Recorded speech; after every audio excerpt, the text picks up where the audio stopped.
How's it going, everybody? We're going to get actually started with the commentary here in a minute. We're working on getting everything set.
Hello, everyone. My name is Dio Morales, your host of the Gold Squadron podcast, and coming to you live from Day 1B, Round 2 of GenCon North American Championships.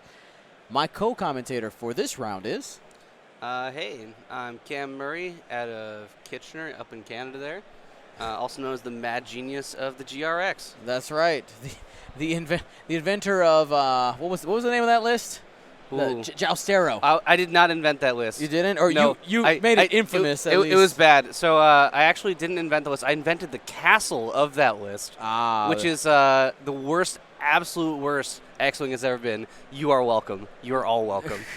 But it's fine. It helped perpetuate the second edition. You know what? I believe it pushed everything towards second edition, but at the same time, it proved that not playing the game was the correct strategy the entire time.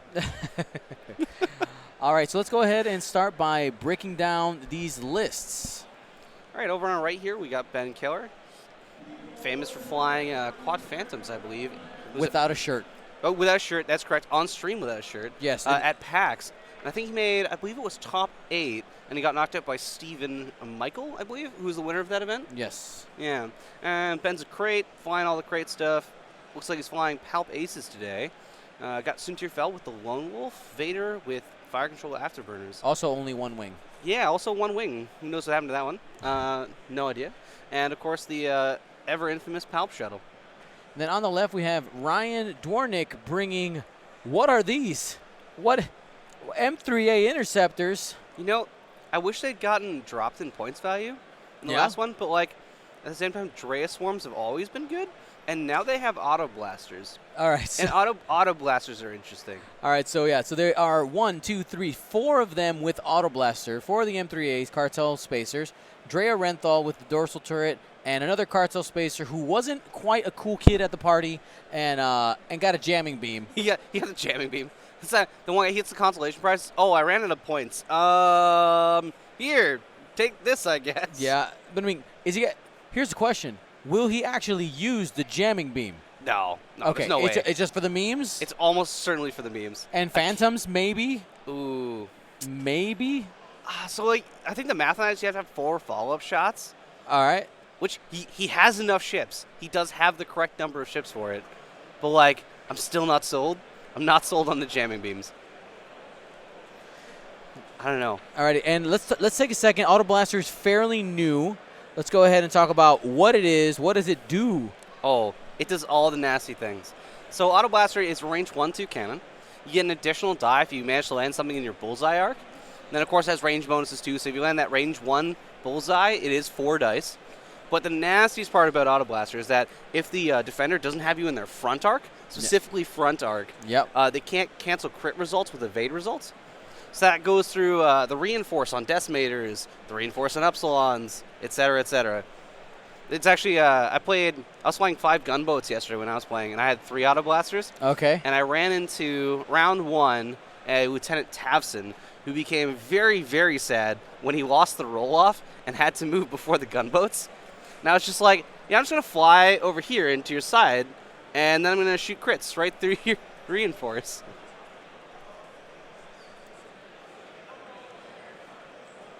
That's correct. Ryan is just saying he is the only Quad Phantom player to make cut at the Toronto System Open.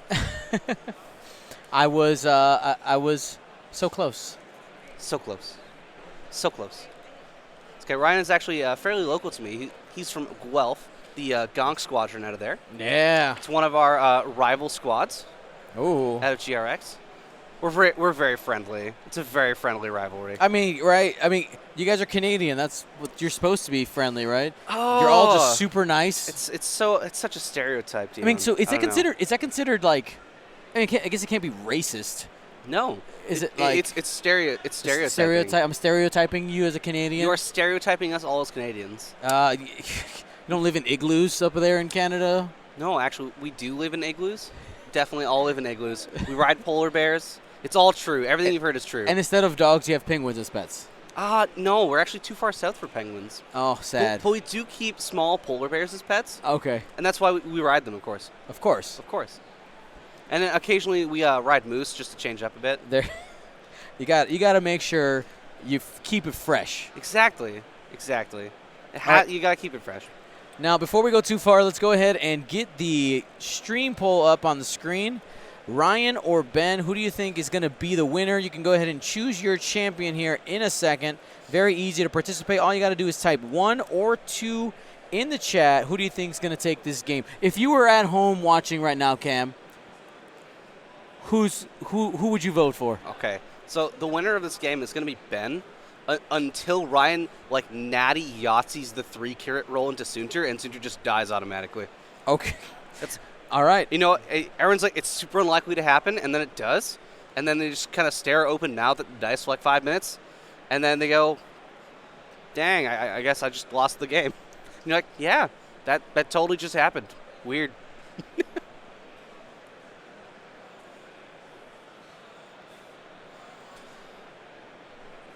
All right. So I am mildly worried for Ben's Vader here, unless he's planning on just peeling out. Because what's going to end up happening... Yeah, he's right there. I guess he has burners if he needs it, but usually you want to use that offensively, not defensively. Exactly. So it looks like Ben's actually hyper-committing to the central path here, and I'm thinking that's actually going to be a ruse, and he's going to bail out to his left there. Because if he decides to go right in on that kill box, it's not going to be pretty. Oh, he is now hard committed with Suntir to that line, unless he's bailing right. He's maybe just trying to take one of these. He's going to try to take it out from range 3, 100%. He has to now. All right, range 3, here we go.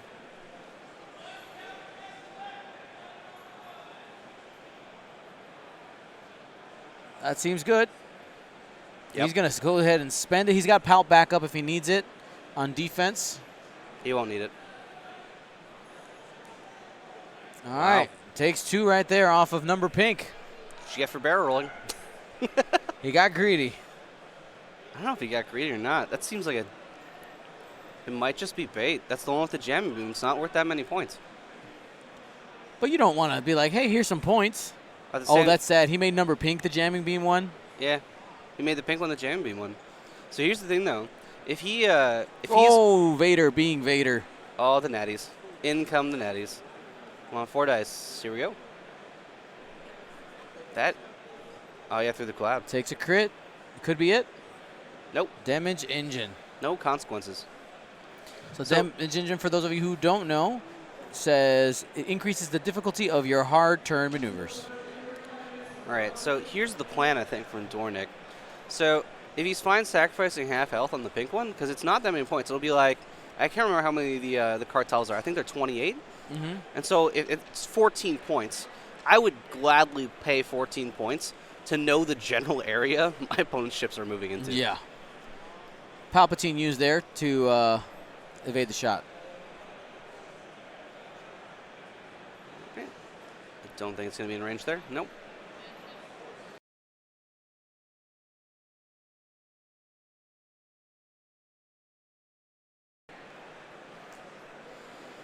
Yeah, so Suntier's stressed here, so he's either doing the right 2-turn, I think, or either just bailing, absolutely bailing out.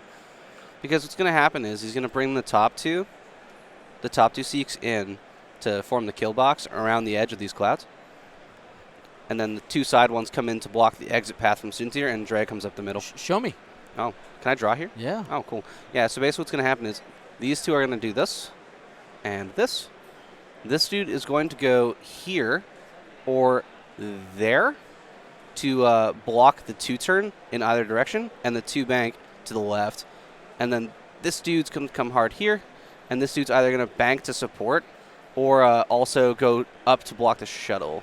Actually, does the shuttle... No, they move at the same time. Do you know who's first player? We will find out now. Yeah. If he moves before the shuttle, he should probably 3-bank out to keep the shuttle from coming in. Just because he cannot afford to have that extra gun in this fight. Right. So when you're playing against Pal Bases, there's two strategies.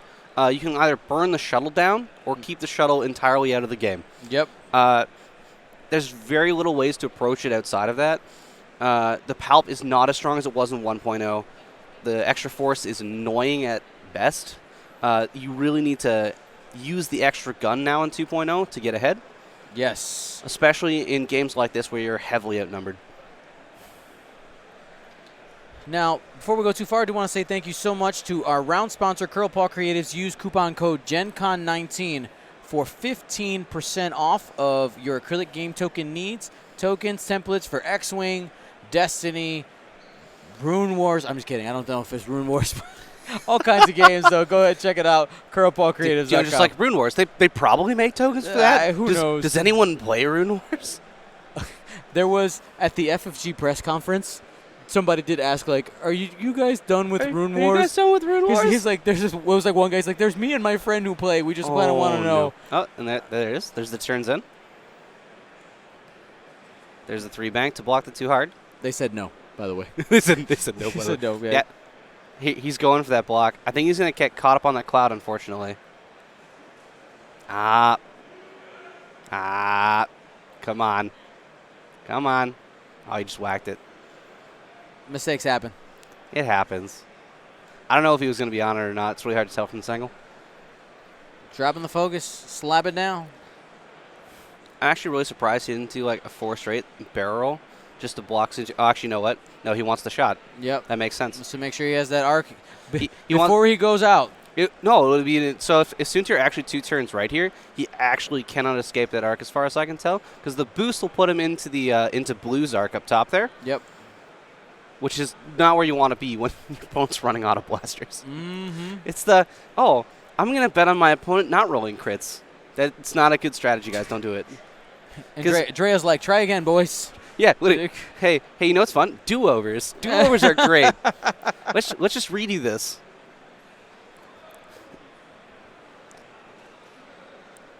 Drea currently has her arc to the right, by the way, so rerolls are engaged here on the right side and, of course, in the front arc. And he does do the 2-turn right. Yep.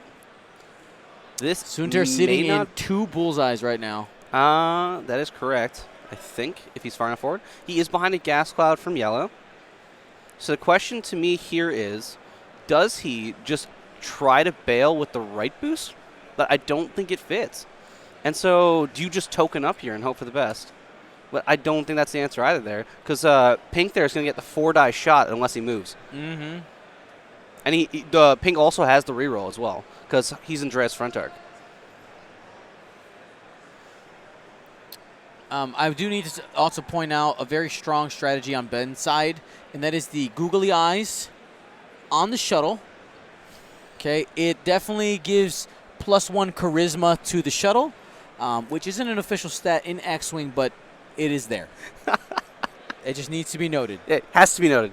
Yes. Don't worry, everyone. X-Wing is a very serious game. We take it very seriously. Every day. Every day. How serious? Well, serious enough to travel around the world bringing you guys X-Wing content over the next 6 weeks. I'm going to be in Buenos Aires, Sacramento, California, Krakow, Poland, Sydney, Australia, and then back in Chicago for another event bringing you guys X-Wing action. But not Canada. Sad. There was nothing happening in Canada before I scheduled everything. Otherwise, I would have been in Canada. Let's not talk about how late our nationals was announced. Yeah. That Vader blocked. Oh no! Does he fit in the middle? That It's actually would- better if he doesn't fit. Oh, he does. did. That is not good. So number Pink, super happy. Oh, but number Pink has a jamming beam, not the auto blaster. He doesn't have the auto blasters. So it's not. Could be worse. He'll still get the 4-die shot of the into Suntir there before Suntir does anything. True. Which is going to clear that evade, and that's probably what he wants. I'd take it. Actually, that's an interesting question. Do you take the 4-die jamming beam, or do you take the range 1 primary with the reroll? You take the 4-die jamming beam, get rid of the evade. Do you? Because I think the 3-die with reroll is going to clear the evade the same way, and it also has a chance of dealing damage if he doesn't roll enough paint. All right, Drea has to fire first. No, you don't. You really don't get shots like that on Suntir. It's going to be... Oh, boy. Let's see. Debating. Yep, range 3 invader. Spend for 1. Dodge. Safe. Yeah. Wasn't going to happen. He had 3 force available. He basically had a focus token. Oh, it's more than a focus target at that point. The Emperor is now shooting. All right, going into the blue Kirax there. It's a Cartel Marauder, man. It's a Seek. Oh, sorry. Wrong Wrecked. one. Wrecked. Come on, Dion. Just because all scum ships look the same to you. They're all just... I was going to say something terrible. I'm brown. I can say it. They're all just brown ships. I am brown. I have privilege. All right. Is Spence that focus how for that 2. works? Yeah, sure. Sure. Okay. Oh. Yeah. Wrong one. There you go. There's the correct token. No damage. That is... Suntir hiding behind the cloud with Pal backup. It's unlikely he's going to get a shot, hit anyway. Well, no. So basically, Dwarnick said, the focus isn't going to help me here. I need to roll the crit anyway. Yeah. So he's just going to go for the roll on the crit. Doesn't roll it. Whatever. No one cares.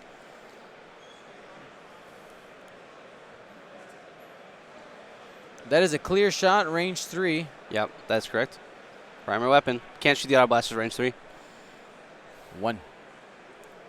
Drea is a thing that exists. Bonus. Hey, he has to That's spend 2 force. Burnt down. Yep.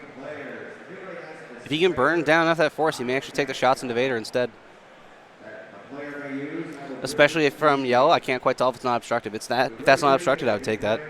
Because he has, it looks like he's also in Drea's arc there. Mm-hmm. And if he gets that 2-die reroll, and if that's range 2, I would take that. Ooh, yep. Blaster. Just the 2-die, doesn't have the bullseye. Yep.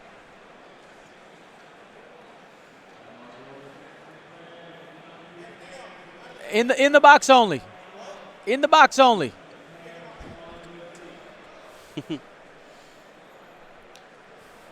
And he can cancel that crit because Vader does have it in the primary arc. Yeah. Ooh, that is all the Oh. force gone. That is Oh, he's going to take the shield instead. Okay. Oh, he had 1 force left. No, he could have spent He Palp. could have spent 4. I He guess could have spent Palp. holding it for Soontir. He's holding it for Soontir,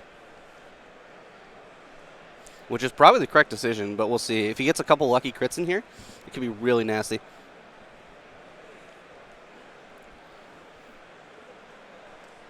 Exactly. Dornick's having the same conundrum I'm having, which is if it's unobstructed to Vader, he gets 2 dice with the reroll. And if he rolls a crit, it just puts an extra damage in. But at the same time, he gets the 3 die shot into Soontir. Oh, he's going into Vader with blue because he doesn't have any mods. Drea? He's looking for crits. Digging for crits. No crits. Sad. Yeah, not going through it all.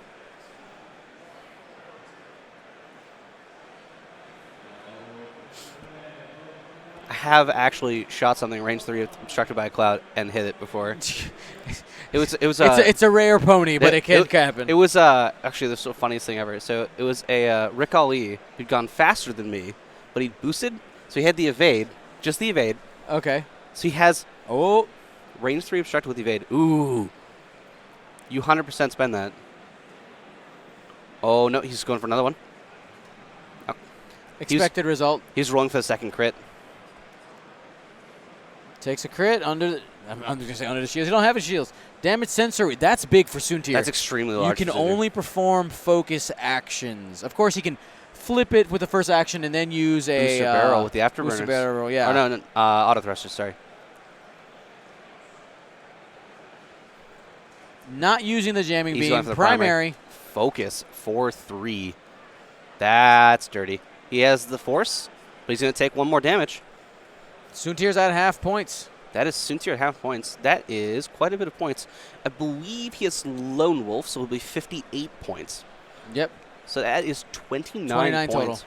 Which means that Ben now has to kill a Marauder. Yes. He's got to take him Or out. a Spacer. He has to kill a Spacer in order to get back up in points. And Soontir's on 1 hull. And he can only focus first, or flip the card and then boost. Or barrel roll. That's rough for positioning. No, did we miss something? Maybe it was. I've seen people say, "Oh, he had Palp. He had Palp." Yeah, no, so. he spent Palp on defense. So it's no damage there. What? He had 3 hits, and he rolled 2 evades. Did we miss something? Did I miss something? Oh, he had the evade token. Yep. Got it.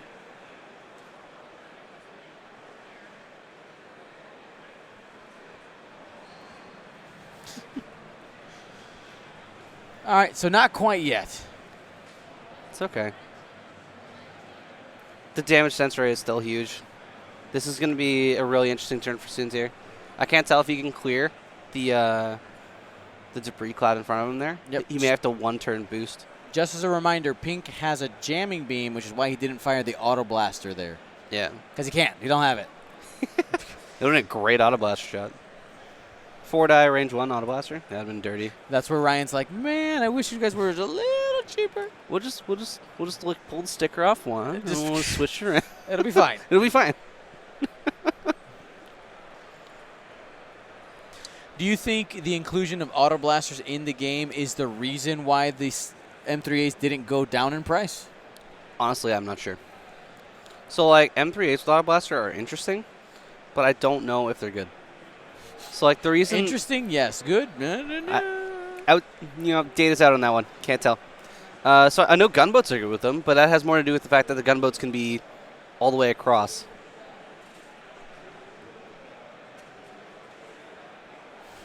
All the way across the table in 1 turn. I have no idea what that was. I'm pretty sure it was your computer going to sleep from inactivity. Weird. No, I was touching You it. just touched it. What's going on? What's going on? The stream's still live. Let me know if the stream cut out for you guys. It seemed like it might have been a screen. Okay. Behave setup. Man. All right. Anyway, go continue. I'm sorry. But yeah, so the reason I like it on gunboats is because the gunboats can be basically anywhere on the table within 2 turns. Yep. So if you throw in like a control piece, like so I was running 5 gunboats yesterday. I had 2 ion cannons with intimidation, and 3 auto blasters with marksmanship. Right. So it's 5 rows. And so the idea behind it is that if you ionize somebody, they die because you just pile the rows in and it doesn't matter because you roll one hit, comes crit, auto damage. Right. Very nice. With the spacers, it's interesting though because you can fit Dre in, and you can fit 4 auto blasters instead of 3 with the rerolls. But without the because they're only I1 is what I'm worried about. Because I think you'll end up running into some of the stuff that's floating around, like the 5 Cuirass fighters has been floating around with Deadman switch against 4 health ships. It looks terrifying. It's, oh, I killed one, and now it killed 3 of my dudes with the explosion.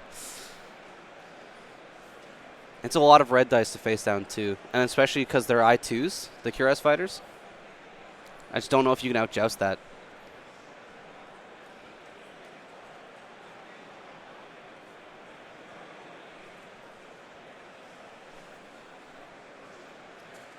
All right.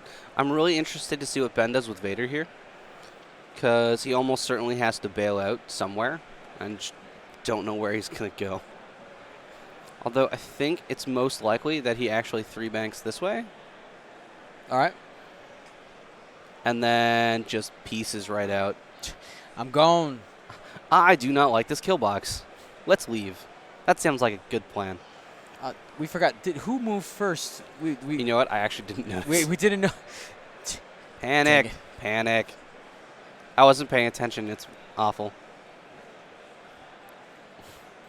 You know, I got to start. Got to start carrying around a producer. A producer. Yeah, man, just someone to do all the because the problem. See, people at home, like people who say "watch the game," right, in all caps, don't understand. I'm doing like 20 things while also commentating. So folks at home. So Ben I'm sitting here with. has the first I literally play. just wearing a headset, and Dion's sitting here. He's got 3 screens and a tablet, and like a couple keyboards. Another little small deck of buttons, and then all the mic equipment. And he's just like, "Is everything working? Yeah. Is it all good? Is it on fire? No, are we good? Okay, fine. Is everything plugged in?" It's important to make sure things are plugged in. 100%. Very important. I'm 100% of streaming equipment must be plugged in. Okay.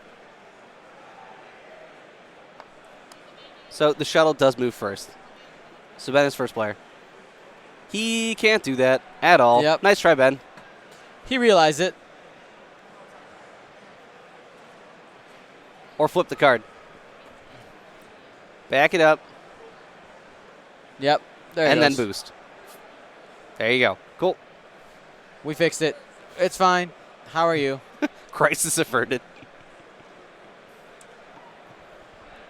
Okay. Oh. 5K. Boy. Okay, he's going right past. Hello, Suntir. So That might be some bullseye action again. Suntir has not moved yet, so probably not. But it might be. It won't be bullseye on the shuttle because the 5K is fitting past the base there. But what it does do is he's threatening the shuttle now with the auto blaster from the side. I can't tell if he's flanking, and the shuttle coordinated, so it doesn't matter. So let's see here. That arc extends like this-ish. And Suntir's definitely not going right. So my prediction is the 2 bank left from Suntir and then just hyper bail.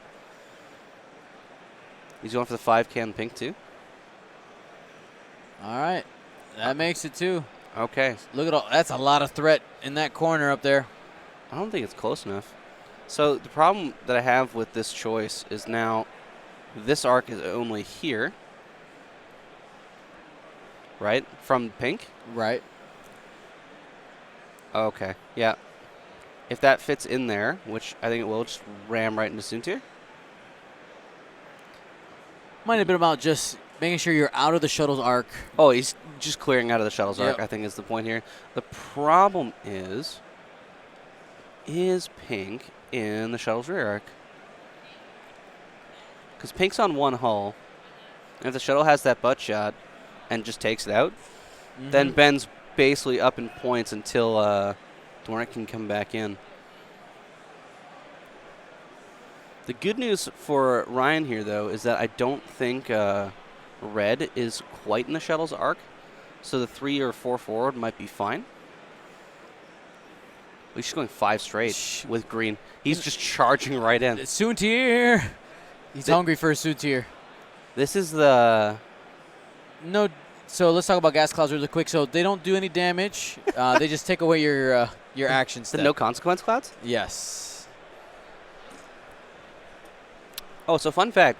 In the rules reference, they have Yep. 2 sections for obstacles. One is for overlapping while executing maneuvers, Yep. and one is for overlapping when you're not executing maneuvers. Uh-huh. And so normally you can't perform barrels or boosts over obstacles just because it says you can't put the template over it in Right. the action step. But if you put collision detector on stuff, collision detector says you can barrel and boost over obstacles. Right. You can just go over gas clouds willy-nilly because they do nothing. In that second section, when you're not executing maneuver, you can literally like decloak over them, boost over them, barrel on them. They do nothing unless you actually are executing a maneuver. They don't exist. It's great. Wait, you can boost through a gas cloud? If you have collision detector. Without spending charges. Without spending charges. Without spending charges, yeah. Wow, that's cool. It's way funnier when you have like whisper without maneuver and stuff. And you're just like, hey, yeah, I'm just gonna decloak through this gas cloud. And Wait, then what? and you know what? I'm just gonna like move here and then barrel into this other gas cloud. And I'll spend a charge here so I get the defensive bonus and you don't get anything. That is hilarious. It's super dirty. Oh boy. That is a 3 hard turn. He's going to clear. Is he? I can't see behind the shuttle. Yeah, he's behind the shuttle. He's not quite clearing. So no action there. Is he in Blue's arc? I know he's in red. I don't know if it's range 2. If it's range 2 bullseye from red, that's bad news bears for Soontir. All right, Vader and Soontir have no shots. I4 into Drea.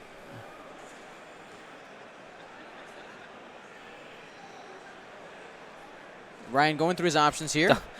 Do not shoot Vader. It's a trap. Please don't shoot Vader. It's a trap. He'll have 4 dice with auto thrusters.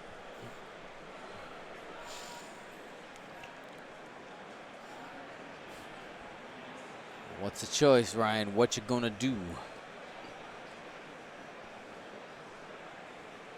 Yeah, nothing's really good. I mean, you think I would go shoot at the shuttle. Soontir or shuttle? He can't quite reach Soontir with the range 3. Is what he's saying. Really? Oh, okay.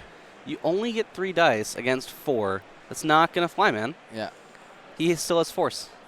Yeah. Auto He also thrusters. has the No, he's the thrusters. He's the auto from the cloud and the force.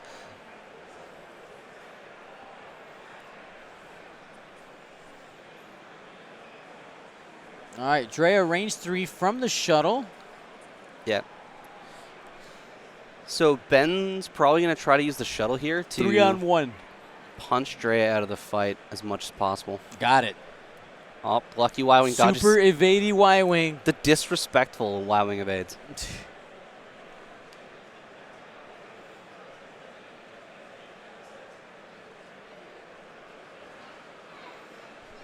Is it range 2? It is. I think so. Oh. Reroll. Drea. Drea? Is he in range? He's right in front of it. No. Ooh. Forgot Drea. That is a shame.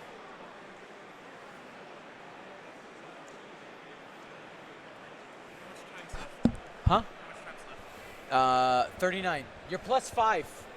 He's plus 5? Yeah. Yeah.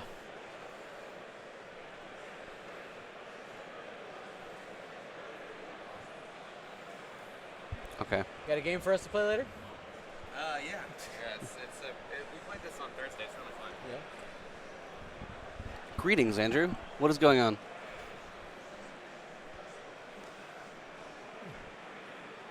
Range 3 through the cloud at the shuttle. It's 3 evades for the shuttle. 3 dice. 3 dice with auto thrusters. Oh, Drea can. Oh! The auto thrusters Yeah. blank out. Oh my Destroyed. goodness! Destroyed. Takes 2. Takes 2 shields on the Omicron there. That's the only thing you don't want to see. We don't have tokens. It's the gas It's- cloud. yeah. It's the gas cloud. Hey, it can change blanks. It's fine. Rolls 3 focus. Absolutely dead. Oh, he's going to spend palp. Okay. There you go. It only So takes 1. Only 1 shield. That's okay, though. Sorry, only. Because Dwarnick's super happy about that, though. Because now Palp's out of the way. If he has this Archon Suture, which he does not. Oh, that's sad. And here it is.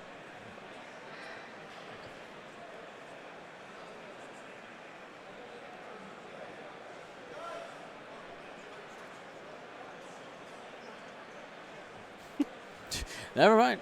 Range Range 2 two bullseye, bullseye auto on the- blaster. yeah. I don't think he's in the primary arc. So if he rolls a crit here, it's unblockable into the shuttle. Got 3 hits seems good. Good enough. Good enough. And we are at half on that shuttle. Excellent. Points actually scored this time. Points actually scored. 27 to 14. Oh, man. All right, Cam, I have a big responsibility for you. Oh, no. I got to pee so bad right now. Can you hold down the fort I can for attempt 2 to. minutes? All right. Sure. Don't burn it down, chat. I'll be back. Burn it down. Burn it all down. Knuckles, hop in. Hop in. Tag team. Tag team. And here it is, Andrew Knuckles from the Birmingham Barons taking over for Dion Morales as he, I'm assuming, goes to the bathroom. Oh, yeah. That is exactly what's happening. So what do we got going on here? So right now, we're gigantic Seek Swarm, 4 auto blasters and a jamming beam. Gosh. It's With Drea. With Drea, yeah, exactly. And then on the right here we have Ben Keller flying Imperial Aces. Okay. So Vader's taking a shield, Sintra's taking a crit, which he flipped down now, and the shuttle's at half. Okay. So pink up here is at 1 hull, and everything nothing else is touched. Wow. That is So interesting. Well, the problem was Ben engaged through this section here, so he had to bail like super hard out. Yeah. Otherwise, he would have gotten burned in the kill box. Yep. I mean, like, so a lot of people joke like at M3As being really bad, but when I think there's like a critical mass of like You reach a 5 critical mass of plus. small guns is Yeah, the answer. yeah. It's the 2 dice guns don't do anything, and then you have like until you have 5 of them. 5 or 6 of them, Yeah. and then it's like, oh, that This is- 6 shot does real damage. Yeah. And you're like, oh, this is Yeah, bad. because eventually your opponent's green dice are going to even out. Yeah, eventually. Yeah. It's that eventually part. Yeah. Which never happened for me yesterday. It's very sad. So, okay, so let's see. What do we got going on here? They're in planning phase right now? I'm They're currently in assuming? planning phase. Okay. So what I assume is going to happen is Ben is either going to bring the shuttle in to block or stay put to block. Suntir is behind the shuttle over here. Oh, okay. That's where Yep. it was. I was trying And to find it. he's bumped. He has a stress token. I assume he's going to 4 straight and just ultra bail because he's Yes. in kind of a rough spot here. You definitely can't have now the 6 move first before The shuttle moves first and then the Seeks. Oh, it does. Yeah, because Okay. the Seeks are all I-1 as well. Oh, okay. For whatever reason, I thought the The Seeks were I2. group pilot was no. I thought the Oh, group pilot was was I2? 2. Yeah. Oh, that's interesting. I think it was it 2 and 1.0? I think it was 2. It's and- probably 'cause and it was 2 and 1E. 1.0. That's probably where it's Yeah. coming from. So, the real question though is where is Drea going? I mean, honestly, you probably just kind of Well, the problem that I have with that is that the shuttle might just come in here and be like, "Hello, how are you today?" So if you see that coming, then you just 4 straight or 3 straight, I guess. Yeah. The shuttle has other options too, though, because the shuttle could also just bank right this way Yep. and then get have get the the butt rear shot. arc shots. Yeah, all the rear arc shots, and then just reinforce the rear. Yeah. The problem with that though is that because they have auto blasters, if he rolls crits, it'll just go right through the reinforce. And that feels because they're like for Auto Blaster, they're unblockable crits, right? So if they're in bullseye. they're uncancelable. It's not in bullseye. It's just anywhere outside of the front arc of the ship you're shooting. Okay. They're uncancelable crits, just crits. That's it. Oh. They're not cancelable by evade results, and reinforced, of course, in second edition adds evade results to cancel. So That as is we just got caught up, Dion is back, and I am gone. She was like, "No, you got this. It's fine." Hop on in. Come on down.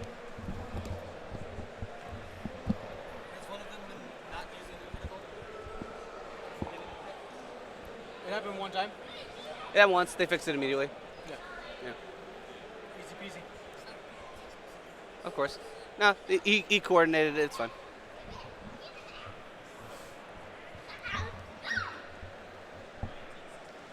Guys, don't text judges. Yeah. Don't do that. That's not cool. Wait. Give the players a second to fix it. Where? Whatever it was. Don't be that guy or girl or person. Read the rules about online spectators and follow them. Mm-hmm. Okay. Now, question is. Okay. So Dwarnik is now splitting focus. He's assigning the damage seek to shoot into the shuttle. And my curiosity is if he's going to put green there as well. All right. Everything looks so different. Oh, I'm trying to wait. What? No, so Just the shuttle moved. All right. Pink is here. Yep. The shuttle 2 banked in or 3 banked in. I don't know. Sure. There might be a bump here from And red into the shuttle. Gonna be traffic jam. One funny kind of thing about that, it puts it at a pretty interesting angle that Bullseye pointed towards Soontir. If Soontir is crazy enough to turn in, I don't think he is. No way. Ben's pretty smart. There's no way he doesn't force right here. Come on. But I've seen. Listen, sometimes there are times where Come players on. outthink themselves. You know what I mean? They're like, that's the right move, but they know that's the right move, so I'm going to do the wrong I played move. against Chris Allen yesterday. We need 5D chest ourselves. So I'm like, he's totally going to 2-turn left. And then he, 2 turns right into the middle of all my ships. And I was like, what are you doing? He's like, I knew you'd think I was going left, so I went right instead. So I I'm went like, right. This is terrible. This is all terrible. Sometimes it works. I believe it's going to be an arc rotate from Drea. Yep. Got to give all the rerolls. Covers everyone except for, I think that is yellow, who's out to lunch out there with the 2-stress. I don't think it's right. Yeah. Goodbye, everybody. Soontir's gone. Hey, 4-stray, check it out. And then we'll boost to the left to make sure we're out of range. Because getting shot is the enemy.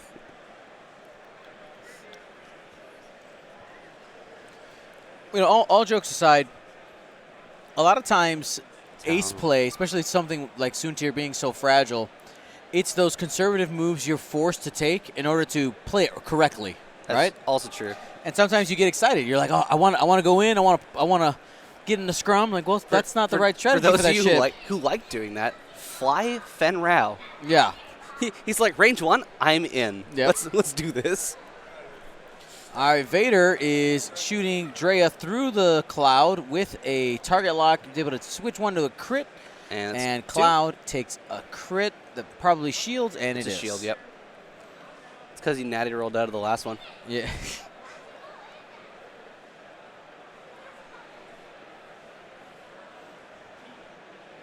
Auto Blast turret. Those don't exist in 2.0, Ben. Don't give FFG ideas. That doesn't need to be a thing. All right, just one. Using Palpatine to save that health in the shuttle. Seems like a good plan. He's eating a minimum 2 additional shots here. Both are going to be Auto Blaster cannons. One's through the cloud, one isn't. I cannot see. All right, shuttle's able to clip Drea. Oh, no. Oh, no, he's out. He's out. Is he fully out? No shots on anything. I thought for sure that'd be in range. Didn't you know Drea? M3As are aces? Come on. They move after the shuttle. Must be true.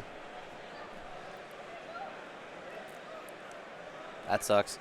Soon just cleared fully out. So now it's the 2 Auto Blast shots in the shuttle here. And I can't tell from this angle if green has bullseye or not. Oh, he's going to shoot the jamming beam, range 2? No way. See, he may shoot. Okay, probably. Okay. It's 2 versus 2 with auto thrusters. Wow. Oh, hit crit seems good. Seems good. It's That not the Auto seems good, Blaster, though. too. It's not the Auto Blaster, though, Not so today. that will not go through. Yep. He does not have bullseye green. That's sad. Only 3 dice with the reroll and the focus. Drea. Drea. Focus for 3. No cloud this time. 3 hits taking on at one least die. 2. Minimum 2 hits. He's taking And them all. takes all 3. Shuttle down to 2 hull. Bam. We got 28 minutes Well, left bam. in the round for these gentlemen. Okay. So now the question is from Ryan. Do you turn in with Drea here and attempt to burn the shuttle down with that shot out the side from the dorsal? Yeah. And then from Ben, the question is, does he try to just bail the shuttle super out? I mean, bailing isn't a bad idea, especially now that the Lambda shuttle has a back arc. Yeah, because you could bail and then reinforce rear. Yep. But you can only do a 2 bank, right? 3 banks are red. I think the 3 banks are red. Let's go ahead and just take a double check here. I don't fly Empire. It's okay. Well, actually, that's objectively not true. I flew Empire yesterday. I don't fly shuttles. That often. ever. Three banks are red. I've literally never put a Lambda shuttle on the table, so could not say. They are red, okay. I think the 2 bank is still a solid option. The 2 bank and then reinforce rear. So Pink's got the jamming beam. He's in trouble, though, because what's going to happen is Vader's going to come either this way. I think Vader has to go that way. Because he could hard 2 to the right. I think he's got it. It's not blue, though, and he talon rolled. Oh, he is stressed. You're right. He will have 2 force and afterburners. Actually, another one of my favorite silly mechanics in the current game of X-Wing. I believe the 3 straight is blue on Vader, and you can do this, and then afterburners, and take your entire actions off of the afterburners boost. Yeah, with those, the red and green M3As pointed the other direction. That might be the right call there. Well, so the shuttle moves first, right? And so I'm wondering if the call from the 2 there is just to bank this way and threaten Suntir? Well, if you need to go 3 straight with Vader, though, you don't want the Space Cow to get in the way. Well, that's my point. So the 2 bank here, I don't know if it clears. So like the 2 bank will put the Space Cow like in a little square here, right? Yep. So I don't know if the 3 will clear the Space Cow or not. The Lambda isn't stressed, right? No. A little risky, but he can just go ahead and 2 hard on the cloud if he was going to be. Could. Or if you wanted to do something really cute, because fun fact with large base ships, if it's not in your arc, the bank won't hit it. And because he can't shoot Dre, you can actually go this way. Truth. Which is exactly what he appears to be doing. Check it out. Witness me. Oh, no. Not Dre. Yeah, and he should not bump. Does he fit? No, okay. He's on the cloud. I was looking at that yellow line going like, wow, that template's really weird. It's because the yellow one isn't the template, Dion. I just happened to draw that with my hand. Perfect timing. And he hit the cloud, so no actions there. Oh, no. Consequences. Like it matters. Oh, my. Okay. 5K time. No, Dornick's forming a kill box for Vader.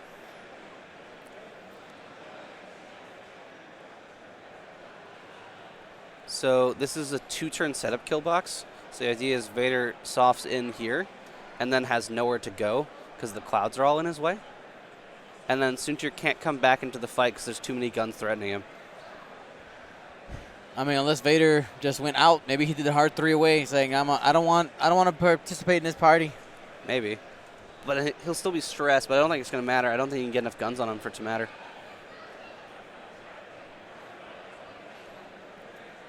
One turn, yep. So the problem that a lot of people have against Ace is that they overcommit. And the correct spacing you want to have is the Ace's maneuver puts it dead center of your arc at range 2, because there's no way to escape the arc from that position. Yep. And so if you overcommit into range 1, it's really tempting to, because you need to get the damage through fast. There's a hard one over the cloud here from to get them off the table. M3A. Yeah. Because you want to commit to the range 1 to get them off the table, but the problem is if you overcommit to range 1, it becomes really easy to arc dodge you. The Rocker Crocker in the chat said, Canada? Canada. Hilarious. Question mark? Yes, it is Cam. I'm Cam. I'm from Canada. Not from Canada, though. Is Canada a place? Canada? I have no idea. It can be. It can be the land of Cam. I know Cameroon is a place. It's a real country. And there is the 2-turn in from Drea that I thought might happen. He's very happy. Yeah, exactly. So he's looking to initiative kill the shuttle before it does anything. And there's the soft one in from Vader. And this is exactly what Dornick's after. This is what Ryan wants. Exactly what Ryan wants. So now Vader has a lot of options, and none of them are good. All right, there's a target lock there on the front M3A, just trying to take something off the board here. Yes, he has to remove something from the board here. So with the target lock, you'll be able to get that additional die. Since you're playing extremely conservatively here. Problem is, I don't think he has a shot currently, and if he does, it's range 3 through the rock onto, I believe this is yellow here. Yep. Yeah. Oh, no, yellow's over there. That's blue. It's blue.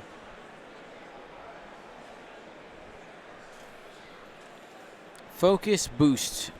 I have a bad angle for this. I can't see if he's now in blue's arc or not. Yep. Oh, no, he's just going to remove that one from the table. It's exactly what he's Yep, after. that's the plan. No extra focus there from the ability. Ooh. Hit crit coming in from Soontir. Range 3, 4 dice. That do anything. Ouch. That is into green. Shield and a crit. Damage sensor. Damage sensor array. Trading those around, not able to perform any actions other payback. than other The than payback focus. from Sintir. You damage mine, I'll damage yours. Give me your sensor array. Break that. All right, it's range 2 from Vader. Yep. Focus for a hit, crit, crit. Yeah, most likely this is it. He's got 3 But dice. Natty's everything though. I don't know, man. I don't like his odds. Nope. He is off the table. 1 dead Marauder. Or Spacer? Yeah, it's Spacers. I see the Spacers and the Marauders confused. That's 30 points over to Ben. So we're at a Jeez. score of 44-27. Ben leads. Range 2 on the shuttle. He gets 2 dice here. He needs 2 hits to auto-kill the shuttle. Come on. Ryan's trying to even up the score. Ooh. Only one.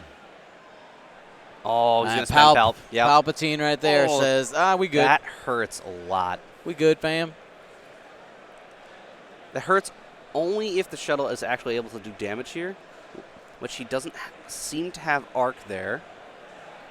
It's going to be real close, though.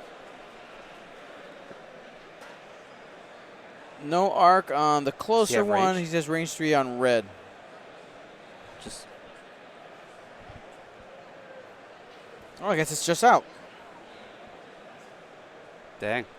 That's very lucky from Ryan, actually, because he All really right. he really wanted to initiative kill that shuttle there.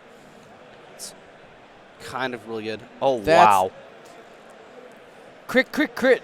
Hilariously, that is not the auto blaster No, cannon. that's number pink. the one that doesn't This is matter. the jamming beam. The Doing all the work, guys. He didn't actually fire the jamming beam. That was the primary. He did not know. He's just carrying one. All right. Range 3 primary from blue there in the middle. Or does he... Oh, it's range... Is it range 3? Yeah, it's range 3 in distance here. Yeah. He's going to Vader.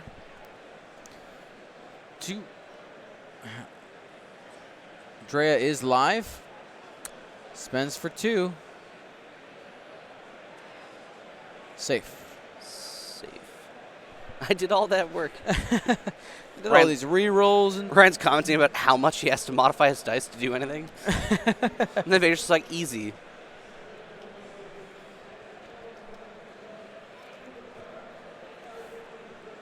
It's okay, though. The jamming beam carrier will absolutely win the game. By himself. He will never fire the jam beam. It won't happen. Nope. He'll just roll all natties. I brought this whole for time. its intimidation. He brought the jamming beam just to intimidate people. Yeah. Just do it to it. I have this jam beam here. I'll never fire it. But I might. I might fire I don't it. need it to beat you. I don't need to beat you. Oh, man. Oh, we have discussions about how useful jamming beam is and why everyone puts it for 0 points. And every time, like, the answer to your question is, can you deal damage? And if the answer is yes, why are you firing it? Yep. Hello to Piggle McWiggles in the chat. I'm not Andrew Piggles. No, this I'm not is, Andrew. This I'm is Cam Cam. Murray from Canada. I'm sorry. I'm sorry. I'm subverting your expectations. No. I'm not as cool as Andrew, but I'm the only one that's here. You're just you're just not Andrew. I don't know. You're Cam. I don't know where I was trying to go with that. It quickly was fell great. apart. My brain just does that sometimes. It's okay. It was what, like a 13-hour day yesterday? I mean, there was that It's okay. Dion only cast 13 hours of X-Wing yesterday. only. And I played 13 hours of X-Wing yesterday. Yeah. I'm sure day 2, going on hour like 24, 26 of X-Wing in 2 days, you'll be fine. I'm fine. This is okay. Everything's fine. Yeah, It's all fine. The hardest part about it was, if you guys are familiar with Coach from OCX, Oh goodness. right? He said, Dion, you must come out and you must have 2 drinks with me, 2 soda pops, adult sodas. And I was like, fine. At 11:30 at night, right? I'm done packing up finally. He's very insistent. Very insistent, because the thing is, if I were to be like, yeah, I'll go, and like blow him off, I would never hear the end of it. Oh, that's the fun part about blowing off people with podcasts. Just mention it on the podcast. Yeah, exactly. Every single episode. That's right. Hey guys, you remember that time when Dion blew us off? Yeah, we're still mad about that. Yep. Exactly. So yeah, spent the time over there. Got to play Ryan Farmer's. He's developing a board game. He's in the process of making one. It was really fun. That sounds Yeah, cool. I don't know how much I'm allowed to say, so I'm not going to say anything else. But it was super cool. Just Ryan Farmer has a board game, and that's Yeah. all we're allowed to say? Yep. Okay. Yep. I don't know anything about I play it. so. tested his board game. Pickles. Andrew Knuckles is a liar. Amazing. He was here for round 1. Yeah. Pickle McWiggles. Maybe you're just a slacker for not tuning in sooner. Maybe that's the truth. Ooh, shots fired. Shots fired. I love you, Nami. All right. 2 straight Okay. here in the middle of the board, just trying to. The question becomes target priority for Ryan here. So, eventually he's going to need to remove one of these aces from the table. Needs to happen. So, the question is, who are you gunning for? He needs gun for somebody. My guess is Suntir, because he can lucky crit him to death with the Auto Blasters. Very easily. Single roll, 2 crits into the butt, dead. Can't see you. It's a wider table. You got to get deeper. Oh my god, it's Chris Allen. There.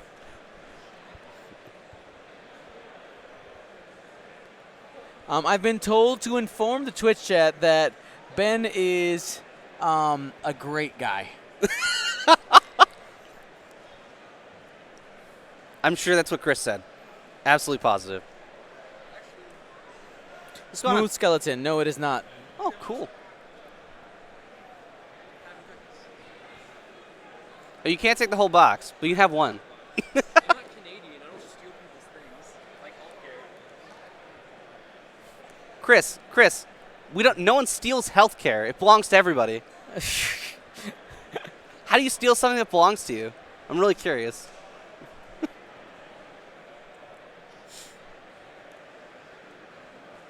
Oh my. All right, getting all up in it. Hello.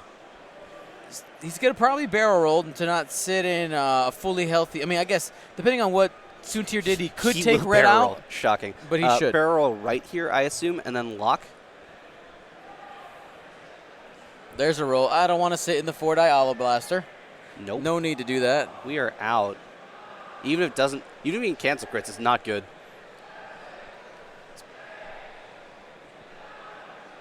Okay, so. Interesting. Took the focus instead. Oh, no. Here we go. There's no consequences anymore? I don't know, man. All right, he bumps. He's going to be getting his focus. He will. Is he sitting in the bullseye? Yes. Is he? You think the corner Nick's there? Of red? Yeah. So it's not really red that I'm worried about, actually. It's actually, is this, no, blue's there. Green? That one in the corner. Yeah, he just cut Green. it. Give it a If circle. this, I don't think it hits, though. It's going into the red. Shield crit. Ooh, consequences. Wounded pilot onto red. We'll see if it matters or not. I don't think it's going to matter. I think they're just going to paste him here. I mean, maybe. Turns to a crit. Fire control. FCS. Ooh. Ooh, you're saying there's a chance. Ooh. Hey, One only a crit. crit. He could Does be he on live? one. He may die when he shoots, but he'll still get to shoot.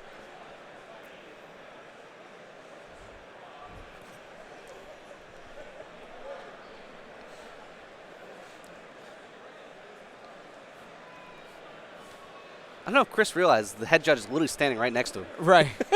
He's like, how many penalty points will I get if I do this? And the head judge just like looking over, is like, really? You think there's going to be penalty points? DQ'd.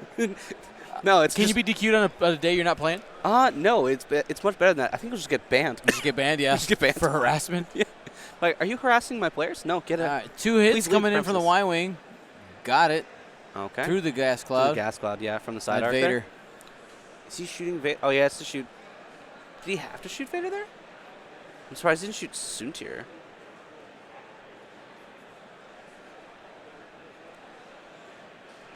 All right. Oh. Ooh. Hey, look, Primary range hey, 2. Hey, look, it's pink. He's a beast. The pink beast. Hit the crit, pink baby. beast. Oh. Pink ship carry. The pink Crit. ship carry. Damage engine. Soontir Oh. don't like that. That's beautiful. It's not as bad as 1.0, though, because it only makes the 2 True. turns white now. But it does make the 3 turns red. That is now half points on Soontir. 83. Console fire. No damage here. Here comes Auto Blaster from red. Does he have the bullseye? Oh, he got excited? Oh, he does not. Sad. Only So, 3. primary. He's It's irrelevant now. It's still 3 dice that way. That is that's beautiful. good. Drea. Oh. That's still That- blockable, but that is 1 dead Soontir. Soontir. Go. Oh, my God. Are M3As going to win on my stream? Maybe. I've never seen M3As win on my stream. Actually, so how many points is that now? 112 to 59. Okay, let's think. So, okay, it's still inside arc, so crits are cancelable. No consequences. 1 hit. Let's go into Vader. Force. Ben's Oh, the he's focus. focused still. He's got Yep. it. Okay, so now the question becomes, how long can Vader run? He can't run here. He needs to kill things. 10:30.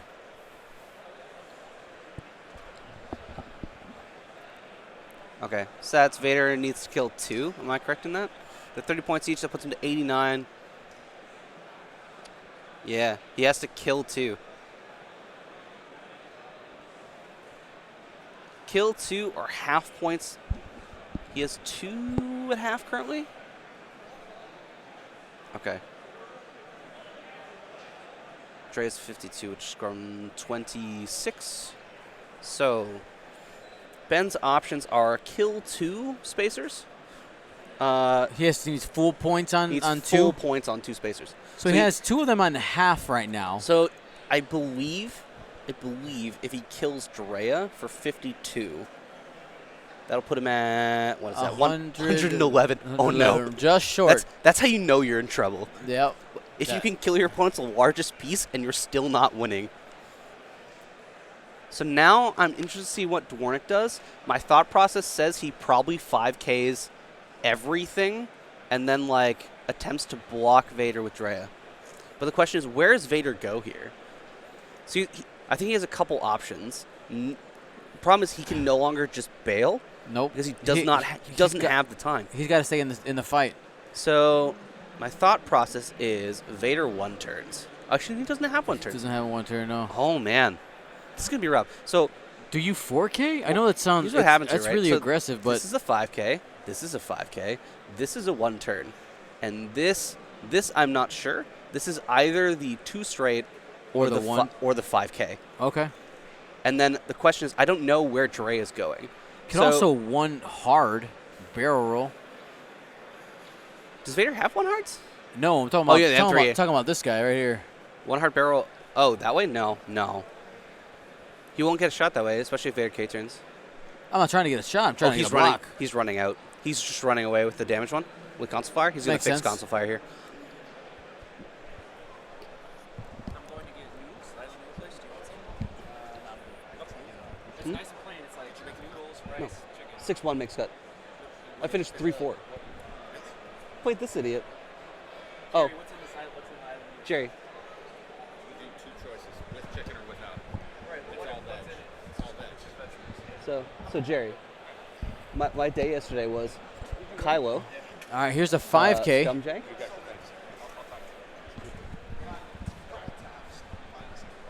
Yeah. Okay, so he did do the 5K.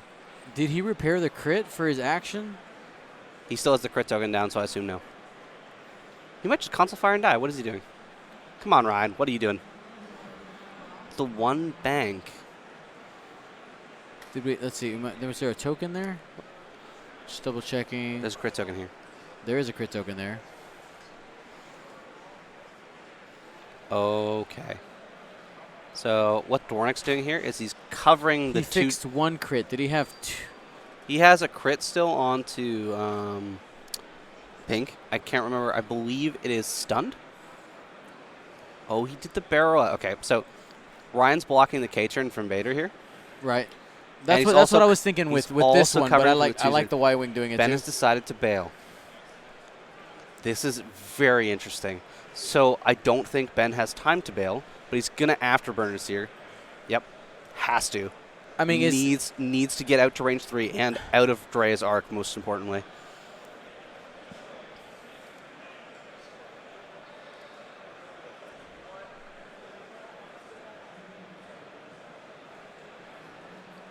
Oh, it's a wounded pilot, guys, and that's not it's not damage. It's a stress on the hit.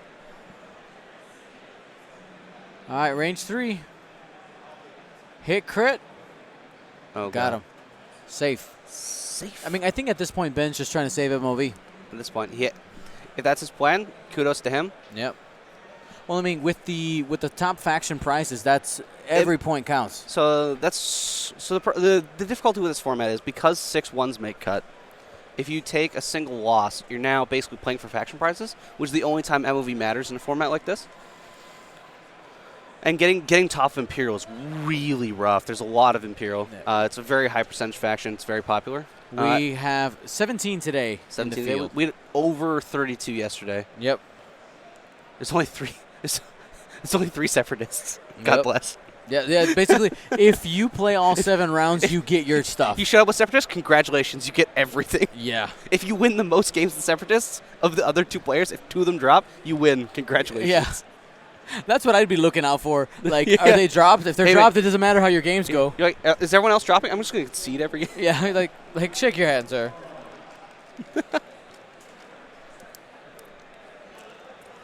I don't think auto blasters are better than dorsals. It's not a thing. 5 minutes left on the stream. 5 minutes left. Don't tell them. We have to tell you guys that you have 5 minutes left. Come on now. Contractually obligated. That's social contract. Social contracts. Players, it's time for round 2. Next week, players, time for round 2. There's time called. We're plus 5 minutes. Yep. Yeah. Okay. So, question is 5. 1, 2, 3, 4. 4:30 now. Communicating with the ever so wonderful Michael Juris. Our head judge for this event. Yep. Indeed. He's the marshal. The marshal. No, they're head judge now. Did you not read the 4 rules? I must have misremembered the vocabulary. So Please forgive. In the 4 rules, it's TO and then head judge. They went back to the head judge system. Okay. Or the head judge naming convention, anyway. Marshal sounds cooler though. It does. It really does. I think we can make it work. But let's see. Ryan's trying to continue keeping the foot on the boot. That was not what I was trying to say. Boot on the neck is what I was trying. I'm just gonna stop talking. Ah, man. Yeah, you can just stop anytime. I need a minute. Anytime now. Recollect. Wounded pilot. Yeah. Just flipping all the crits down. So that's what he had left. He had wounded pilot Wounded left. pilot left, yeah. Okay. Keep that foot on the boot. He's- You know what he's though? just- you know what? He's just bailing now because he knows that. There's no reason. Yeah. No, he knows there's no reason to engage with Vader at all because Vader literally has to kill 2 things. So if there aren't 2 things in range, can't kill 2 things. That's it.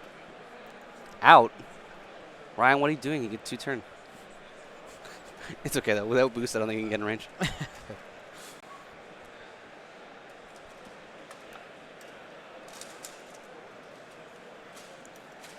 Oh man.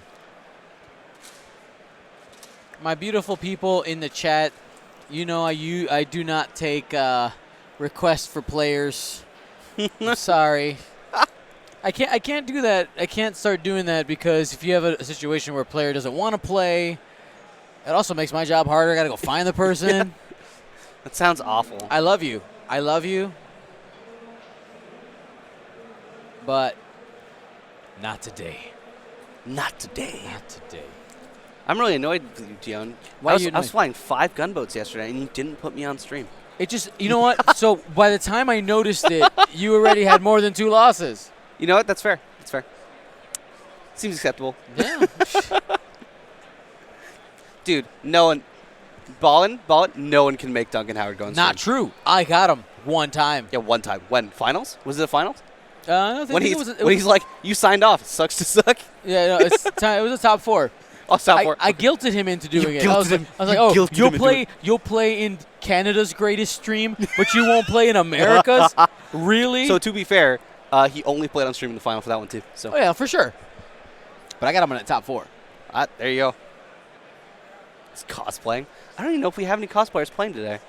No, I know we didn't yesterday, and I was very disappointed. it's not practical. It is to not. play X-wing with cosplay. Also, guys, the 7, just putting this in perspective for you guys, we're playing 7 rounds of X-Wing today. Yesterday, we were just over 13 and a half hours for those 7 rounds with our breaks included. Vader, range 1 into Drea. Whoop, bam! Smite. 2 hits, 2 crits. Smite. Gladly. Oh, boy. So, here comes the fun, everyone. Oh, he doesn't have to reroll from Drea, though. Yellow. He has the Auto Blaster. The 2-die Auto Blaster into Vader. And Drea, range 1, dorsal turret. Is it not? Do you have weapons feather? Yeah. Okay. I'm more interested in what the Auto Blaster does. Oh, it's range 2. Sad face. Does get the crit. Oh, Wow. boo. Boo. Debate. He's debating re-rolling the hit. No, he's debating rolling the focus. Oh. Boo. like, There's been did no I- auto damage this turn. did I Oh, even do a thing? He does. He still got a takes the shield. Got him. Objectively correct. I'm going to be OOB this route.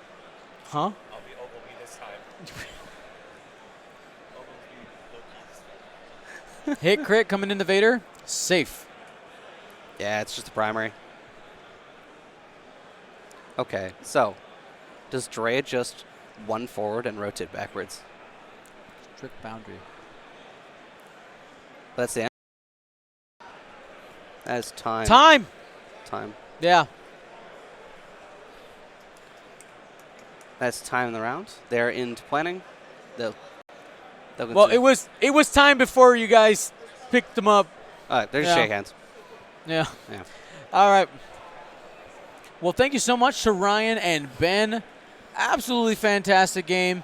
112 to 85. Congratulations to Ryan getting the dub here. Way to go, Ryan. 112 to 85. 112, 85. Huh? It's too easy when you do I'm it trying to for- save the head judge time. He's trying. Dion, try and do the right thing. I'm just trying to save you time by giving them the numbers rather than. Of course. Alrighty. So real quick here, I don't have a bunch of time because we're gonna be getting into the next round. That's Cam. Oh, hey. Yeah. So Hello, if everybody. you ever see this guy around, be scared. Oh, no. He's a great X-wing. No, he's a really nice guy, but a great X-wing player. That's not true. That's not true. I'm terrible. He comes off really unassuming. Hi, nice to meet you. Hello, I'm Cam. Nice I'm- to meet you. I'm I'm- actually terrible at this game. I'm from Canada. fine. That means I'm really nice. Sure. All right. Sure. We'll go with that. So, oh, since you're of course. the guest, you get to choose. It's just from your group. Yeah, these are actually our alt arts from my league, yeah. Yeah. So Yeah. pick one that we're gonna give away. Okay. We're going to give away my favorite 2.0 pilot, which is Boba Fett. There you go. Everybody. It looks go like to the this. left. There you go. There we go. It's a Scum Boba Fett card. It's GRX branded right here. Oop, Yep. Right here. There we are. Everything's backwards. It's amazing. And it's an old school baseball card. Love it. These are alt arts from our buddy Reed, who is in my league, Grand River X-Wing League. And he made these for our team tournament. It's pretty great. These are very exclusive. They're only given out to people who played in the team tournament and people who played us yesterday in Swiss. There you go. Yeah. And me. And Dion. But I don't even get to keep them. They're all to give away. Dion doesn't get to keep anything he's given. He's like, I should keep this, but at the same time, I'd like to give it away to my fans. It's to the people. It's for the people. for the All for the people. people. That's right. So this is how this works, Cam. I press the button. You say the name. Sure. Roll it. Are you ready? Sure. Are you Why not? sure? I have no idea. It's going to be like some Polish name. I'm going to just butcher it. Absolutely. It's going to be terrifying. All right. 3, 2, 1. It is Scott Karch. Scott Karch. I know that guy. Scott Karch. I know that guy. He's actually an Illinois player. Oh, cool. Yeah. So congratulations. You're getting that Congratulations, Boba Scott Fett. Karch. Getting a Boba Fett card. Exclamation point win in the chat in order to get your prize. Fill that out. If you don't fill it out correctly, you don't get your stuff. That's just the truth. That's just the truth. That's just the truth. Fact. Yep. All right, next, we're going to go ahead and do an FFG official engine You upgrade. giving away official watch now? Wow. Yeah, I got all kinds of stuff, man. Oh, all the things. All the Yeah. things. 3, 2, 1. We have Habmo. Habmo. Habmo. That is you. Exclamation point win. That's right. Next one, this is from the Arch Alliance group. Oh, is that the heroic alt art I've been hearing about? It is. It is. Heroic.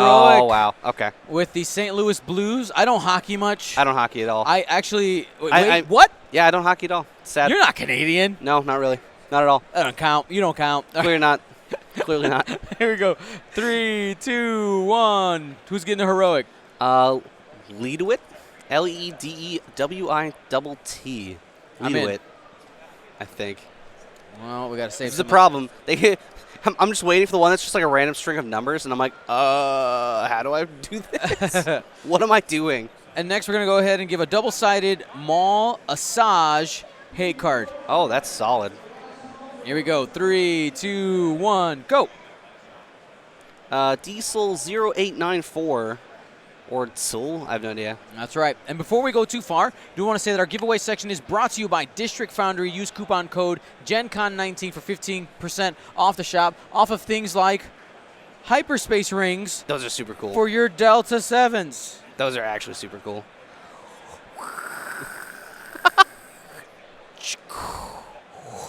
That's pretty sick, actually. All right, you got that. Not gonna lie. And there's a sweet tray that I put away because I didn't You want have anybody to steal it. I got So just to. walk I got to by. find it, right? course. Yeah. So check out District Foundry. We got one more thing to give away for this round, One more Let's go ahead. giveaway. What do we got? and do Rejects Brath. It's a Oh. Tech Series card. Wow. Okay, That's cool. pretty cool. I've never seen those before. Yeah, I'll show you. I'll show you the collection after we get off sure. this. Sure. All right, here we go. 3, 2, 1, go. It is Lou the Lunatic. Lou the Lunatic. All right, guys. We'll be back here in about 10 minutes with the next round. This will be round 3 of Day 1B of Gen Con North American Championships. That's a mouthful. Woo. Peace out, guys. All right, thanks, Cam, for helping me out. Yeah, no problem, man. Anytime.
Hello, everyone. My name is Dio Morales, your host of the Gold Squadron podcast, and we're coming to you live from day 1B. This is round 3 of the GenCon North American Championships. Plus 3. Huh? I told him at the time. I told him, yeah, I let him know. Everything good? We good? Are you happy? Is your soul good? Never? I'm sorry. Sorry about that, guys. We're going to get the stats up here, and we're going to redo the intro one more time. Hello, everyone. My name is Dio Morales, your host of the Gold Squadron podcast. We're coming to you live from round 3 of day 1B of the GenCon North American Championships. Thank you to both the gentlemen here who are going to be playing. My co-host for this round is... Hi, everyone. I'm back. For today, at least. Thank you, Dion, for letting me join you today. This is Nathaniel Moore, another Gold Squadron member. All right, guys. So we're going to go ahead and break down the lists. Let's go ahead and start on the right side. So we got Peter with Obi-Wan Kenobi with Sense, R4, Astromech, and Delta 7B. We have Plo Koon, who has Sense, R4, Astro, and Delta 7. And Rick Ali, or Ole, I forgot how to say his actual name, with Daredevil and R2A6. All right. And then on the left, we have Mark Moriarty with SF squads, FOs. We got Quick Draw with, she is just loaded out here. 70 points total. Fanatical, Pattern Analyzer, Special Forces Gunner, Fire Control System, and Afterburners. It is super ace Quick Draw. That is expensive Quick Draw. Then we got Scorch with Fanatical and 2 Omega Squadron Experts with Special Forces Gunner and Fanatical. Basically, because of Scorch's ability, he's got 4 3-attack dice guns. Remind me what Scorch's ability is again. Scorch is you can take when attacking, you may take a stress token essentially to roll an additional attack die. Okay, so it's just basically a 3 damage dealing TIE fighter for at range 1 if you can get close. Moving at PS4 is going to make Scorch harder to kind of close that gap, but we'll see how Mark flies this. I know Mark tends to be mainly a kind of Imperial player in terms of Imperial or First Order. Peter, if you didn't notice, didn't Peter win the Gold Squadron Classic? No, he didn't win the Gold Squadron Classic, but he was in the top cut or something. I don't remember off the top of my head.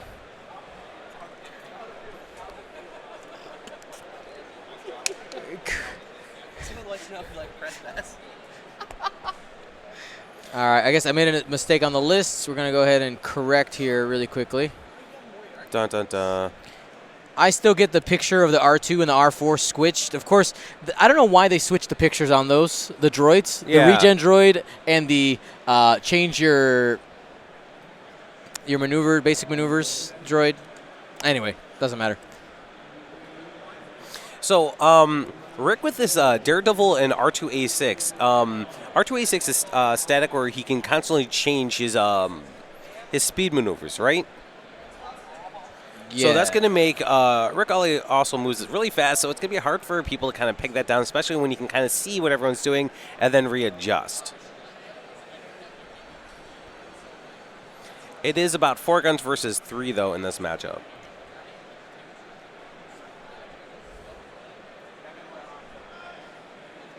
I'll be right back. Give me 1 second.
All right, guys, we're back. I knew there was an issue with Peter's list. I just couldn't quite find it. We got it now. All right, so let me go ahead and get colors on all these. We already put our dots. We got two of the experts on the bottom. It's pink and yellow. All right, so Nate, you've been playing a lot of Jedis lately. Yes. What do you think about the approach he's got there? Well, what he's trying to do right now, what I see is he's trying to attack from 3 different patterns. If you can split people, what can you usually can do is sometimes jump over them and then zero in on one. You kind of split up, I mean, that's what I try to do. Split you up and then try to go for like the weakling. He has the 2 main Jedi kind of going to the, who is it going towards? Quick Draw and Scorch, which are the ones that probably are worth the most amount of points. Considering that Quick Draw is a 6 and those 2 are 5s, Quick Draw is going to have that, extra maneuvement on them, so he'll be able to reposition if he needs to, versus the Jedi are just going to have to try to figure it out. Now, who has sense on it? Obi-Wan does have sense, which is going to help him kind of like think about where Quick Draw's last movement's going to be. Yep. But that is going to be costing a force. And Plo Koon is a pilot we haven't really seen on the table too much. If we look at his ability, it says at the start of engagement phase, you may spend 1 force to choose another friendly ship at range 0 to 2. If you do, you may transfer 1 green token to it or transfer 1 orange token from it to yourself. He's basically there to like either buff people or like basically I don't know, like, oh, how do I want to put this in other terms? The healer? Kind Not of, either. right? He likes to pass around Yeah. tokens. I'm just looking at the wording. You may transfer. Mm-hmm. All right. Well, If you notice, a lot of the Jedis tend to be very, very supportive to each other or just other things around them. Yep. Maybe the idea here is just he just wanted to get 2 Jedi and On the Rick, board. and 2 Jedi specifically with regen and 7B. Sense gives him the ability to have some tech against those higher initiative ships, which is absolutely fantastic. And I'm excited to see what happens. Now, really, really quickly, for those of you who are maybe just tuning in, right here, this is Quick Draw. Okay, that's Quick Draw. This is Scorch. And right here are your Omega Squadron experts.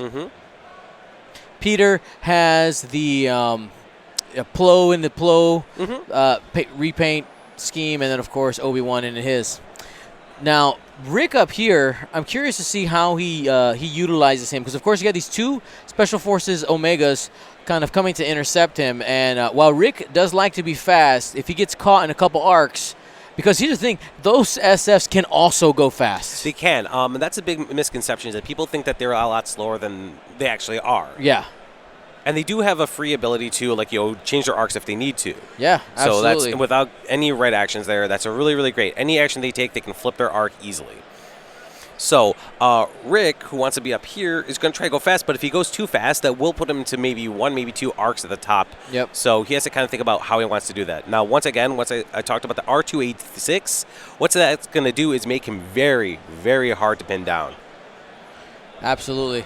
Now, one other thing I'm looking at, man, Mark had, I don't know if he wants it. Maybe Peter's just baiting him, but the temptation right now is to just do this, right? You got 5 straight. Yeah. And you see if you can catch Rick, but of course Rick can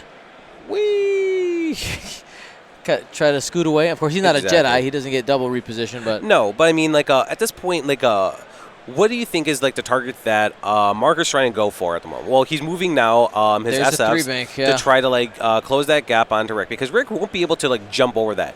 If he starts here and tries to go as fast as he can, he's not going to be able to get out of both those arcs there at all.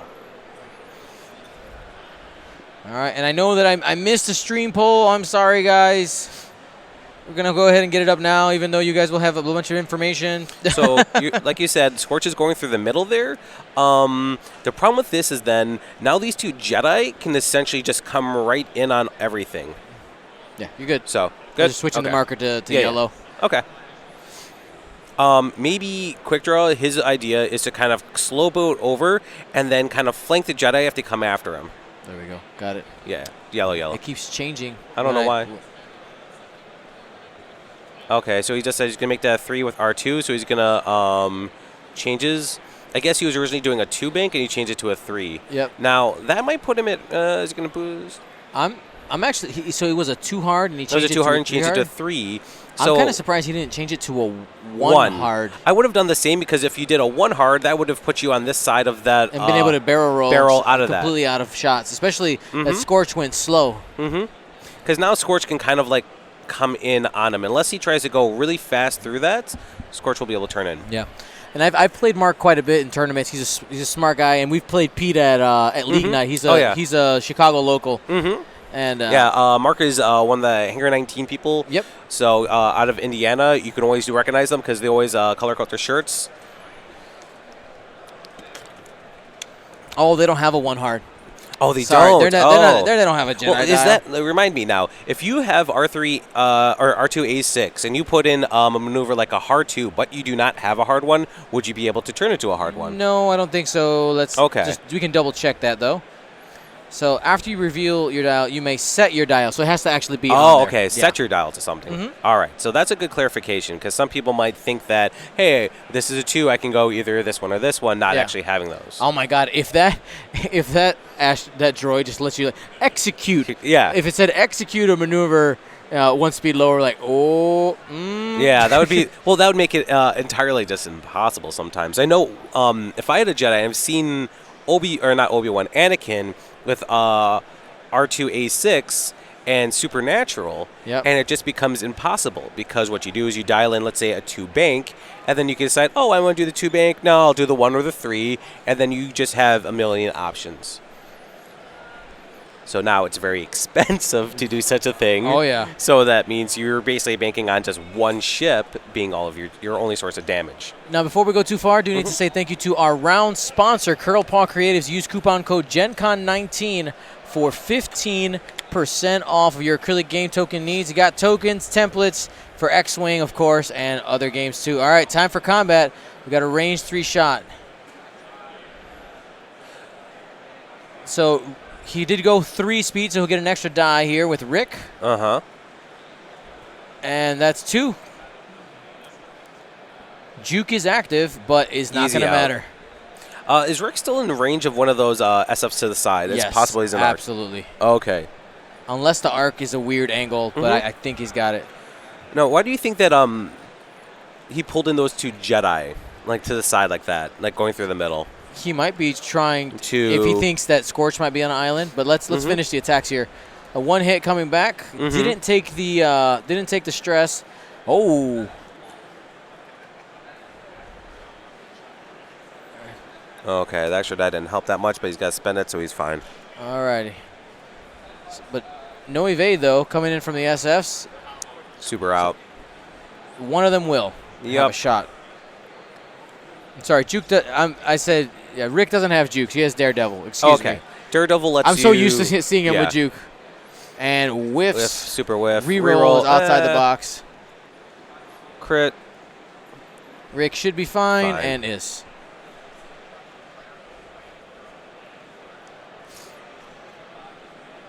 All right. So what I see now is that now Omega Leaders, or not Omega Leaders, sorry. Quick Draw is a little bit far from the battle. Yep. Now, what is biggest turn could be what? Is it a hard 2 or a hard 3? They have a hard 3. Is it but red? No. Okay. It's white. So the threat here, is with afterburners, you can keep Quick Draw what looks to be quote unquote out of the fight. Yeah. And she just gets that little bit more, and all of a sudden able to close the net.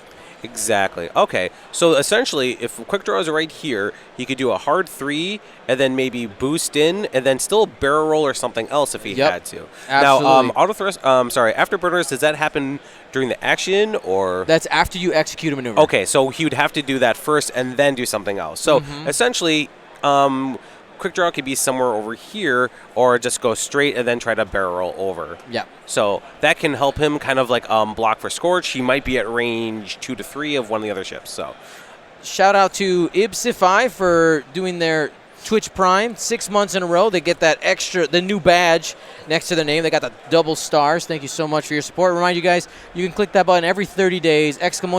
Prime, if you don't know how to do it, how to connect your Amazon Prime account to Twitch and donate free money. It's literal free money. Well, I guess you're giving away Amazon's money. Yeah, right. To content creators. Super easy, guys. Thank you so much to everybody who's taking the time to do it. Makes a big difference. So what do you think the strategy with Rick Olay is going to be right now? Rick? So the positioning, I think the positioning of these SFs is really what's going to give us information about Rick, right? So we have to ask ourselves, does the 2 hard here. Because they do not have a 1 hard. Right. Oh, they have a 1 hard, but it's red.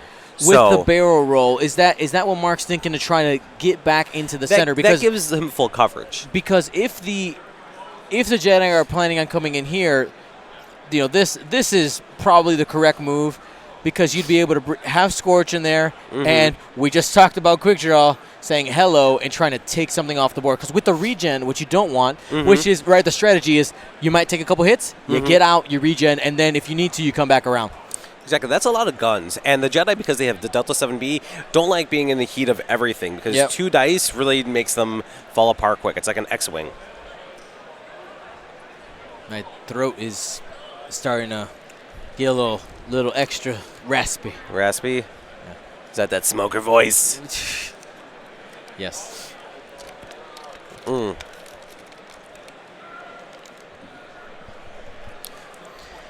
right, and let's talk about Daredevil on Rick. So if you're not familiar with that card, it's not one that we see too often. No, because isn't it kind of expensive? How much is Daredevil? Daredevil points is 3. 3 points. Okay, so it's not egregious. So it's while you perform a white boost, whatever. So 3 hard and went to the outside. He went to the outside. He's covering the Jedi escaping. Oh, yeah, okay. That makes sense. I like it. And then the other one's covering the inside. Smart move by Mark. Okay, so he's really trying to do full cover. Me, I thought that he would just try to sit there and then just try to get arcs here, like you said. Yeah. Because that means, like, he'd be able to cover this area, because we think that some of the Jedi are going to play in this area. Well, he's just spreading out. Yeah. That's all, which works too. Maybe he saw Plo over here and assumed that Plo might be doing something like that. So that's why he kind of did that coverage. Now, unfortunately, he doesn't have mods when he does this. But it could be a deterrent enough to kind of make a Jedi spend the extra force to get out. There's Obi-Wan right in the middle of that kill box. Now, he can get out. He's got a barrel roll boost. He got it. Will get out of Scorch, but he might not be able to get out of that SF. The yellow one. Yes. Yeah, agreed. Now, because he's actually in pink and yellow's arc.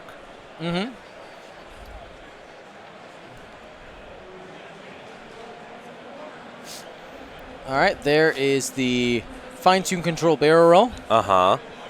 If you don't know how fine-tune control works, check out our quick tips, fine-tune controls. Quick tips. The thing that Dion always says that I never watch. Yep. Because you asked me, there have been so many weeks where I record a video, I upload it, and then you ask me that question. Later, you're like, are you kidding? No. Watch the video. I spent so much time on those videos trying to make sure to streamline. It's like a lesson plan. Exactly. And you're the bad student who just doesn't pay attention in class. Oh, I know. And I'm a teacher, so that's even worse about it. I know. Do as I say, not as I do. No, there is a thing about that. Teachers are the worst listeners about it. We don't want to listen because I don't know. So Peter trying to decide what he wants to do right now. Of course, he's just going to drop the focus.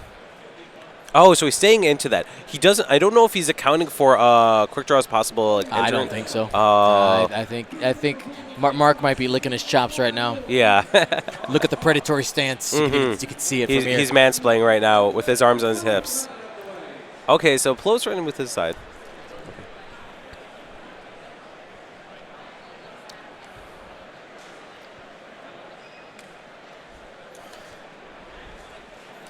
All right. Here's Rick. So that looks like a 4. I'm dialing it to a what? To a 3. 3 straight. To avoid the bump, maybe that was the fear there. Yeah. On this angle, it looks like they wouldn't bump, but he might have just been worried about it. Rick's in a rough spot. He's going to get his free evade. Okay. And Daredevil. Daredevil, here it is. Ouch. Very nice. Gets the side. Ooh, range 3 though. He got some heat from yellow. We'll see where he chooses. All right. Oh, okay. Here comes the 2 bank. Oh, okay. It's a conservative move. It is. I get it. But this, unfortunately, now he's not able to use the afterburns. Now, that does put him in arc for taking a shot at Obi-Wan.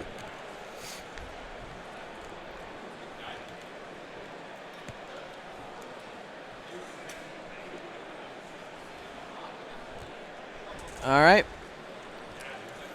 Quick draw takes a lock. Range 2. Here we go. Into Obi-Wan Kenobi. Obi has a force and 3. Oh. Sorry, 3 force and Was that the standard? that was fire control system. Got Okay. 2. Takes a shield.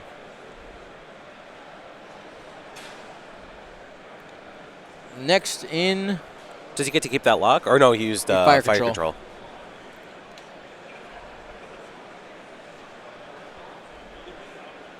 Am I weird? so or- Rick went fast, so yeah. he's able 4 to get that dice. extra die.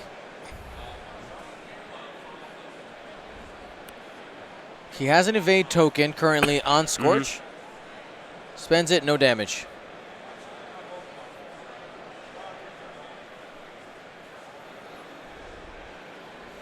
Here's range 1 coming from Obi-Wan. Another 4 dice. Has focus Oh available. no, it was range 2. I heard them Was say it range 2? Yeah, I Oh, heard okay. them say. Well, he got 2 hits. Spends the force to keep the focus. He's fine.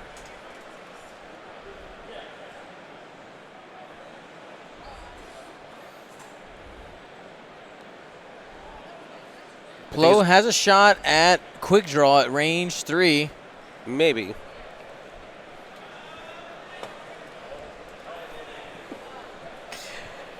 All right, Plo Koon. I mean, I think they're determining. range 3 shot. This is like the most likely spot where you only clip 1 shield off quick draw. Usually you want to get 2 or more, Yeah. right?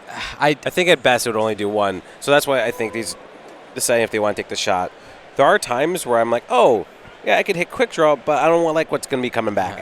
I wouldn't do it. I don't think it's not the time. No. Now, especially now that the quick draw has that shot He's going at for Obi. it. He's going for it. Oh, here we go. 3 hits. Ooh, oh, you know what? okay. Quick draw has no mods. All right, you know what? I'll take it. Take it too? It worked yeah, out. too. It's fine. That means you can only do it 1 more time. That's right. All right, 2 shields going on quick draw. Retaliation shot. Oh. Oh, that's going to hurt. Did that go against Obi? Yep, hit crit. Hit 2 crit, shields. so... Didn't Obi already take a shield damage? He- Or am I crazy? Well, they have 3 shields. They have 3 shields? You're right. My mistake. So Obi's now at half unless he regens. Safe. Mm-hmm.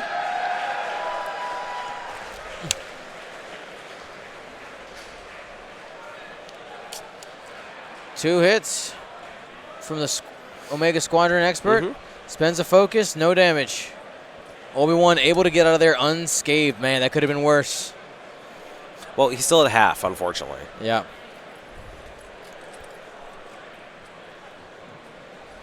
All right. Who do you think's in the... Was that all the shots? Oh, I take it off sometimes because it's hot. So I wanted to. I don't. You didn't get one of those. Okay. I was gonna give you one last night. I forgot. Thank you so much. Yay. So who took damage that round? Was it only Obi-Wan? Only Obi-Wan So and, quick draw. On quick draw? Okay. So the exchange of 3 shields on Obi-Wan off of 2 on quick draw, which is the better exchange? I mean, I think Peter isn't too sad about it because he can get his back. Yes. As long as in the process he doesn't take any hull damage. That's true. So here's, you know what? I'm going to take the opportunity to do a mid-game repoll since we actually kind of screwed up the first one. Mhm. It happens. So right now, with the way things stand, who do you think has the advantage? In terms of positioning right now, I think Mark is very, very... he's kind of closing in on 3 angles? Yeah, he's got a pretty good front going right now. Exactly. The only outlier here is, of course, Plo from the edge. Yep. So, Rick can, because he's stressed, he has a lot of options, though, right? Yep. Rick can go a myriad of different ways. You could try to jump over them that way. He could try to get out this way. He's got a lot of different things he can do. So, the easiest way, if you're worried about him, is that you could just take this exit out.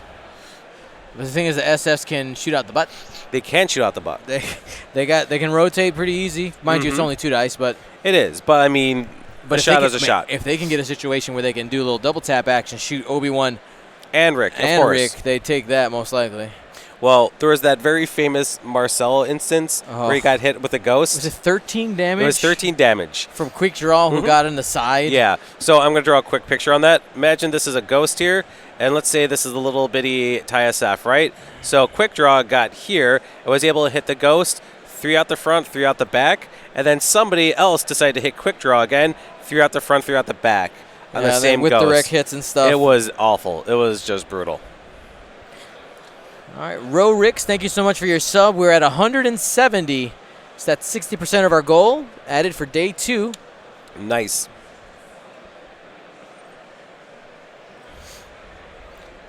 The Vonner 35 hit the 12-month mark. Congratulations, you got your helmets. You earned your helmets. And Gentaro 1701, 3-month. You just earned your first star in the badge. Vo Blue, yeah, that was in first edition. That was a while ago. It was probably 2 years ago now. It was 2 years ago. That was at the Fair Game Store Championship. That was when he has that ghost with a nice, like, really well-painted skull on top, and it just died.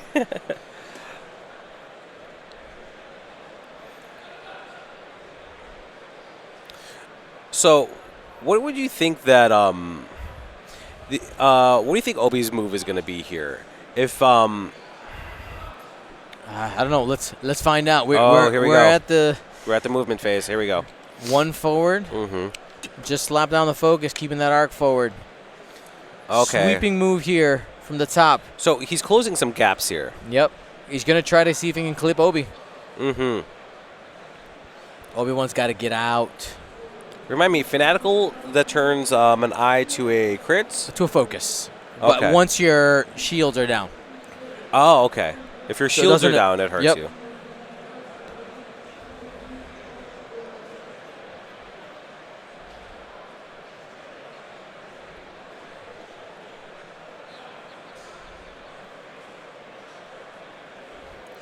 Thrain 8396. This was in first edition. The rules are different now. Oh, definitely. Yeah, it was It was a different time.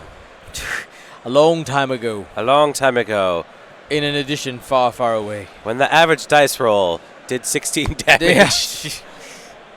When ships had 36 hit points. It's hilarious. I think it's really funny.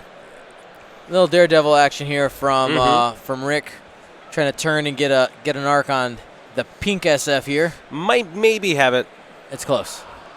It would probably maybe be obstructed too. Plo Koon also turning in on that SF. Good call here by Peter. It'd be very easy for him to yeah, he's gonna boost in. Bam, has force available to do his thing. Yeah, I would take a target lock there and just there you go. That's gonna throw some damage.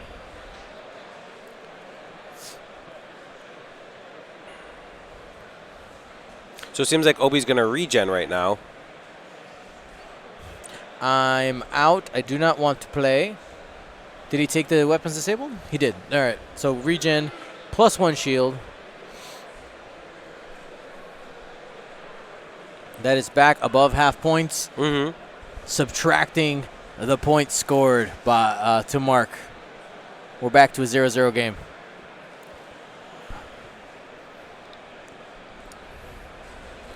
And boosting, trying to get behind that gas cloud. If pink shoots Obi-Wan, it's obstructed, but not yellow. No, but would that be range 3? Possibly.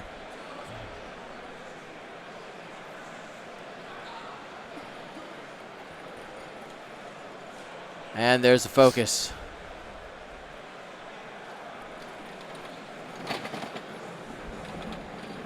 All right, so Mark went super aggressive. Okay. 3 bank. I heard Mark say, I think I may have messed up my afterburners plan. Yeah. Well, he could have boosted in here and to the right and maybe caught Plo Koon. He's still. I think that hits, right? The boost to the right on right here. He might be able to fit that if he kind of looks down that line. Down the focus. Okay, so he can get probably a range 2 shot on Plo, and maybe like strip some force or something. Just use yours. It's fine.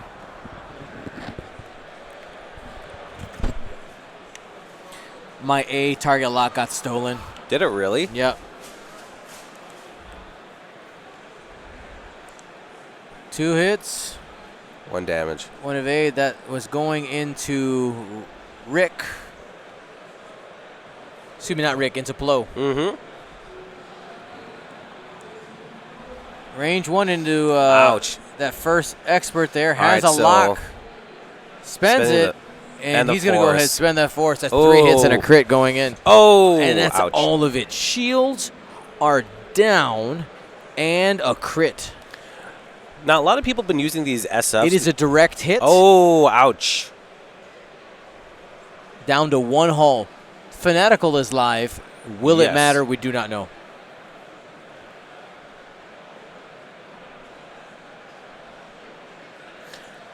Checking range there. Range 2 through the rock. Did Rick do a speed 3 this time, or does he have the I'm extra not die? entirely sure. We'll see what they roll. No, Okay, he nothing. did not. So a lot of people have been using these tie-ups because they're kind of beefy. The SFs, yes. Yes, they can do 3 dice. They have 6 hit points, and they can flip their dials around a lot. Checking range from Scorch onto Obi-Wan Kenobi. That might be close enough for a judge call.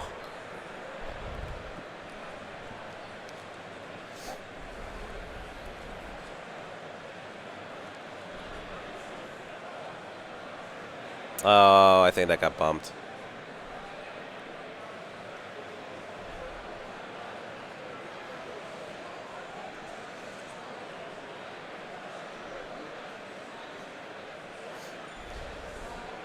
So it looks like it is in, I believe. Is it Scorch? He's debating whether or not to take the stress. So he grabbed that 3rd die. We'll probably see him slap that stress down. There it is. You could just take the wing shot. Oh, Ooh, that hit, was a crit. great. Oh, Obi-Wan's see. clinching right now. Oh. Gas cloud. Spent The the focus. focus, and he's fine. But, man, That was a close call. that could have been bad.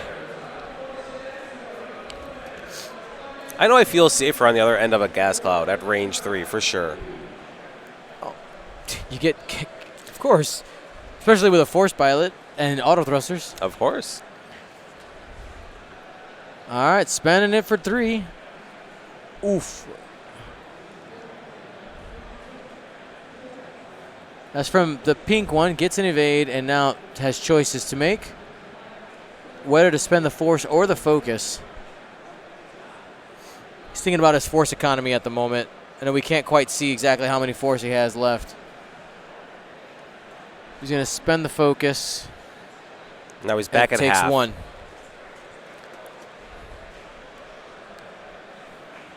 Oh. Last shot. Obi-Wan takes 1 more, so we're officially There's it. into the hole Now he only has 1 regen left that can put him back at at half. half. Well, he's already at half now. Oh Permanently. yeah, you're right. Sorry, he can't. He can't get do anything. He So can't he's get already back now above half. officially at half. At that point, because Obi-Wan's so good, you don't need to throw as much attention at him. You got him at Yes. half. Now I've noticed the change in this game in regards of that. For which one? Well, like in regards, like I know sometimes now if I get like a specific ship that I know is kind of hard to get and I don't want to spend the rest of my time chasing around, if I get it to half, I'm like, okay, I don't need to try to chase you down and finish you off. I got you to half as long as I stay above that. Yep. Now I can turn my attention, especially if they fly off in a direction, I can readjust my time and go after somebody else that's more available. Agreed. So that's changed the game a lot. Now, if you've noticed, like in this tournament, out of all the lists I've seen and gone against, there has been a broad mix of things. Oh, Now, it's yeah. not like in 1.0 where you kind of see the same cookie cutter things. There's definitely a real good wide mix. variety. A really great mix of everything. There's nothing that's super egregious in terms of playability. Every game that I played, it's like, oh, this wasn't an overpowered thing. This wasn't a ridiculous thing. It was just played well, or like it had to be like a kind of matchup thing. So, and I think that's the game state right now is that what we were kind of looking for and kind of wanting. Yeah, absolutely. Let's go ahead and talk about the faction breakdowns. A total of 77 players today. We had 11 people bring Rebels, 17 Empire, 11 Scum, 14 Resistance, 8 First Order, 13 Republic, and 3 Separatists. Okay. So only 3 Separatists, so they all get stuff. Yep. Mm-hmm. The curve, similar-ish to yesterday, except for the fact that there's less Empire. Still the most, but less percentage-wise than it was yesterday. Mm-hmm. So there's 36 minutes left in the round, right? Okay. Right now, we have Quick Draw that has 1 shield left. Obi-Wan is permanently at half. Nobody else has really taken any damage. So it's still anyone's game here. Absolutely, still anyone's game. And you know what? You know how we asked the people. Stream poll again. Mid rounds. It's a little experiment. See how you guys like it. So it looks like Keep you guys engaged. Go ahead. Rick and Plo. Well, Rick's probably not going to be on the offensive here. He's stressed out, so I'm assuming he's going to try to peel off or try to get rid of that stress, because they could turn on him. Plo is right here and could probably try to turn in on people, but I don't know if he'd want to face Quick Draw, who's right there. Now, conversely, here's Obi-Wan. Obi-Wan's out of the fight. He might try to swing him back in because he knows, like, hey, he's already at half. There's nothing else, and I need to get more damage to get points now. Now, in terms of what Mark can do, let's see. We have this guy here that could probably do a wide array of things. He could probably move here to go after Plo. He might be able to do something straight to, like, try to scare off Obi-Wan and maybe get that back shot if he wanted to. What do you think? What do you got? I want to see what Peter does with Obi-Wan, because that's really going to determine. So, if Peter decides to run away with Obi-Wan, I think Peter's lost the game. I think so, too. Immediately. I think because so. he needs to keep the gun in the fight. I know he's going to want to be cagey because he's low on health. Yeah. But at this point, he's down. He's already at half. He has to do something. Now, he could spend the turn, like, right here to try to, like, regen the shield, but it's a kind of moot point right now. Yeah, you can't go too far away. Getting pink off the board needs to be – getting this SF needs to be a priority. Get it off the board ASAP to reduce the number of guns coming around. And after that, you got to try to find a turn where you can take off that last shield on Quick Draw. What do you think Mark's going to try to do with that pink? Like, what do you usually do if you have someone that has 1 hit point left and it's kind of a lower on the scale? Instant blocker? Block it. Yeah, exactly. try to block with it. It's a blocker then. If I can, yeah. So, yeah. It's just what I like to say, be annoying. If, like, someone's got 1 hit point left, be annoying. Doesn't matter who it is. It's like, well, I'm going to go down. I might as well, like, disrupt whatever you're trying to do. Absolutely. Absolutely. So, it might be – okay, here we go. So, here's pink moving. Okay.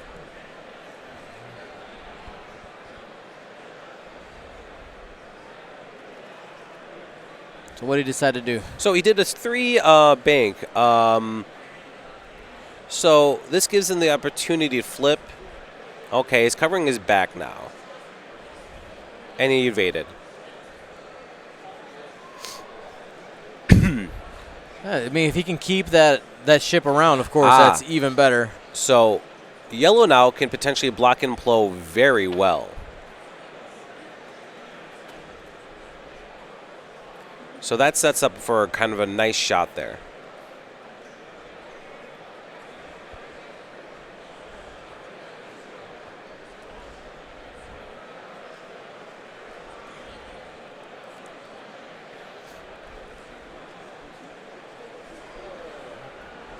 All right, so Scorch is hopping. Scorch is trying to catch Obi-Wan in the corner. Yeah. Nobody puts Obi in the corner. I put him in the corner all the time. You get a timeout, Obi-Wan. Stop playing with your lightsabers while you're supposed to be doing the laundry. That was stupid. All right, let's continue. And you said that I wasn't allowed to say dumb things. It's my stream. I can say as much as I want. That's right. I didn't make an obscure video game reference that like 7 people will understand. People appreciate my video game references. Maybe. Maybe. We should do a poll to see how many people understand what a Zergling Rush is. A Zergling Rush. I bet you'll get a high amount of yeses. I don't have time. I don't have time to type all that. All It's Zerg Rush. Rick going to the top of the board here, taking the evade with the. Okay. Okay. fine-tune So control. this is a way for him to. Oh, that Daredevil is coming into play here. He might have an arc on that yellow one. Yep. So here's one of the issues. Like, I like the maneuverability that Peter is getting, and he's relying on the evade token for defense, but he's not having any mods for offense. He's relying solely on the on netties, essentially. Exactly. And so that makes Rick hard to kill, but he makes him a little bit of a point fortress in a way, but not that he's worth the most amount of points anyways. So he's just basically there to kind of take the shot. If he gets a natty shot, cool. If he doesn't, I think it's just there that to be the flanker. If he's in a flanking position, then he can take something that's more viable. Right. Versus right here, he doesn't know what's going to happen. Oh, he might take some heat, so let's play defensive. But his overall DPS is down when he has to do that. Yeah. So Obi's moving all the way around. Okay. So one bank. And focus. Focus. And he did So- regen there. Uh-huh. That shield now is all about just protecting you from crits. So here comes Plo to get out of yellow. He is in a kill box right now. Right in front of Quick Draw, unfortunately. Now, I'm going through all the math in my head. I don't think he can get out of Quick Draw's arc at all. At best, he's in 2 arcs.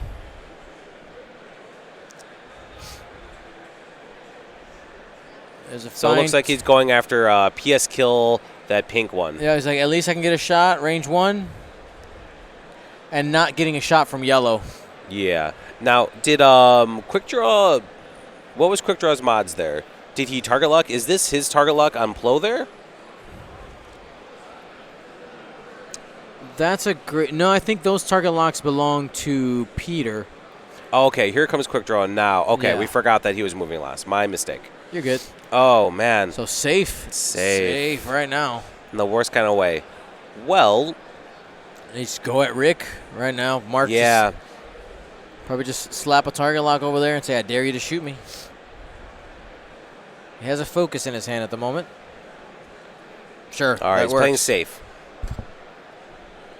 I mean, but if he has the opportunity to spend that focus on attack, he probably just does it. Yep. So Rick is going to get an extra die on his defense. Uh-huh. Oh, Only just one hit. And there it is. So nothing came of that. So then it's highly likely that Mark will lose that SF. Now, who's worth more, that one SF or half of Obi-Wan? DSF. Okay.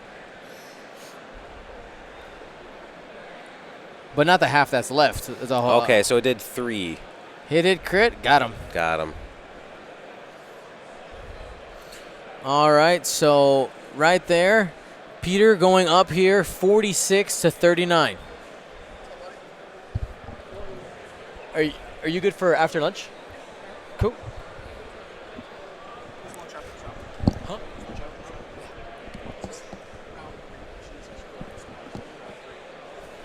So he decided to take the shot into Quick Draw. Dealing 2. Huh? Well, that hit Quick Draw, so now Quick Draw is activated again. All right. Quick Draw loses that last shield. I don't know if that was the best move there. Whew, with a vengeance, gets another chance. Oh. Oh my goodness. That was. That, for Mark, that feels bad. Yeah, that was a hard move. I think that was a pretty lucky shot for Rick to take that. Pretty risky for Rick to take that shot on Quick Draw. There was a little bit of variance in the favor of Peter there, for sure. But hey, you got to take advantage of it. You got to keep pushing. So now Quick Draw is at half. Yes. So that really puts. That's more points. It's 81 points scored by Mark Peter. is now behind schedule here. So he spends that.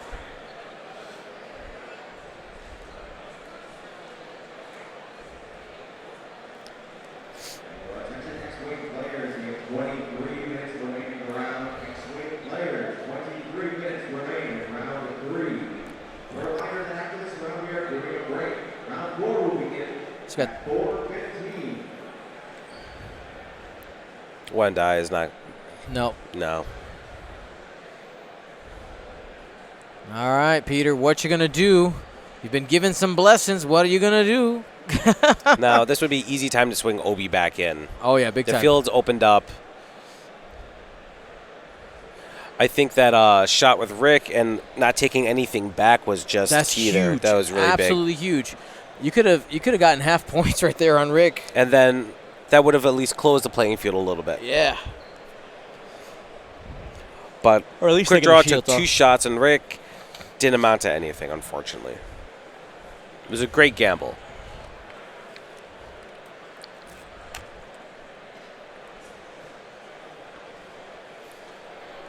All right, 25 and change left here. Man, So where That the was- game state is now, what do you expect to happen? so Scorch is going to continue to pursue Obi-Wan. Ideally, you'd want to do a 2-bank, but you can't. You think that like if he did a 2, he'd land on a rock? Yeah, So he doesn't have a 1-bank, right? Nope. Because he's a FO. right. That's this ship right here. Yeah, you Yeah. want to skate that. I mean, it's hard because we're not actually at Yeah, the it's table. hard. It's hard to If- see you at an angle. If a 2-bank fits, I think that's the right move. Mhm. I would 2-bank barrel roll, I think, because the danger with just a 2-bank is a 1-bank here Mhm. and just wreck you. Just depends on how desperate Peter's feeling with Obi-Wan. Kind of got to gauge the player that you're playing, but Mhm. Peter's usually pretty cool, calm, and collect, so he's not really giving anything up. If it was me, I would try to go somewhere here and try to do something like this, maybe. But I know I'm overshooting by far. Well, yeah. So the risk there though is if Mark calls that and he just does it too hard, clears the stress, focus. Now you got a range 1 shot. Exactly. So So- Mark has to decide between doing the bank versus doing the hard. So basically covering for this arc or this arc.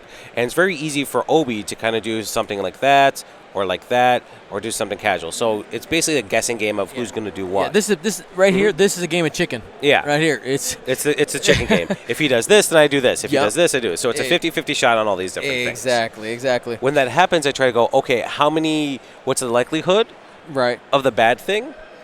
And what's the risk if the bad thing happens? I think the least risky one is the 1-bank. Yes. I think 1-bank on Obi-Wan is the least risky. So then, what about a quick draw here? Quick draw's facing forward. Okay, here we go. So, 3 hard here from the Thai SF. If Obi-Wan goes fast, he's in that arc. exactly. Okay, so he's banking on that. Yep. He's trying to go Quick for the draw Obi-Wan might points. sloop. Oh, here comes the hard move. Okay. He's anticipating the fast runaway. Uh-huh. A 3-bank is a sad Peter. We'll see what he did with Obi-Wan when we get there. Oh, okay. Really going in for a block here? Nice. Okay. So that prevents the 1-bank I was talking about. Yeah. Now, if you had room, one of my favorite moves is to kind of do a cut and then just barrel that way. Now, that's if you have room, though. Oh, Scruffy okay. Nerf Herder in the chat says, I just Oh. realized I'm wearing my GSP shirt. He did a 1 hard. That's what I would have done. A 1 hard? Yeah, 1 hard, then try to barrel roll right here if you can make it. You might be rocked. But you can. Did he complete the maneuver or did he bump? Because if he didn't, he can still use fine-tune control. Oh, he rocked. Okay, so he can still... I think he might have just barely bumped.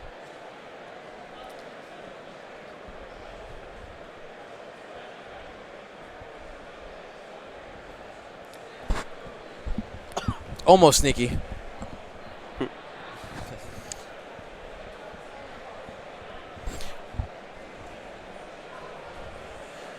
All right, so it's slow boating here. So Rick has a range 1 shot on yellow now. Mm-hmm. Yellow's arc is pointed forward. He was hoping that OBU would have gone further. Now, that was a risky move to do that, provided you're trying to block there. you're kind of hurting yourself in that way because this means you have the range 3 shot if this block was successful. Rick So barrel rolling here to avoid quick draw. I like the move here. Unless she does a sloop, then that's going to be a sad Rick. Here's a sloop. Okay, going after quick draw. Keep the foot on the boot. All right, quick draw. Here's the big maneuver here. That's a joke. I know I said it wrong. Which one? I said foot on the boot. Foot on the boot? I said that accidentally last time. Now it's just a meme. It's just great. Oh, I see. I think they're trying to make you a meme now. Yeah, I mean, We I took saw your that face. picture. Yeah, it's It's all okay. right. I'm okay with Now, it. if you'd like more candid photos of Dion, what could you subscribe to? Patreon.com/Gold Squadron. I'll take all the candid photos you want. Maybe we should start that. Maybe if you did like, candid photo of Dion of the month. Or the meme winner of the month. Gets like a promo card. That'd be fun. Lou the Lunatic. GSP is nowhere on the heroic hoodies, though I have a couple designs that include them both on the way. I just honestly don't know when I'll have time to get those up and finish them. So did Quick Draw just evade to do that? Pattern analyzer, baby. Pattern analyzer? Okay. Yep, that sloop. Very nice from Mark. All right. Fanatical. There you Hit go. it, crit into Rick. Sad Rick. Nothing. Just 2. Now, he's not at 2 half shields yet. and crit. No, Is it 2 shields and crit? yeah. Oh, that is half. Oh, snap. Okay, that changes things. Blinded Oh. pilot. All right. Now we got a game here with 20 minutes left.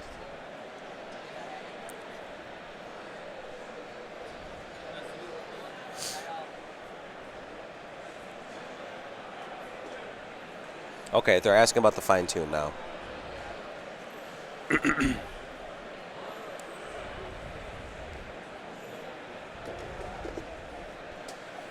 So I think Mark was hoping that he would have fine-tuned out, so that way he would have been in range.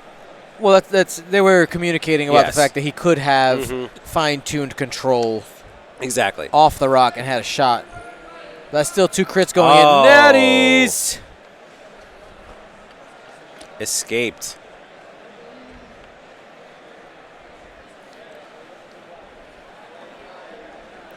Range D Plo into quick draw. So is that From 3 downtown. versus 3 or 3 versus 4? In terms 3 of dice. on 3. 3 on 3? Quick draw okay. has an evade, though. So, 2 So that's going to make it easier for quick draw for sure. Oh, not with that. takes 1 after spending the evade. Down to 2 hole there.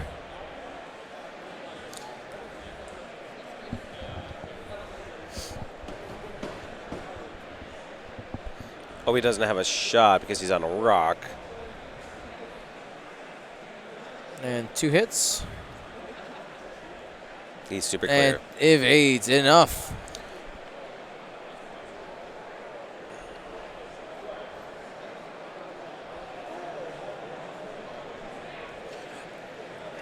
So, where are the points at now?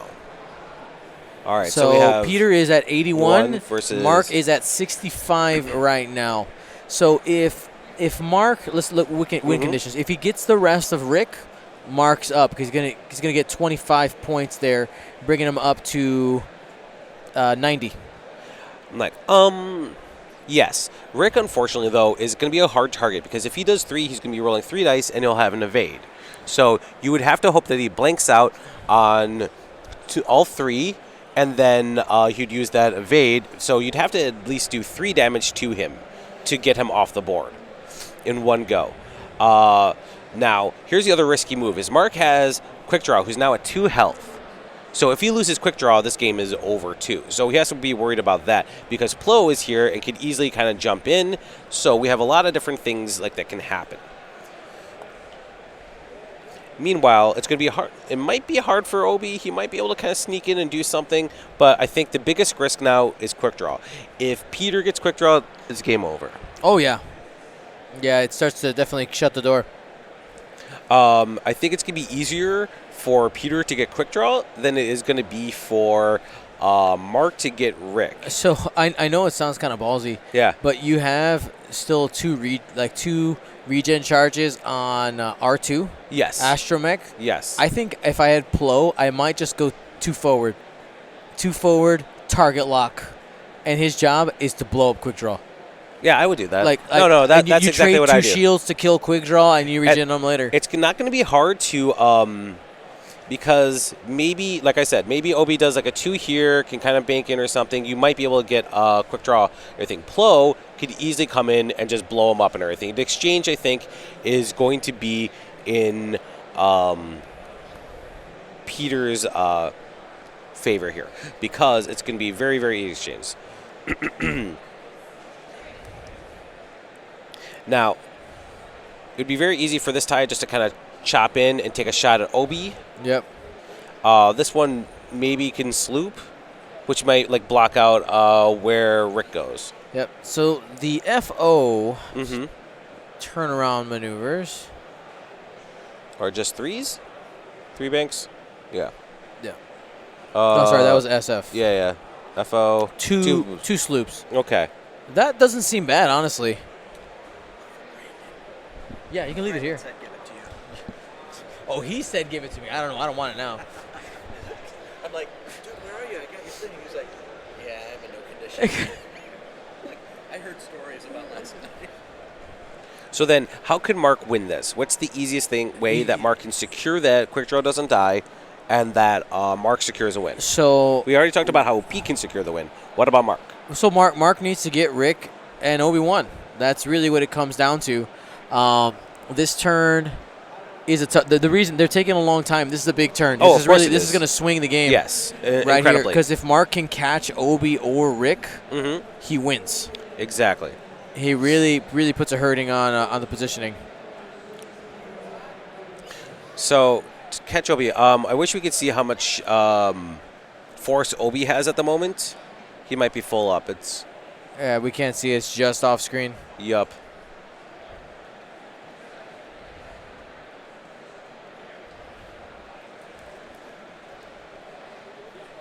Didn't work. I was trying to catch Chris's eyes. Chris Allen. How many force do they have? How many force do they have on the? How many force are on each ship? 3 and 2.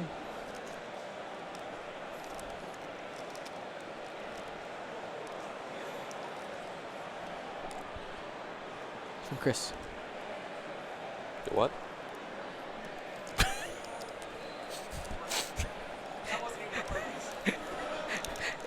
It's just built in. So Obi-Wan Oh, it is. has. They're what? Okay. What they do? Do you got more of them? Can I have them? Oh, cool. These are those are Dion's. Can I have Dion's? Oh, so Chris Allen said I could have Dion's target locks here. Thank you. See, Chris Allen loves me more. Oh, I get fresh ones. Do you know why? Because I know who Senpai is. See? I don't know. I don't. You don't know what that is, I don't but- really. I don't care. Like I literally do not care. Let's start a poll. All right. Okay. So what have we missed now that we're distracted? All right. So I think Mark was. Okay, so they're calling a judge. They're calling a judge to see if the one bank fits off the rock. Cool. Mark in a blocking position. I like it. The one forward there. Mm-hmm. Now, why do you think that he did a hard maneuver here to try to make sure that he has the arc backwards on Obi?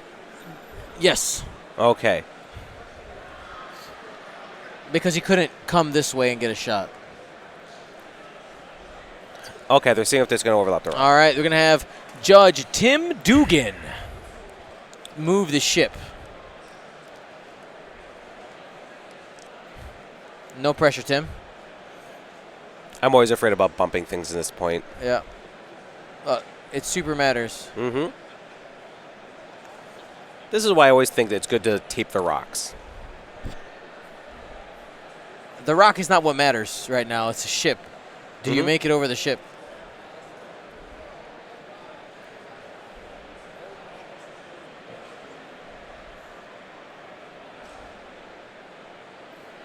Oh man, that is close. I don't think he makes it over though. That is Right there, that last little shift. No, there's no way. No way. And that could potentially put Obi on the rock, too. Oh, it is. It's definitely 100% on the rock still. Oh, man. That was okay, we're train tracking it. Oh, yeah, that is totally on the rock. All right, that will matter. If Obi gets a crit here and it's a direct hit, that's game over. So, missed opportunity last round by Peters really hurting him. Takes a crit. Oh, like I said. Let's listen in. Council Fire could kill him when it's time to engage. So if he rolls another hit here, that could extremely swing this game. It's a 50-50 shot, though. Less than that. Doesn't do it on crits. Oh, you're right. Three, so 3 out of 8. Yep. Get on my calculator here. So that's a 37.5 chance of rolling damage. So it's a 1/3 chance, essentially. Yeah. A little bit better, but not great. Barrel back is trying to block quick draw. I like it.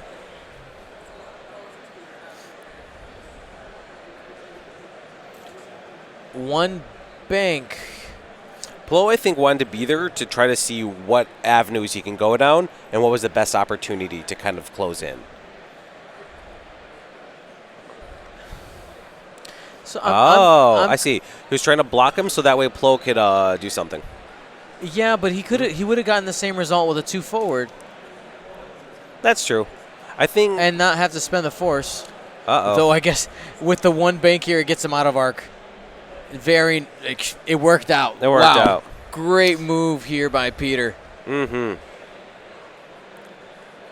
Mark had gone 1 forward. Got him.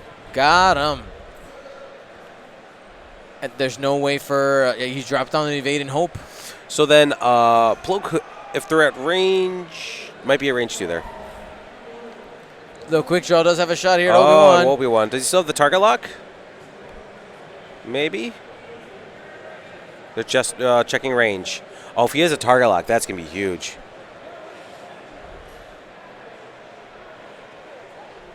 It also could matter if it's obstructed or not.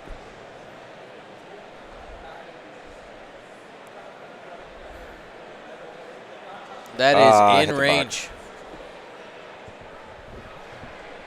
Rock got bumped. That middle one there.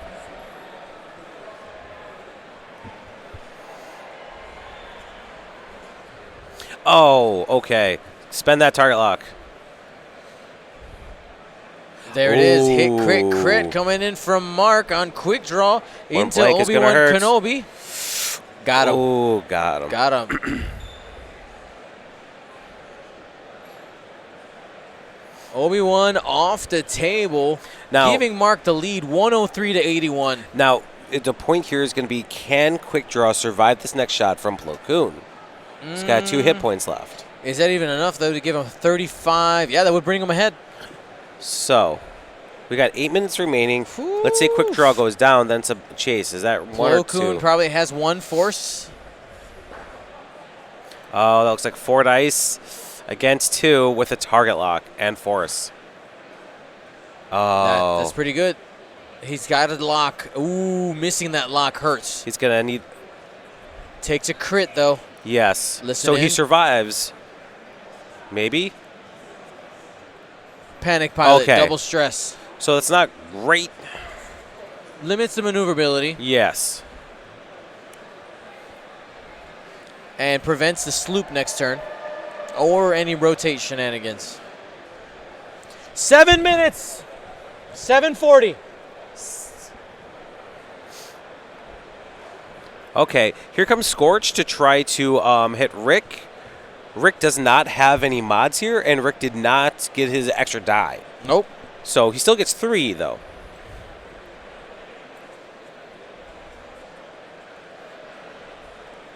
All right, here we go. 3 on 4. Ooh, Scorch, angry. Angry Scorch, indeed. Got him. Oh, 1 crit. That's a crit into Rick. Let's find out what it is. Loose stabilizer. You have to go straight or take a damage. I don't think that's bad for Rick right now. Rick can just try to get out. Like, I'm out. Yeah. Though there is another shot coming in. Oh, okay. Here we go.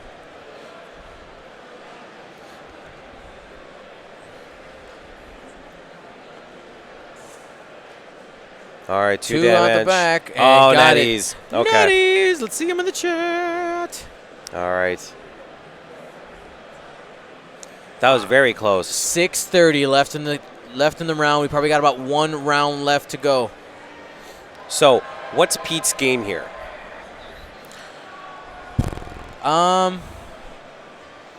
You gotta kill Quick Draw. The quick draw is the number 1 way. You How can gotta- he secure that, though?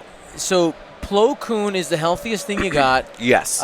Scorch is in an attacking position, Mm-hmm. and the yellow TISF is turned around the wrong way right now, though he still has the back gun. Yes. Man, you got 1 hull. You can't be too cheeky with Quick Draw. You can't go like 5 straight over the rock. No. That'd be too risky.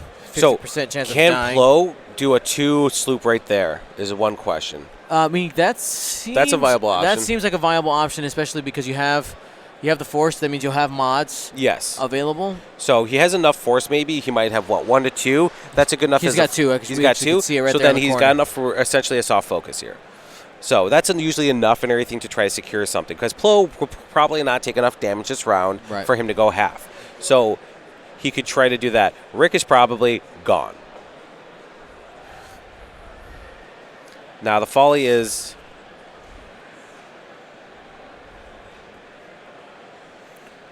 Alrighty, he's turning around. Focus, rotate forward. With the hard 3.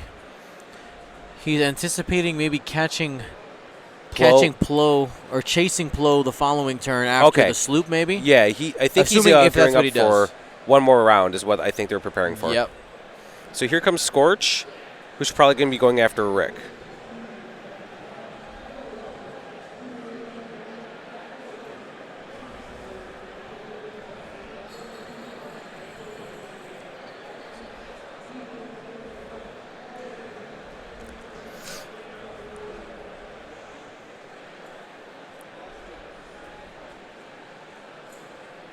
All right, Rick had a Speeding 4. He out. says, we're just going to go 5. That was the There's- easiest way to secure those points was to get out. There's no reason to stay. He should probably boost. He gets his free evade. Mm-hmm. Now, with Daredevil, does his boost, can he choose between the bank or the hard turn? I think it's a May. Okay.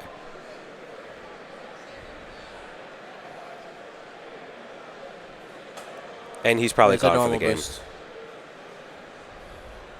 Yeah, Rick's job is just not to die. Exactly. Just like Quick Draw's job is not to die. All right, so here's that sloop we Does called. it fit? It's possible. I think it's perfectly he's got fine. it, He's but the- got it. So then, what is Quick Draw going to do to try to avoid this? Has to hard turn. Has to hard turn this 1. way. Mm-hmm. Next weight players, time in round 3. You have until 4:15 for your lunch break. Round 4 will begin at 4:15. Oh. Quick draw 3 banking. I Oh, think it no. bumps. He's not going to be able to complete it. That is going to be at No. range 2 of Plo Koon. Oh, that's super rough. Scorch. Crazy dice say that Scorch can maybe get half points on Plo with some lucky rolls. Plo would have to blank out on both dice. Yeah. All right, range 2 from Plo. That's the game. it. That's it right Ouch. there. And insult to injury there. Yes. Now, that was a hard... I understand what Mark was trying to do. He was trying to get him out of there.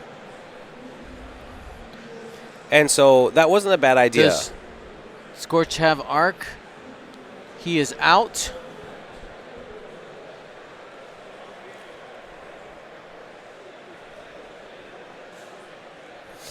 Okay, so they're going 1 more round here. 2 minutes left in the round. Did you adjust points? Yeah. Okay. So now Pete is up 116 to 103. The only move I can see then is just trying to get Rick. Unfortunately, that's going to be hard for Scorch to try to turn in on him. He could bank, but it'd be very easy for him to cut over. and get out of that arc. In the meantime, if he does this, Plo can simply just come in on him right there. So maybe the better idea is to just try to come in on Plo and try to see what you can do. 103, 116.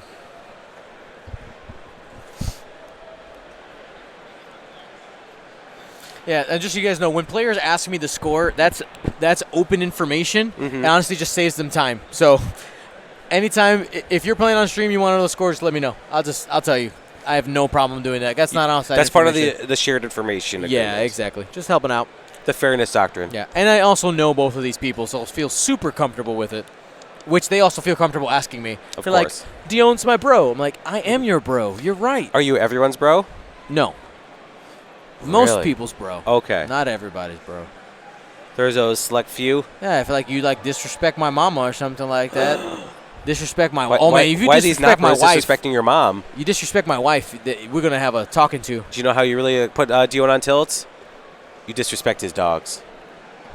Yeah. No. No, I love them, but Yeah. there's many other more important things. 30 seconds. Dang, I'm gonna tell your dogs. Where'd you find that sandwich from yesterday? Was it right around here? Just like in the food court thing? Yeah, this is a food court thing. All right, cool. I'll go there after. Thanks, man. Okay. They're doing this costume party, so you got to go the long way. All right, 30 so Rick seconds only left went here. one forward. He wants to be behind the gas cloud. That's right. That's the reason. Oh, you know what? I forgot that he can't do banks right now. Yep. He can only go straight. Plo Koon. We'll probably use fine tune to turn in on Scorch. Yeah, this is an exercise. So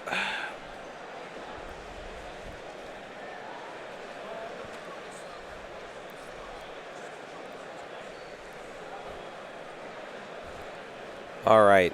So now we have this. Plo's going to throw 4 dice at Scorch, which would secure some another half, if not completely killing him in one blow. Scorch, conversely, I'm is gonna surprised that. Don't get greedy. Peter, there's no reason to get greedy. You just did 2? Okay. Oh, he's re-rolling 1 and spending it. Okay.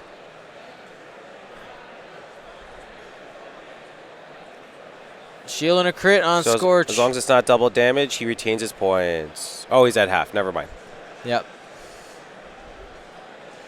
So Yeah. that right there probably secures it. Mm-hmm. This is going to be a hard last shot. He did move faster than Rick, so Rick doesn't get the extra die, but he's Yep. still going to get 4. Fanatical, baby. That's 3. And that's enough. 3. Good game. That was fantastic. Oh, wait a second. Oh. There's still shot. It's not enough. It's not going to be enough points though. Even the Well, half points. if he can get 3 damage through Umplo. Sorry, Oh, 2. preemptive claps. No. Takes a shield. Takes 2 shields. Takes 2 shields. All right. But that's still not enough to get Plo to half. But that was a very, very close last round. That was fantastic. That was Wow. a great game, guys. It was. That swung back and forth. That was amazing. Well, thank you Congratulations to so both much players. to Mark and Peter. That was a good game, man. 134, 103. You did just get half on Plo? Oh, you did? Oh. That's going to change things. Oh, Shoot. 138, 134.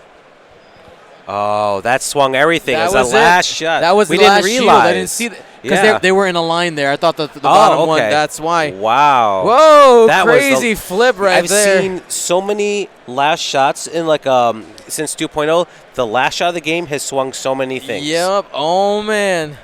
Yesterday I got knocked out. Sorry, Pete. Sorry. I did. Huh? Yeah. I'm pretty right. Half on Scorch. Yeah, I got it. So interesting story. Well, hold on. Yeah, wait. yeah. When you're ready. We got. Yeah. It's time to eat, so Oh. we gotta utilize this time. Yeah, 130. You got 138. He got 134. That was a really good last shot. That really clinched it. That was Yeah. one of the closest games we've had this weekend. Mhm. That was fantastic. Well, thank you so much to Mark and to Peter. I love them both. They're both my friends. Peter's part of our play group, though, so I guess I have to say I love him more. Of course. But great game. 4-point win, 4-point loss. Whoo, man. Ouch. So we're going to do a really fast giveaway. Really fast giveaway section because it's time to get some food. All right. Other way. Other way.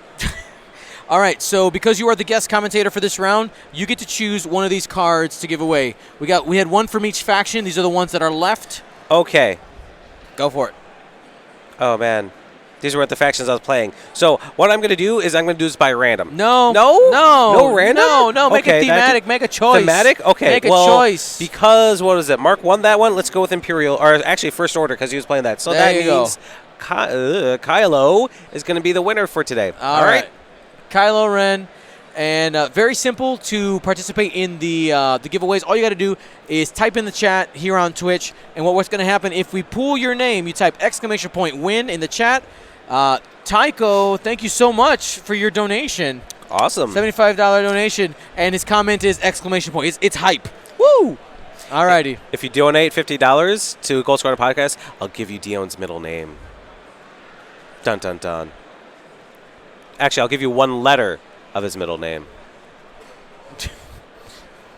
Then we'll use the Fool middle name. The Fool.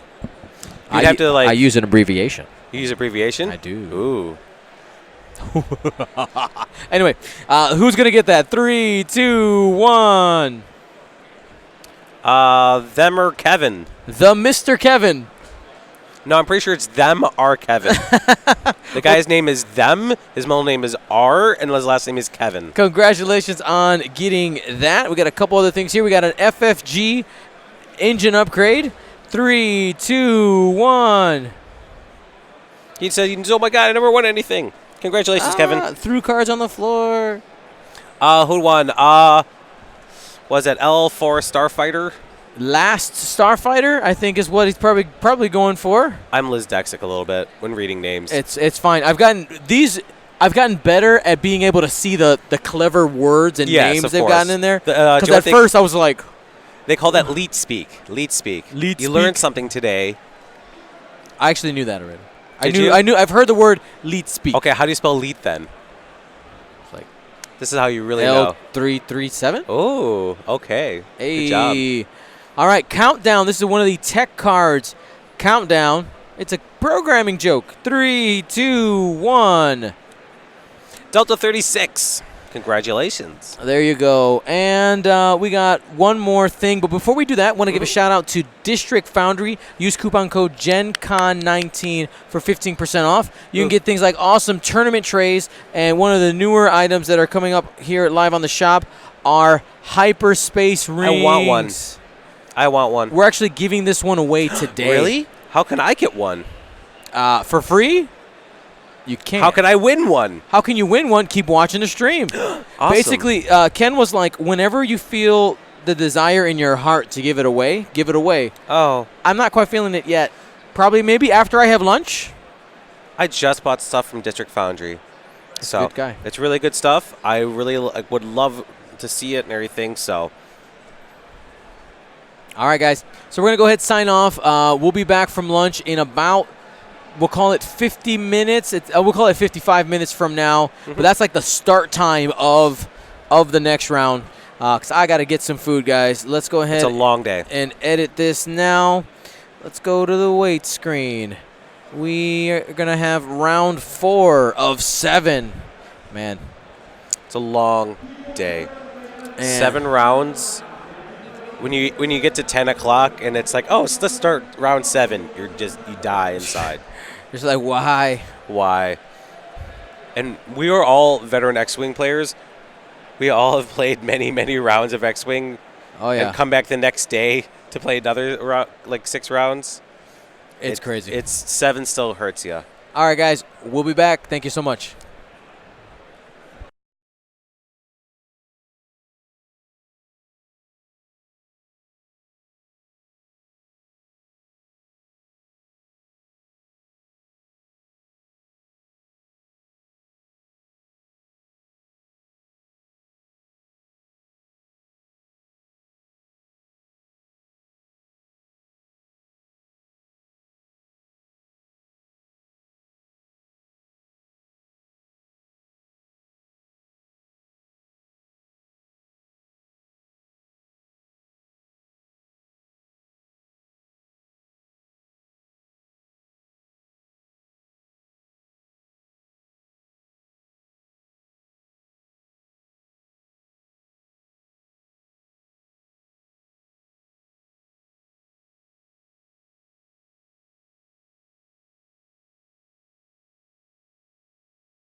Hello, everyone. My name is Dio Morales, your host of the Gold Squadron podcast, and we're coming to you live from round 4 of GenCon North American Championships. This is day 1B of Swiss, a second wave of Swiss here. My co-commentator for this round is... Tyler Tippett, better known as StarSlinger72 from the Scum and Villainy podcast. All right, so let's go ahead and start by breaking down the lists. All right, we've got Herbert running a rack whisper list. So his rack's got Lone Wolf, Moff Jerjerrod, Darth Vader, Proton Bombs, Hull Upgrade, and Dauntless. I like that rack a little bit. That seems pretty fun. And then Whisper, we've got Juke, Collision Detector, Fifth Brother, and Stealth Device.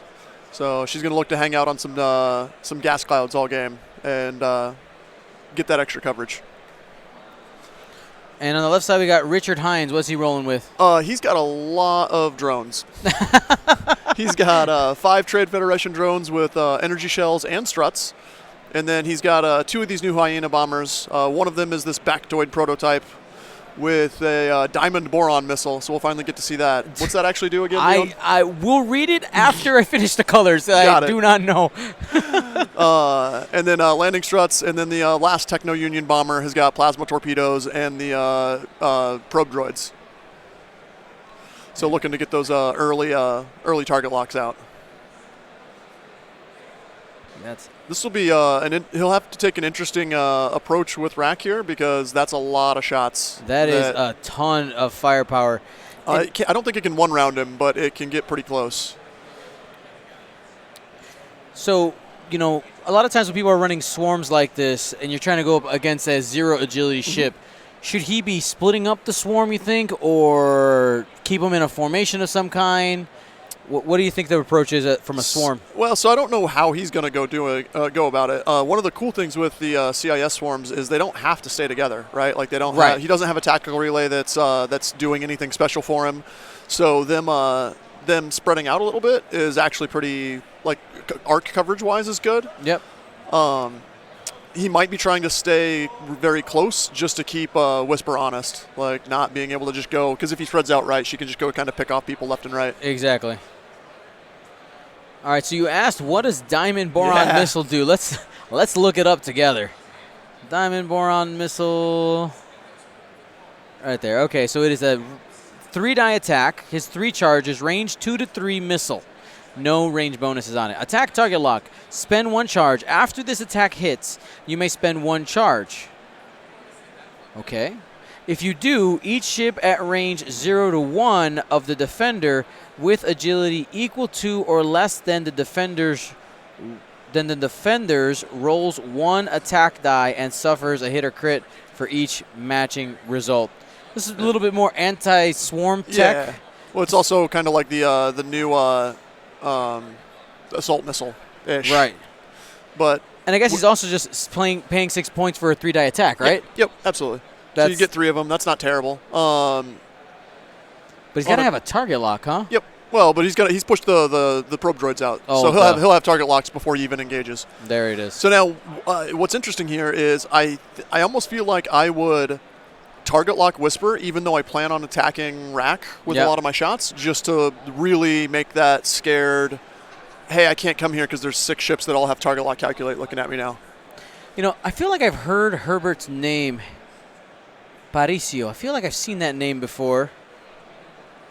So the name ring a bell for you? No? I mean, I know he's. I've seen him like at Gen Con and stuff before, but I don't know as I know him personally. Okay. Does anybody in chat know Herbert?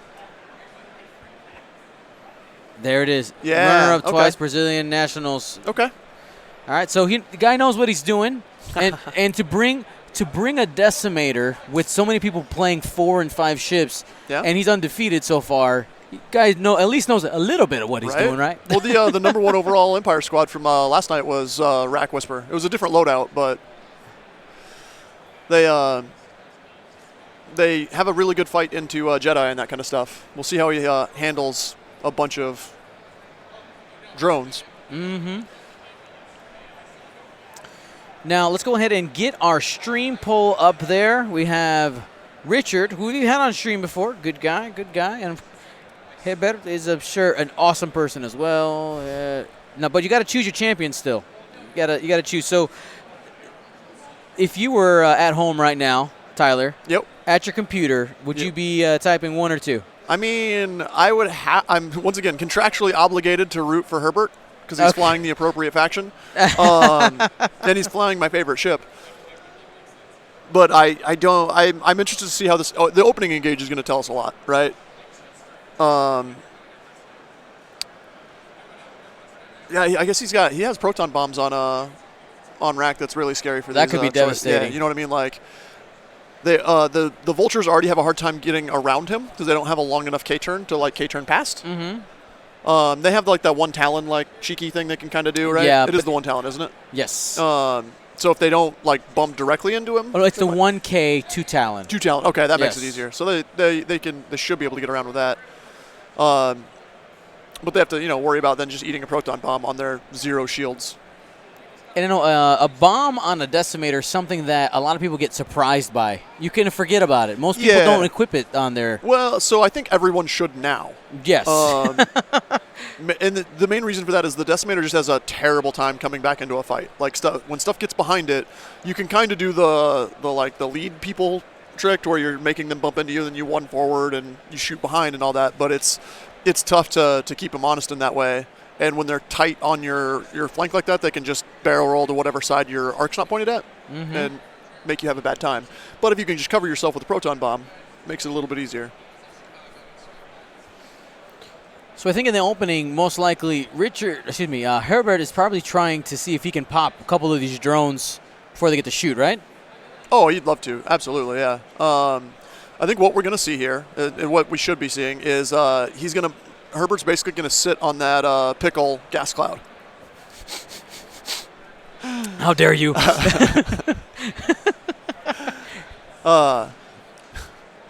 Last night at the after party, our bartender who was delivering our food, who has no idea the hate of pickles that are associated, actually brought his Dion's burger out and was like, "Oh yeah, and I made sure to get extra pickles for you." I was like, "Go!" And everybody I don't think he realized as good of a joke that he made, but it was appreciated. Yes.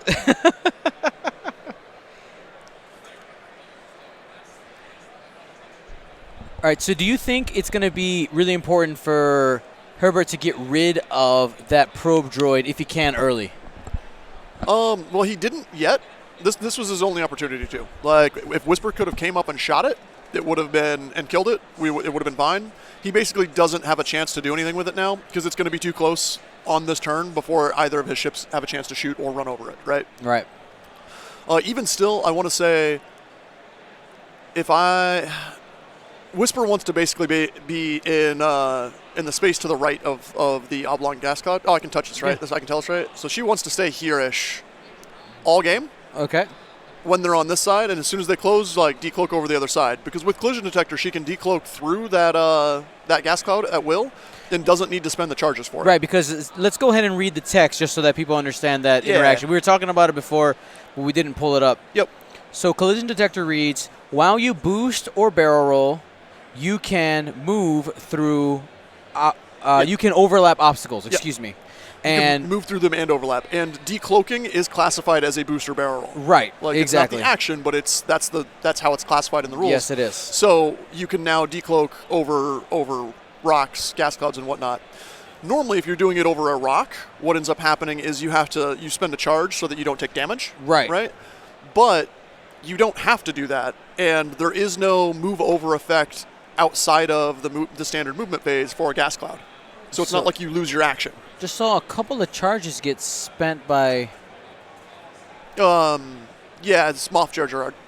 So he's boosting everybody to the left that wants to. Okay. And the cool thing there is that's in the system phase. He might be trying to just get Whisper out of range of the... I don't think he did, but... So Moff Gergerad has 2 charges, 2 recurring charges, requires coordinate.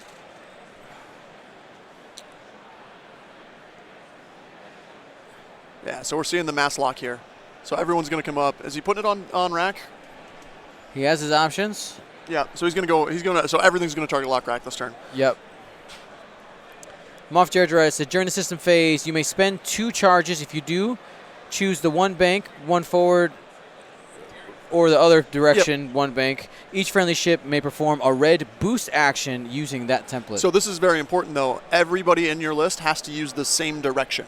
So if you want to boost forward, all your ships either choose to boost forward or not. If you want to, so you can't have like half of them go left, half of them go right. Got it. So he's splitting up here a little bit. No, he's just not done moving them. They're all going to one hard. No, I'm saying the target locks. Oh, yeah. Okay. Splitting the target locks. Interesting. I don't know as I would do that, but okay. We'll see what he's got here. Because they're all the drones that have moved. Yeah. Are they all ones? Yeah, they're all ones. Everybody's a 1. Even that Bactoid guy.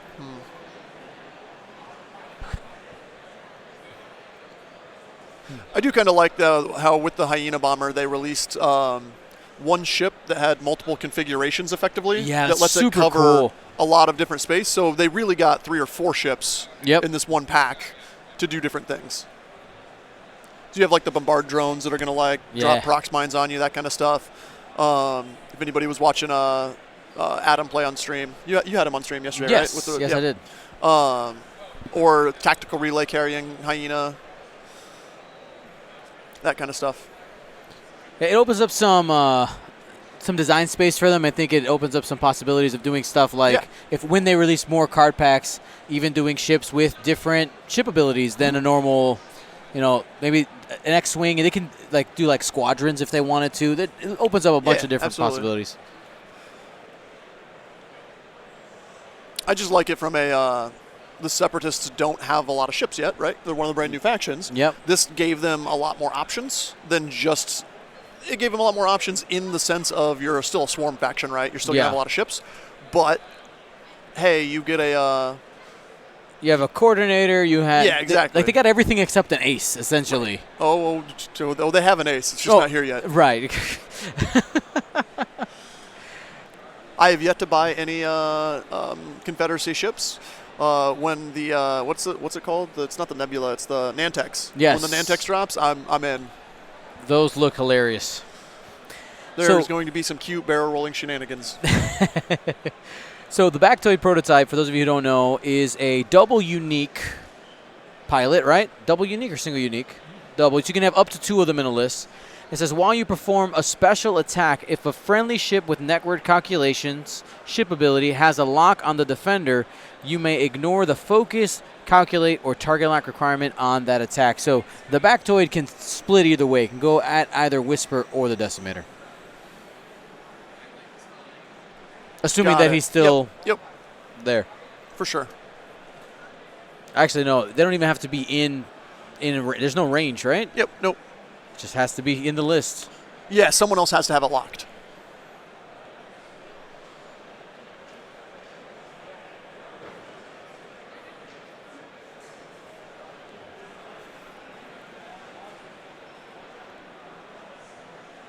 All right, going to go ahead and barrel roll. Yeah. So, Tyler, you played a lot of this archetype before? In 1.0, yeah. Right, in 1.0. Sure. Well, so it's such a different monster now. Like, I played a lot of Whisper in 2.0. I really like Whisper. This Whisper is very, very close to what I would fly. I would run Trick Shot over Juke, but other than that, because I'm going to heavily lay into the hide on gas clouds mechanic. Right. And you kind of need that Trick Shot to get that extra die when they're getting the effectively free evade because you're shooting through, right? But the Decimator is just such a different beast than it was in 1.0. It's... Rack in 1.0 was an ace. He just was a large base ace. You know what I mean? Yeah, large base ace. We're good. Yep. This Rack is a brawler. Yeah. If you're in the chat, read the chat. There's a funny there.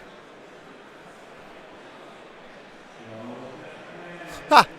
That's actually pretty good. All right.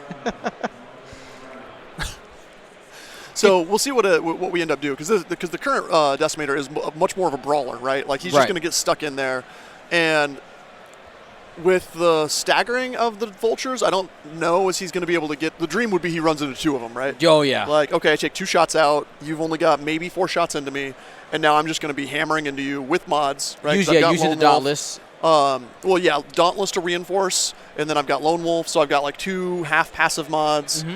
It's Rack, so he crits really easily. Just start, piling crits on, and then if they fly by, he's got those proton bombs to cover his backside. I want to remind you guys that this round is brought to you by Curled Paw Creatives. Use coupon code GenCon19 for 15% off for all your acrylic game token needs. If you like those Chad tokens, you like the big ones, go get them now. They're 15% off. Absolutely. And no, the code isn't good on Tuesday. That's important to note. Yep. This is the 1-year anniversary of the Chad tokens. Oh my goodness, it is. Yep. Wow. For anybody that doesn't know the history, we bought them as a joke for GenCon. And there was like 11 sets made, 10 sets, something like that. Like one-off, weren't ever going to do this again. It was going to be, we were going to have these comically oversized tokens that were just like as a joke. And then we actually got them and we played with them and we went, oh, these are actually really cool. Like these are way better. I mean, streaming aside, they're amazing for the stream because you just know what's going on. You can see what it is, that kind of stuff. But even in the games, there's just never any question of, oh, do you have a force token or not? Do you yes. Have sure do. Sure do.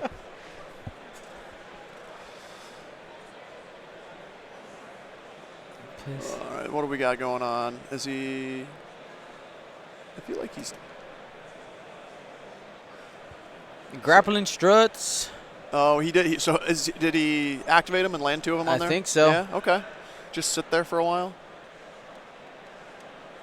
Interesting.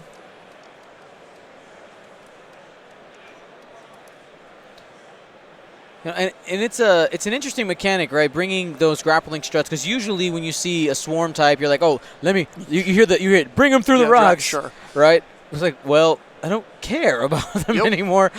Absolutely. This is weird. I don't know as I like this, unless his vultures just like leave the rock next turn and come back into formation. Right. I don't know as that's enough ships to make Whisper scared.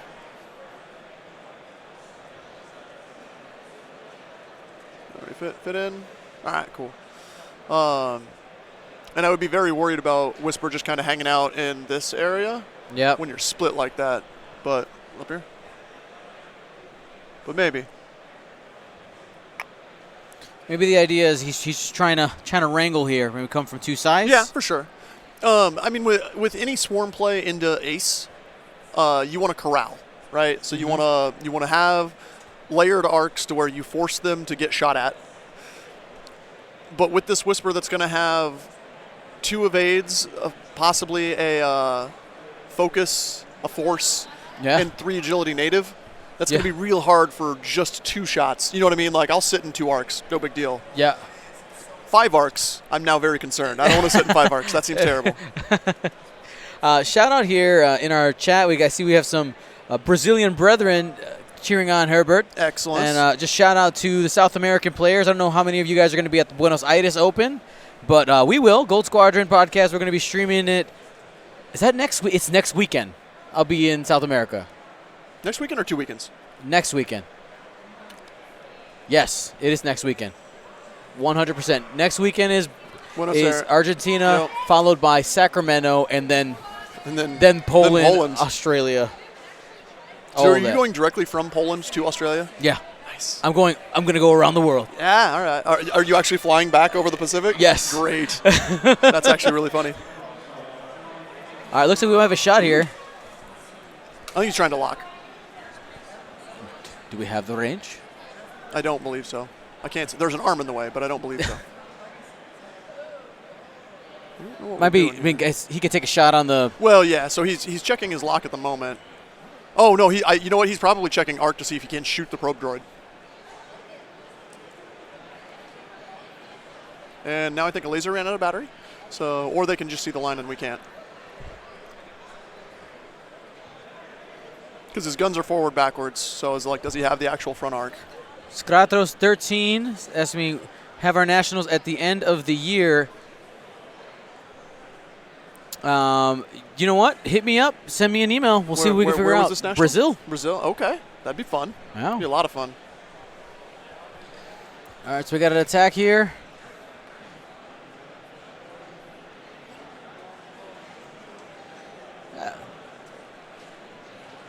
Just going to place it in the dice tray.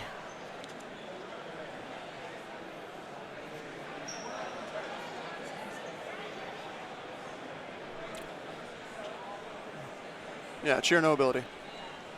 Hit crit. All right, hit crit. So, and probe droid down. First blood on the 0-point ship.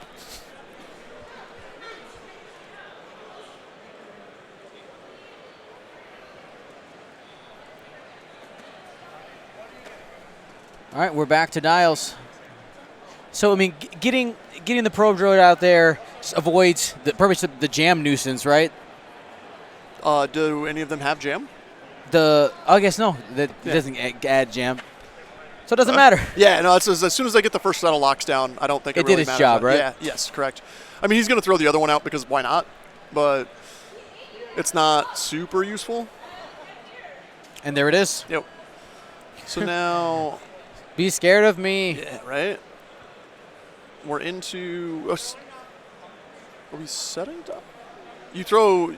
Yeah, okay. So you throw them at the end phase. That's when the drones come out, and then they get to move in the system phase. So Yep. they 3-turn out, and then they're going to 2-bank into that area, or 2 straight.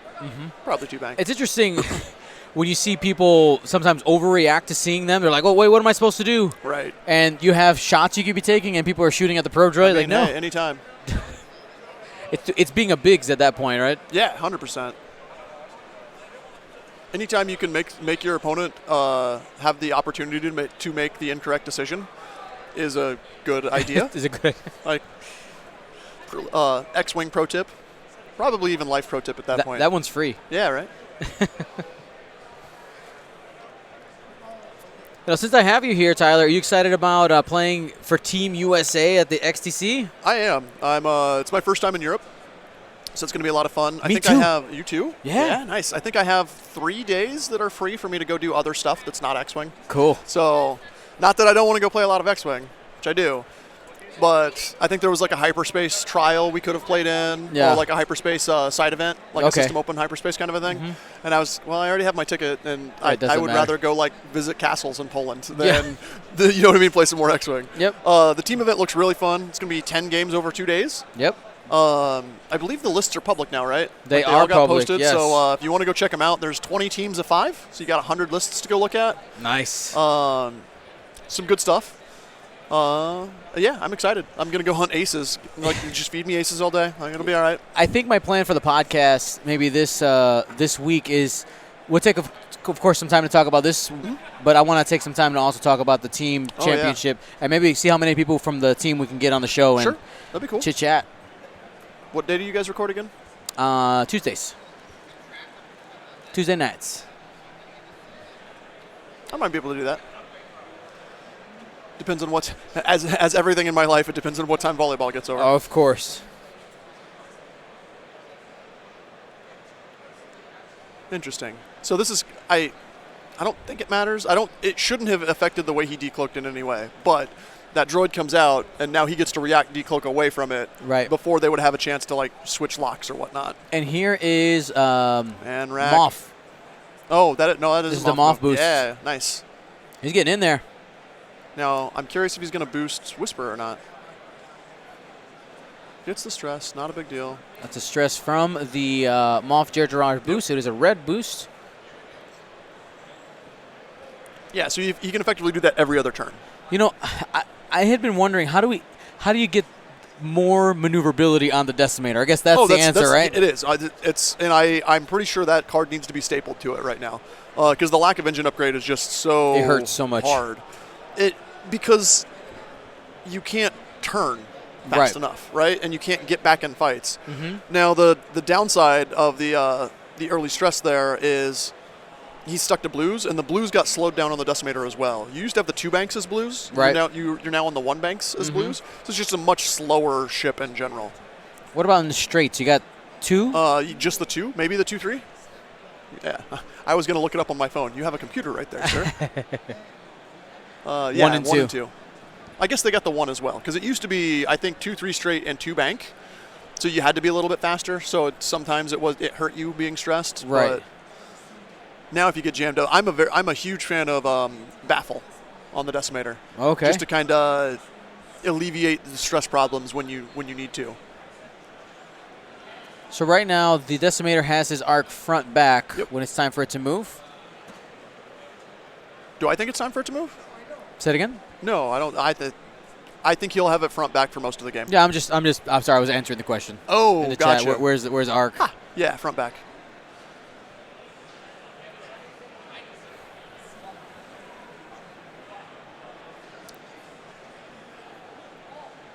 All right, that is a firing line for sure. Right.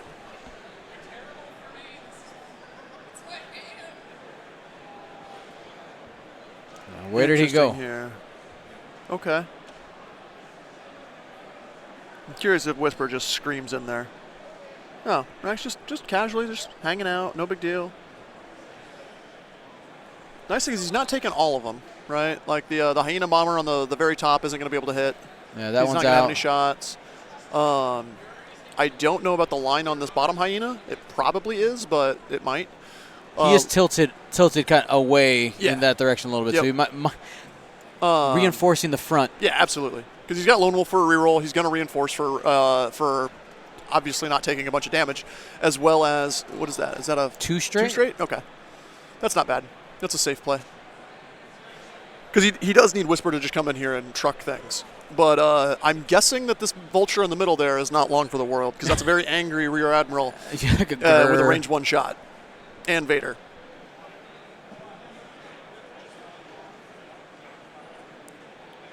Vader there, either Nope. lose the calculator or take a damage. Correct.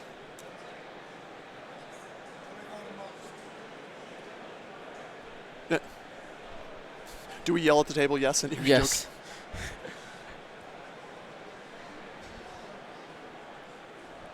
Spends the force. Yep. So drop. Now he's going to shoot. Hey, we got in the box. We're in the box, We guys. did it. Oh, that's a rough roll. Okay, so one so crits. rack ability. Let's see. What? I don't know why he didn't. Oh, he's too close to Lone Wolf. Yep. So that's a crit, or he can choose network calculations. Steal a buddy's calculate. Yeah, that's There the right it is. answer, because that's the other Hyena, right? Yep. Who doesn't have. Because he doesn't have. That's the white one that has the diamond boron missile. Oh, fair. Well, but someone else has him target locked, so he can shoot it anyway. Right. If he wants to. I don't know. I mean, maybe. Ooh, that's a good roll out of There Whisper. you go. Whisper likes that. Hit, crit, crit. Oh, And that's man. dead. It's just gone. That's. Heroic? Yeah. Don't say those words around me. Triggered, sir. Triggered. Which was that into the Hyena, or was that into the Vulture next to it? I'm not sure. Gonna. Oh, we're shuffling cards real quick.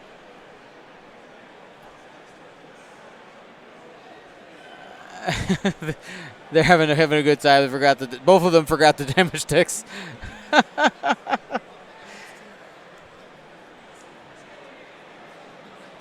So I think that might have been into the. Oh, yeah. Just There it is, straight yellow, up one just tap gone. Vulture. Look at that. Good job, Whisper. It's what she gets paid for. You're supposed to be completely unbiased. Oh, I'm going to tell these Vultures good job when they shoot like 37 energy shells right into rack. Do your job, as some people like to say. Yep. So he didn't spend the focus. That No, was he didn't. Natty's. He gains an extra evade. He didn't spend his force either. like, no one should shoot Whisper in this situation. Right. They're not hitting it anyway. But this is this is where the rack Whisper of today leverages against Proton swarms. torpedo coming in. Ooh, oh, plasma. That's in range. Plasma torps. Excuse me, plasma torpedo.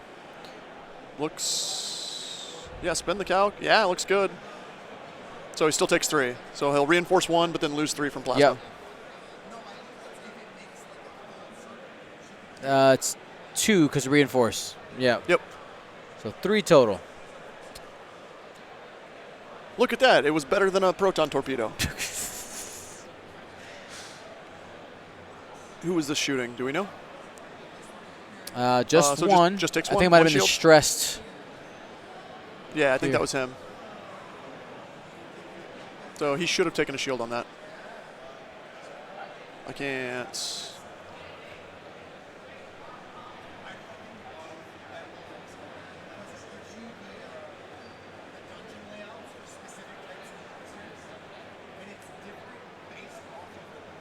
Interesting. He's actually throwing the.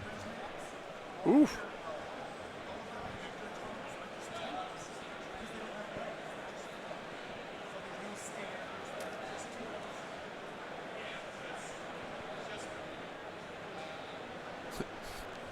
Actually having to explain diamond boron missile here. Yeah. And Herbert actually ran into the 1/8 where he actually crit himself off the diamond boron missile too. So 2 crits coming in. Hull breach. Oof. Oh, that's really bad. That is bad news, Rack. Everything coming in. Did you hear what the other one was? I didn't hear the other one. Hull breach is the one that sucks. So for those of you who don't know, hull breach sounds exactly what it is. Exactly what it sounds like. Everything's a crit. Yes. Starting now. Well, it's actually not even everything's a crit. Everything is flipped face up, which is more important because direct hits now flip an extra card up. Truth.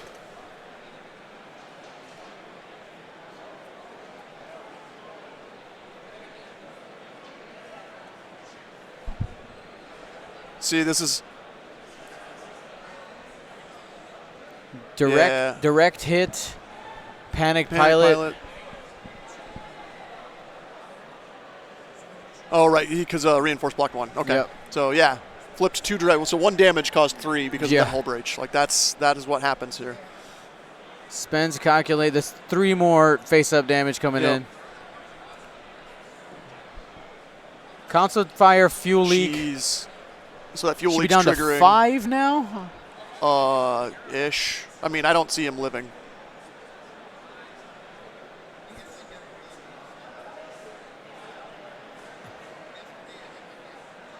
He's got a fuel leak currently up. So this next, if he has another shot, he might be out of shots. If he's out of shots, because he's panicked, so he can't flip that down, right? So I feel like this turn you just drop one of the proton bombs just because. Because you can, right? I mean, yeah, like Whisper's not going to go over there, and Rack is probably going to 4 forward, create some space. All right, I'm going to go and just double check the number of cards. Yeah, absolutely.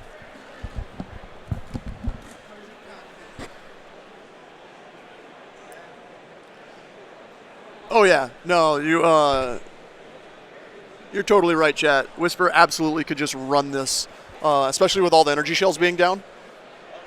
She basically doesn't, in this setup, she doesn't fear 2-dice shots. Well, he couldn't do it anyway, but Moth is down for this turn. So no crazy shenanigan boosting Whisper.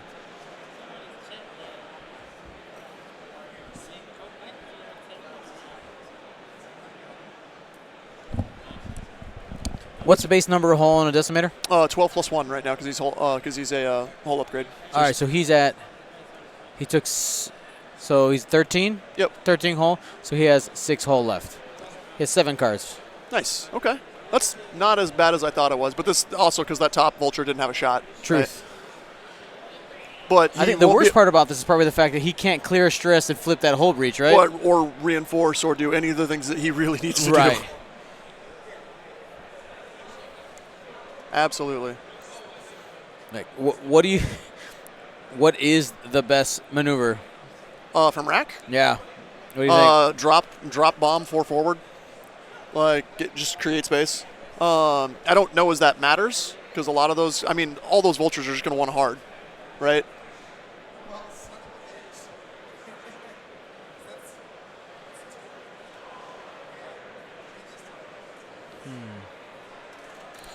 What else? There's still some confusion about diamond boron missiles. So once it hits, you can spend the charge, an additional charge, in order to force every ship at range 0 to 1. A ship is range 0 of itself. Yes.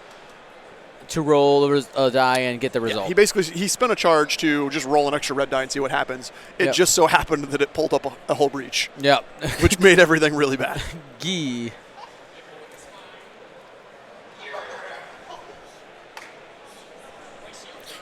People having fun to our right here, playing some X-Wing. After the 7 rounds wasn't enough for him yesterday, they decided they want to sit down and play some more. Let's do it again. Well, you played all 7. I did. Not everybody did. True, I guess. I guess that's true. It just hurt you more. I mean, so I was thinking about this last night too. Uh-huh.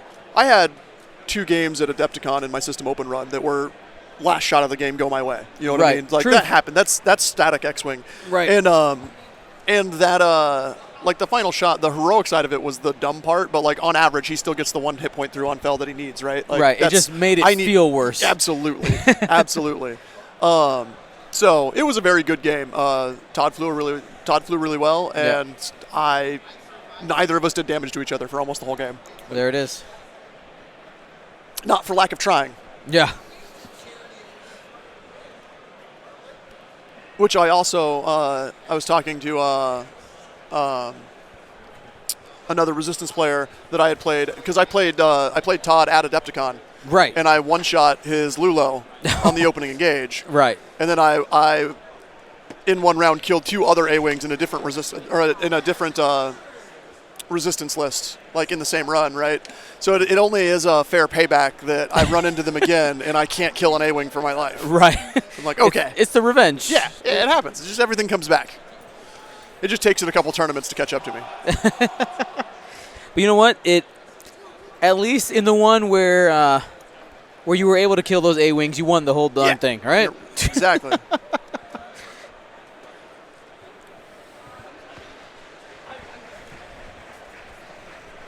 What do we got over here? Getting out the secret tech. Yeah, got to show it off. Okay. Here, which actually just reminds me, thank you to our round sponsor, Curled Paw Creatives. Use coupon code GenCon19 for 15% off. Get your tokens. If you like them Chad tokens, it's the best time to buy them when there's a coupon, because they're not pricey. cheap. Little pricey. Totally worth it, by the way. Yes. You were saying earlier, like. So here's an interesting question. Yes. The devices. Is this a device? What's the probe droids? They're remote. Remotes. They don't actually stop any movement, so I could like barrel roll on top of it, right? Yep. Okay. Looks like we're gonna Whisper sit on a rock. See these vultures over here going like, oh, landing struts. What do you? I guess we're not dropping a bomb. I don't like this. I feel like that proton bomb would have reached. I mean, I guess if they all won hard, it wouldn't have gotten them. That's the other reason I like the 4 forward, is because if they want to continue to fight and they don't kill Rack this turn, which You have the chance to drop it right in front of yeah, them. exactly. The whole swarm's eating a proton bomb. Contrapolator, no, GenCon lists are not posted anywhere. Did we get them though? I think we have them. I don't know if they've been Like the scanned paper? yet, though. Yeah, I'm just sure like we haven't put them all in the. But all right, so we've got. Okay, so the rock droids are just rotating. Injured vulture. Is he injured, or did he just? No, he just dodged out, didn't he? Did they rotate, or they? Yeah. So they sat on the. So they revealed not the get off the rock maneuver, so they can maneuver. They can rotate 90 degrees. Okay. So they just turn 90 degrees.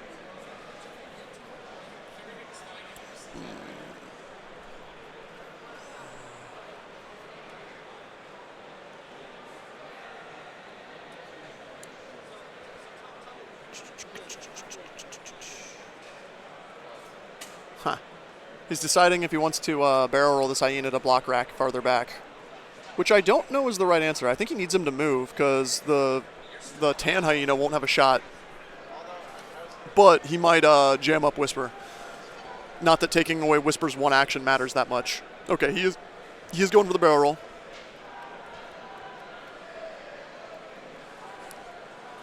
So who's he move first? This is the fun play when they're both I-5s. You can use Whisper to body block Rack as well. Right. To make sure they get a good space.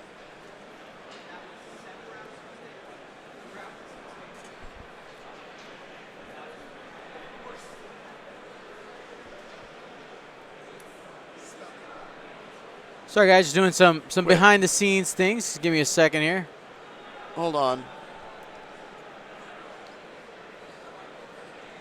So Whisper's just flying in. I'm confused. I feel like he said he flipped down the hull breach, but he can't because he's double stressed.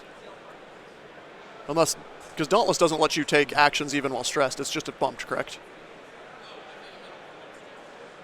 All right.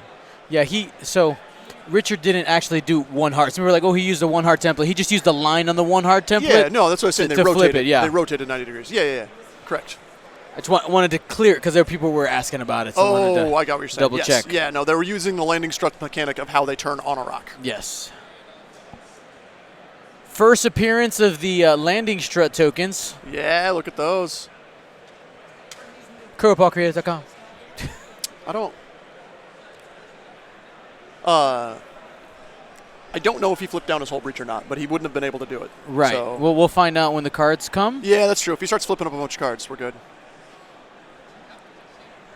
Yeah, so Whisper used the collision detector, so she's not actually on the rock. Right. It's not affecting her. It's free. Ran into Rack, but so I'm curious if Rack wants to kill that vulture, or just like let it take a one shot at Whisper. The tan guy doesn't have a shot.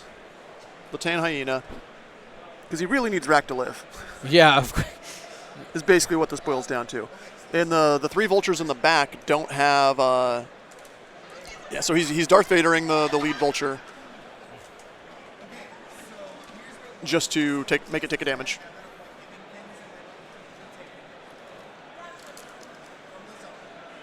Can we tell what color that was?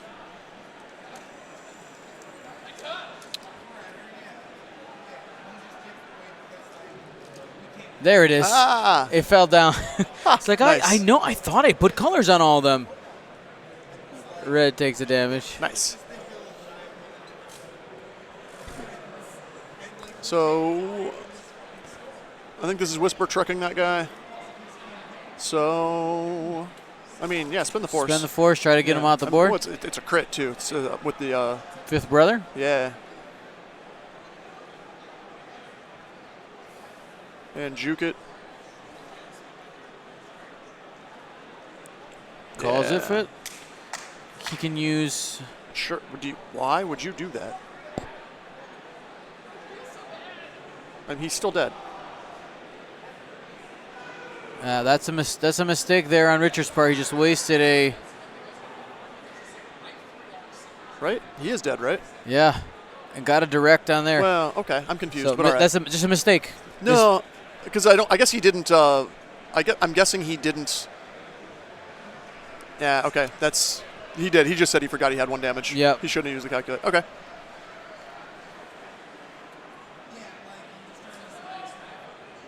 Oh, so he has to roll console fire. There it is. Prophetic. So. Done.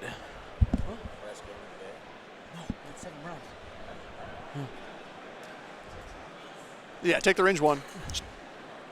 He just consoled into a loose stabilizer. 2 and a crit. 2 and a crit. What's that? He just consoled into a loose stabilizer. Loose stabilizer. So hit it, crit.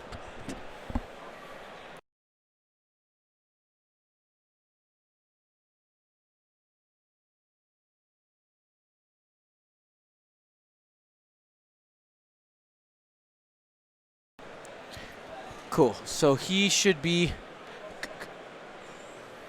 Could you show me? Could you give me a hand signal how many hole he has left? So he took the loose stabilizer, which put him at 5, and then he took a few more. No, he hasn't got shot yet. He's been shooting.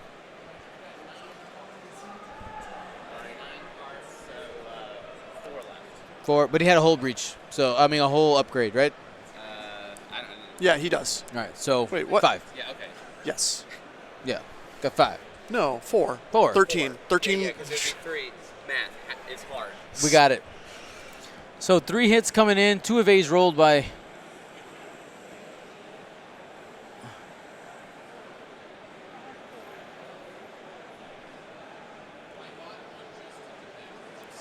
I think he's dead. Yeah, it's super dead.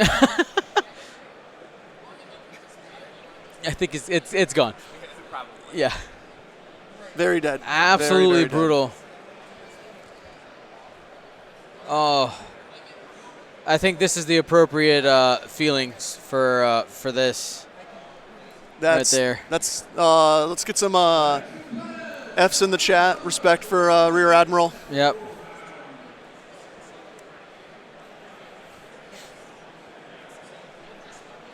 So there's resolving the cards because you have to. Yep. That's such a weird rule, but yeah. Okay, so he was able to clear 2. He traded 2 2 vultures and half a hyena. for. Or did he actually hit the hyena at all? No. Okay. So tossing 1 shell. Does he have art? I mean, I guess he does. So. Energy shells. Hit, Jeez. crit. She has 2 evades She's got- available. Yep. No force because she used it on their attack. Oof.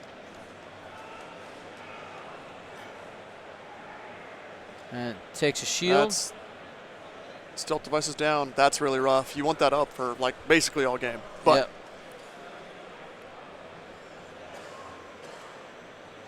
I didn't realize he had this. He had 2 energy shells left. So he has That's- 1 evade left only. There you go. He just cleared it. Energy Does he have shell any and other has dark a ones? friendly one available too. Yeah.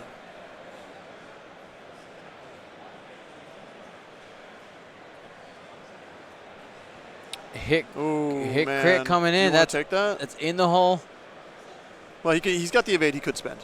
Yeah, Okay, you spend the evade. that's- Don't take the crit on hull. You don't have time to So- deal with that. Shields are down. No cloaking next turn, or this yeah, turn. No which decloak I mean, next turn. which feels bad. I get it, but this is like a range 3 obstructed shot.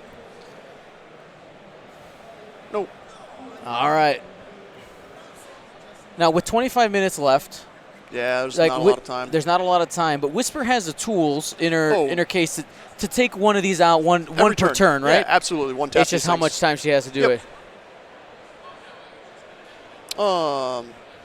The nice thing is she needs to she needs to kill 3 of them, doesn't she? Because they're so cheap. Does she go after these hyenas? I mean, is that the right answer? Is to try to like 2-round one of these hyenas?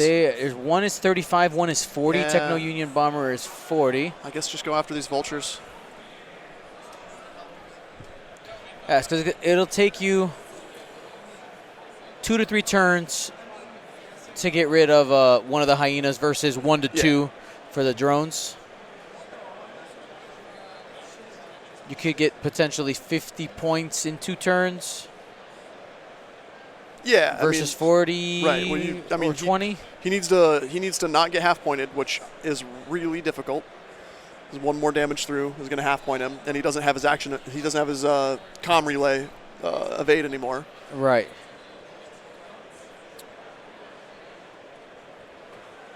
Okay. Let's see what they got. The interesting is, are the rock droids coming off this turn? Will they just hang out there and provide cover? 2 straight.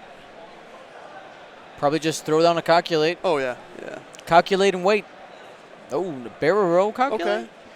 Covering the angles, right? Yeah. Well, it's making sure she doesn't like too hard away. Mm-hmm. You don't want her to like 3 hard.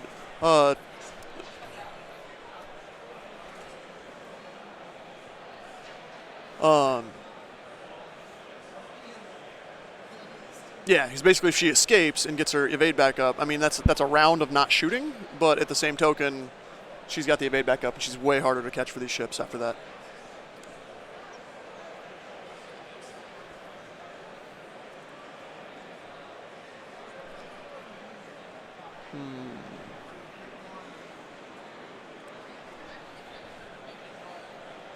Accidentally flipped the charge. Yeah, He knows. He knows they don't Yeah, have they self-defense know. anymore.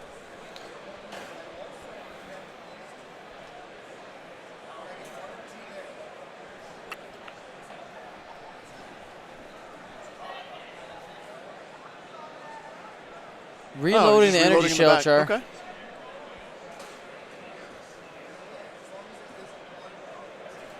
C4 forward. You call it?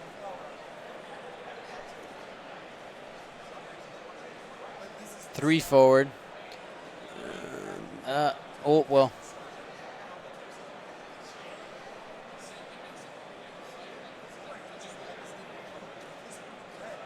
We might make it. We'll see. We don't Yeah. quite have the angle. I mean, if it does, that's an awesome spot.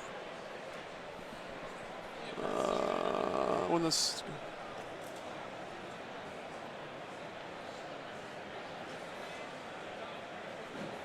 Oh, is that fit or no? Yeah, Oh man. it's in. That's a Oof. great spot for Herbert.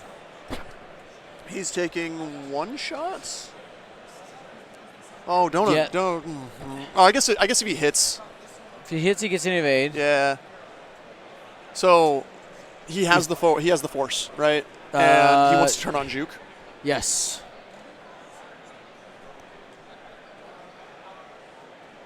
All right, range 1 into number pink. Okay. I mean, you spend. 5th brother for hit crit. Yep. Juke that. He's forced to spend a calculate somewhere. Is he close enough to spend his neighbors? I think so. That Like looks a good they're touching. neighbor. Yup. That droid is there. Terrible. Terrible. I didn't want to sing it, copyright, you know. I'd just say it. Okay. Damaged engine, sure. Pick up your evade, sir. There you go.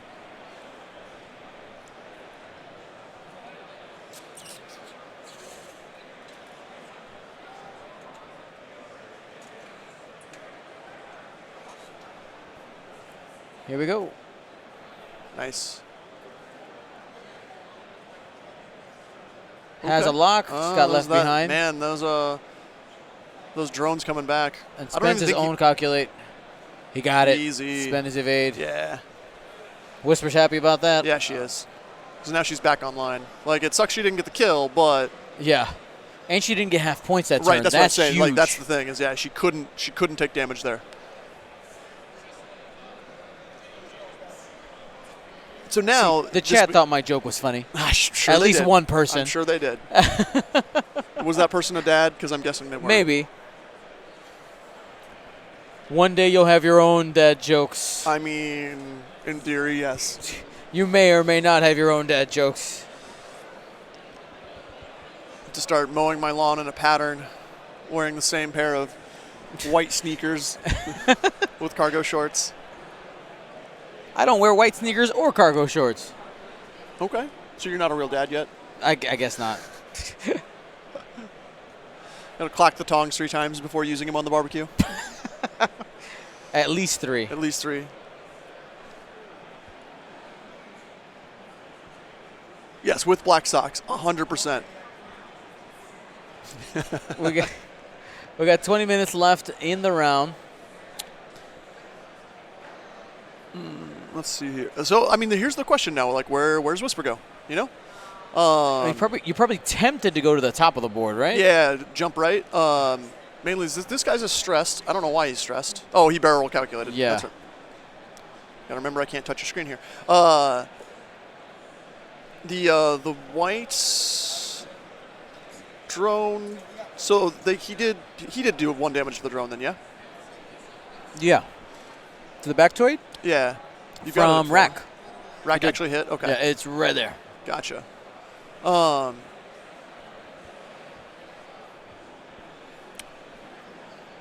He only did 1 damage to Pink, right? What was the crit on Pink? Was it a direct hit? I thought it was 2 damage. No, he spent the calculate. Okay, maybe just I think he only did 1. poked it twice. Which is, I mean, it sucks that it's not dead, but the difference between 1 and 2 for Whisper is nothing because she's going to be range 1 and Right. overloading your defense dice anyway. Yeah, okay, he's going north. Just taking a peek at the cards.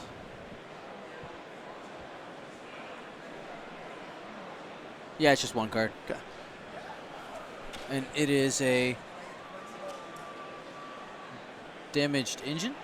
Yes, there was a damage. Yeah, that was 100% what it came up.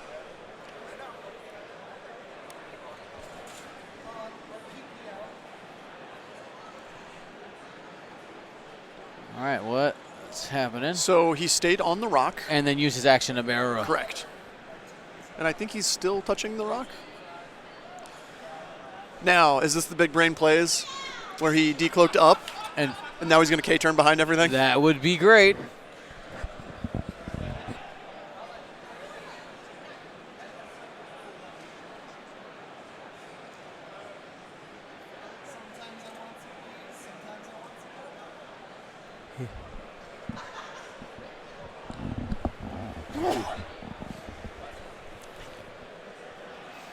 Interesting. So I heard Richard say he forgot about the decloak. So we'll see. We'll see what happens here. Yep.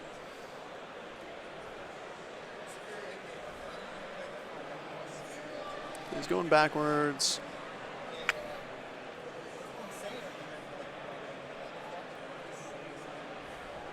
Just bailing out onto a rock.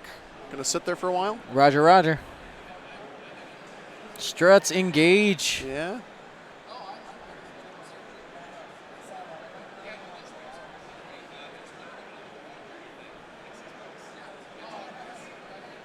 Talon rolling that same direction. So these moves look odd because he was anticipating Whisper not being not decloaking. Yeah, Whisper being two south. Yep. This is a pretty big. I mean, even the one turn in now, she's gonna bump, but she's just gonna light up pink and kill it for free. Yep. And she has her juke up. Yeah, and She's then also had then she the bails. force. She again decloaks right, and is behind green. They Yep. can't really do anything about it. Yeah. Yep. One hard turn left. Yep. Yep. Perfect. Yep. For all of you out there going like my game state, that's basically the best way to do a one Yeah, hard in that situation. it would get more messed up Yeah. marking all that stuff. Range and 1. just trucking this pink. There it is. That is the crit from Fifth Brother. And crit. Yeah. Gone. Can choose to spend to calculate. So it's just the 2 crits. Yeah. All right. Herbert up to 75 Yo. points, has 15 minutes left. But more importantly, he's in an amazing board state. Yes. Like, this is exactly where he wants to be. I think Richard forgetting the decloak, I think that is what's giving Herbert some light. Absolutely, yeah. I'm curious as what he specifically meant by that if he actually just forgot he was decloaking, period, or he thought he was going to decloak south. You know what I mean? Like, or to the left kind of a deal. Maybe. But yeah, no, this is because everything's stress pointed the wrong way, basically. So they're droids though, so like their hards. They can are hard green. turn easy. Yeah, Yeah. so they can just hard turn off. That's all right.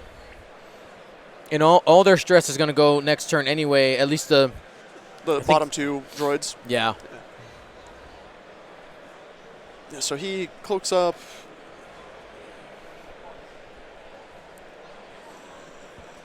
Yeah, Tan's taking 1. Oh, was he stunned?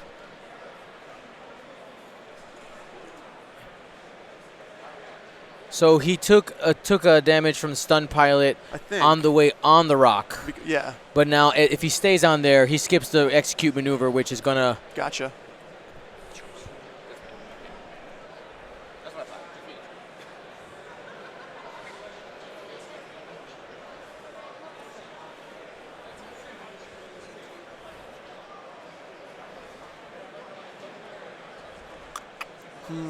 Yeah, I mean, I feel okay. So this vulture here can. Thank you, Akia Squad. One left is the one left green on the vultures. No, It's no, the they're 2? white. It's a 2. Okay, the white. All right. So then I'm not as. Because Whisper's just gonna candy cane north or to the top of the board. I guess we don't have cardinal directions in space. No.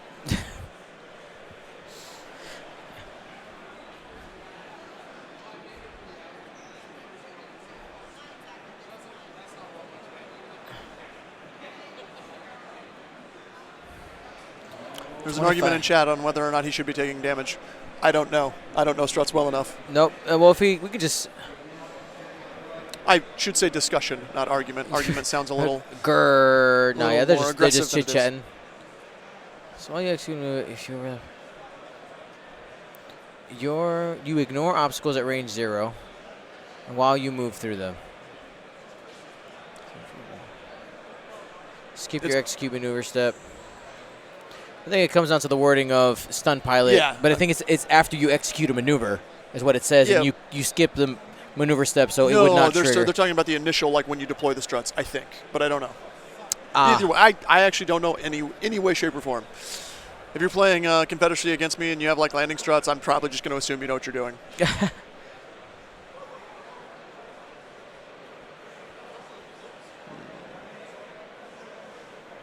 Wait.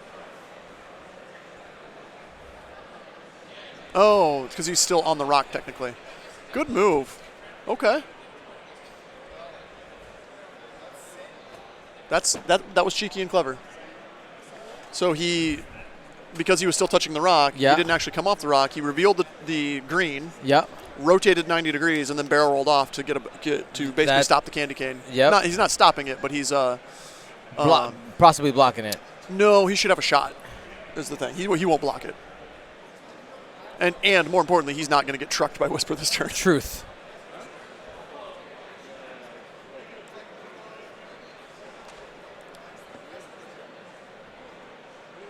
There's one more Diamond Boron missile charge, and then the other one has plasma still. Like,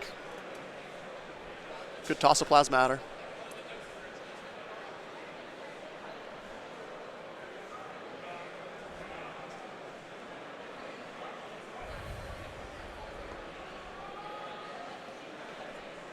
And that's the Bactoid's the one that can freely shoot if someone else is target locked, right? Yep. Yeah. He's at least got to calculate. I don't think his friend's going to be close to help him. But, I mean, 3 dice shot, right? Yeah. So in order for Whisper, assuming she doesn't get halved, Yep. she needs to take out 2 droids. Yeah. Herbert, Richard is trying to get that half point ASAP Yep. and then hold on to his lead. Wait, did he actually get the block here? Yeah. No. Oh, crazy. Had a bad angle.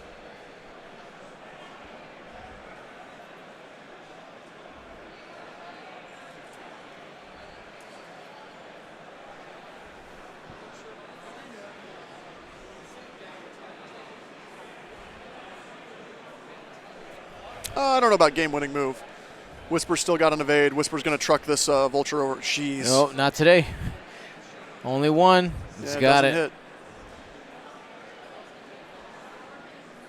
He's got plenty. Yeah. Spend the hyenas. Yep.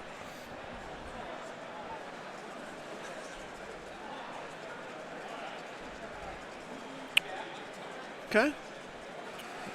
Richard's got no shot with the green. Going to measure from the white Bactoid prototype. Yep. Kick off that last missile. Yeah, he's got the Diamond Boron. Debuting here on Gold Squadron Podcast. For all of you that haven't seen it before. All right, one of each spends. She actually had does the lock. Yeah. Got it. That's going to be 3 after spending the calculate. Yeah. Spin the force. Yeah, Fifth that's half brother points. takes That's pretty hit. much That's it. half right there. Yeah. I don't think he has enough time left. That's assuming he even survives this energy shell shot. Yep. Those early target locks coming back to pay big. Yep. So at least a crit. Spends the evade to not die, but still taking a crit.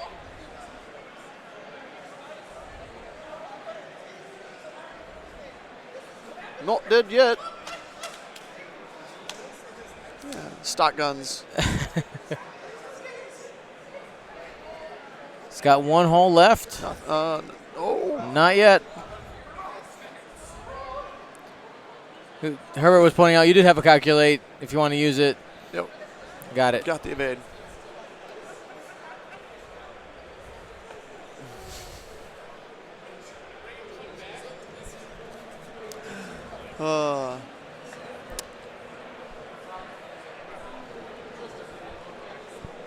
I don't feel like Whisper's long for the world. No, we got 6 minutes left.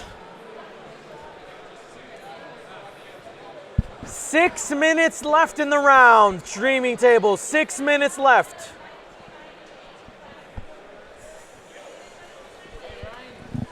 Boy. I think a lot of now, granted, Whisper's had a couple attacks that didn't come big, but that happens Yep. when you don't have a reroll mechanic, right? Like that's Yep. that's what you're gonna deal with. But this was heavily just Rack got chewed way too fast. Yep. Like, And I know that, just like matchup wise, you look at it on paper and you say, Herbert was at a big disadvantage because of the number of guns. yeah, And there was, again, we can't go back, but I wonder if there was some different choices Herbert could have made, a different approach with Rack in order to get a few less guns in that initial engagement. Yeah, that's tough because I mean he didn't he killed one and Right. there was one that didn't have a shot. Right. I mean, you could have hoped that Rack actually rolled well and trucked the other vulture. Truth. Right. You know what I mean? Like and take 2 vultures off. Then it's a totally different game. Right. Because they're probably not like they'll get a couple hold down on them after they burn the shields, but nothing big. But yeah. And granted, I mean, you just don't pull Hull Breach early, and you Yeah. don't take 13 crits. Yeah, that was rough. Because he took a couple double damage and yeah. fuel leak, right? Oh yeah, there was 2 fuel leaks, 2 direct hits that flipped up extras. Yep. So maybe. Well, even then, the panicked was very bad too. Yeah.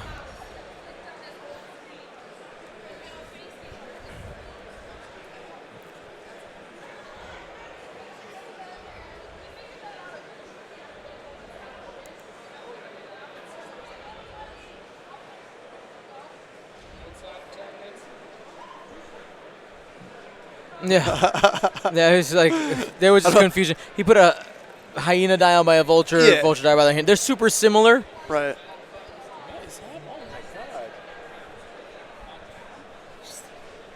So many things still alive. Farmer, tell the people how you're doing. I'm 2-2 because I'm a scrub and lost a game by 1 point. Now, explain that lost a game by 1 point, because I feel like you had a pretty big lead in that game before that point. I took a range 1 shot at a 1-hole in the end with a locked bow, and I didn't kill him. And then he fired at my 4-hole bow. And did kill Killed him. him. Yeah. Feels real bad.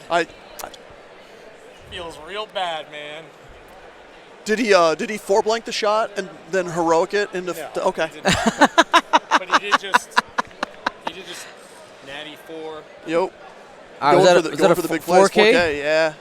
Use that collision detector. That's why there won't be nice. any roll. Yeah. Just going big. Maybe we kill the vulture this time. Sure don't. Spend it. Yeah, go for that crit. Make it a crit. That's into blue. It is obstructed. 1 crit. Yep, no juke. Which also feels bad. Council Fire could get half points. Fight for all those points you can. That's right. Which, to be fair, like it's a weird state here because No damage on Council Fire. cool. You have to. It's a raw number of wins. You got to be 6-1 to make Sunday. Right. But you actually care about your MOV because there's a bunch of prizes for having high MOV, such as being the number 1 in your faction, or being top 32 overall, all that kind of stuff. Yep. So playing these games out to actually to completion ends up mattering. And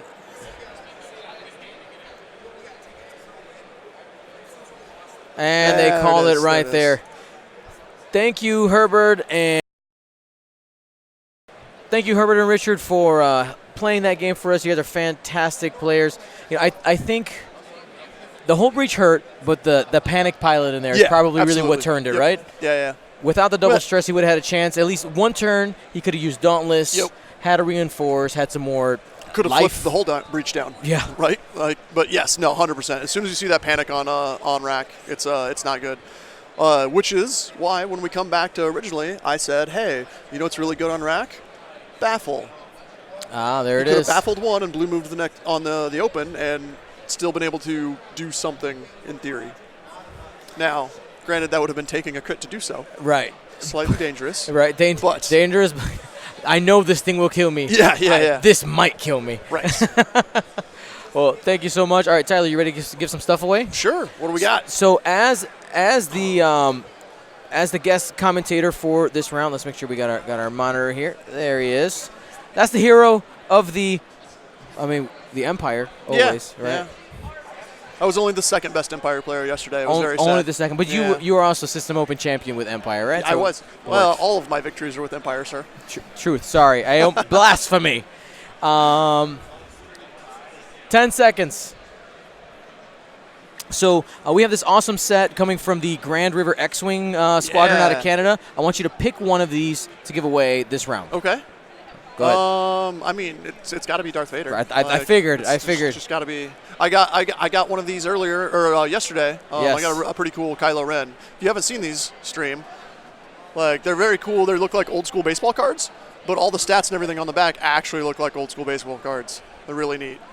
Amazing, love it. So, how do you participate in the giveaways, Tyler? How's all that work? You basically have to type something in chat.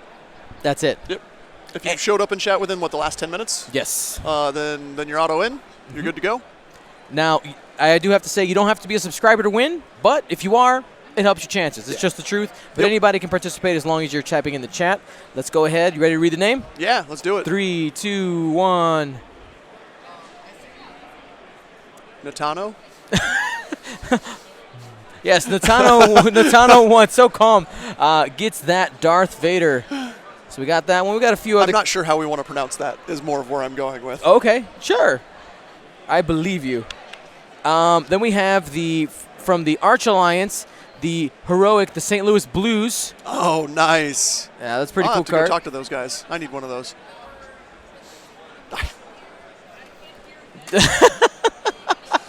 Because of the St. Louis Blues, not because of heroic. Right. I but don't. maybe because of heroic. I don't hockey. So.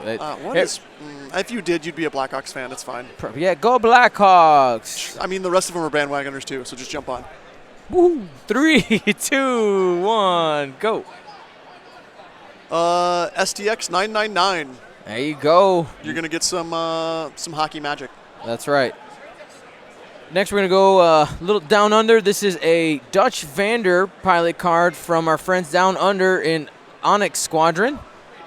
3, 2, 1 goes to Innkeeper 01.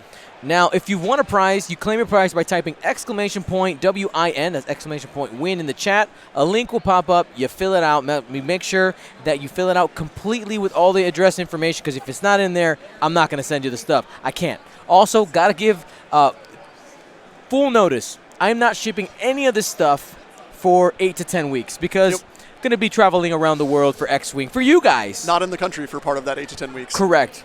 Most of it. Yep. Go ahead. What was your question? Isn't it great having summer vacations? Is that what it is? It is, but teachers don't get paid in the summer either. Fair. So it's like I save my money during the school year. Yeah. And put it.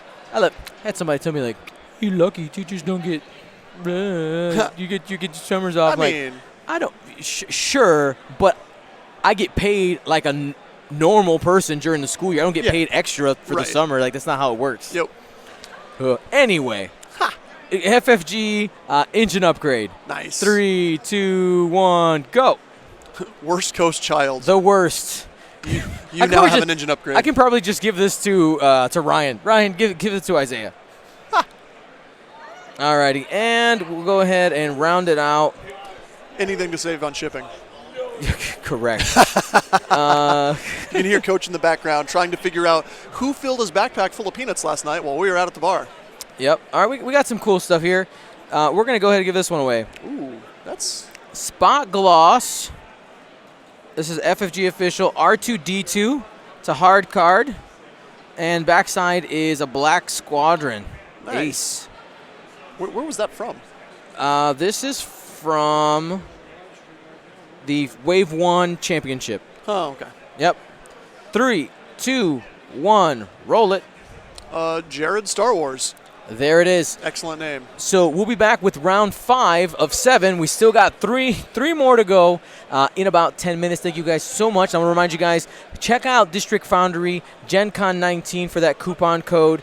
Wanted to show off the hyperspace ring that he has on sale. We're going to be giving this away. Oh, wait, I said I would give it away this round. This is the round after lunch, right? Yeah, it's the round after lunch. I said I would do that. I'm going to do that. We're going to give this away right now, this one. And this is tomorrow. This is the tray set that it creates. Anything you want on here, your squadron. If you have a vector of your face, like a line drawing, essentially, you can get that on there. I haven't seen anybody do it yet. I dare you. Face case. Make it happen, chat. Come on now. You got space for bases, medium, large, and small, all fit in there. 2 for template trays and a box for stuff. And you actually can get a larger version of this as well. So check them out. It's not nearly big enough for the appropriate tokens that they're going to be ordering from Curled Paw Creative. If you get the big box, it fits. It'll fit? It fits. Okay. It does. We've tested. All right, so let's find out who's going to get that hyperspace ring. Here we go. Who's... All right. Be real. You all push your plastic spaceships around your desks at work and make noises. It's fine. I do. 3, 2, 1, go. I don't know. Epionic? Epionic. Epionic, okay. Absolutely. Epionic, thank you so much. Has been following us since August 2nd. Only August 2nd? Epionic, I feel like you've been on the stream a lot. Well, thank you for finally clicking the button. I love you, man. Love you. And a subscriber. Thank you so much, man. You're going to be getting the hyperspace ring. Make sure, again, exclamation point win so we can get you the stuff. For the next round, we're going to stay in the Tippett family. We are. But we're going... Well, assuming he doesn't wander off. But anyway. Assuming he doesn't wander off. We're going to go with Uncle Mark. Mark Tippett is going to be our co-commentator for round 5. We'll be back in about 10 minutes. Any shout-outs while I set up the weight screen? Shout out to all the Scum and Villainy guys and everyone that, comes and listens to us and tells us why we're wrong at stuff. I mean, that's half the reason why we do this, right? This is all the reason. I mean, the Blair rants are why I do everything, but outside of that... Oh, Blair. And, I love Blair. Right? He's probably in the chat. Blair. Blair, are you in the chat? Shout out to Paul Heaver. Sure. He didn't randomly show up this year to Gen Con. He didn't. He did randomly show up in the chat to tell. He showed up in the chat the round where Knuckles was commentating, saying, "Hey, can you make sure I get my tokens by X date?" It was funny. Perfect. It was great. All right, guys, we'll be back.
Hello, everyone. My name is Dion Morales, your host of the Gold Squadron podcast, and we're coming to you live from round 5 of Day 1B GenCon North American Championships. That's a mouthful, but we're here. We got 3 more rounds to go, 5, 6, and 7. My co-host for this round is...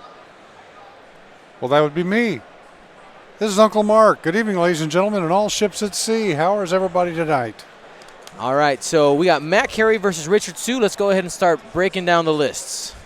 Well, we've got Richard Sue, who has been a perennial tournament goer. I've seen him everywhere. I think he's been everywhere as well. He's flying tonight Red Squadron veterans, 2 of those, Biggs Darklighter and Wedge Antilles.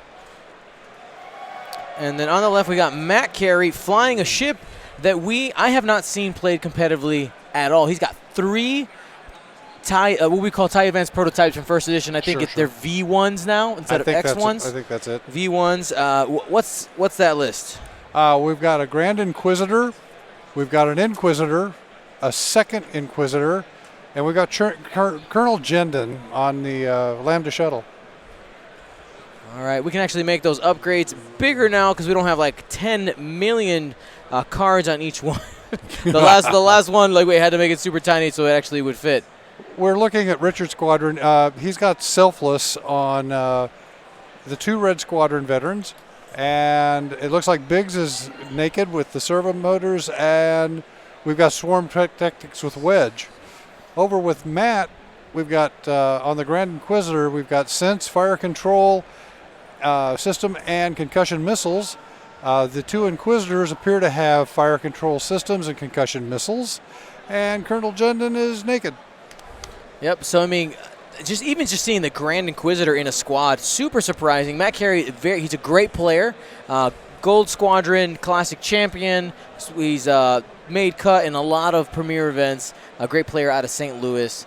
And I want to see how he plays this the Grand Inquisitor because I haven't seen anybody have success with him.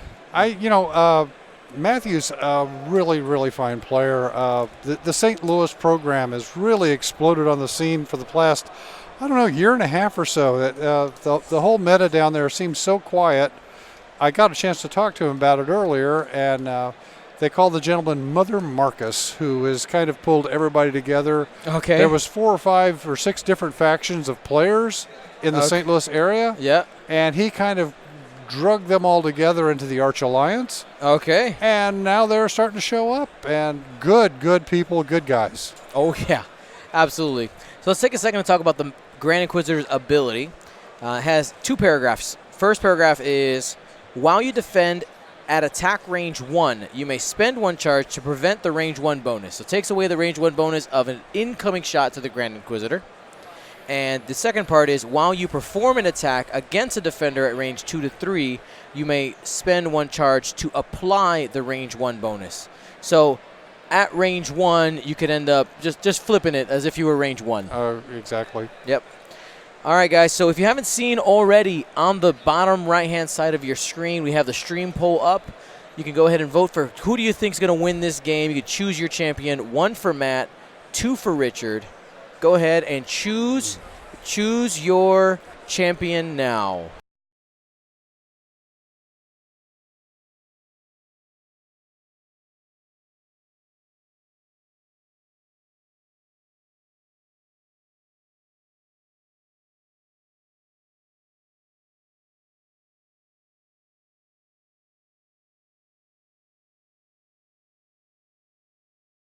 All right, we're back. So, Mark, if you were at home watching this game, who'd you vote for? Well, sometimes I vote for the people and not for the list. That's fine. I'm a big fan of Matt Carey. I'm a big fan of Richard too, but Matt kind of surprised us at the Gold Squadron Classic with a unique list right after 2.0 got kicked off, and I just enjoy seeing him play. I can't wait to see how he works this all out. But it's going to be a balanced and even match. Both players are premier players. Absolutely. So a couple people in the chat asking about the format of the event. I'm not sure exactly when and where it got announced, but yes, I don't know the reason why we're doing 7 rounds and Punishment. punishment. But I would suspect because FFG and all the vendors need to be done by a certain time on Sunday, by making it a requirement to either go 7-0 or 6-1, you've reduced the field down to basically having no more than 4 rounds happen on Sunday. And pretty much everybody wants to be out of this venue by 3 o'clock, 4 o'clock in the afternoon because you've got a 2-hour or 2.5-hour drive home. I got 3. I've got 4. Yep. And we, this is in the Midwest. This is nothing for travel. Yeah. But it can make for a late night. Absolutely. So looking at our poll results, so far we have 65 people who have participated. Matt is leading 58% to 41. A lot of St. Louis people here. Oh, yeah.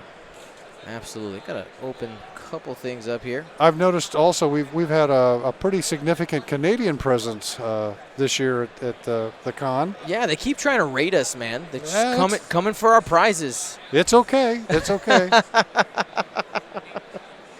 They're doing a fantastic job. Now, I want to make sure you guys are aware of a couple of things while we're here.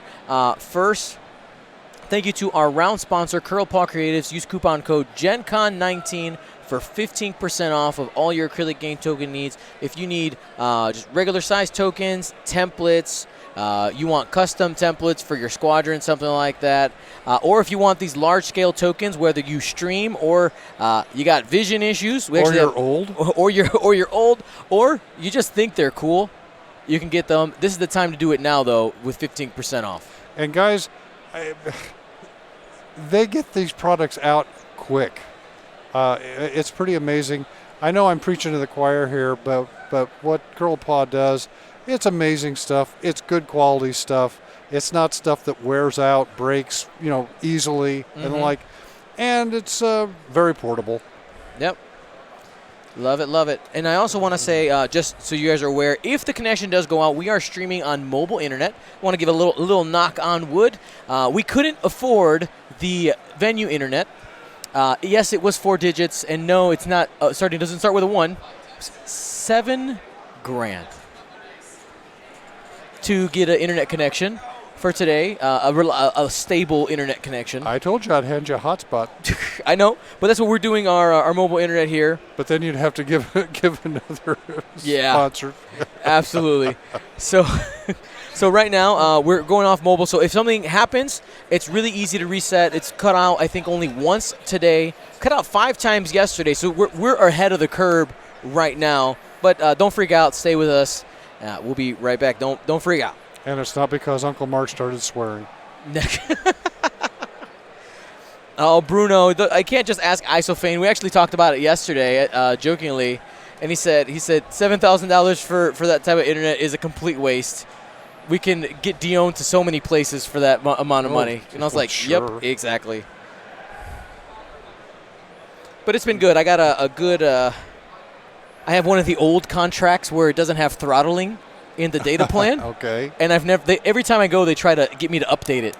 Right? They're like, oh, just update. It'll be cheaper. I'm like, I don't want it to be cheaper because I don't want to be throttled when I do this. I can appreciate that at a whole lot of levels. Mm-hmm.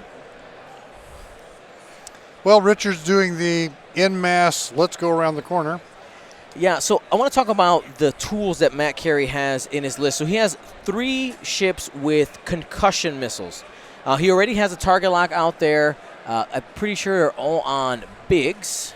Yes, the yellow one is Biggs. Actually, let me go ahead and do my color coordinating. I have the stickers out there. I didn't do it for you guys to see. So Biggs is yellow. He has the target locks there.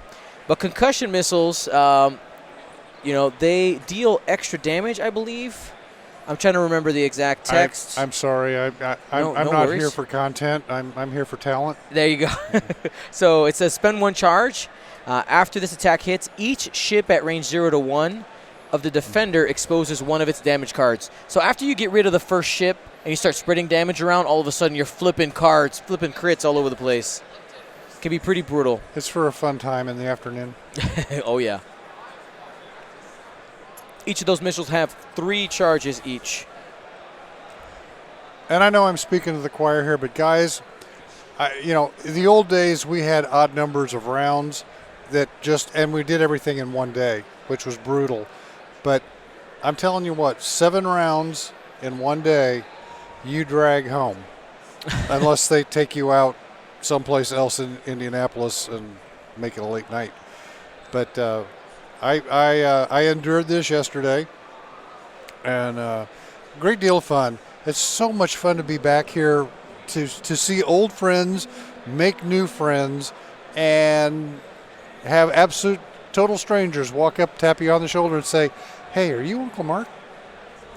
To which I reply, "Maybe." Depends who you are. Do I owe you money? We see the Inquisitors starting to branch out down here as well. They're making a wide net. I don't know what Matthew's going to do with this. This is a lot of guns coming back at you. Absolutely. Like the strength of having a pinwheel formation, especially of X-Wings, is you have a very focused, you got a space battering ram, some people might say. But, you got all those arcs extremely concentrated once they all get in there. And there's nothing more fun than rolling 12 to, 16 dice on your first run through the other guys.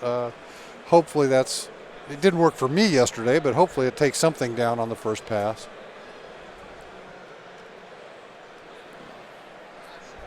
All right, so we're going to be getting close to engaging here soon. Just so you know, Mr. Uncle Mark, the sound of the table, we can hear it, but the people cannot. Okay. Just so that the players feel free to express themselves as needed. Tyler expressed himself as needed yesterday, I believe. Yes. So if you didn't catch that, you can go ahead and watch on. If you're a Twitch subscriber, you actually can look at the Twitch VODs. That's something new that we're enabling for our subscribers, but anybody can watch them back on YouTube as well. And guys, please take time to come back and review these videos on YouTube or whatever platforms you like that Dion has made available to us, because they are enjoyable. You get to see some really high quality play.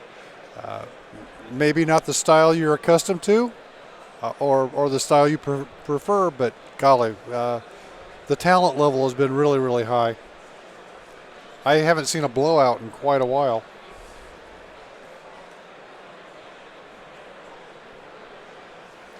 All right, I do want to go ahead and do the faction breakdown. People have been asking for that this round, so let's go ahead and give it to you. So you have, in the Rebels, we had 11 people show up with that. Empire 17, Scum 11, Resistance 14, First Order 8, Republic 13, and Separatists 3 for a total of 77 players today. Less than yesterday. And with the top 4 prizes, as long as you stuck it out and you're a CIS player, you're going to get those top 4 prizes. Yeah. I finished 5th with Resistant yesterday. Yeah. Oh, you all said day 5th? for a card. Oh, man. I deserved it. All right, Richard flipping. That's Wedge there in the pink.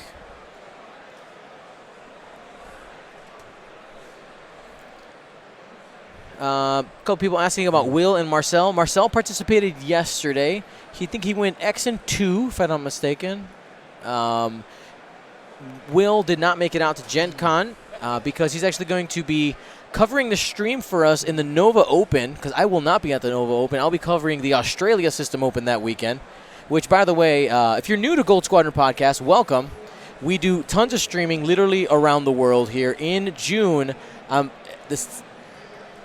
June, we're in August. For the next 6 weeks, there will be X-Wing content coming from around the world. Next weekend, we're going to be in Buenos Aires on Friday and Saturday. Fun. Yeah, I'm excited. You should be. Yeah. Your wife's letting you go. She is.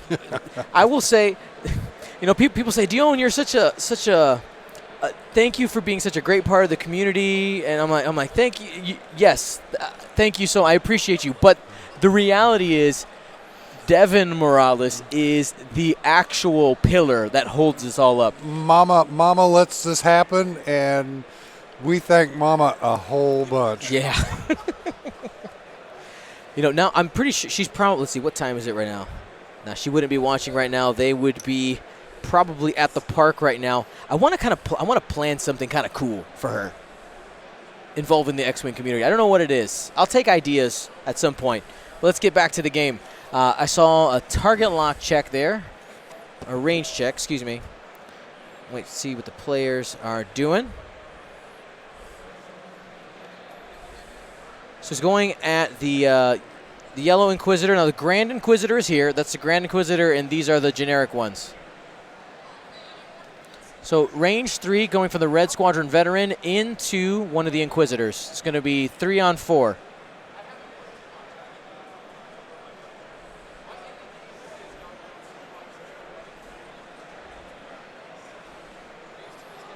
He's going to spend the focus for 3. That's a good start for Richard. He's going to spend his force and go ahead and take 1 damage there, 1 shield onto yellow.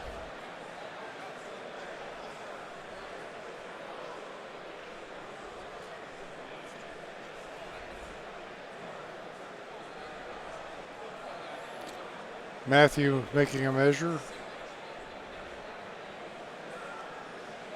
Next ship's out of range there. And that was, by the way, that was swarm tactics up from Wedge. That's why the Red Squadron went first.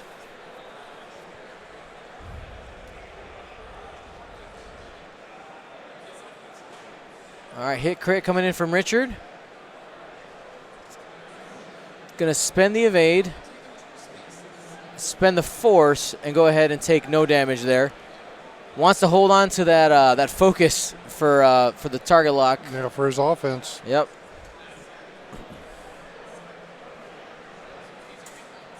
So yellow going into the Red Squadron veteran. Here we go. Just primaries here. He's going to go ahead and spend the focus for 1, as there are no more shots coming in. He's rolling my dice. That's safe. Range 3 from green. Spend for 2 hits. Safe. Yeah.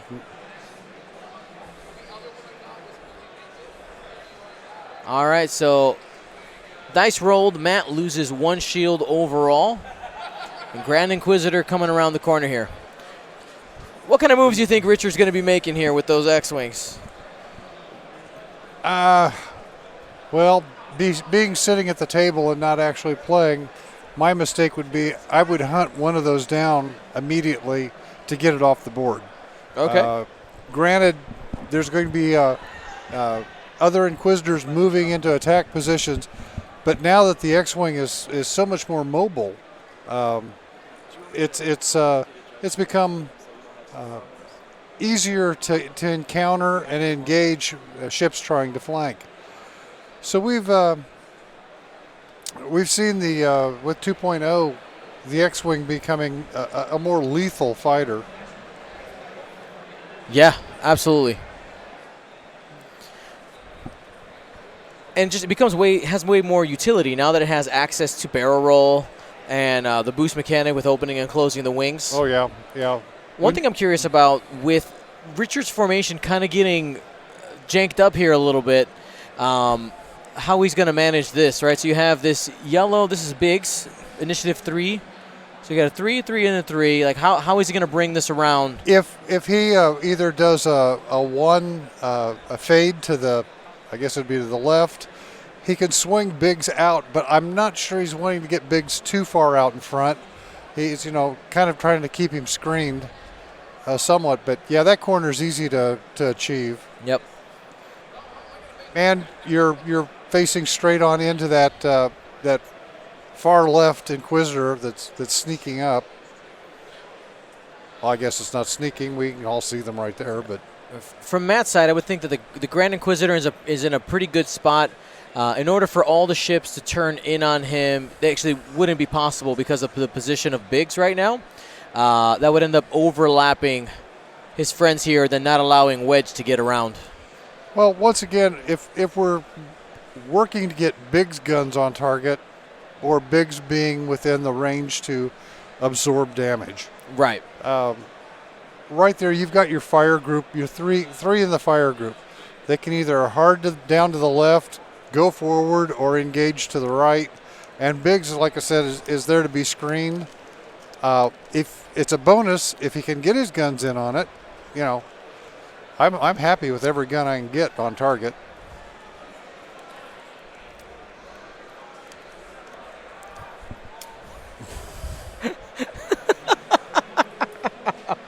All right, so we're going to go ahead and turn off the screen poll there. Matt leading 55 to 44. Still pretty close, though. Now, another reminder here, if you have Amazon Prime, I don't know if you're aware that you can actually donate $2.50 a month. It's about that. Can you? You can, for free. For free? For free. Tell me how. Well, if you type !Prime in the chat, this is both on YouTube and on Twitch, you can go ahead and click the link that pops up. There's a video there, and you attach your Amazon account to a Twitch account, and you literally just press a button. Pressing a button, supporting your content creators. Poof da, there you go. It's free money. You're taking all those, a fraction of a percentage of the billions of dollars that Amazon has, and says, let's support your favorite content creators. And I have been doing so. Yeah.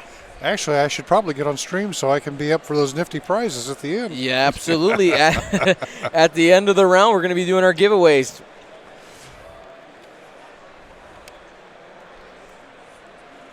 Folks, if you enjoy the content here that Dion provides, remember, Gold Squadron podcast, 2 times a week?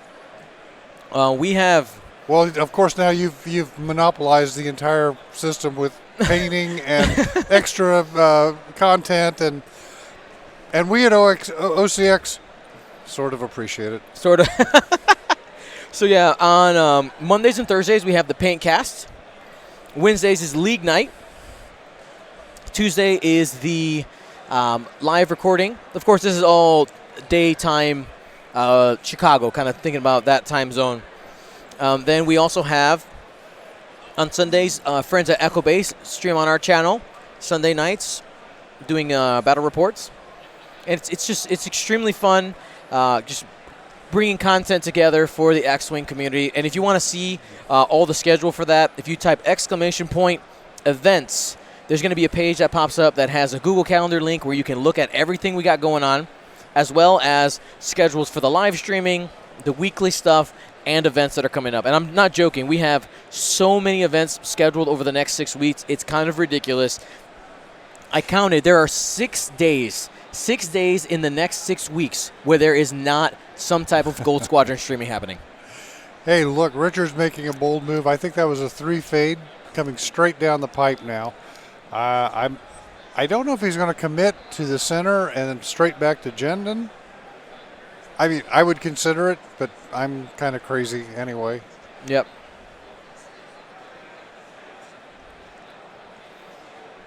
Focused it now. Yep. Let's see what the daisy chain happens here. And I'm curious. It has to be a. All right, so he's splitting up the arcs.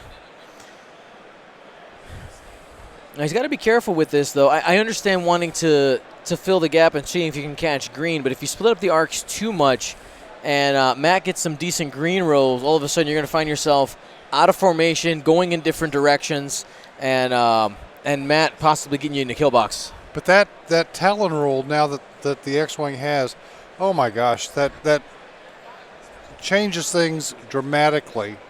A slight overshoot, you're back in the fight. Yep.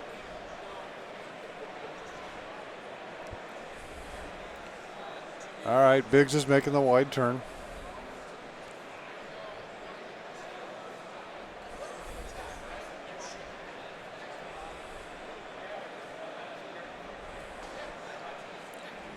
Now this where Wedge sneaks in after these moves, so give us a better idea.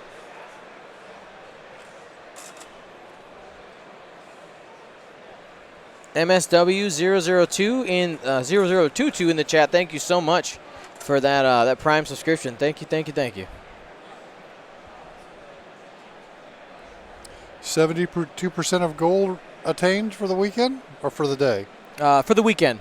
So we hit yesterday's goal, and I added on today's goal to the same one so we kind of see our progress for the weekend. Now, we're close.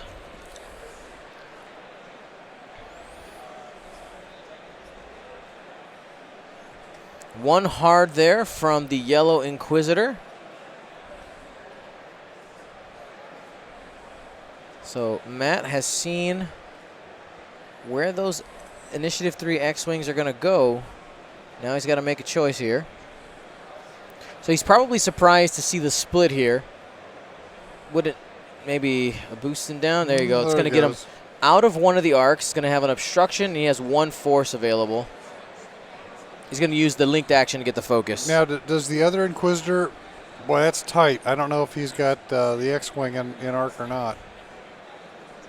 That green one right there? Yeah, I don't know. We unfortunately don't have the overhead camo available because of the lighting in here. It just didn't work. I tried. JD Nielsen, thank you. 17 months. Whoop, whoop.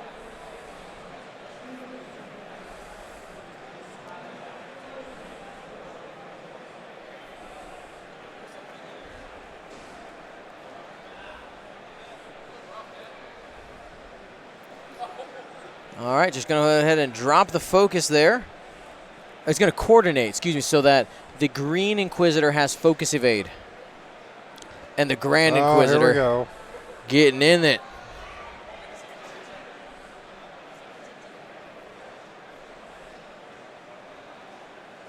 He's most likely safe from Wedge. I expect Wedge probably just to do a one bank. Wouldn't be surprised here to see a boost focus. There's the boost.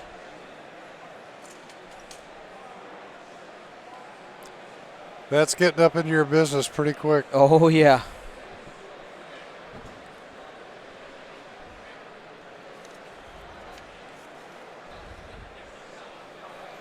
Somebody asking how many Sinker Swarms. I don't know the exact total of Sinker Swarms, but there are 14 Republic lists total today. Not sure how many were Sinker Swarms. All right, here's Wedge. That's a one forward. He has Biggs protection, but the Inquisitor's right there to start getting some damage into Biggs.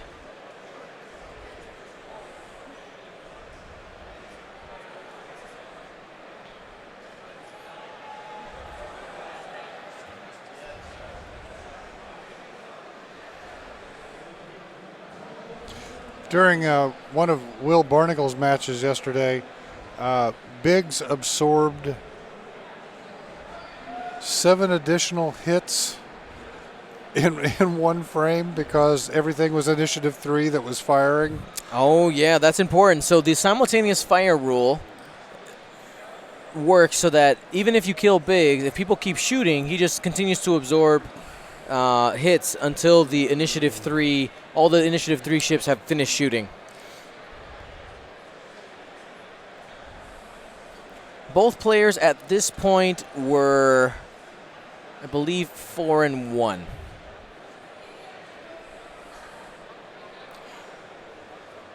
Yeah, I know Matthew was for sure. I didn't talk to Richard about it. There has been some entertaining list building that has gone on this weekend. There was a 3 Carricks Dead Man switch. Yes. That caused a great deal of consternation. Yes. So somebody, they got, what's the crit that if you, is it loose stabilizer? Yes. Yes. So Kirax got loose stabilizer, had one hole left, and purposely did not do a straight maneuver so he could destroy himself. And the other, and win the game by destroying the last ship. Yeah, with the Dead Man switch. I want to take a second to do a shout out to my co-host Marcel Manzano, who's looking mighty fine, laying his head on the table because he's a little tired from all his partying last night. Oh, surely X-Wing players don't party. Nah, just a little.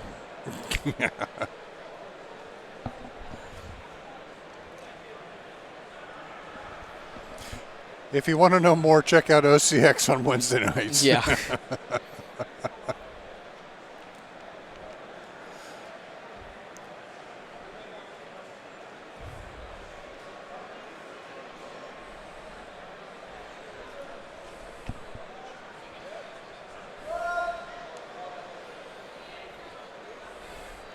And our dutiful judge is approaching the table.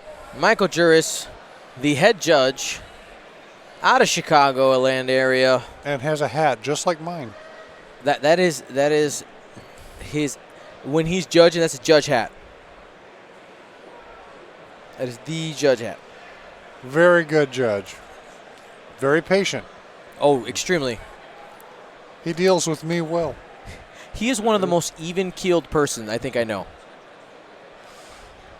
And then when he's not feeling even-keeled, he's very good at removing himself from the situation, recollect himself, come back. It's pretty interesting to watch.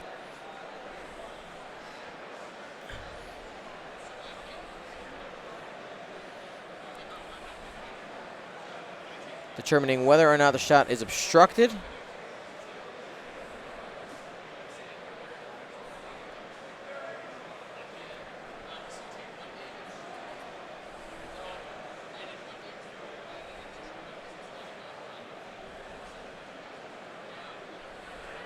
So 4 total defense dice going into that ship.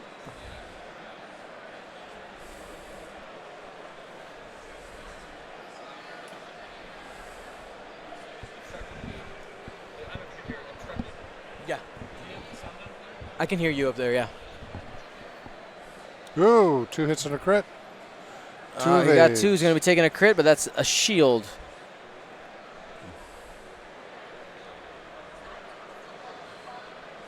It's been a while since I was able to sit down with you, Dion, and I'm impressed with your upscaled equipment.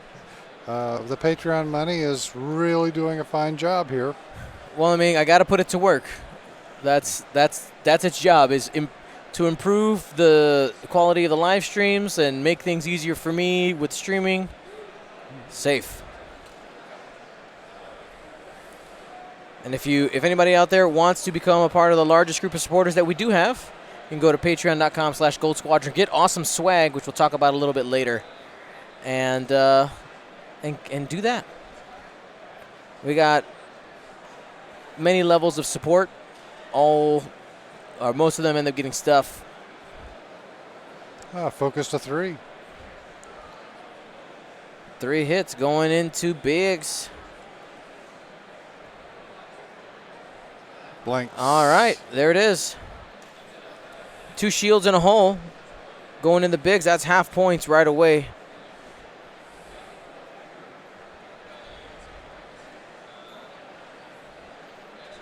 That went into Biggs. So Matt Carey ahead 24-22. If you're a patron in the chat, show me some gunboats. Or just an emoji of your choice if you don't have Prime, which is fine. I'd like to see some emoji spam from the patrons in the chat.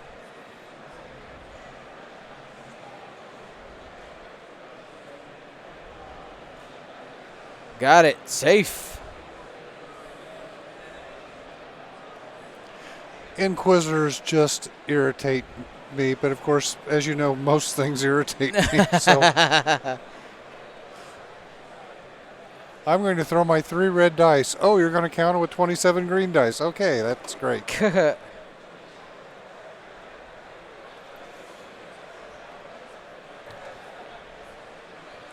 Oop, we got a missile coming. All right, concussion missile coming in.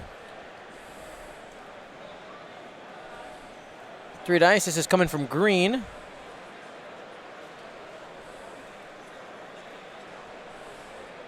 Oh, all right. Well, when you don't he had mods. You just need to do it to get the expected result. Hit, crit, crit coming in. The problem here is Selfless is going to be triggering. So, direct hit.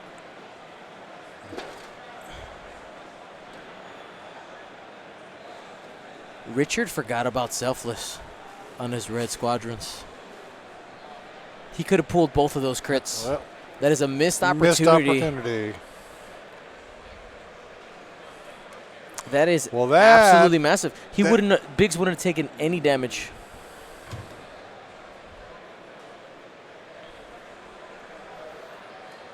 It is round 5, day 3 of a huge con. You know, but it's only 6:30. It's only 6:30. People been out partying. You know. Yes, as a matter of fact, I do. Oh. All right, and I think we're back to dials there. The X-Wing community enjoys good competition, enjoys great socializing, and the after hours stays in the after hours. Oh, you know what? You're right. The Red Squadrons needed to be in the attack arc in order to use Selfless. That means that this was out. Okay, that's fine. We're good. I forgot about that part. I was thinking I had a mix of first edition and second edition Selfless in my head. Gee, I wonder why. Years.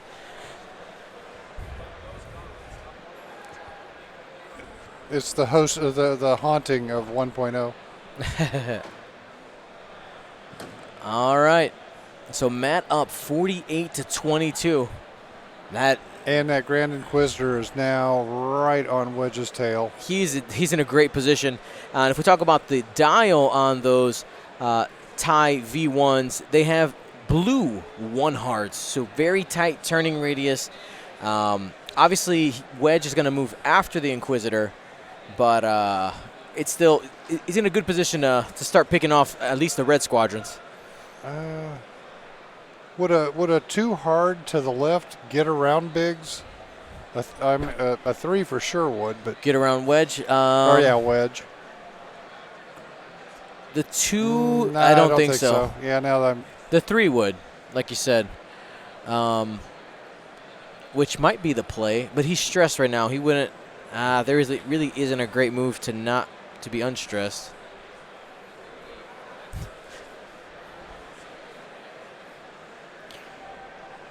So that TIE Advanced has focus, evade, lock, and has a barrel roll that can link into a focus, a red focus, and a boost that can also link into a red focus. So he has options.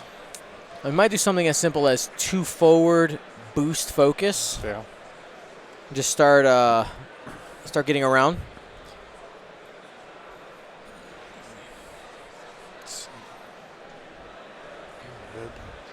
So about a half hour left in the round here. I want to remind you guys that we'll be back tomorrow for the top cut, taking you all the way to the final. Thank you, everybody who has been joining us and watching Gold Squadron Podcast streaming. Thank you to our round sponsor, Curl Paw Creatives. Use coupon code GenCon19 for 15% off. Now, looking at the board here, Richard isn't stressed on any of his ships, right? I don't see that it is. We've got a veteran coming straight south down the board. Mm-hmm. What is it? White is the other veteran, and then Wedge is trailing. S-foils are open. I'm thinking the shuttle probably just stops here. That blocks the K-turn most likely, unless you can advantage template it over just a little bit and maybe get that over. I think that time 32, 3-2.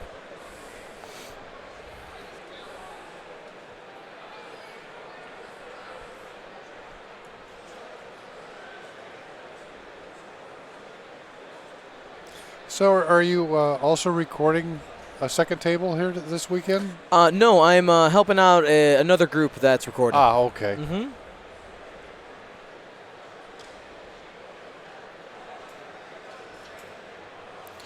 Yeah, I really like seeing these advanced V1s on the table. It's a ship that has been underrepresented, and there's another list out there that hopefully we can get next round. There's somebody out there flying, I thought it was 4 Chemogilas. Okay. Yeah. Okay. Kyle Stews? No, not Kyle, exactly.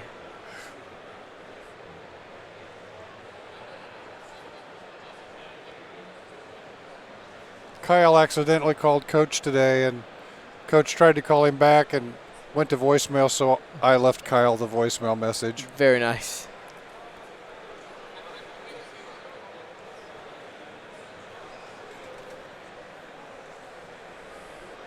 So we're waiting for Richard to set his last dial.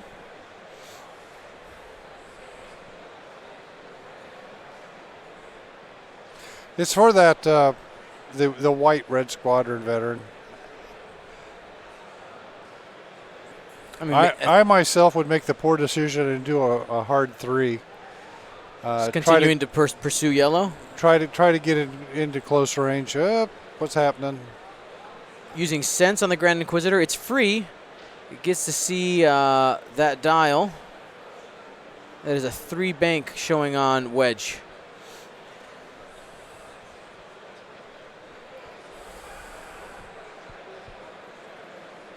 So we know that Wedge is doing a 3 bank. Sense is free at range 1, by the way.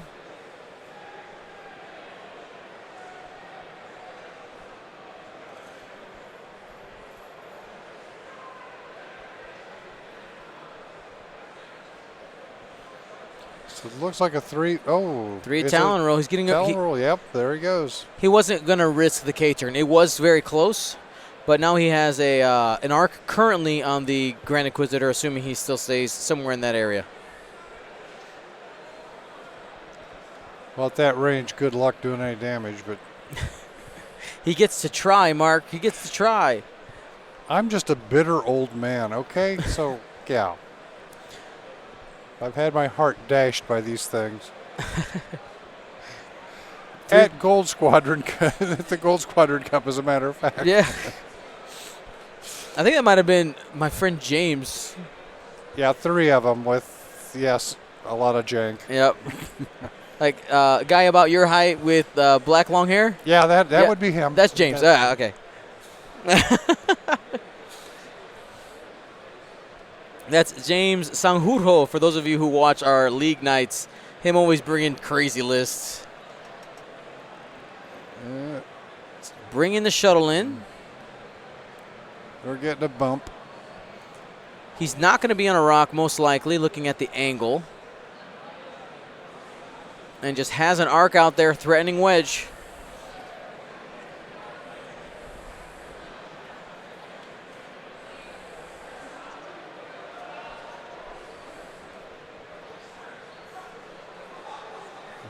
Just about got an arc on that Red Squadron coming around wide.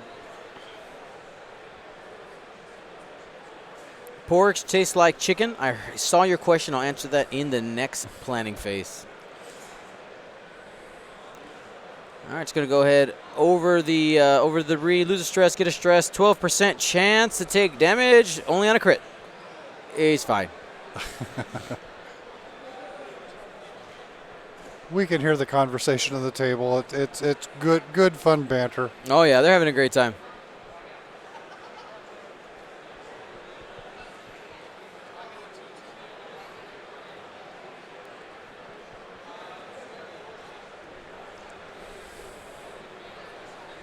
All right, so 3 bank.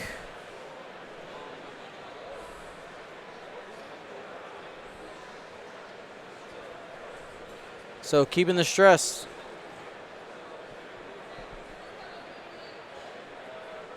Keeping the stress, gonna believe in the force in order to have modifications for any attacks that are coming in. It's only 1 at the moment. And that is a block by Jendon. Actually, no, by the TIE Advanced prototype. TIE Advanced. And that's a range 1 shot for Jendon coming back in.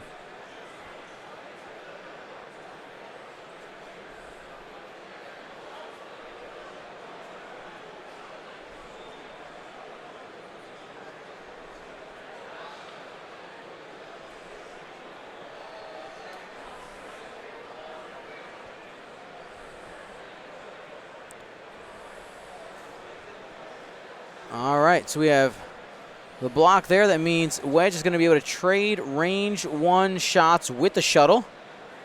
Shuttle doesn't mind too much yet. He hasn't taken any damage, though he's measuring to the TIE Advanced prototype. It's going to be range 3, it looks like. They're going to go ahead and mark the ship out the way to check the range.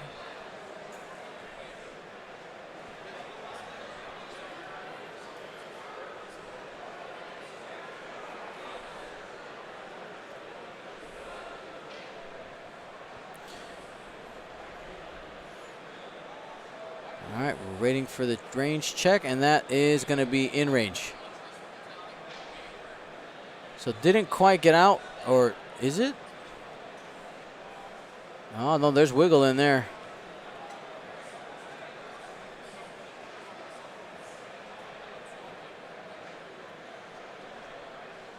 Just out. Okay.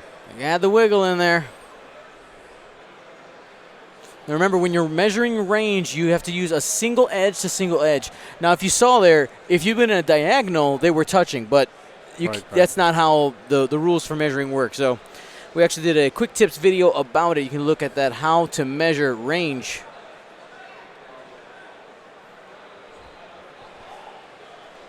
Okay. All righty, here we go. A little bit. Range 1 into the shuttle. Average is 2, got 1. Takes a shield on the shuttle. The shuttle does not mind. I'll take a shield. Inquisitor has a shot. Looks to be range 2 or 3. Isn't it always 1?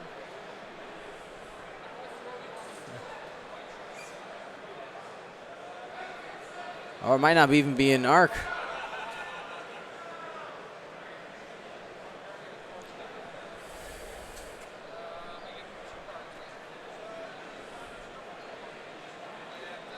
He's got the corner, range 3. So he's going to go ahead and use the Inquisitor's ability.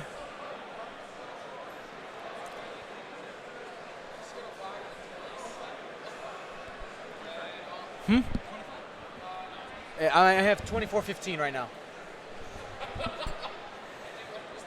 One hit. And safe.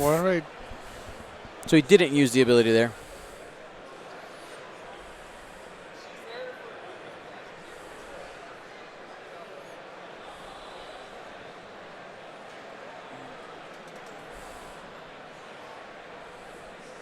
Range 2 on the green Inquisitor. That seems good. 3 hits. Matt looking for some natties. He has 1 force token. And he's going to take 1. Single shield. That could have been a lot worse. Didn't give up half points there.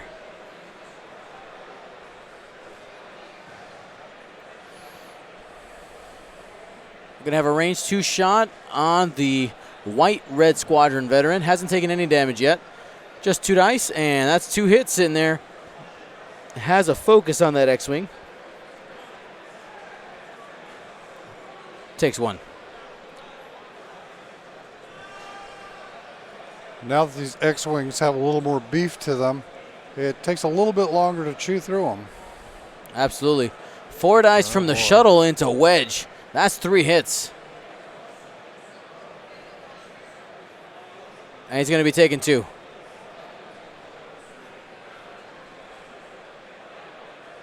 Yeah, that 1 extra hull on X-Wings honestly makes a huge difference. Oh, yeah, it does. Now, there's 2 topics I want to bring up while they're getting their dials ready, because I saw some questions. First, as for recording, yes, over the next 6 weeks, I have a crazy schedule. I'm going to try to upload individual games as I can. But because I know that I'm going to get busy, I've done 2 different things that are going to be happening. All of the full live streams will be available to watch on YouTube, like the copy that gets sent over there, as well as the ones on Twitch. So whichever format you like, you can watch it on either platform. But on Twitch, you'd only be able to watch it as a Prime subscriber. But it's available to everybody on YouTube. So nobody loses out. Everybody can watch.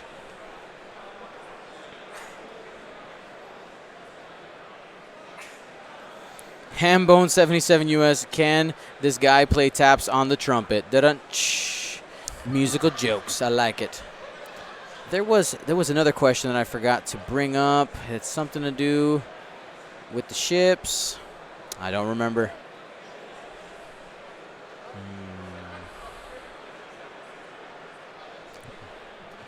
So we're at 48-22. Matt Carey leading. 21 minutes and change left on the clock.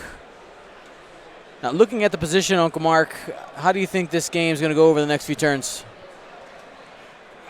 Right now, Richard's a little out of sync with that one red squadron out on the, I guess it'd be on the left edge as we're looking at it.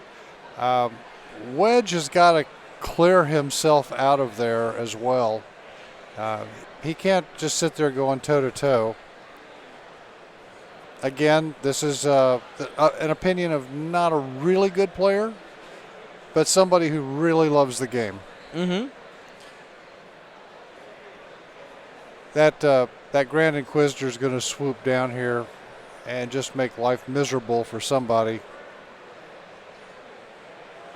I like the position of the green Red Squadron veteran. He's in real good position to give the shuttle an issue if it moves.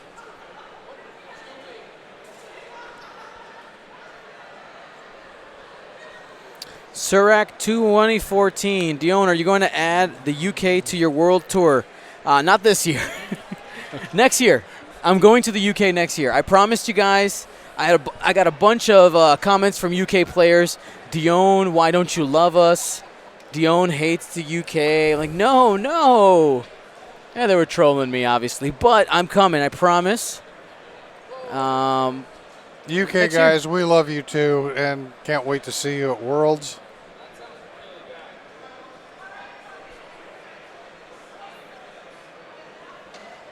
We're getting Eastern Europe, we're getting Australia, we're getting South America. I mean, come on. Yeah. 4 continents in 6 weeks. Nothing like frequent flyer miles.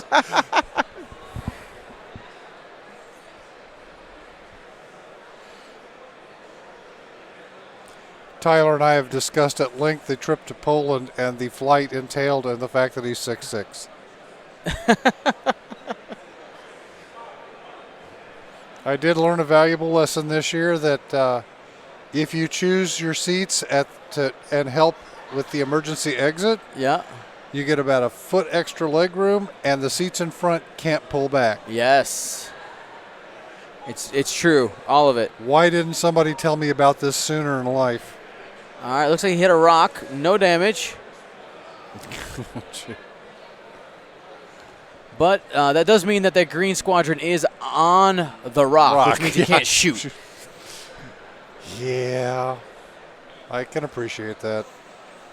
So that yellow Inquisitor is continuing to run away.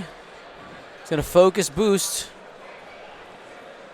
Honestly, Matt has successfully baited Richard into chasing it, really. And as long as this herd Inquisitor just keeps pulling, the Grand Inquisitor could just start plinking away at Wedge. Doing his job.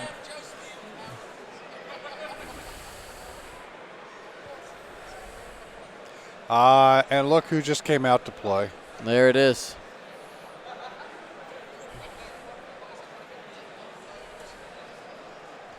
I had lost the position of that Inquisitor in the mix. Yeah, it was there. all the plastic ships.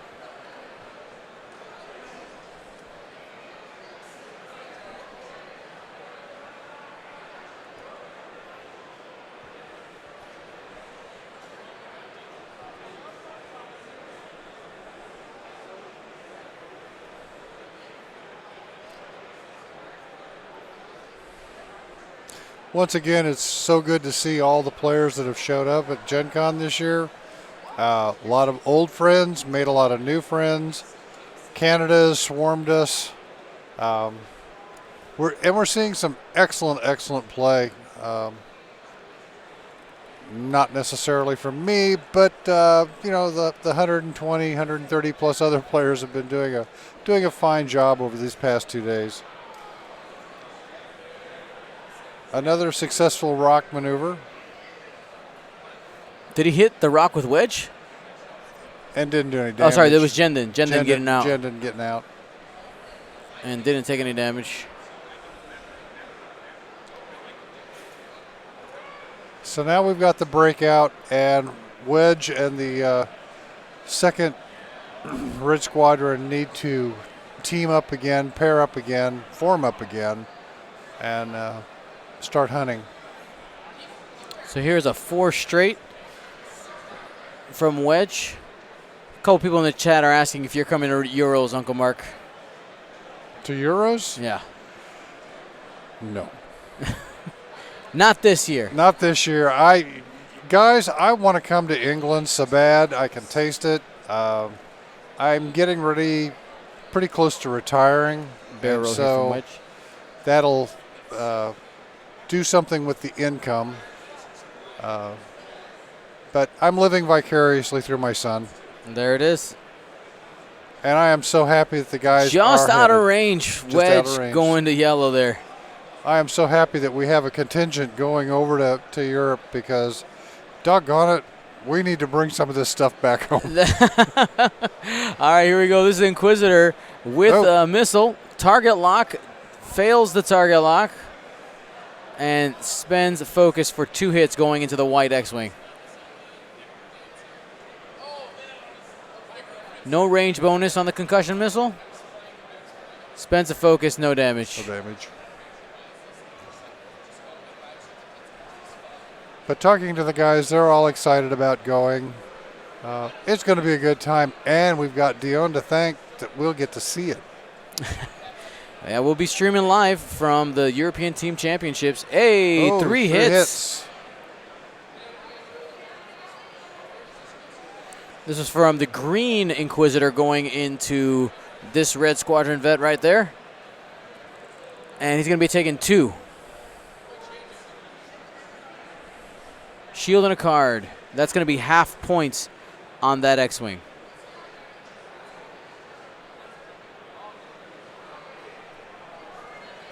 Range 1 coming into the green crit. X-Wing. Hit crit.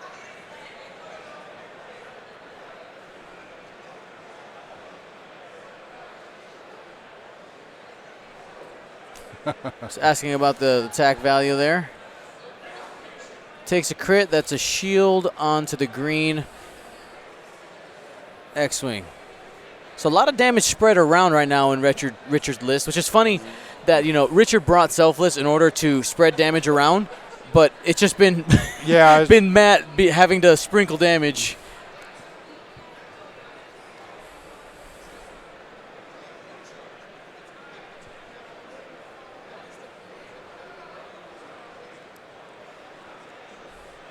And this is the frustrating moment for Richard. I mean, look at all the targets and look at where you're pointed.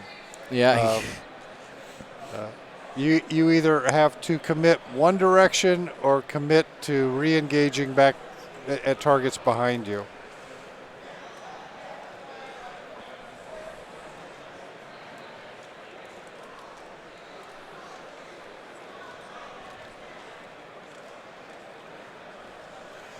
Mad Medic's been trying to get your attention. Yelling, Mark. Mark, well, I'm right here.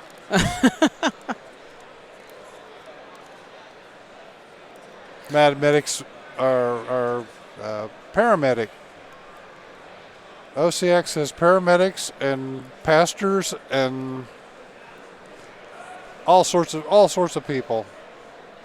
Hey, just as much as the Gold Squadron people love Dion, our OCX guys, they treat us okay. Absolutely. And Marcel's asleep. 12:04. Huh? 12:04.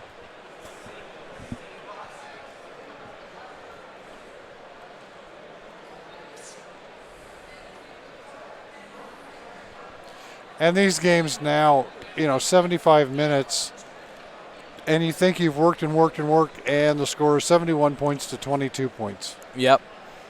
And there have been, yesterday, just some points in the teens even? Yeah, absolutely. Well, when people play cagey, those first few matches, and also you have people who maybe take a little bit more time on their dials, you don't get that many turns, so it's pretty common. And it's not. I want you to recognize. I'm not saying. It's not calling anybody slow. I'm just saying some people are slower than others. That's all. I will. but I'm not diplomatic at all. So right. Now we were having this discussion today, and I'm going. Where are the good old days of the Wild West where we didn't know about pre-plotting all of our moves in our brain, and we just flew at each other and rolled dice? Yep. Of course, I didn't win then either, so whatever.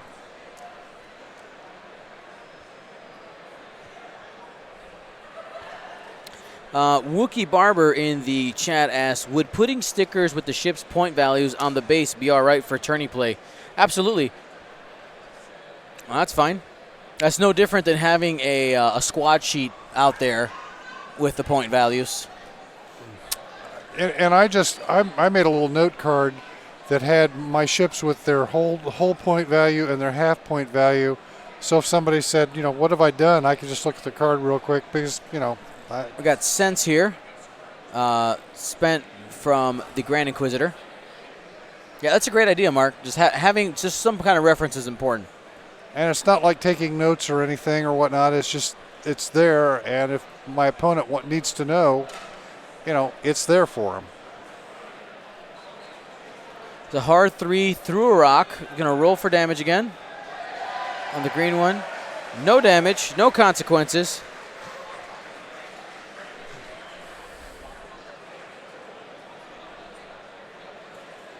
Three Talon roll from white.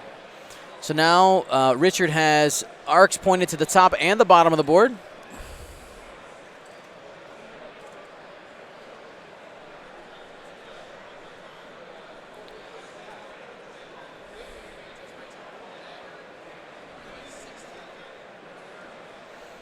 Hey, T Grubs, I'd love to see that. Maybe I could make a video on it, talk about it. Love to see it.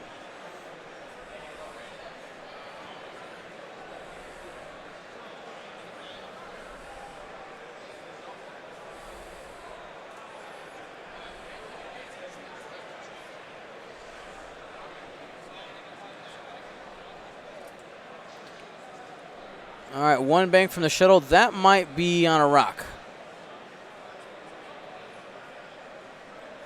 Yes. Yes.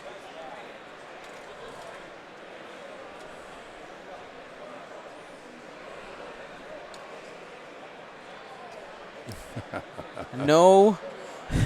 They've hit all the rocks and taken no damage. Hey, remember when we were scared of rocks? Yeah.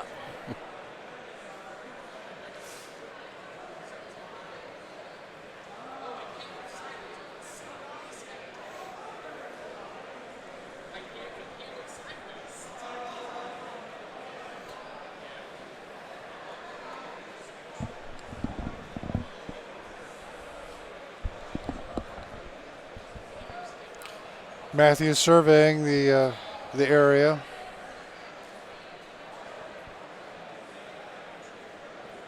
So the green one is the one that just moved. Looking at his options.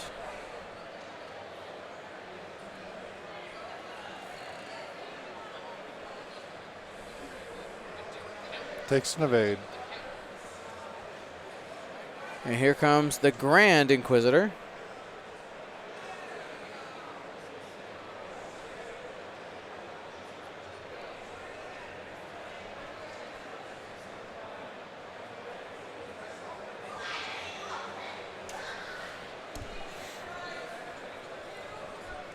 There's a barrel roll from the Grand Inquisitor. Getting a little extra range. Getting out from behind the rock and getting the focus. He saw Wedge's dial, which gave him a little extra information using sense. And that barrel roll gets him out of the arc of where he would have been with the Wedge K-turn. Sense showing its value right there.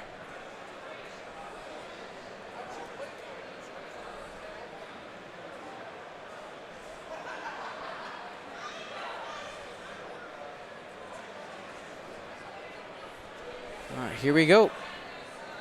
Richard shooting from Wedge. One hit. So that took a damage on the shuttle.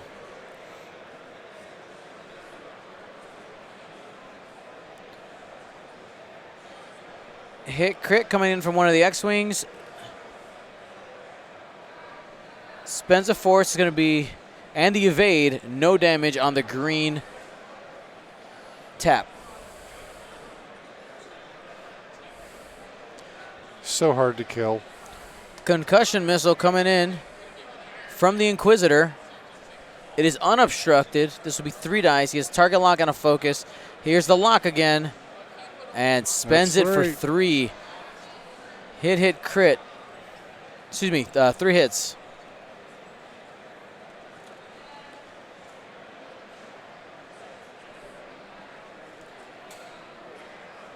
Take 2 and concussion missile effect.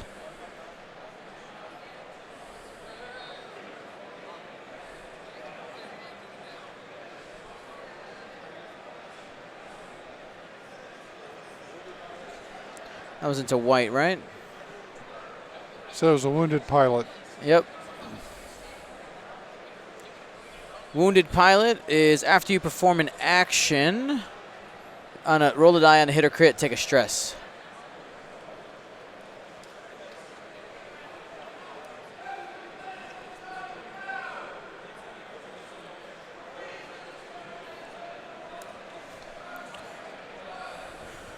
Range 3 from the Lambda into wedge. But in the Lambda on a rock?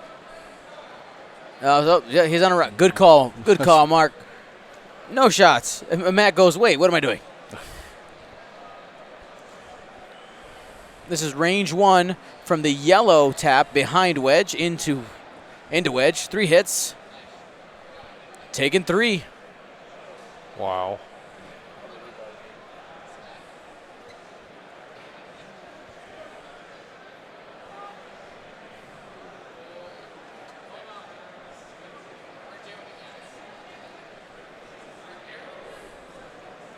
Wait, was that not into the ship I thought it was?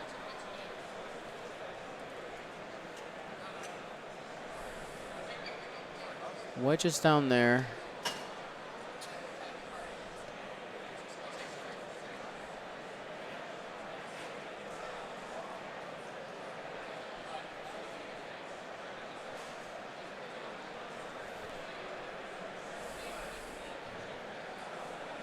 But I don't Right. know which one that is.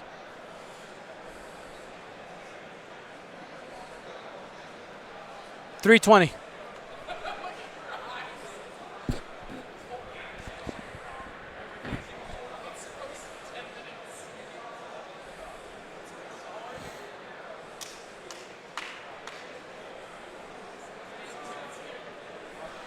Yeah, I think you put damage on the wrong ship. Hold on. I'm just going to go ask them. I know them both enough. I feel comfortable.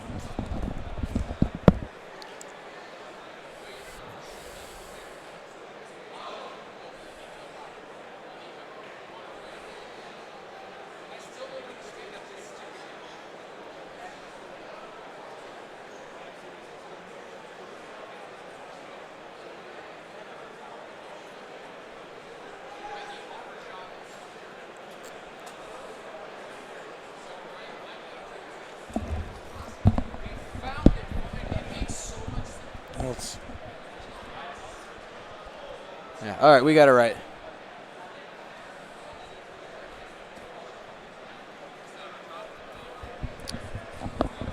Streams, 2 minutes left in the round.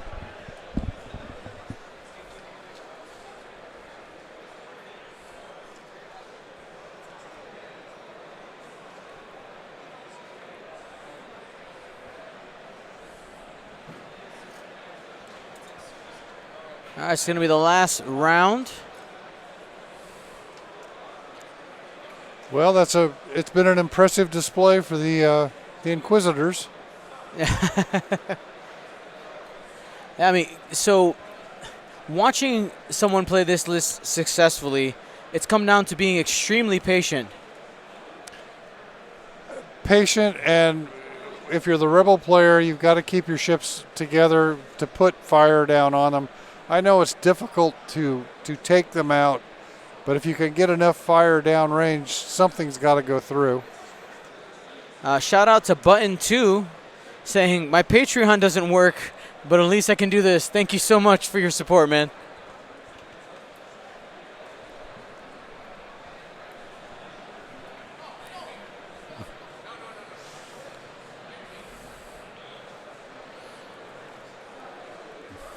All right.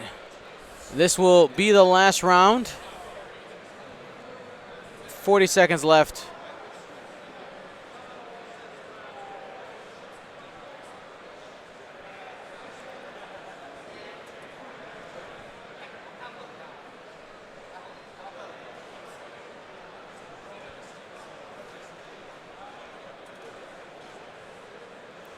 All right, 2 bank from the green X-Wing.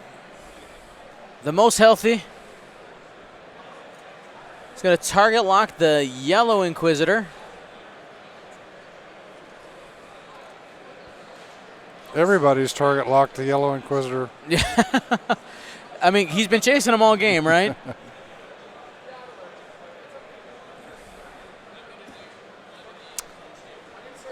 Time.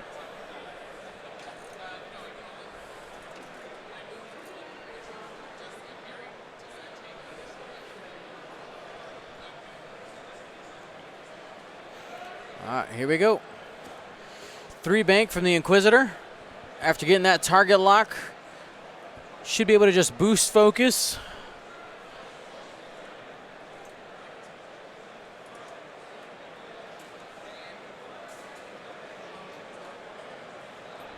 Oh, he was stressed, so he's just going to be hanging out there. Matt getting off the rock, bringing that back gun to bear.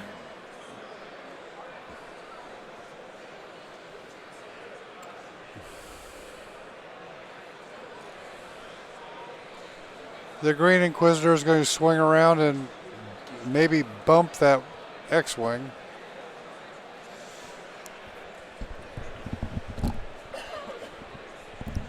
Might just make it around.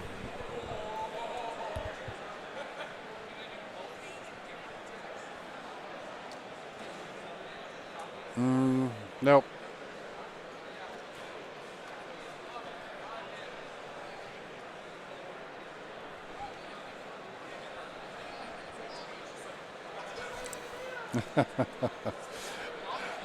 Claiming victory for getting the block. Yeah.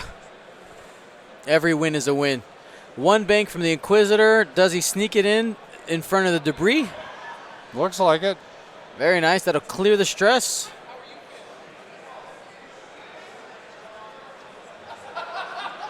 So Richard's saying that it bumped the green one.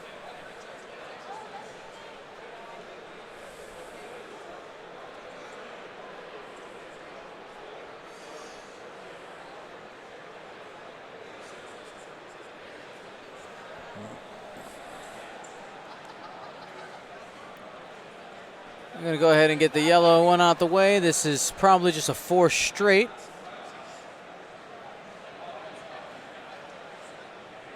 From wedge. There's 1 hole. The yellow Inquisitor will probably just take care of him there.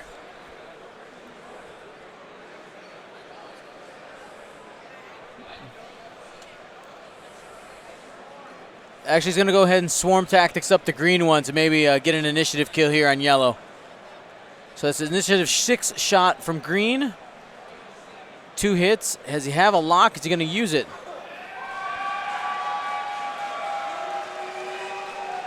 He's got it. Looking for some more. Parafocus. Oh, thank you.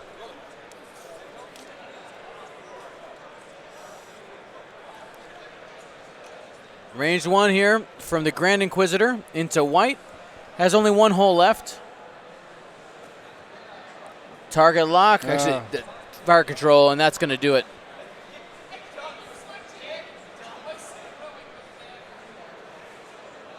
Super hit. dead. Direct hit there at the end.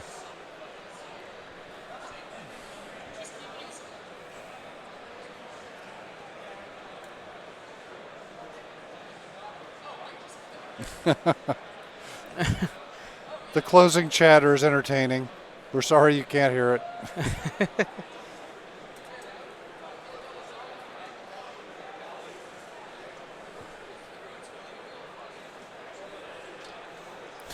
F for respects for Richard's list.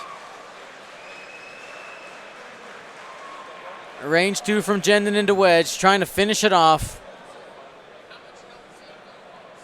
Spending the focus. Needs natties. Hey!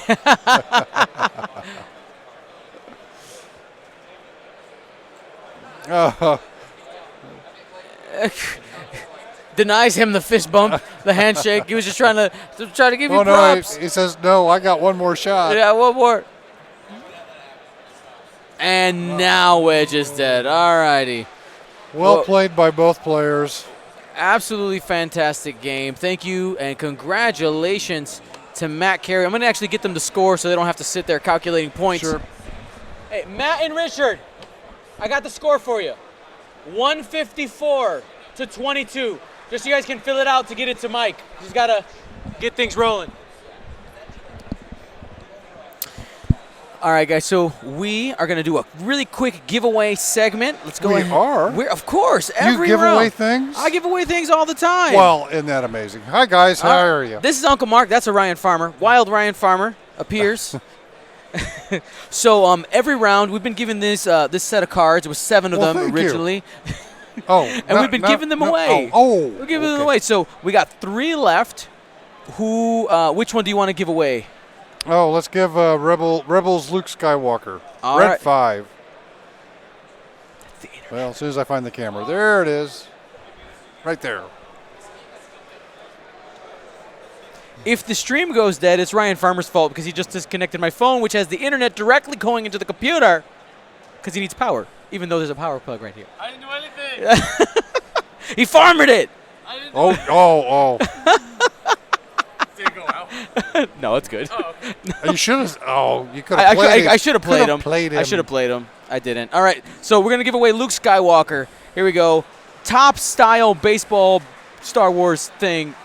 I'm Luke Skywalker. I'm here to rescue you. All right, here we go. You win. By the way, I forgot how to talk. How do you participate in these giveaways? You've watched the stream a bunch. Tell the people how this goes. Well, you have to be watching this time. Number 1. And apparently Dion hits some magic button and thinks that I can see that screen to tell you who it is. I can make it happen. Enhance. All right, Uncle Mark. Name's going to pop up right here. Okay. Here we go. 3, 2, 1. Fell's Wrath. Congratulations, Fell's Wrath. You get yourself the Luke Skywalker from the GRX League. All right, you claim your prize by typing !win in the chat, filling out the Google form. If it's not filled out correctly, you don't get your stuff. Stuff will ship in the next 8 to 10 weeks. Button 2, thank you for your dono. 509, giveaway time, that's right. All right, we got some more stuff. So, Tyler was saying that you're a Blues fan? Yes, I am. I'm all St. Louis all the time. All St. Louis all the time? Yeah. All right. But you live in Illinois. You're supposed to Chicago. My uncle lived in Belleville, Illinois, and at age 10, he took me to my first Major League Baseball game. And as we walked up to Old Busch Stadium in 1966, this tells you how old I am, he said, now, before we go in, there's something you need to do. And I said, well, what's that, Uncle Charlie? He said, you can only come to this game if you're a Cardinals fan. And from that minute on, my uncle said, I'm a Cardinals fan for life, Uncle Charlie. Pairings are going up. All right, well, this is our last giveaway. Here we go. Heroic Resistance. 3, 2, 1, roll it. CC Jack's 3. Congratulations, All sir. right, guys, we got to go get Welcome to the Blues. round 6 pairings. We'll be right back. Take care, everybody. We're just going to go straight to the table. Thanks, Dion. This was a blast. Thank you so much. It's always a good time. I appreciate it. Give me 1 second. Move to 6 and answer. You're a busy man. Take care.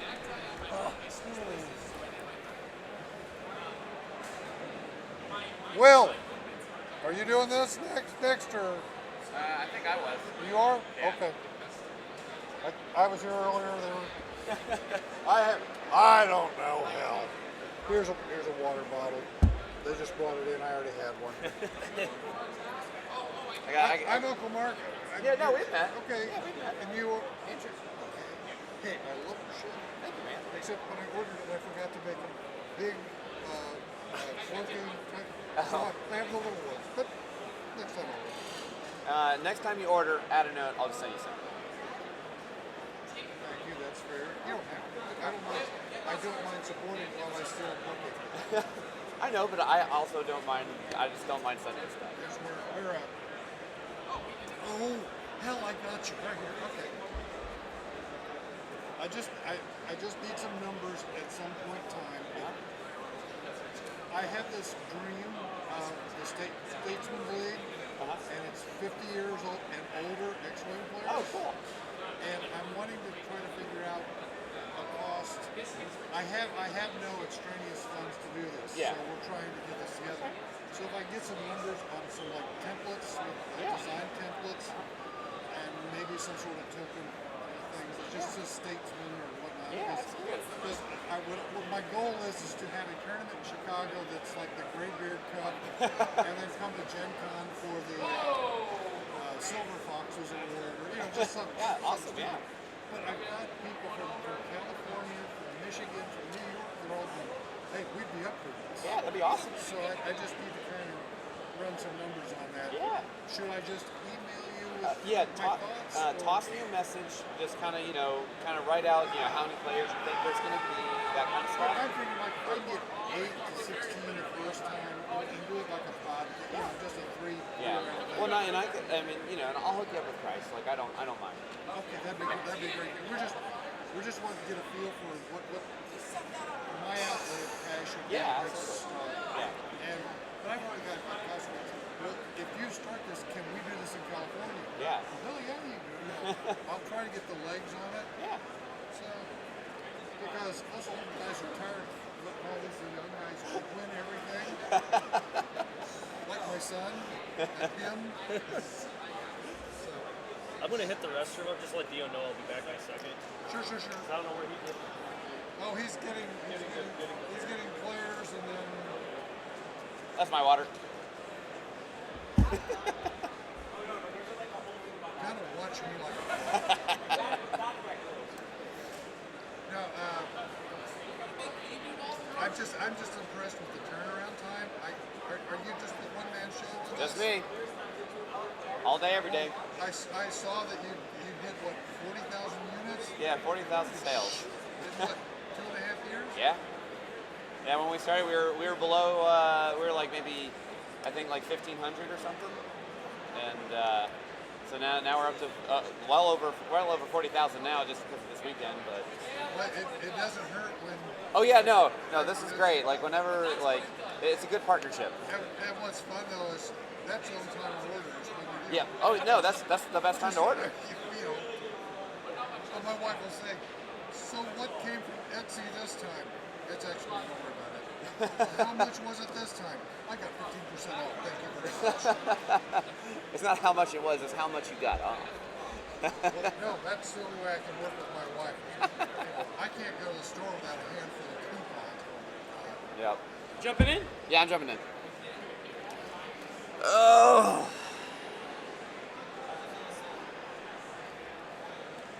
I'm so glad I haven't had to stand up all day. It's just so comfortable. So, after 7 hours, no, that's 7 rounds. Yeah. How good does it feel to sit? Oh man, I have knee problems just out the gate. Oh, I was out. I just put my hand on, gone. But I have knee problems already. So whenever I'm playing and stuff, oh man, it feels so good just to just sit down and not put pressure on them. But I'm one of those masochists where I don't take Advil and stuff during the day, and I don't eat because I hate myself. I don't know. So I used to do speed skating, and just skater knees. Just eventually, because when you're going around a track, you're pretty much like always like you're always kind of like bending down and that kind of stuff. And Is your kneecap like drifting one way? no, I have basically like I hurt like a little bit.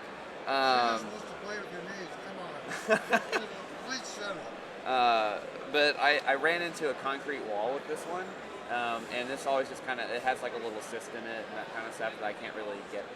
Like if I got it fixed, I'd be out for like a month or two or something like that. So I just kind of deal with it. No one has the time to not walk for however long. Like there's some exercises you do, and depending on which way your knee is moving, you tighten up the muscles on the other side. Oh, really? Of your leg, so it tightens this tendon and pulls it Oh, back really? in. So I have to do that because like my feet are too flat, and so they curve all the way. Oh, okay, so I yeah. have to do exercises that like reinforce one side of my Okay. leg. I'll have to look that up because. Sometimes if you play sports where it's a lot of like uneven, Yep. like you're putting a lot of strain on this side and Yep. not a lot of strain Yeah, on or this side. like that, like going back and forth. Or you have to build up on one of your muscles and not the rest just because of whatever you were Yeah. doing. Like they all run the same way and they all like attach and like go to similar places, but they're all still slightly different. Yeah. That little bit can be the difference between them. Yeah. I'll have to look that up because anything that'll help it because like it normally doesn't bother me unless I'm like standing on it all day or walking a lot. Like so when we go to Japan, like I have to pretty much like pop Advil like every 4 hours. Yeah, it's like the ones like you put the cylinder under your leg and you just like bring your leg up. Yep. And it's super easy stuff. Like you're just tightening the muscles of your Yeah. leg.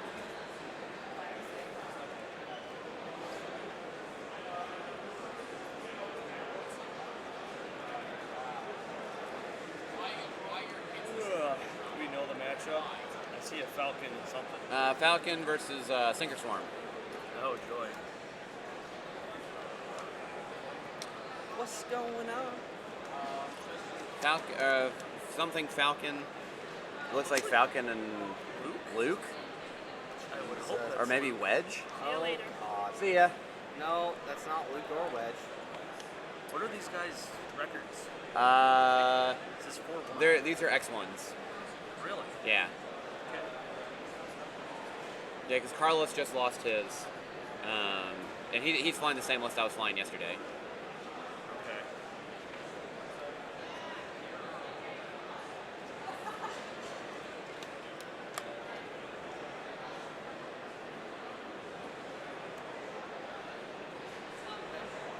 Han Wedge? Why couldn't I fly against this shit? Yeah. Where's all the two-ship lists for me to murder? Oh, this is the one that has R2 and SAW. I'm fine. Hi. Well, yeah, no, I mean, like, I just... Hi, I'm flying 5 gunboats. Do you have inertial dampeners? Oh wait, you can't anymore. You're fucked. No, that's just even like matchups where you're like, all last year. Nate, my strength of schedule is 0.73. My strength of schedule, I'm 40th place. It's 0.73. It's the highest in the entire top page. Cry me a river. There are people at 5 and 2 with 0.38. Like, cry me a river. I know, it's so fucking weird. It's like, all last year, because everything was Reapers, right? Reapers. I was like, oh, everyone's like powered. I'm gonna smash the shit out because I gotta get. Never won against a single Reaper the entire time. What did I do go against? The Massage, right? You know my favorite part at the end of 1.0? Yeah. I'm gonna fly 3 jump masters with snapshot and obstacle. Have a lovely day. Oh, and then they had was the one that ionized you when you bumped them? Yeah. It's his list, except for I didn't bring Intel Agent. I brought a 3rd obstacle. Whatever he's doing. My favorite one was my final shoe that was like experts in Magma. So they're like, here's my like 3 jam tokens from my Reaper. I'm like, cool. Are you gonna shoot me? Like, yeah, totally. Just shoot me once. I'm like, cool. There's 1 jam gun. Should be 2 jams gun. Yeah. Like, Survey says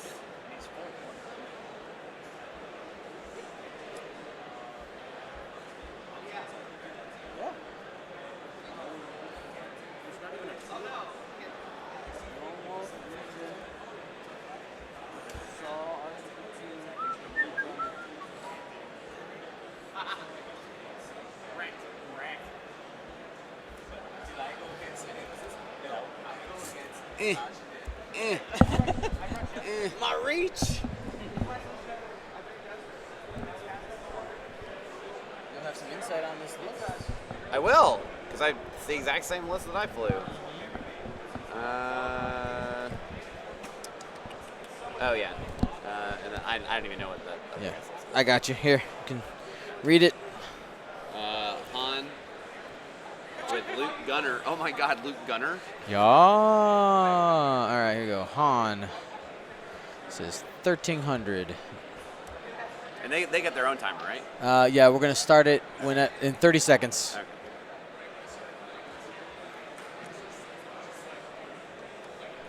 Gonna be starting in 27 seconds.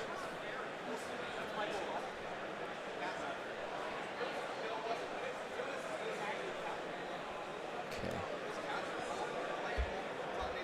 That's not what I wanted.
Hello, everyone. My name is Dio Morales, your host of the Gold Squadron podcast, and we're coming to you live from round 6 of GenCon North American Championships. This is day 1B of Swiss. It's the second wave of Swiss. Tomorrow we have day 2, the top cut.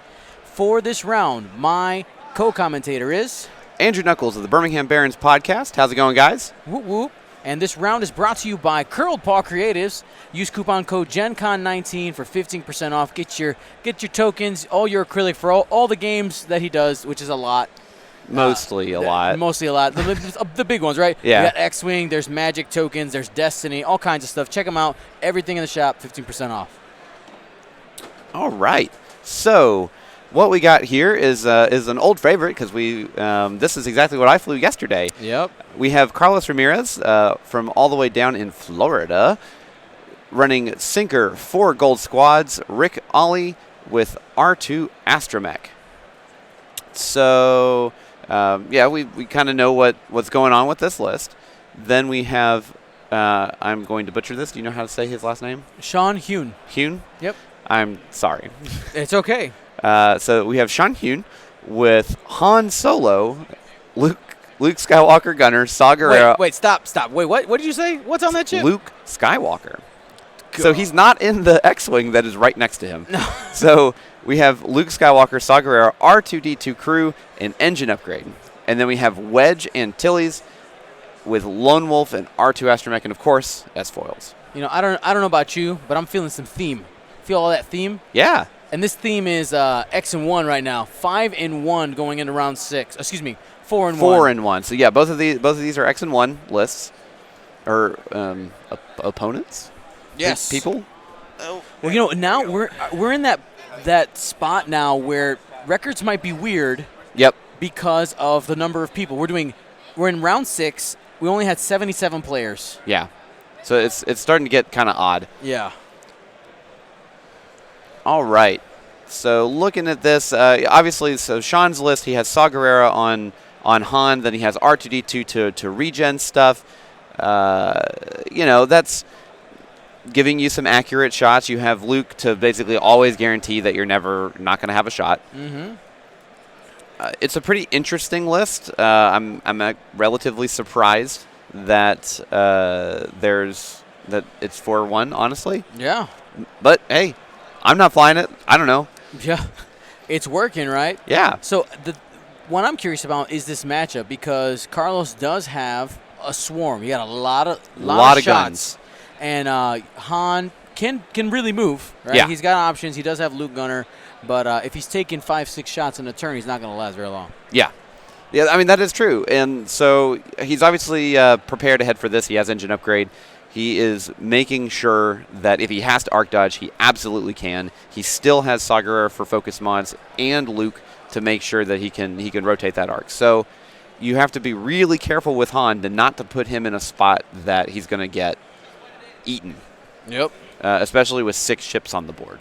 Yeah, and obviously Sean playing a 2-ship list has had to, I'm sure, play against quite a few 4- and 5-ship lists to absolutely. get this far. I was watching him play against Mike from Hyperloops earlier today, and he was running 4 K-Wings. Okay. All with bombs and Sabine and all this other kind of stuff. And he got in that sweet spot where he could just saw every turn and then just regen that shield. Oh, man, that's dirty. Just arc dodging the whole time. Like, it was brutal. So we're seeing a pretty heavy heavy vote in Carlos's favor right here. Absolutely. I'd like to tend to agree with this. I mean, one, because I know the list in and out, but also, it's there's just a lot of ships on the board. That's a lot to kill with only 2 shots coming in. Mm-hmm.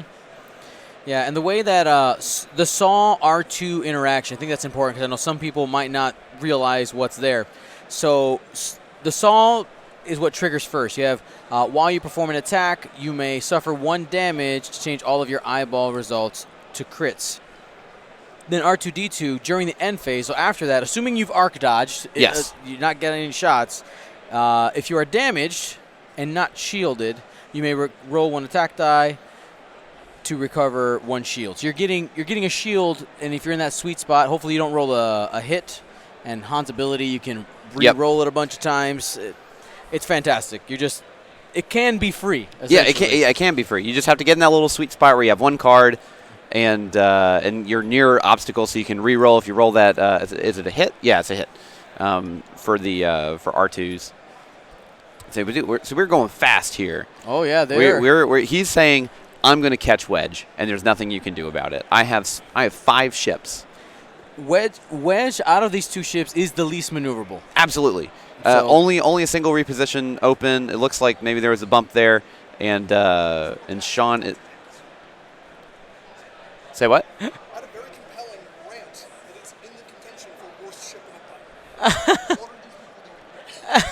the Tyler's on a soapbox about something. about why are 4? Oh, 4 taps. Yeah. Oh, yeah. So apparently, for the top 2 tables, there are a grand total of 4 taps or advanced prototypes. Yeah. V1s. V1s. Yeah.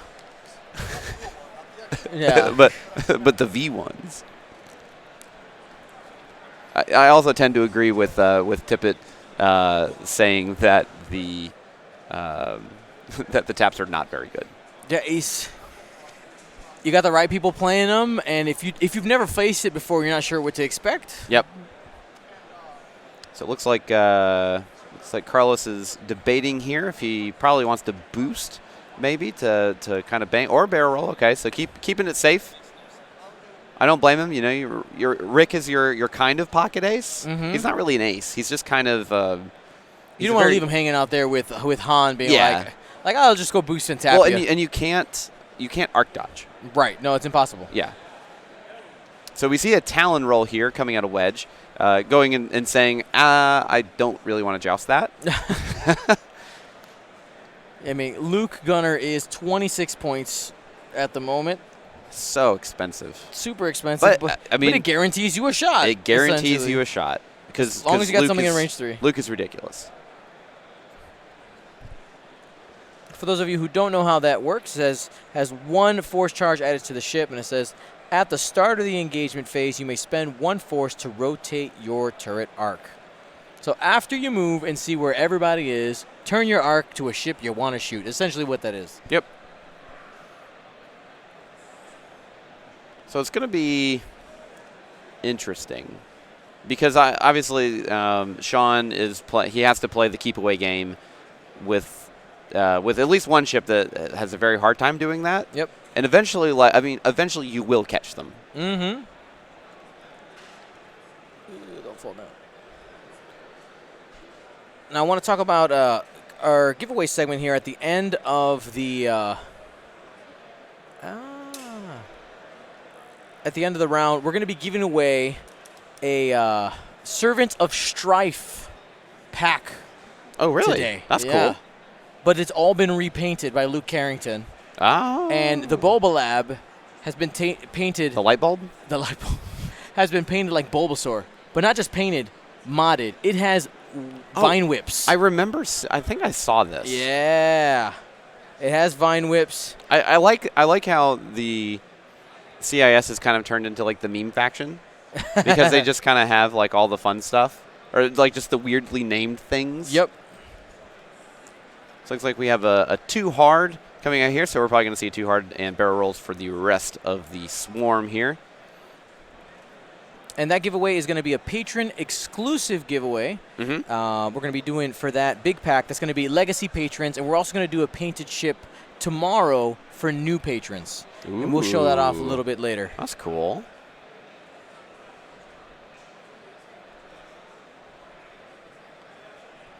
So it's interesting here for Carlos just because of, like, the Torrents don't really move very fast. They can actually move fast in a straight line. Right. But the second that you need to start banking with them or hard turning, you're kind of out of luck. So you have to really prepare. You have to really plan ahead about 2 turns to make sure that they're in the right spot for when combat happens.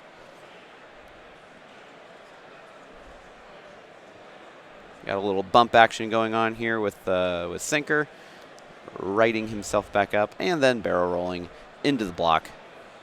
Those Torrents love to stay as close as possible. There's the. Oh my gosh, that's so cute. Yep, we got quite a few things available. You know, maybe I'll let you choose what we should give away. Oh man, I don't know if I want to have that responsibility. So we got. He's like stuck on a rock. Yeah. Oh, he's sitting on the rock. Yes. He's not stuck on it. Mm-hmm. I know you guys can't see it. I'm just showing this is behind the scenes. Here we got a Naboo Starfighter. Oh, that Starfighter looks good. Zombie bomber. That's interesting. I like it. Zombie. Zombie Jedi. Uh-huh. Or Delta 7, I guess. And we're giving away the Darth Vader from Star Wars Celebration. Cool. Is that LED as well? Or is it no? No, it's just painted. It's just painted. But if he pulled that off where it looks like that for a second, you know he did his job. The highlighting. Yep. Is that on? Oh, yeah. No, that's painted. That's good. So we see we see Luke or Wedge, not Luke, Wedge and Han just saying, "I'm just going to disengage from this. I'm going to basically drag Carlos through the rocks." Yep. And make his formation feel bad. Which honestly though, like if you're Carlos, yep, you just bring it over. Like one rule that I've learned from Sam Talley in Atlanta is you never split up the swarm. Right. You just keep them together. If they have to go over debris, you do it. Because they're stronger together than they are as individual pieces, obviously. Start of engagement, Luke Gunner action to turn the arc to the front. No range. No range.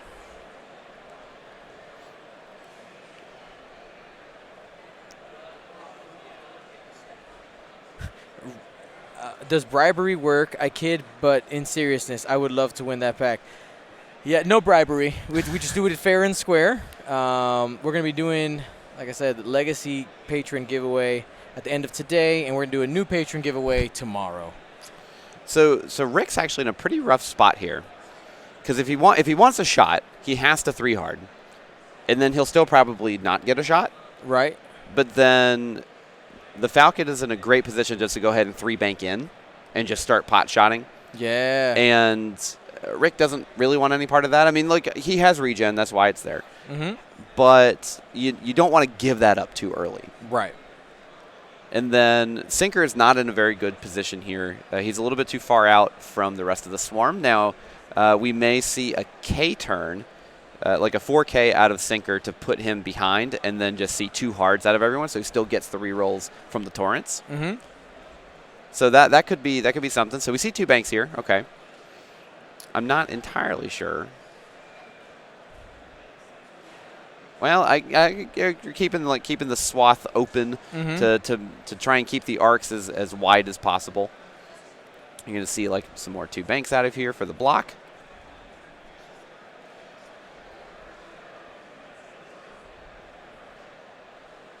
And we still have is a 78-21 lead right now for Carlos. Just for what chat thinks is going to happen. Yep. I mean, it's the perception of a lot of ships versus a few ships. That means a lot of ships have an advantage. Yep. But the flip side of the coin is, since Carlos is in that formation, it is 4 ships, but it's kind of moving as one larger ship with just a bunch of arcs, right? Yep. It's a really wide arc. The more Carlos kind of spreads it out, but you don't want to go too much, right? Yeah. But kind of starts making it more of a fan, it gets a little more dangerous. But if he's clumped up, it's not super hard to not get shot. Yeah. Well, especially with a large base because they move so fast. Then he has the white boost. He still can shoot them because of Luke Gunner, and then he still has mods with Sauce. So, like Han is still really good. Yep. Especially because he gets the free rerolls. It looks like Carlos did not opt to take the evade action or the evade link from the barrel roll there, getting it around. So that's probably the target I would take unless he catches Rick just kind of with his pants down. Oh, no. Rick, put your pants on. It's a family show. Okay, so we see a 3-bank out here of Sinker. So it looks like he is probably going to do a 2-hard next turn just to guarantee that side arc. Sorry for the quietness. I'm preparing some things for you guys to see right now. He is. I'm trying to fill as best I can. You are doing an amazing job. And so we do see the 3-hard out of Rick, and he just says, "Let's go." Like I don't think you're gonna do it. I don't believe you. I don't believe you. Why don't you believe me? You could just see a 2-hard away from the swarm here if he doesn't want to get like super aggressive, which that is a completely valid choice, especially with a list that only has a grand total of outside of regen. What is it? 13 plus 19. I'm very bad at math. I'm sorry. How dare you? and there's the 2-hard. He's just saying, I don't want a part of that. I don't blame him. No. The other thing is too is that obviously Han really wants his rerolls, so he's got to stay as close to locked in as he can with those debris or obstacles. Excuse me. There is no debris. No, there actually is a debris in the field. Oh no. So it looks like we are target locking. Interesting choice for Han. I mean, just in case. Yeah. So 5 dice for Rick. Probably doesn't hit. But he gets to try. Does he? He's going to Han that roll. Yeah, spending the force for 3 hits. And here comes the 5 dice return for defense, and it doesn't actually matter. Gas cloud. And then spend the evade. I think the chances of hitting Rick there with a 3-die shot are like so slim because you're guaranteed 2 evades. Right.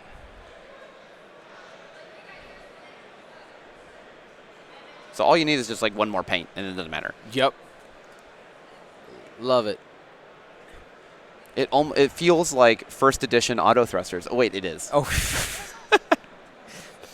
For someone who didn't play first edition, what was auto thrusters? Why do we giggle when we say auto thrusters? So auto thrusters was basically gas clouds, but in portable form. Look at this gas cloud I carry around my body.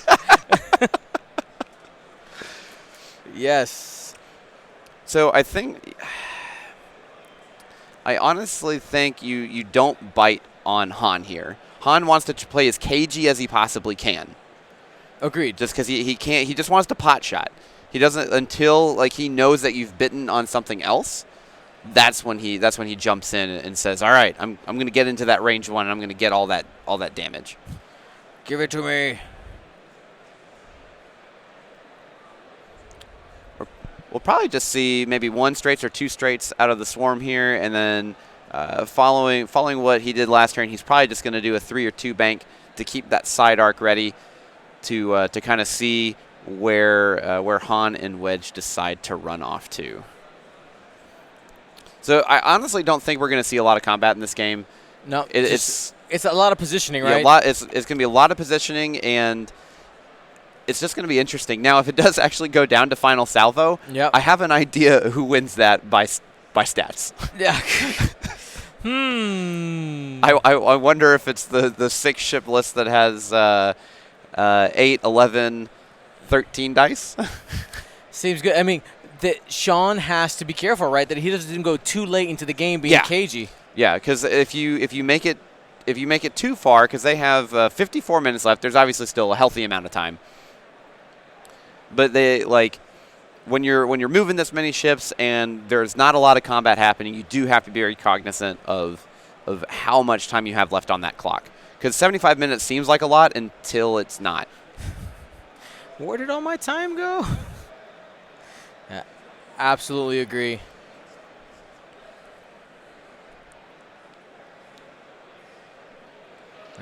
I didn't realize how, seeing all these 3 ships together, seeing the pack that I'm giving away here, that's pretty sick. He wants it. Don't lie. You want it. I mean, I do. I always want to keep them. I'm like, oh, this is so cool. But this is the point is to give them away. So we have a 2 bank going away from the inside of the board here with the Torrents. Looks like he's saying, I don't believe you. You're going to try and get behind me. Yeah, oh yeah, for sure. Well, it's in one of those positions where even if Han decided to come this way, he could respond. Yeah, he can still respond. And if Wedge was coming up here, he's going to catch him. And that's the big thing about this list for the Sinker Swarm is they actually have a really good way to just say to like, all right, there's a new threat. We can turn around and we can fix this. They have the 1 hards, even though they are stressed. They have the 2 talons, which are really good, and they can still they can still go fast if they need to. And the 3Ks are always really nice. But it does look like we are basically committing, at least right now, to saying, I'm pretty sure Wedge is going to try and come in here. Oh yeah. Now Wedge does have at least 1 reposition open to him, so he will have he's far enough out to where if he does even just do maybe a 3 bank, he can probably barrel roll all the way out of range. Oh yeah.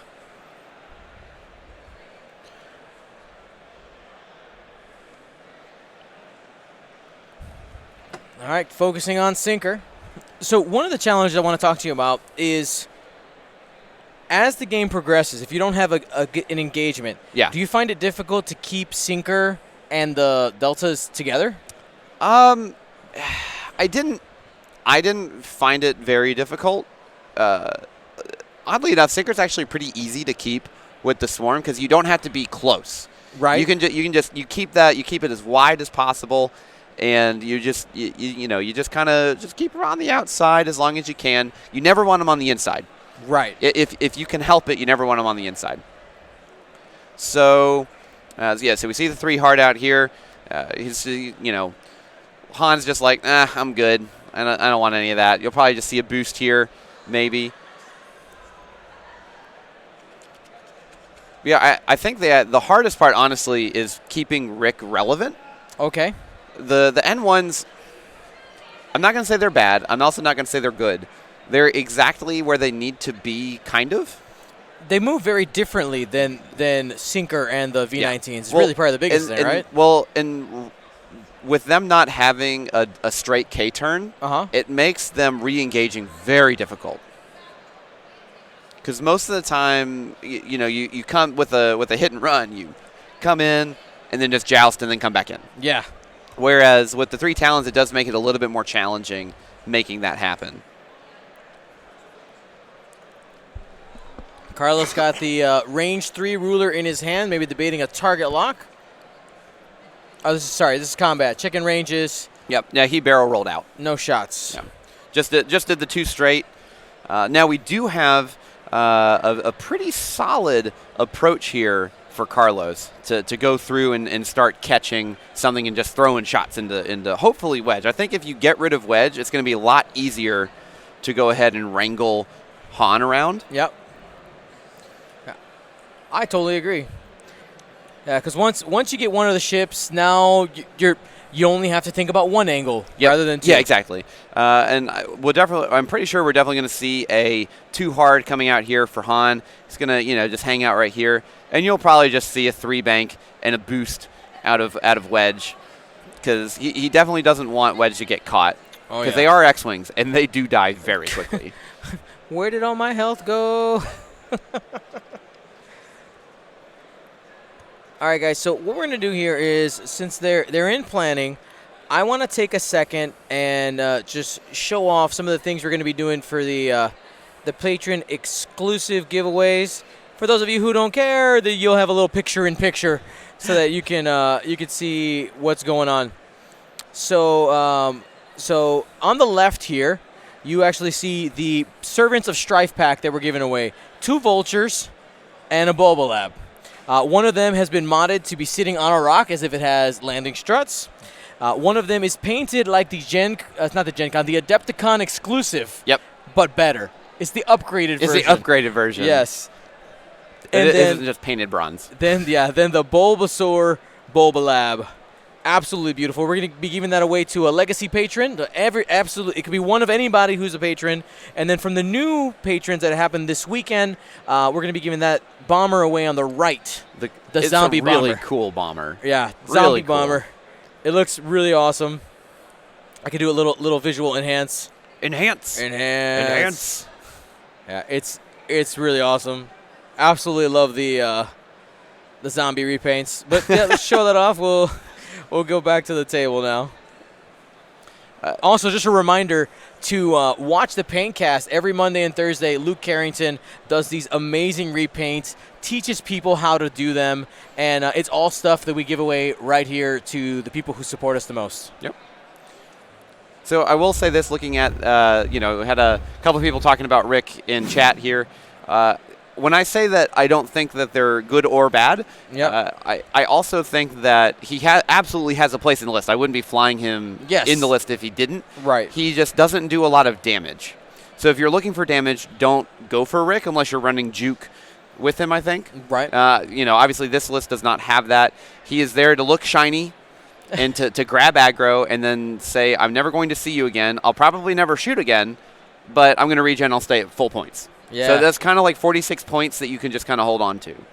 So that he absolutely has a place. I just don't think that he, as an aggressive player, he doesn't have the damage output that I'm used to, at least. And it's interesting. I'm sure there's some people who might be like, well, why don't I take those 46 points I have on Rick and get another torrent?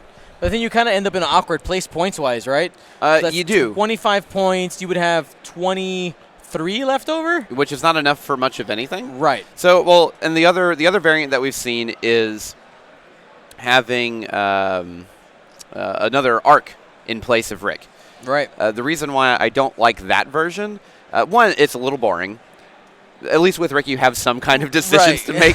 But the arc, I don't think it gives you enough it gives you more blocking potential, and that's really about it. You can still get the 3-dice gun, but then you can also hold on to those points. Arcs, like, if they just get caught, they will die. Right.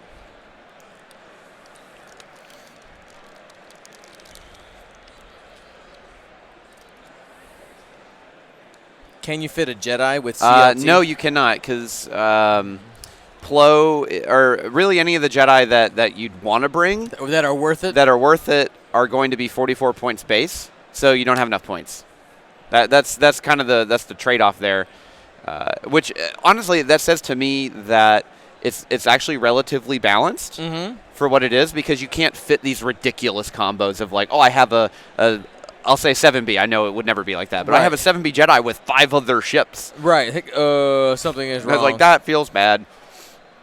So right now, our initial stream poll has Carlos ahead, 68% to 31. We're going to go ahead and re-poll after seeing some of the movement, seeing where things are.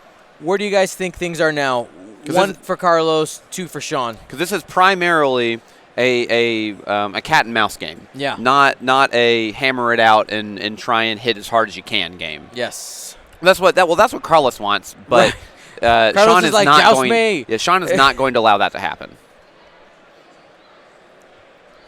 Because we are in the, this is round 6, and these are both X and 1s.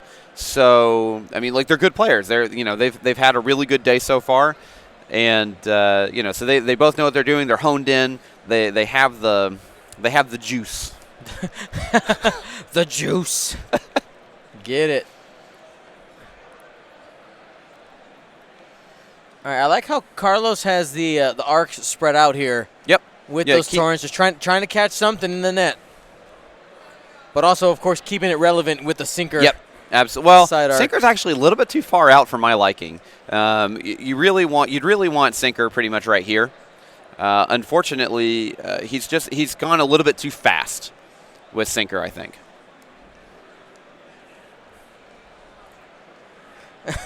There's somebody in the chat called the Juice 84. He said, "Don't bring me into this.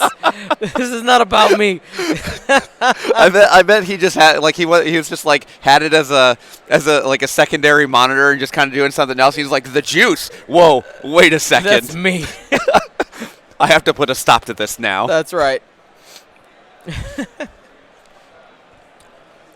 So Rick coming through here with the 3 bank, getting his evade. Full throttle, baby. Yep. And I think he just focused here.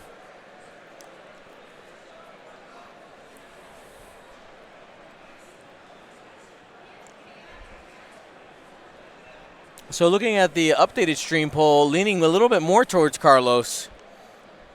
Yep. Now, I mean, Carlos actually does have really good positioning here. It looks a little more convoluted than it probably feels on the table. Right. Because looking at this, he definitely has a lot of really good outs here. Now, this is interesting, choosing to boost here. Maybe he's feeling that he's going for a block. Yeah, he is blockable. Definitely blockable, but I don't see it. I think he's just going to 3 bank out. Yeah. All right. I think you should have just taken the focus, because now he's a prime target. Rick's like, oh no. This isn't what I wanted. We'll see if Sean can make him pay for it with Han coming up here. Yep. And I really hope that we see the too hard out of Han here. Yep, there it is. Han just says, well, I'm here. I'm next to a rock. This is what I want. Shout out to Patrick. Patrick, 19 months of being a sub. Thank you so much, man. You know, I'm trying to get Twitch to give me partner. That way we can have a 2-year sub badge. They keep telling me no. Really? Yeah. So that's an interesting choice. He ended up moving his lock from Rick over to just one of the torrents. Okay. Which, the fallacy of the list is if you go after Rick, you're just never going to see him again, and he's just going to regen whatever it is. Right. All right, here we go. Han into that torrent. Yep, you Han that all day. Seems good, just 2. And spending the lock to get that's still nothing. That feels bad. Put 3 dice, and still takes 1. going to be on the green one. First blood. First blood. Damage has been done. No shot for Rick. Definitely no shot for Wedge. And I think we may only have one shot coming into Han here through a rock. Yes, that's going to be... The chances of you actually doing damage here are so slim. He does have the sinker reroll. Now, technically, you're not supposed to measure until you need the reroll. Okay. 2 hits, didn't need the reroll anyway. And spend the force and just says no. He's fine.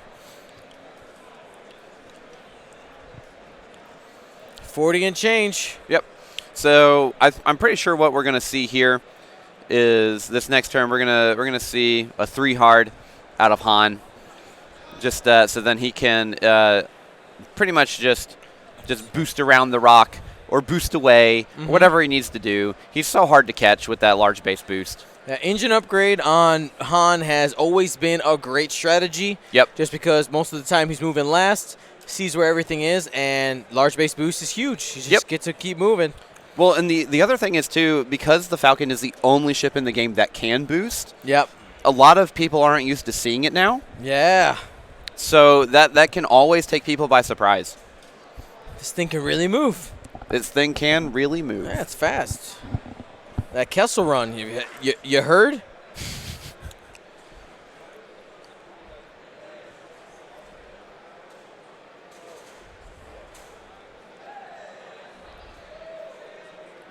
Now we have 40 minutes left, and like it's getting to the point in the time where I'm like, something really needs to happen now. Oh yeah. Like we're getting kind of close to.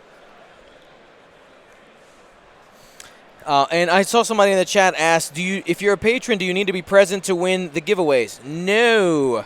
See, Patreon exclusive giveaways, those are just because I have your address and information and a direct line of contact. I will contact you and say, hey, I got your stuff. It'll be sent out to you. It's different. So even if you can't hang around for the giveaways, you still have a chance.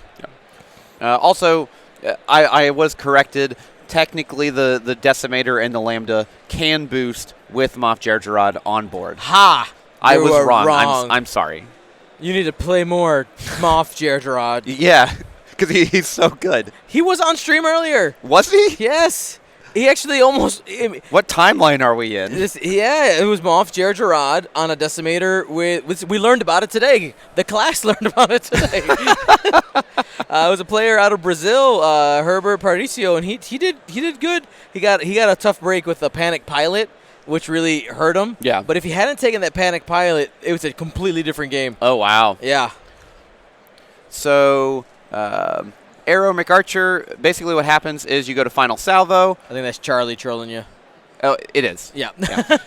So you go to Final Salvo if there's a tie in points. And what that is essentially you basically tally up however many red dice are printed on the cards that are still alive. If nothing is alive, it was like mutual destruction, then it's just the total red dice pool of the list. Yep. So if it actually did go to Final Salvo, Carlos has a very heavy advantage.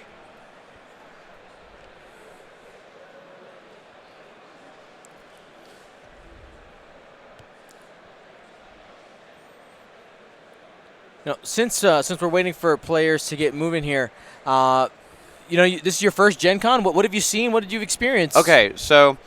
Fun story. So Birmingham has a pretty nice convention center. Yeah. And, I've always considered it relatively large. Mm-hmm. When I walked into the expo hall, not including the room that we're in right now. Right. I feel that just room by itself is larger than our entire convention center in Birmingham. It is massive. And I still haven't even seen everything. Yeah. And I walked around for at least a good 3 or 4 hours today, demoing games and doing all sorts of stuff. I mean, it was a blast. Yep. I've been very impressed. It's been a lot of fun so far. Yep. I spent all Thursday, the whole day, from 10 a.m. when the vendor hall opened all the way to 6. Yeah. in there the whole day. It's super cool. I was like, oh, that's closing now. I got to get out. I was able to get through everything. Yep. And that was only because I was looking for games for my daughter and my wife to play. Like that was it. Looking for kid games. If I was just like literally just perusing everything, I wouldn't have made it through. Yep.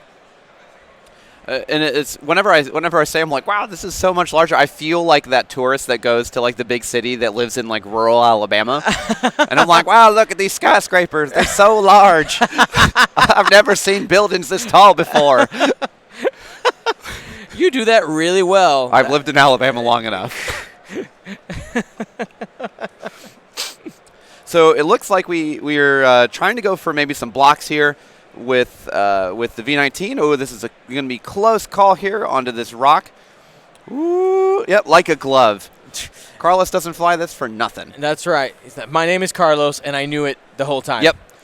So you're going to see a barrel roll out here. You're probably going to see another evade. There's no reason not to take it, I think, just because of his positioning. He can just go ahead and just do his little one straight or one bank next turn, get rid of the stress. Yep. Soaring Embers, thank you so much. I got to give a shout out to both these. I know both these guys. So Sean plays out of Fair Games in the Chicagoland area. Oh, so he's from your area. Mm-hmm. Cool, super cool guy. And Carlos is, like you said, from Florida and was my snuggle buddy in Atlanta.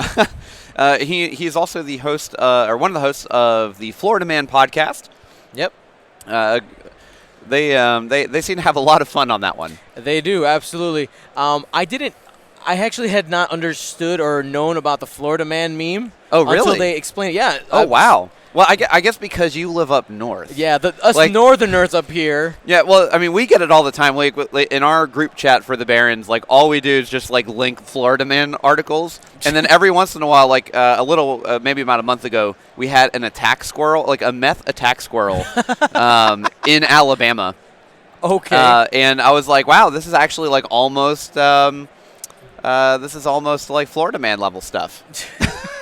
So we see a Talon roll out of Rick Ollie here. All right, so no evade there because he's stressed. I actually think that's a really good call. Yeah, he's going to see if he can catch. Yep. He's got arcs all over the place. Oh, we see a 4K coming out of Wedge. Yeah, Wedge called it. Ooh.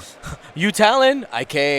And he doesn't even get he's only going to get one die on defense. Yep. That's a really good call from Sean.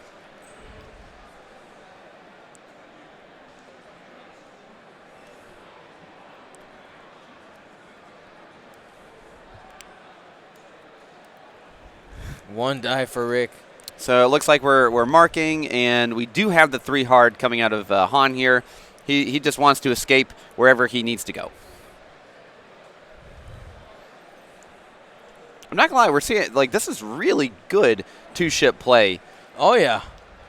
And Carlos is he's trying to get as much of the net as he can. Yep. And like there's only going to be maybe 2 shots going into Han. Yeah.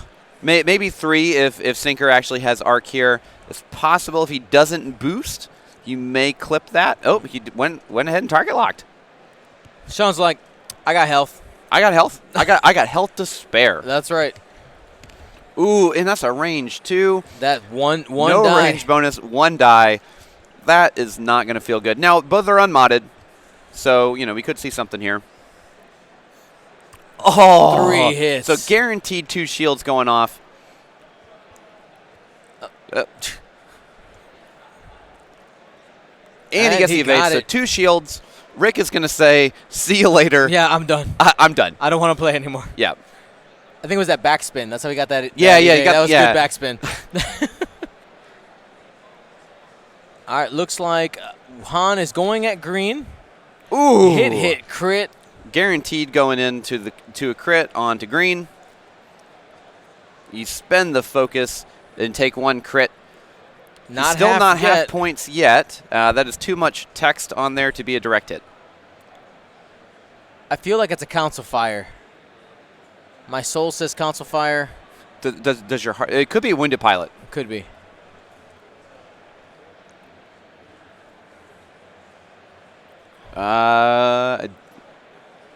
Oh, he does. He doesn't get the bonus. No bonus. Yep. No bonus because they both did 3s. Rick is just pot shotting here.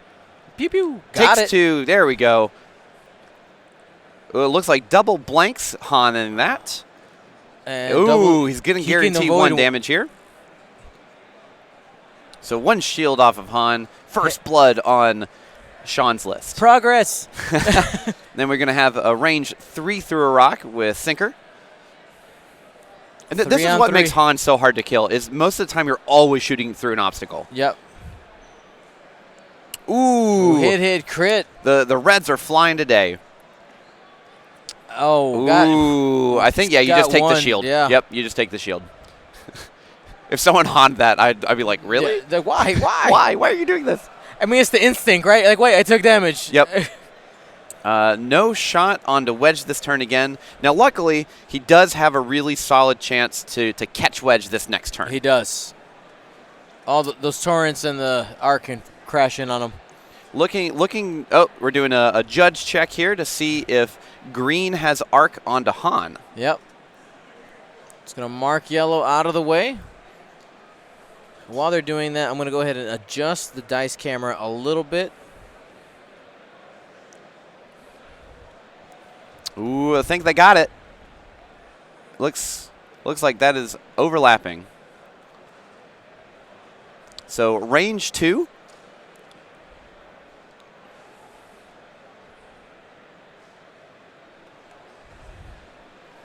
No mods, 2 dice, no rerolls from Sinker. He's in the wrong Hoping spot. a dream. One hit. That's not bad. Hey. Takes it. He Try has to again. reroll it. Got It it. takes another damage. Green is mad. You hit me. I hit you. So now we have the good shots coming in here. I think you still shoot with. No, he's shooting with the focus one first. He does have a reroll from Sinker. That's going to feel good. He might have. Pink might have it too. But it's depending on range. But it looks like it is obstructed, so that's unfortunate. But again, that's what makes Han good. Yep. Just rolling. Oh, got a crit on the board. Wedge kind of got moved there. But luckily he was still on the grid, so it didn't matter. Yep. That's the first roll. Sinker reroll. Try it Why again. you have a focus? Why did you do that? I think he may have just forgotten that he had a focus. Try it again from Han. And takes 1. 1 more shield down. So Carlos is wrangling, paying off here, trying to get some of those shields out. Yeah, Carlos just realized that he had a He's focus like, and he didn't need to reroll that. It worked out, though, right? Yeah. Range 1, checking for the Sinker reroll. Definitely has that, so that's going to feel good. 3 dice with 1 reroll. Has the reroll. 2 hits, hits. guaranteed damage. Oh, here we go. There's the evade. So 1 more shield. So that all shields off Han? Shields not damaged, Not so no damaged, so R2D2. he can't That's regen huge. yet. They're going through the steps to make sure everyone is fired. There's a lot of ships on the board. Now, even with all that dice being thrown, no points have still been scored. I know, right? Now, to be fair, Han does take a while to get to half points because you need 2 cards. Yep. On him, right? Yeah. Because he's 13 health. Oops. I broke the illusion. Sorry, guys.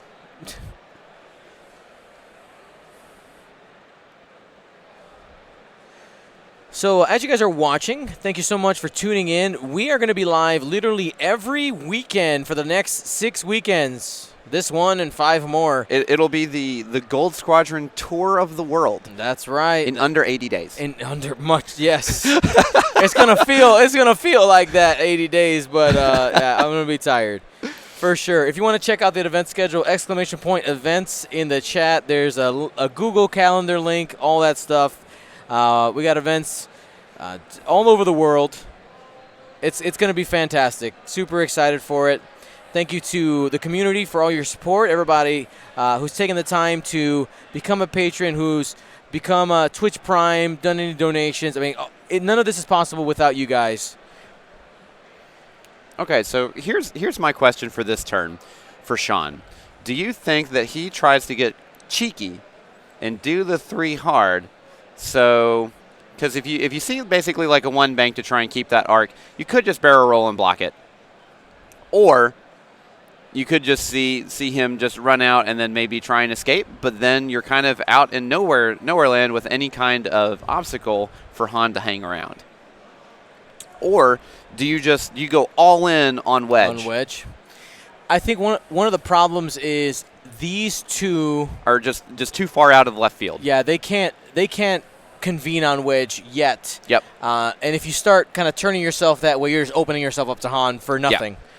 So I think, and Sinker's still in a really awkward spot here. Yeah. I think Carlos kept. He went too fast when he was coming around this edge here. He needed to just do the one banks to stay on the inside track. Just because Sinker's in a really awkward spot because he's not going to be able to give these two guys the reroll support that they need if they want to converge onto wedge. And I think that's due to Sean catching him, right? Han was able to take it all the way up the gut. Yep. And he has, two separate. He's separated the swarm essentially. Yeah. And Sinker's going to need to choose who he wants to support. And remember the rule that I talked about earlier? Yeah. You never break up the swarm. Yeah. because now you're only having 2 dice shots, maybe with some mods, going into a guy that can just re-roll dice at his will anytime he wants.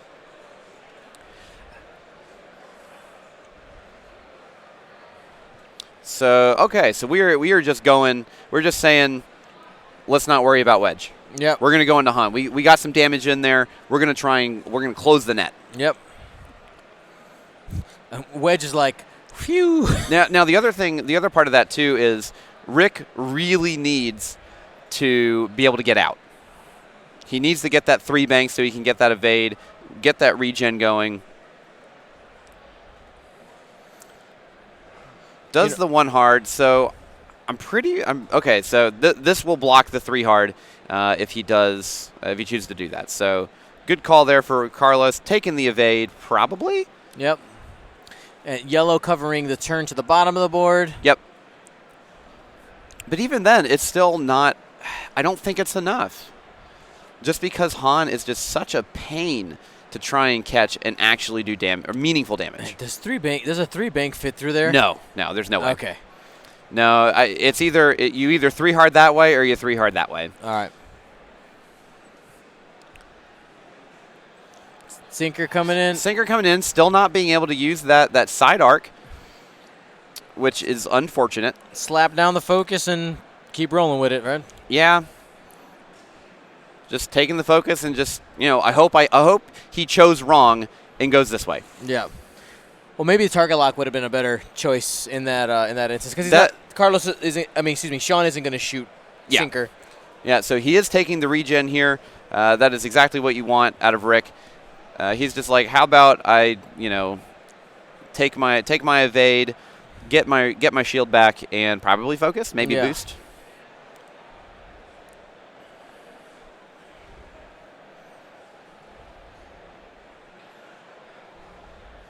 They're just doing some cleanup here, just to give Carlos a little bit of time to think. And he's going for the barrel roll. Spreading out the net. Well, he can't shoot this turn. Oh, because he regens. Yeah, he regens. Let's so go he ahead can't and shoot add this turn. that. I'm going to go take a peek and see what crit that is, just in case it becomes relevant. I'll be right back. Ooh. Just almost had a party foul of taking the entire amp off the table. Fuel leak. That's what it is. So we have a 1 bank out of wedge here, clearing that stress, keeping that arc as wide as possible, not getting caught in a possible kill box.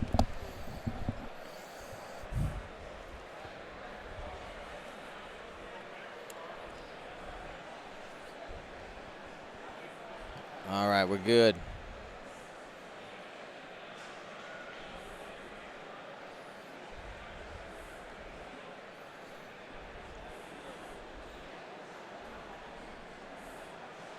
The wings are open. Sean forgot the wings were open. He wanted to boost. I don't think could you fit a boost there? I don't think so. I don't think you could fit a boost there. I don't think so either. Well, that probably also means that wedge is going over the rock next turn. Unless he hard turns away. He probably has enough space to do it too hard here. It would be really close. 3 bank. Ooh. I told you. See, I told you. I don't think this fits. It fits. Oh my gosh, it fits. Oh. Yeah, we gotta.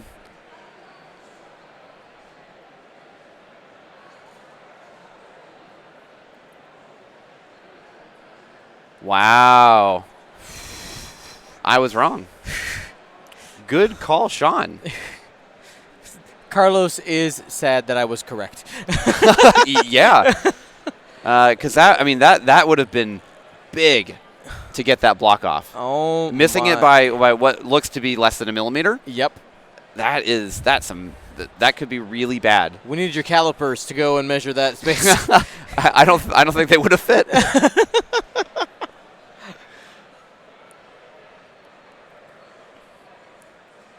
So Wedge is going to throw a pot shot here. Looks like he's still going into Rick.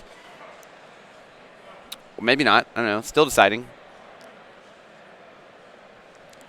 Yep, looks like we are going into Rick, so he's going to get 2 dice compared to 3. Oh, man. Wedge is just rolling some hot fire. And double evades, and he loses his shield that he just regened. But still full points. And not half points. Yeah, Yep. exactly.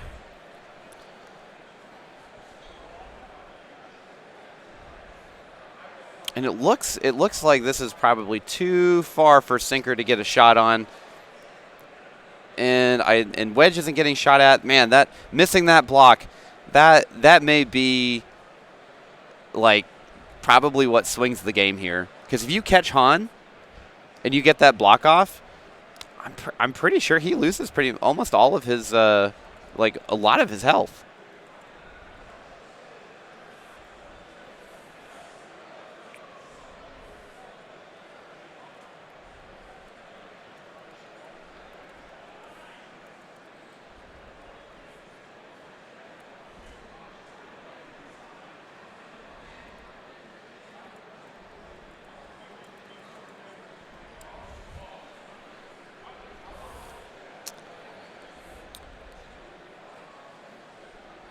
All right, here we go.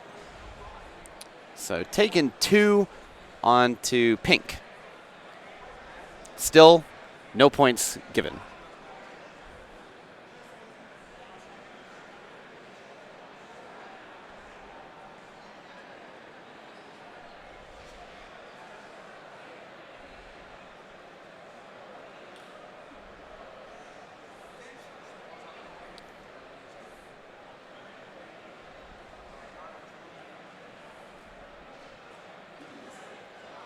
Ooh.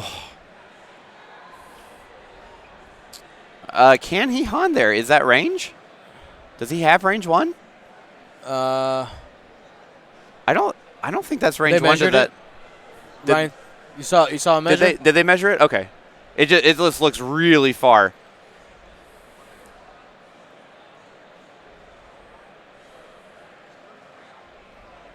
Here we go. 2 crits. Crit. Ooh, do you re-roll that?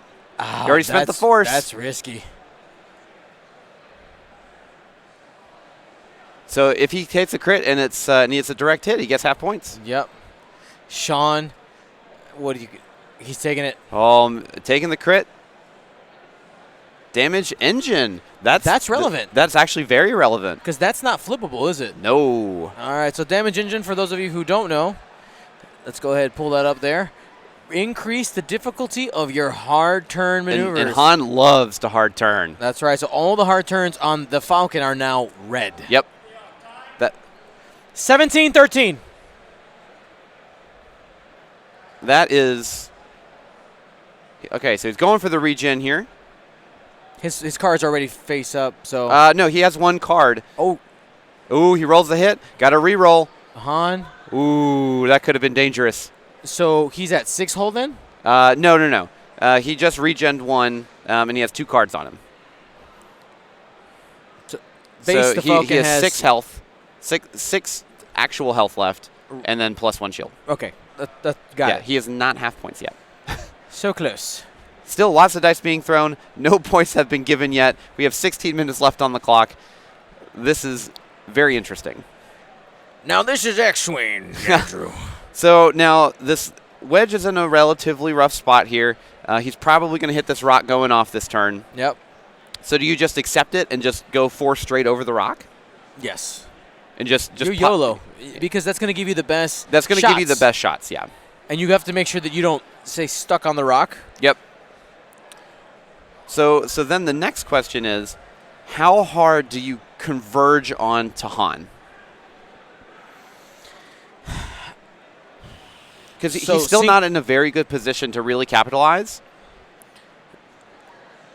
I mean, I think you have to try. I think you send everybody that way and start convening, because you have a chance here, because especially now with the hard turns being red, to catch him in the corner. Yeah, I mean, because then if he wants to run, he has to boost. Yeah, bank boost every turn. Yep.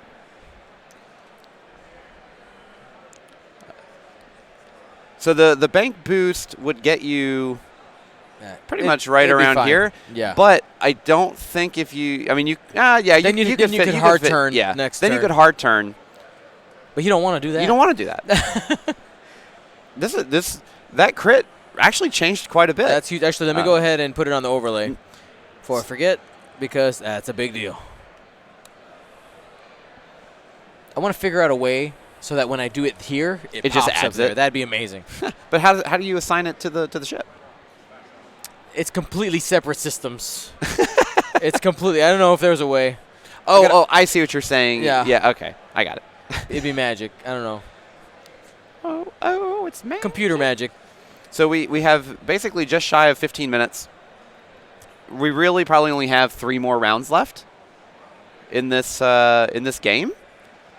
So you really have to either protect those points and just go to final salvo. Yep.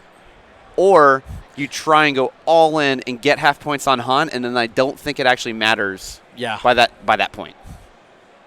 Because all you have to do is get two damage into Han. Yep. To get him to half points. Carlos just double checking everything here.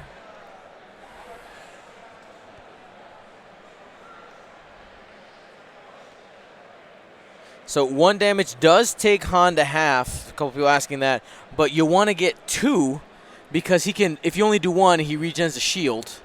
Oh, He's yeah, back- yeah. he's That's back what to it. half. Yeah, to guarantee that he is at. You need to get to. Yeah, you need to get to. That's what it was. Has there ever been a final salvo on stream? Oh yeah. Yeah. There was a final salvo at GenCon last year, wasn't there? There was one at last year at Adepticon. Yeah. The final, not this year, but the year before that. Or was that Loop and Chewy? Or no, they didn't allow them to play Loop and Chewy, right? Kind of. It got played. It was played, but it was not. It could not determine the game. Correct. Here we go. 1 bank. One interesting. I think he's gonna barrel maybe roll barrel and try roll to for the block. Yeah. Punish the bank, the 1 bank, if that's what he does. Or maybe the too hard.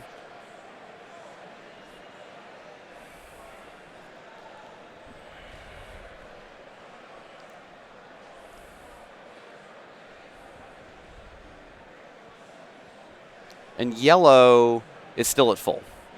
So right. green. Oh, so we're going for wedge now. All right. Now, if you can grab half points on wedge, Sure. that could be enough.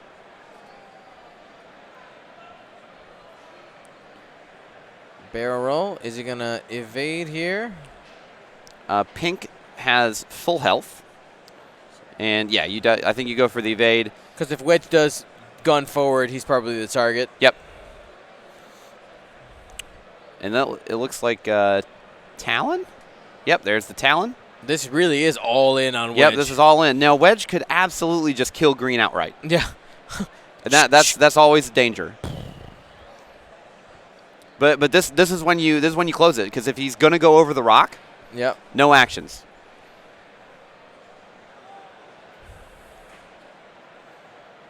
Is he gonna hard turn sinker onto the rock to get the rerolls?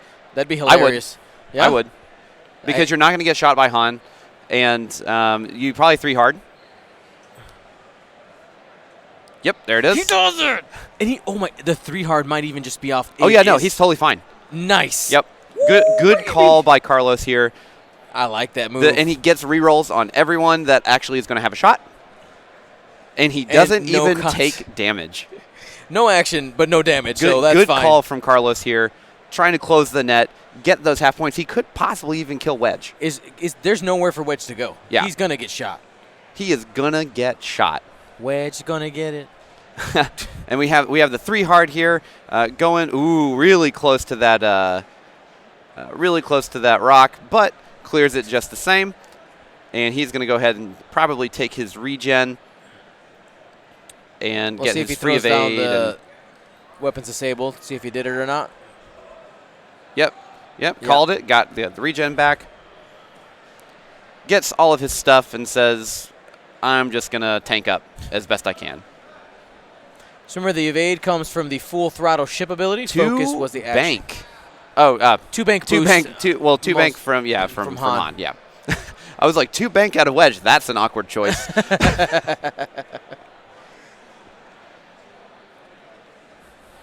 10 minutes left in the round. Yeah.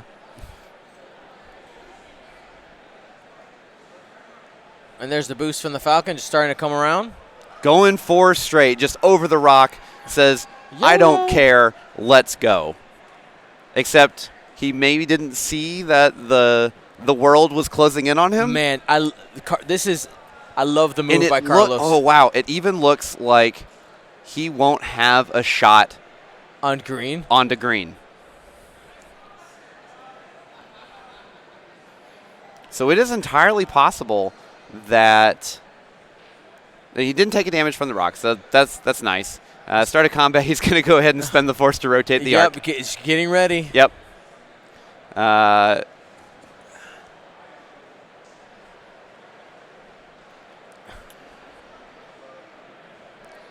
don't think you shoot at sinker here, even though he doesn't get to roll any dice. Yeah, you go at Rick. I think you still go at Rick to get Rick those still points. gets only 1 die. Yep. So it'll be whatever he rolls minus 1. Ooh, just 1. So guaranteed evade. It actually doesn't matter what he rolls. Oh, he got the target lock. He's got the lock. Been holding on to it for a while. Ooh. So he'll take 2.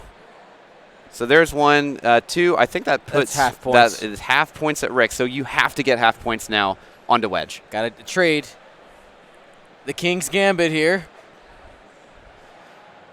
Yep. This is starting with sinker. Well, you have to. 4 dice. Yep. Okay, you're really hoping for some good natties here.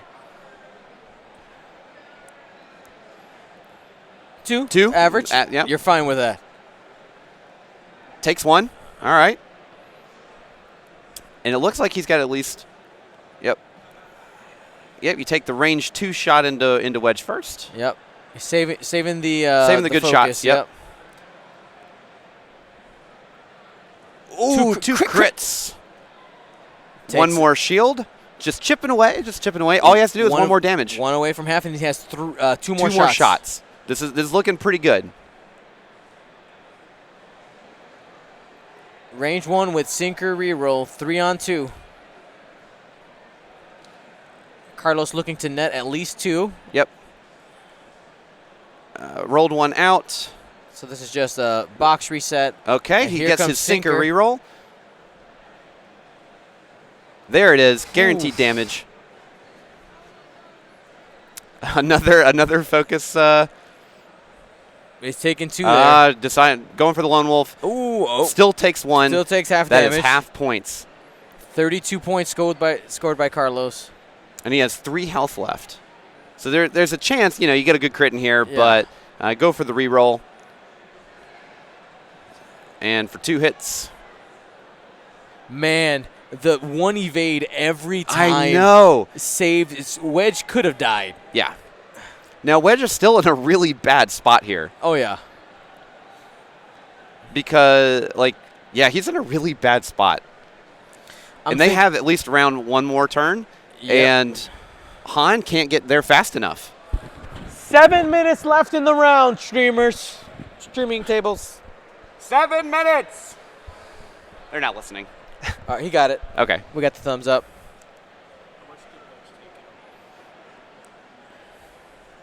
32. 32. 32-23. No. Or right, yeah. Yeah. He said 34. The 2 points might matter. Yeah. Wedge is in a really bad spot. Not going to lie. Now, Rick is... Do they have a hard 3? Hard 3 to the right, just boost? Because Rick doesn't want to play, right? Well, I mean, honestly, you may just Talon roll. Well, no. You have to get the defense. You can't allow Wedge to get damage in. Yeah. I mean, even if he would have just taken damage on the rock. Yeah. Like, Wedge couldn't have asked for a better turn unless he just rolled natties every time. Yep. Wedge, the boy who lived. Yep. By running away from a Death Star. Well, and getting that Lone Wolf reroll. Yeah, huge. Sean using it at the perfect time. It's like, all right, this is the time. Yep.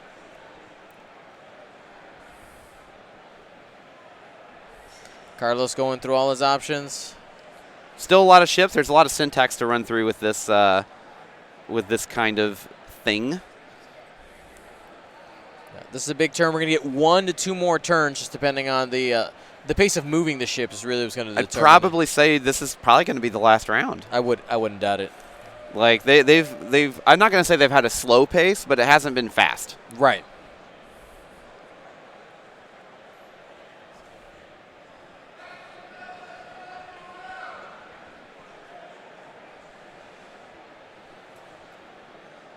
Five minutes.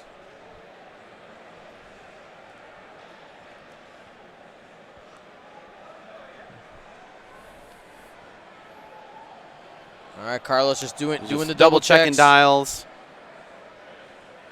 Han is just out in the middle of nowhere. Yep. I don't think he's actually going to be able to come back in. I mean, hard 3. You can use the force to rotate. Yeah, but then you have to clear get stress next turn. Yeah, it's. Yeah, that Yeah, damage he's out. engine really hurt. Talon roll here. Yep, there it is. Yep. Yeah, just trying to get as many guns as you can.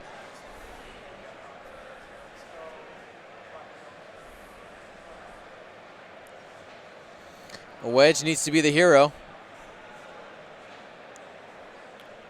Going for the 1 straight.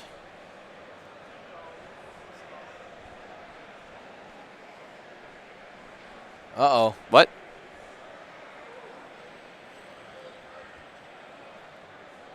Oh. Move the ships out of order. He moved his ships out of order and did a 3K and blocked himself. Oh, no. Oh, no.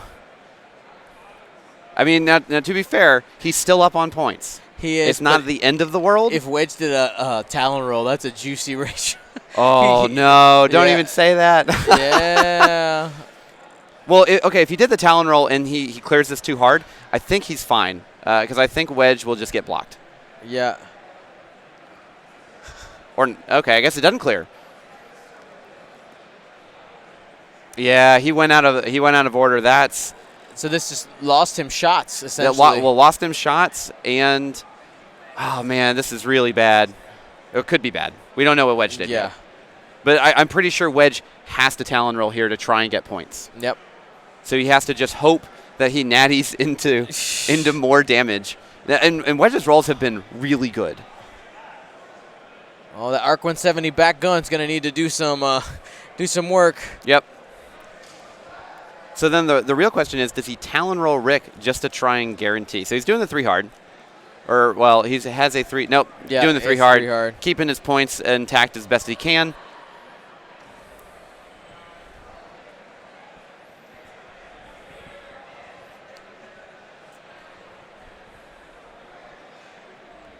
Yeah, boosting to guarantee that if he did do the 3 hard, he has to reposition and not get any mods for it. Oh, baby. Yeah, we only have 1:50. This is going to be the last round. Yeah. This is, man, that I really hope. Oh, he's closing foils, going for the regen, and getting above points. Oh. No. No. Yes. Oh. No. No? That brings him to half. Oh. He's just trying to survive this now. Oh. 120. Okay. So I guess he's just accepting. Accept the loss. Butt gun engaged. You can't die. Well, if what Carlos had planned would have come to fruition, Yeah. this is the best way for him to save those points. That was is true. this move? Yeah. And he's just got a range 3. It'd have to be hit crit and double damage in order to kill him. Just one. That's and it. he got the evades. 45 seconds. They may actually get one more round They in. might. But I still think Han is just out. 30 seconds.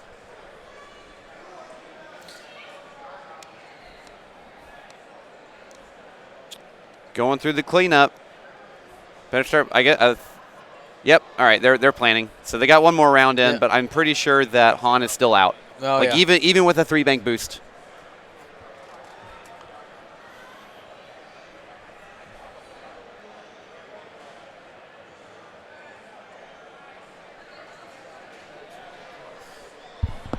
That is time in the round. All right. We got the thumbs up. Cool.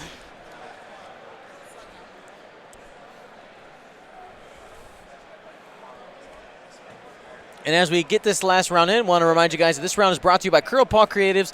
Use coupon code GenCon19 for 15% off. No minimums there, so if you just need a couple of tokens added to your collections because you're like, man, I need more charges because I like running barrage rockets.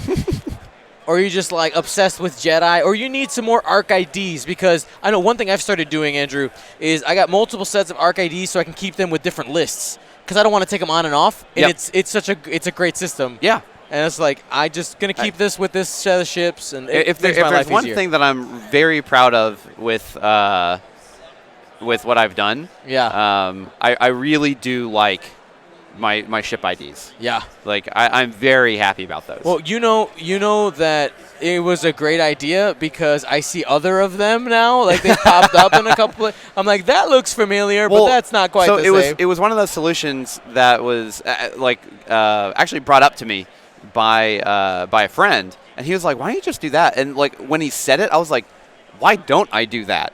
Like it was such a good idea that I was like, "Why does no one ever thought about this?" To before? the design den.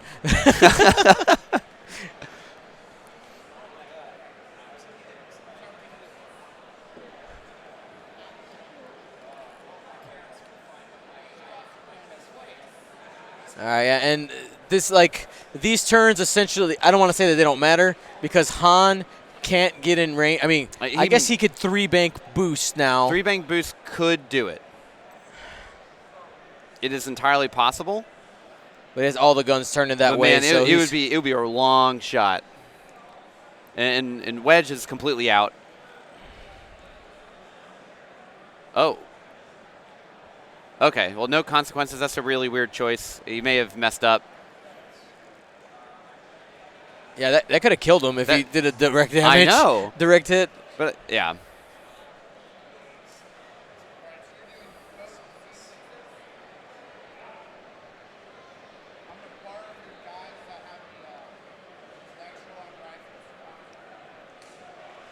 And they're just going to go ahead and call it right there. Yep. All right. Well, thank you so much to Carlos and Sean, and thank you to Curl Paw Creatives for sponsoring that round. You know what time it is? It's giveaway time? It's giveaway time. Hey, that's a Will. That's a Will Barnacle behind me. All right, guys. So first thing we're going to give away, we got to continue those faction cards. Oh, man, did I put them inside here? Turn that off. Oh no! What did I do with those? Just dropping cards all over the place. Oh, I'm filthy rich with cards. Got the all of them. Well, you know what? The first one we'll give away is one of the. Go ahead. I still don't understand why you people want them. People want them. Okay, so we're gonna do because I'm doing this episode. We're doing Signed by me. I don't know why you guys want this, but Baron's on top. That's right. Only because I beat Chris Allen on stream. That's right. Only reason. Yep, that's right. So this is the Andrew Knuckles Hero of the Republic for Day 1A. Huh? What? What? The regen. No, but You had 2 cards on. Oh, He regen both shields. Oh, you should have just tapped us on the shoulder. Yeah. Okay, so Sean won. Yeah. Congrats, Sean. All right, congrats to Sean. Sorry about that. Yeah, we didn't catch that last regen. Yeah, so it'd be 23-0. Yep. And regen wins. That games. extra turn lost Carlos the game. Yeah. He should have slow played it. Well, I didn't say that. no, but so it's funny. This muck-up lost him the game. Yeah. Because it would have taken him longer to set all the ships. And he may have been able to get one more damage in. Yeah, that's crazy. Wow. Oh, sorry about the misinformation, guys. Yep, my bad. It happens. Well, let's give away the Hero of the Republic card. Here we go. Now, in order to participate in the giveaways, all you got to do is type in the chat. We got to do this quick, though. We're going to do 3 giveaways and talk Super about fast. our Patreon exclusive ones coming up at the end of the 7th round. Here we go. 3, 2, 1. Who's getting the Republic card? Librarian 101. Librarian Congratulations. 101. And you get the signed Baron's card. There you go. Baron's on top. Again, Trooper card. I still don't understand. You're X-Wing famous. I know it's uncomfortable. It's fine.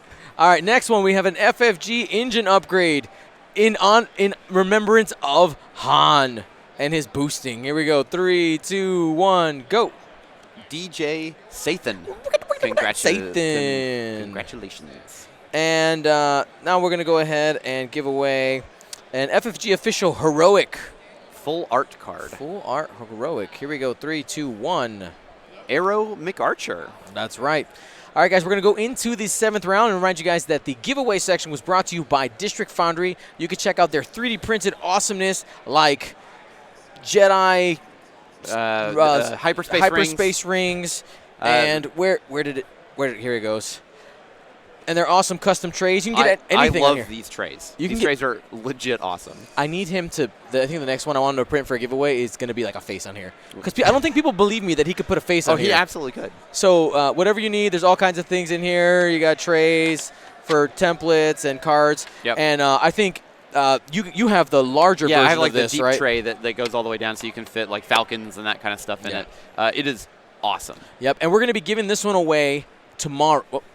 Tomorrow, the exclusive Gold Squadron podcast. There he is, District right Foundry. Alrighty, and I want to talk about our Patreon giveaways. We're going to be doing at the end of today and tomorrow. So we're going to be giving away. I think it's right here. Nope, it's right here. So a set right there on the left side is the Servants of Strife pack, painted by Luke Carrington. All 3 of those ships. We'll talk more about that later. And we're going to be doing a new Patreon giveaway for that zombie bomber. All right, guys. Pairings are up. We're going to the pairings. We're going to go straight to the table. We'll be back here in a minute. Yeah. Are we muted?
Hello, everyone. My name is Dion Morales, your host. Actually, they haven't even put down ships yet, so we can wait.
Hello, everyone. My name is Dion Morales, your host of the Gold Squadron podcast, and we're coming to you live from Round 7, the last one for tonight of Day 1B. This is the GenCon North American, there's so many words for this, North American Championships Grand Premiere Super, I don't know.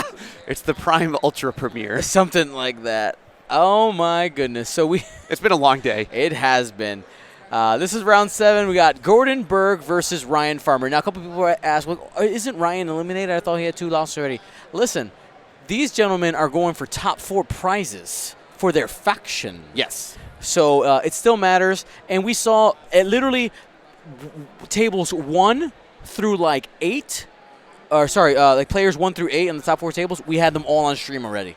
Yep. So I was trying to get a little bit of variety, and I saw Gordon Berg versus Ryan Farmer, and I started giggling. I was like, yeah. So this is basically Gordon Berg, who is lovingly known as the worst. Okay, if we call him the worst, it's not offensive.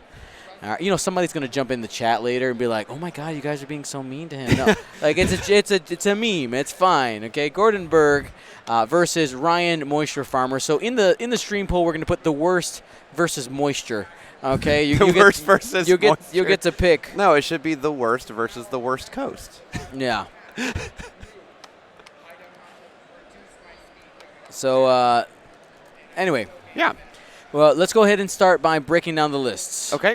So, we have Gordon Berg on the left-hand side of the screen running an all-time favorite of mine, Hatchet Man. We have Darth Vader in the X1 with, fire control system and afterburners, because that's what he does.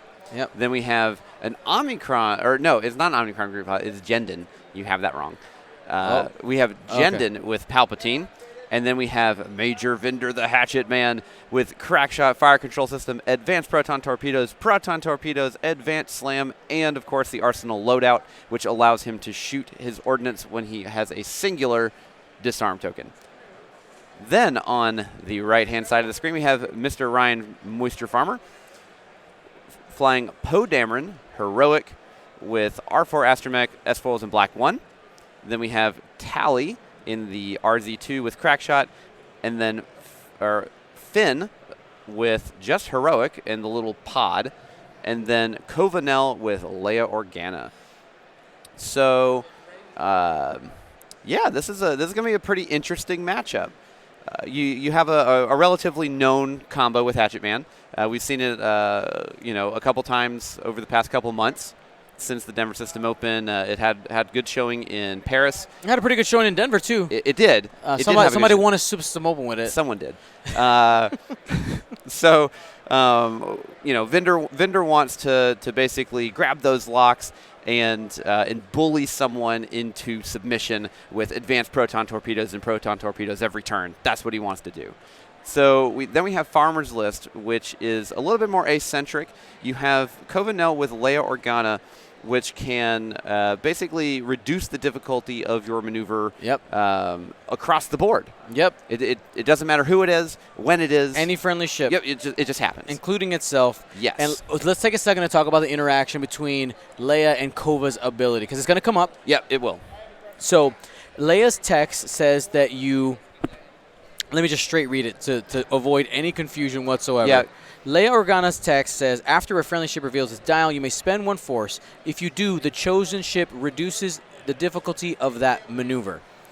Okay? And then Kova says, while you defend or perform a primary attack, if your revealed maneuver is red, roll 1 additional attack dice. So the way it's being ruled here, and I think it is the correct way, according to everything I've looked up in the rules reference, is Covenel can reveal, for instance, a red stop, use Leia to execute it in as a white maneuver, but her ability still triggers because she still revealed a red maneuver. That is correct. So we could see some shenanigans there. Having a white reverse is pretty good. Then also giving Poe, white Talon rolls is also really good. So it's going to be, or I'll say white down to blue, 3 hards, that kind of stuff. It really opens up the dial for pretty much the entire list. And it's going to be really cool kind of seeing how this flies. Because I've only seen the pod across the table 1 time, and that was yesterday. And I had a lucky streak, and I just kind of killed it. But I watched 2 other games today where Finn just would not die. He just kept adding the defensive strain, which it has been ruled where basically after he defends, it goes away. So he gets basically no drawback to adding a focus result for his defense. That's right. And so this is Kencho. Yeah. Dion had to take a little bio break, so I'm just stepping in. But for the points, I mean, it's 30 points for Finn. Yeah. And all that comes with him and the crew. Yeah, well, regardless how you load it out. Yep. Well, and he also gets to add his, if you roll a blank on offense. Yep. And then you just add the blank. It's like, cool, I'm just going to heroic all of that. And that feels good. So Ryan's list has a lot of shenanigans between Finn, Kova. I think one thing about Kova is it's a little unassuming because everyone assumes Leia is the star of that ship because you can decrease the difficulty of any ship each turn. But Kova herself, with that red ability, backup, and then which triggers the ability, you don't even need to use Leia on herself. That could be something where a lot of people think they need to nuke the transport off early, but it's kind of a fool's gambit. Yeah, really. I mean it's 8 health with 2 dice or 3 dice, and sometimes that's just enough to not die. Yep. So we see kind of a wide opening here for Gordon. Coming in with Jendon all the way in the back. Most of the time you want to keep the shuttle back as far as you can because it can't turn around. Then Vader being a little cagey. Most of the time Vader's fine, at least with exchanging shots early on. But you do want to make sure that you have shots with everyone on the same target with the Hatchet Man list. And then Vendor, of course, he's already got. I don't know if he's already popped out of his lock or not. I don't see any locks on the board yet. Yeah, and that's the thing about Hatchet Man is all 3 ships have to be keyed in generally on the same target. Yep. To really push that damage in, because you really want to generate those crits with, or you want those crits from Hatchet Man shot to actually push the damage through. Right. Where Vader's just I'm here to strip your tokens and maybe get some damage in on that first shot, and then Vendor's like I'm coming in with the hammer. Yep. Or the hatchet. So and it's a fun list. It is a really fun list. So we see, 1 bank. Looks like Gordon is going to go ahead and commit to coming in, either going down this way or, just doing a 1 bank and bringing the shuttle up around here. Yeah, let's see. He's brought in Vinder pretty hard in on the left, so he's kind of committed to that lane. So I feel like the shuttle does have to turn just to in do that to one support bank in. Vinder, yeah. And the big thing with Vinder is most of the time you want to roll slower with Vinder than you think you feel. Or like you feel that you need to go. Right. Because he moves so fast when you start slamming around the board. And he wants to basically be slamming every turn of combat. Yep. Because you really want to get that weapons disabled. Yeah, you really need that third die. So yeah, it's actually kind of cool because we do have 2 ships in this game that do get that situational third defense die, which is really big. I mean, you have 4 global force for 2, but for 2 different reasons, of course. We see some heavy commits into the center channel here. And Poe, he's just going to hang out on the back, and we definitely see that. Here comes Tally. Yep, and let's see. First player. Nope, that's table. There we go. This one. That one. Not that one. Some button. Gordon Berg has the first player, and not Farmer. So Tally just coming on in here. I think he takes the focus. I think you target lock here, right? With Tally? Yep, spending the force. Yep, spending the force, taking the target lock. There it is. Oh, okay. So Gordon is using these as the target lock. So the target lock is already out onto from Vinder onto Poe, and that's basically just saying, hey, Poe, you probably don't want to come in on this. Yep. Because he doesn't have regen. He just has R4 Astromech. You really want to keep Poe away as long as possible, so you can kill the rest of the list, and then you can kill Poe. Right. Or at least bully him enough to where he just has to run away.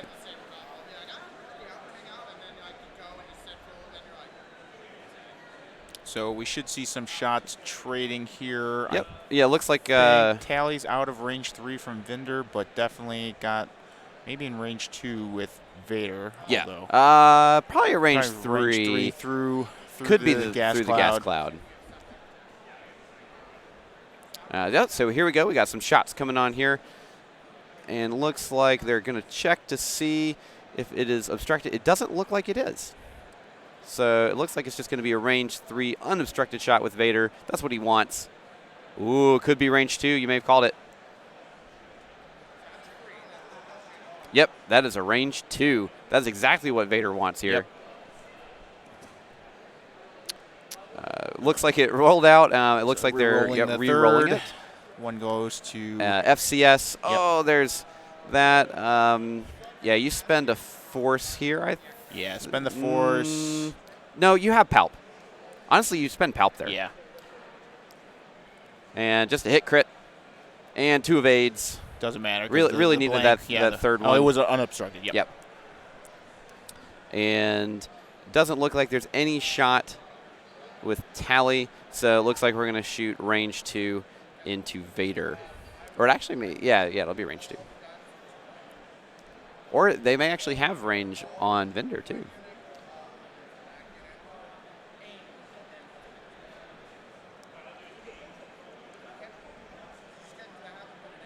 Three dice. Looks like 2 dice going in. We don't really know who he's shooting at yet. Oh, okay, yeah. Vinder. So there was, and then he just spends the focus and says, I don't want to take damage. Yeah.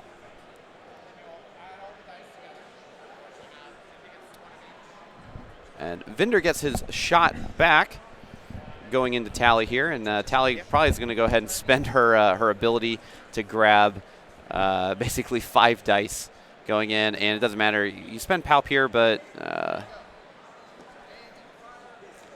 you have Palp. Use it. And Dion is back. How's it going, everybody? All right, so looking at your poll that you have given us, we have the worst, or Gordon, being at a 44%, and Ryan Moisture Farmer at 56%. Absolutely. And if anybody who's just tuning in, know that those names are both names of love and have been given by the community. No disrespect. They are memes They are meme names. That's correct.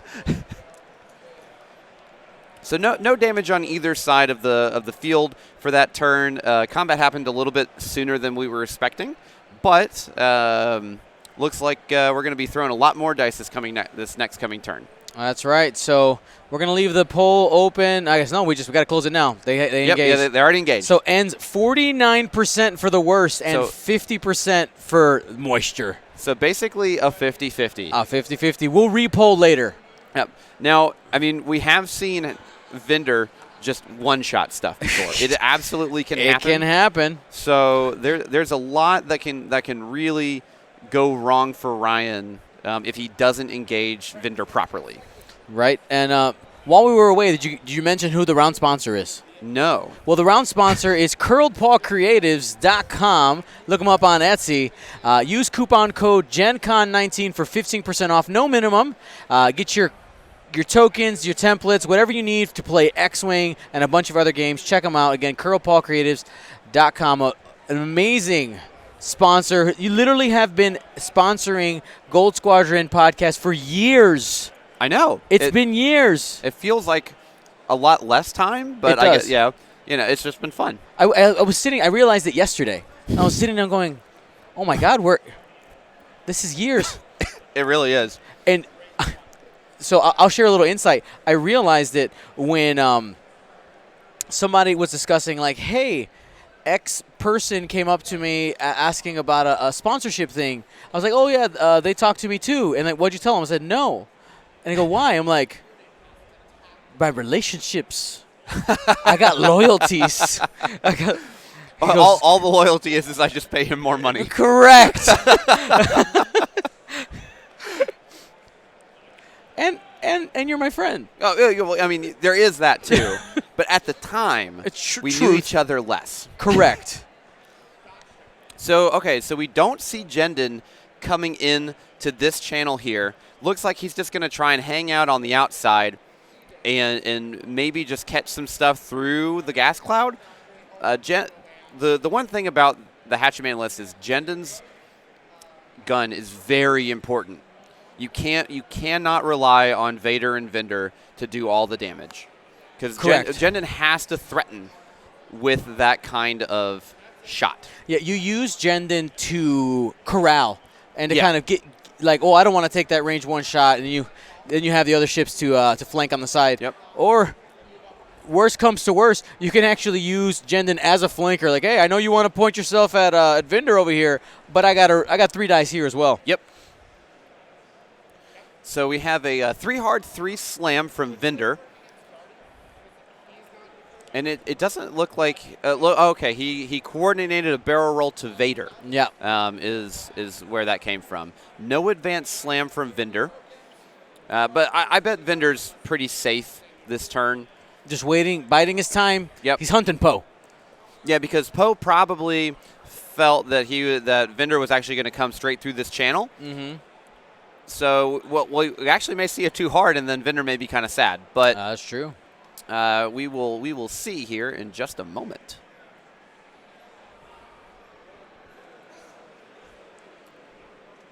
So DJ Sathan, we actually have supplemental sets on the shop that go all the way to L. Yeah. And you can buy basically those individually for any component that you want. So the arcs, the IDs, the medium bases, small bases, all that kind of stuff. It's in the drop down for that specific product, right? Yes. Yeah. So the main picture says it's still A through F, and you just click the drop down and it gives you the other option. Yeah. There are a couple different listings that are there. 5 straight out of Vader. Looks like he is covering both bases here to stop Poe from escaping. That's right. Well, if Poe turns into Vendor to try to punish him, Vader's there. Yep. Vader versus Poe. Ooh, man. Do you burn in afterburners here to guarantee that you're going to have a shot? No, you just target lock. No, just going for the target lock.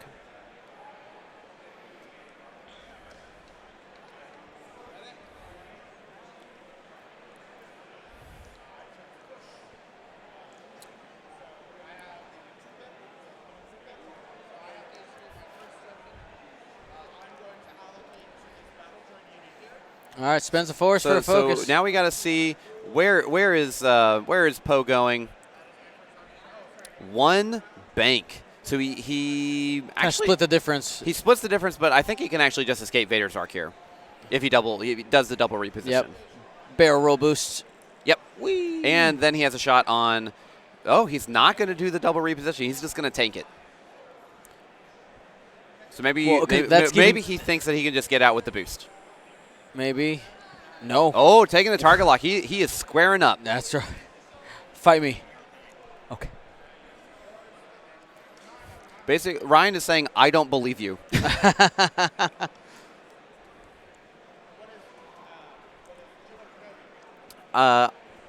Iceman Knight, yes, they do. There are separate listings. You absolutely spend this. You spend Palp, and you spend 1 force. He's got the focus. You got the. I mean, yeah, he still has effectively 3 force. Hit crit. 2 shields off Poe. First blood right there. Yep. Poe's turn. Ooh, he's got a lock. That's why he brought it. There it is. Oh, you're gonna go ahead and spend it. 2 hits, two hits and a crit. Oh no! Sweet. 2 shields. 2 shields. Fair trade. I don't know if that's a fair trade. I was like, wait, Vader has only 3 hull. Not a fair trade. Yeah, I don't know if that's a fair trade. Vader has 1 hull away from half. Yep. Range 3 out the back.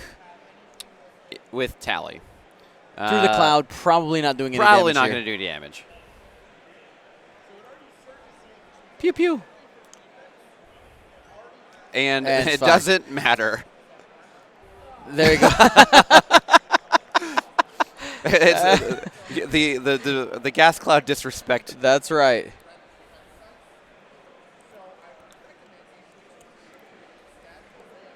We don't sell epic pegs. Wow, two more damage coming into Vader here. Kova. And it doesn't matter again. There you go, gas cloud. Got to use it. It's a May effect, but you got to make sure that you're always doing your May effect so that you don't forget. No shot for Vinder or the shuttle, so it is back to dial. So 2 shields for 2 shields. I think we're going to see a 4K out of Vader here. He still has the lock primed and ready. That's an aggressive move. It's an aggressive move, but Poe is stressed. Yep. And he'd have to blow Leia to just turn around, and then he wouldn't have any mods. Right. Well, I think Kova has a hard 1. That is true. Kova has hard 1. You can Leia it and have an action. But losing 2 shields off Vader in that first go around, he's now 1 point away from losing half points. Danger Man 64, thank you. 11 months. You're 1 month away from that 12-month earning your Gold Squadron helmets. Now, I will say, Vinder is in prime spot to take advantage of hitting into Poe here. Yeah. So what we actually may see is Poe trying to bug out and get past Vinder so he doesn't get shot. Slamming is too early. Too early for slam, right? Want to conserve that for the later game, or do you think it's a good idea to get out of the way? Black 1? Yeah. I don't know. Well, so from the Hatchet Man player, I would say that you actually do a 2 straight and then you slam. So that basically stops all ways of being blocked by Kova. Because Kova can back up. And it's important to know. Then you get your arc coverage that you need. Shuttle booking it there on the edge of the board, trying to track down Poe. I still don't know. You really have to utilize that gun for Jendon. I'm surprised it hasn't come in, especially with the line of the gas clouds. It doesn't need actions. You have Palpatine. Right. Palpatine. Because I think, especially now that Poe has shields down, I think he should have just carved in and just accepted that he's going to be in this little block for a while and threaten that gun. Rango Fett, thank you so much. 16 months at Tier 2.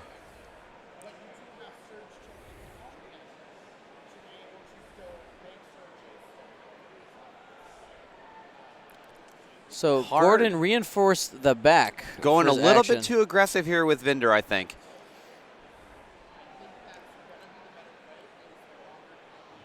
Also, yeah, Kova can't block Vinder because Vinder moves first.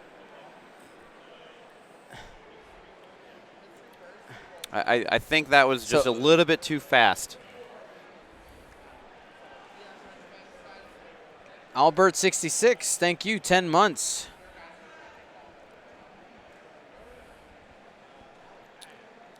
Ooh, he's going for it. He's just going for the slam.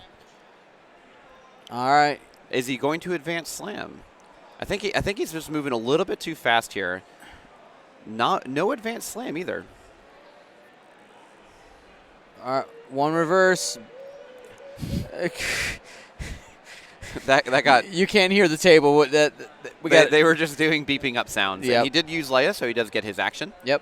He will have 3 attack dice because he did reveal a red maneuver. And this is where the basically the 2 straight and the 2 hard probably would have been a better call because then you don't get shot at by Kova. Mm.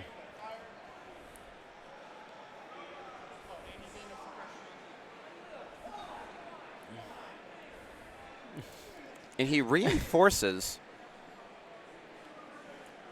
These are very interesting calls. So there's the 4K. Yeah. Well, he's trying to avoid damage from those 2. I mean, I can understand that, but Jendon is like he's meant to soak up the damage. Right, exactly. He's meant to take up the shots. But my Palpatine. Andrew, why are you so willing to sacrifice me? Jendon is a completely optional part of that list after the first turn of the game. All right.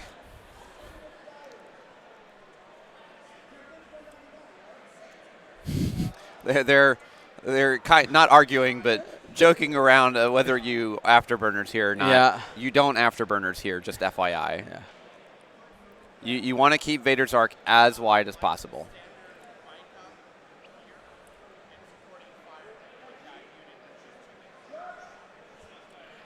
Two.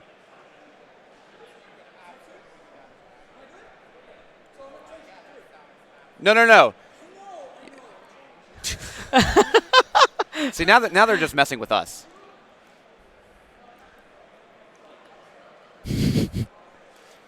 Gordon was inadvertently not trying to cheat.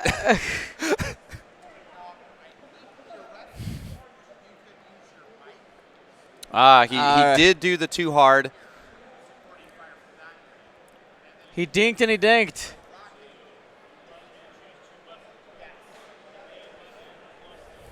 See you guys. You'll have a safe drive back.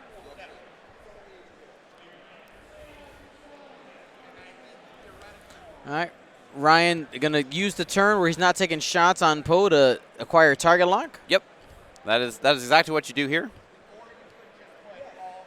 And this is where, you know, that 2 straight 2 hard slam would have threatened Poe enough to not get his primed locks. Getting the target lock on Vinder. I do like how all of Poe's tokens are over here and Poe is right here. I mean, it's in the vicinity. It's he has a presence that goes like this. It's fine. It's a lasso.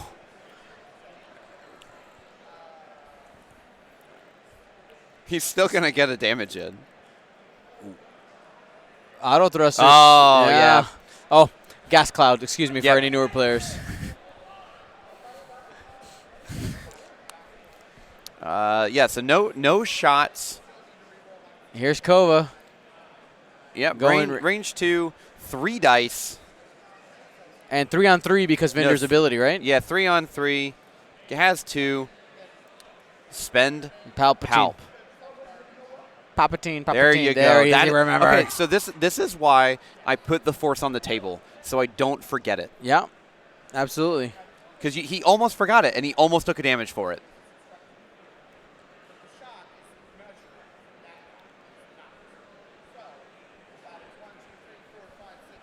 Oh, there is no. Well, I guess they don't have the pod Not not in the Star Wars TTT. font It's yet. actually right now. There's currently published 2 versions of the newest X-wing symbols, and one of them has the Naboo starfighter and the hyena. Yeah. And the other one has the transport and the pod. Yeah. They need to squish together. Soon though, those Soon. guys who work on that stuff. Scott Karch is actually one of them in the chat. They do an amazing job. Soon, TM. Yeah, soon. So no damage. Yep, no damage again, and still no points on the board.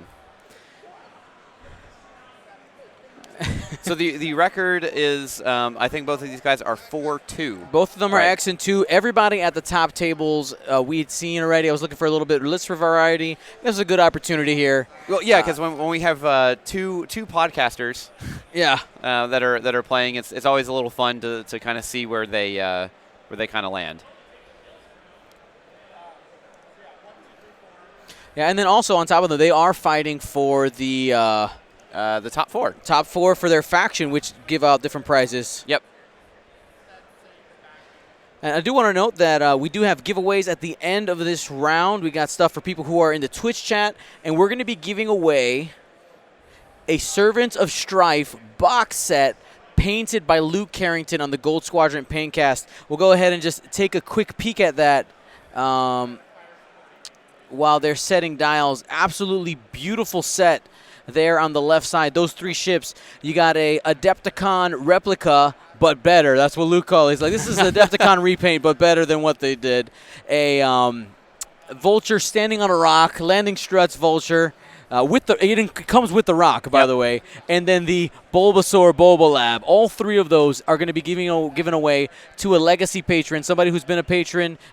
We'll just go through. We'll do the random number generator, figure it out, and then tomorrow we're going to be doing a new patron giveaway, and that is that zombie bomber. Somebody had put a word for that bomber. It wasn't zombie. They used a better word. I have no idea. I have no answer to this. Something. What are like the zombie weird things from Halo? The flood? The flood, that's what it looks like. Okay, yeah, I can see that. It's a flood bomber. It's a flood bomber. Yeah, or the zomber. I like that too. Zomber. Okay, so this coming turn, honestly, Gordon is in a really awkward position. I don't really know where he kind of goes here because he has to be very careful not to put Vinder in a position to where he's going to get shot at by like 2 or 3 things. Yep. Vinder's okay with taking 1 shot. Right. He's not okay with taking like 2 or 3 at good ranges. So, like Vinder wants to turn this way and threaten Poe, but I don't think that's the right call here. And it also, well, okay, yeah. You could have seen Ryan here go for a block, but I don't think he really cares. So actually what you could see is just a 3 hard. we finally see a maneuver that is not a 1 straight on this channel of the board out of the shuttle. All right, starting to make his way around. Yep. So looking for a coordinate. Well, he has to coordinate Vinder here. Yeah. Yep, there we go. Coordinating the lock. He's going to take the focus, and he's hopefully going to remove Finn from the board. Cross those fingers. Before he shoots. That is the goal here. Yep, there's the 3 hard, guaranteeing that range 1.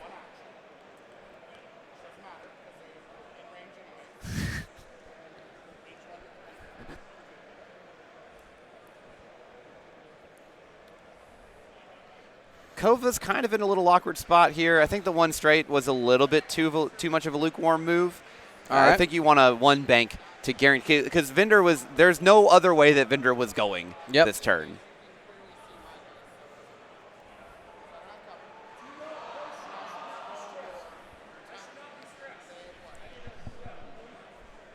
Yeah, you're good.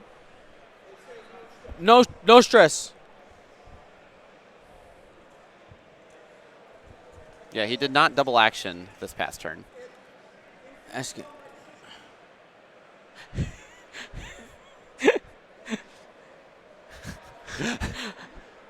Farmer, that's a warning.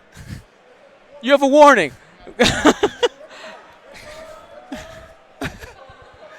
we have a red card here.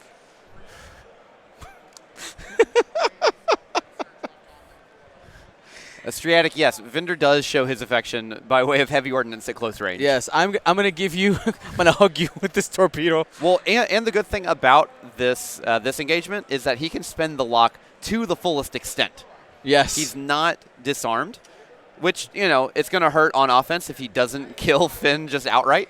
But we do see the 2 bank here. I think we're going to see all in on Finn just to try and remove him from the board.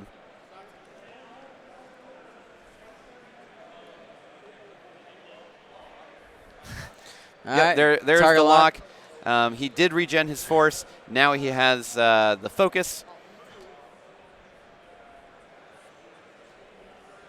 The white 3 Talon. White 3 Talon. He's going to be able to boost and go after Vader. Yeah, which Vader's still kind of okay. Yeah, but he doesn't want. No, he doesn't want it. Yeah. He doesn't want to be shot at. I don't think that the shuttle was far enough ahead to jam off the target lock from Vinder. You had to be in the clinch for that one. Yeah.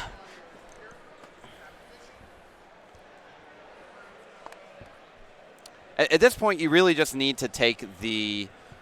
You really just need to get points on the board. Yeah, absolutely. You got 36 minutes left.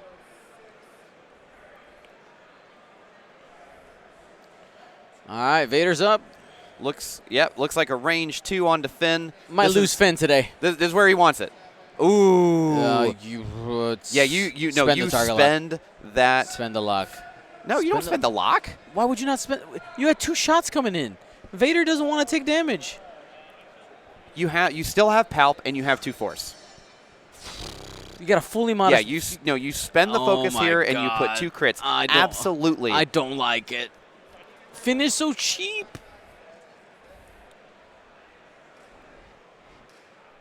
You make him spend everything on the Vader shot. Everything. I could be completely wrong, but that's what I would do. Farmer going through his options with Finn's ability. Yeah, debating on if he wants to add the focus. Right. Yep. One shield. Loses 1 shield. So no lock on Vader. So it's no rerolls here. That's exactly what Vader wants to see. And there we go. You spend Palp and you spend 1 force. Yes. Yes. Right. Good job, Gordon. I'm still here. I'm so scared. I like Ryan, but I have to go for Hatchet. I slept in Farmer's bed. I have to cheer for Farmer. 2 hits coming in. You just take 1 shield from Vinder here. You want all the mods for that APT. Because if he maxes out hits, there's nothing that right, because he has Finn can no do. shenanigans. Yep.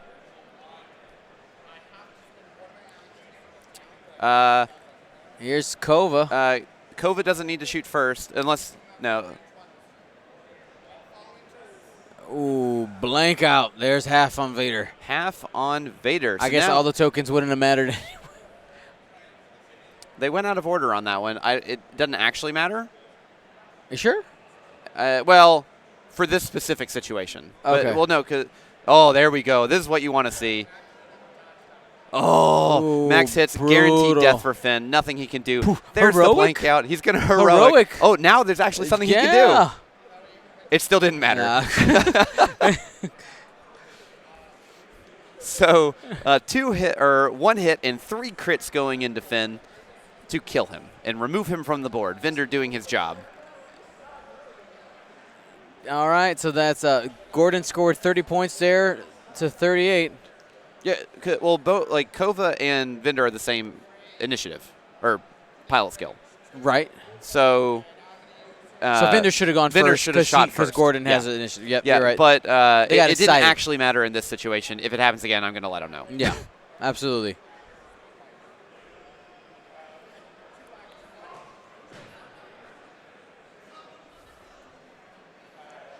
So Finn is off the board, but it's not. I mean, Farmer is still up on points by 8 points. Did Jendon shoot? Jendon did not shoot.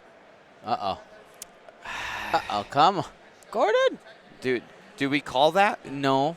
You can, every ship has to engage. You like shooting is. But you have to acknowledge that it engages.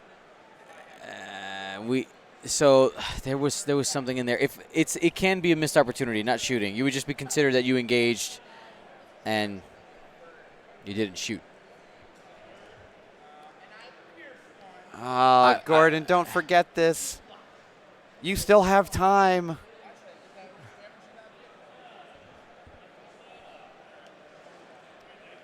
Yeah, it's going. It's not mandatory, but you have to acknowledge that the ship engages, is my whole thing. Okay, like this is how it was ruled at PAX Unplugged. In Nova, Dion, you'll have permission to tell them they all have to engage. Smiley face from Paul Heaver. Great.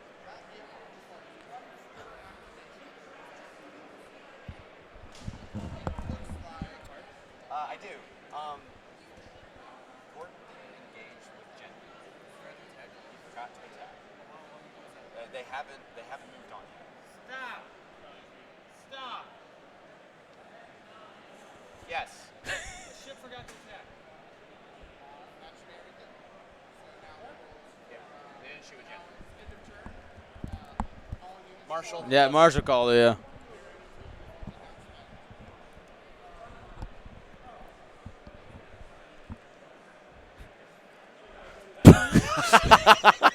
It didn't matter anyways. Oh, he gets one more.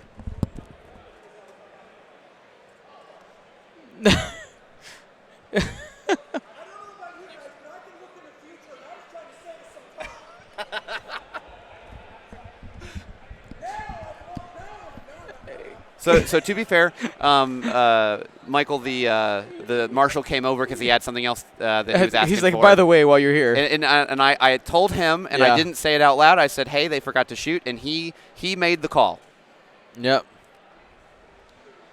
So I have nothing to do with this. I didn't tell him to stop. Yeah, I'm sorry. yeah. Don't get angry at me. Yeah, exactly. Michael's like, no, yeah, you get to shoot. Yeah. Yeah, and that's the thing. The ruling is you have to acknowledge that the ship engages. Right. And the person at that point can choose not to shoot, but they have to acknowledge that it engaged. Right. It is it is a judge call for Yes. sure. Stop on the shuttle.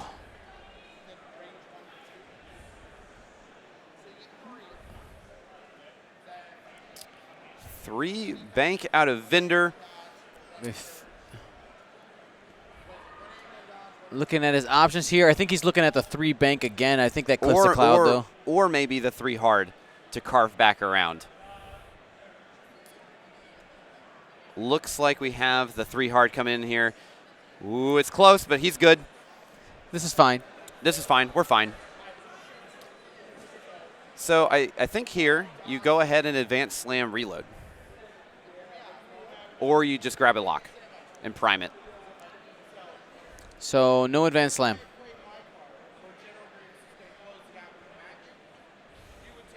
All right, so Leia used to make that hard one white on Kovanel.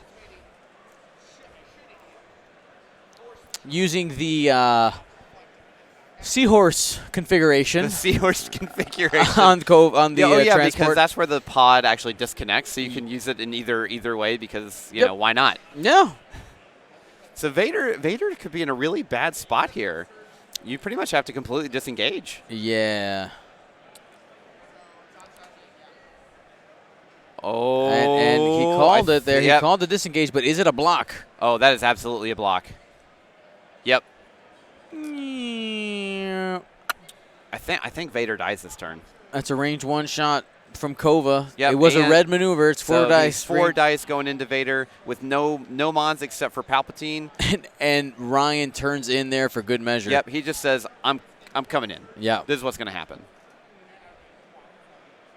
Now, it is through a gas cloud. There is a chance that, no damage is done.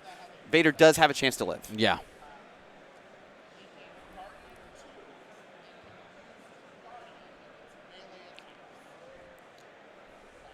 Poe, range 1 into Vader through the gas cloud. 4 dice versus 4 dice. Unmodded on both ends. Oh, and no damage. It's because you said Republic. Yeah, that's what. So, that was a joke roll. That roll had nothing to do with the actual.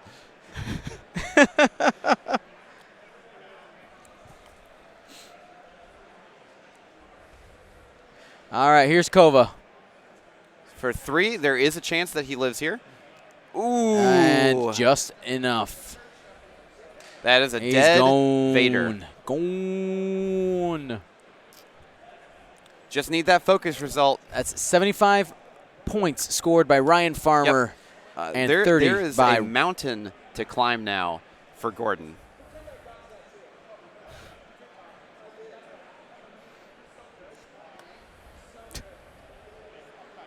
But maybe, you know what? Vinder just needs to dig deep. Yeah. And just start APTing ships off the table. It absolutely can happen. It absolutely can happen. However, I really think that Vinder needed to go ahead and grab a lock this past turn to go ahead to prime. They shot out of order again. I know. They need to stop doing that. I'm giving you both a warning. Hey, you both got a warning for shooting out of order.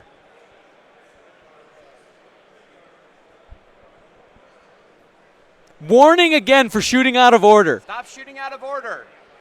He has initiative. That's 2 points. You opted to not engage. Oh, okay. Right. They're obviously not. I mean, it's been a long day. Yeah, it's been a long day. This is the 7th round. It really is. Yep. A lot of mistakes can happen. I get it, but they are just forgetting triggers all over the place. It is round 7 on day 2. People were out late last night. Yep. It is prime time, baby. Yep. Physical and mental fatigue, man. They're very tired. You know what? Can we get some love in the chat for Ryan and Gordon? Like they're working so hard. They're doing their best. They get a gold star in their forehead. That's right. And I do want to remind you guys that there's a really easy way to support all the content we do here at Gold Squadron Podcast. We're streaming literally around the world. This is the first leg of the world tour. This is it. It is. Right? So this week, Indianapolis, Indiana. Next week, Buenos Aires, Argentina, followed by Sacramento, California, followed by Krakow, Poland, then Sydney, Australia, and then rounding it out, finishing it at home in Chicago, Illinois. So it's actually really weird. The next time I see you after this weekend, we'll be in another country. Yeah, like, hey, what's up, buddy? Yeah. Poland. Poland. I've never been. I'm excited.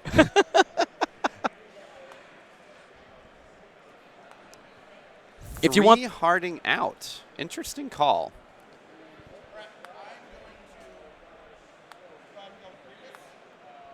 What is he trying to do?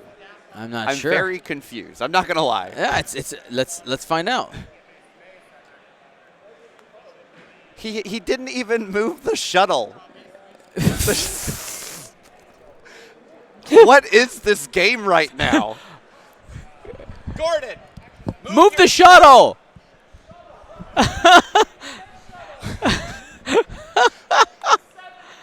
This is ridiculous. I don't think I've like. You know what? I think we're gonna do bonus giveaways. Bonus giveaways sponsored by Fly Better and Stay on Target. Oh my gosh.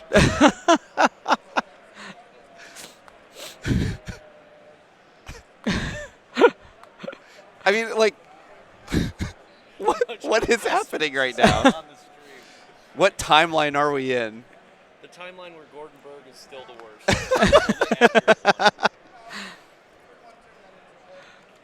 Oh man, DJ Sathan, are they paying the shipping? No, I'll pay it for them. But this will be like I think like, and then he forgot to finish his turn with Vinder.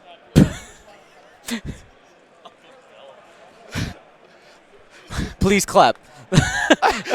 I literally have no words for this right now.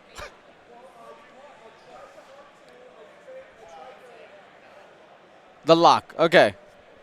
The lock was the action. He failed the lock. Oh, he failed. Okay. All right. Okay, he actually didn't forget. He tried a lock and he missed it. Okay, we got it. I love it.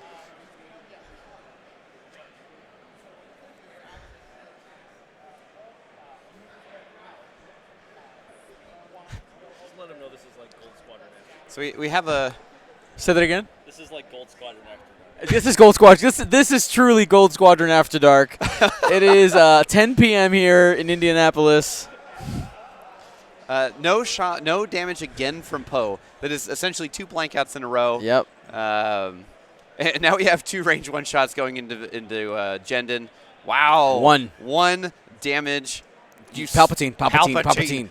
Oh, he had a focus. He Sure. didn't even reinforce. Yeah.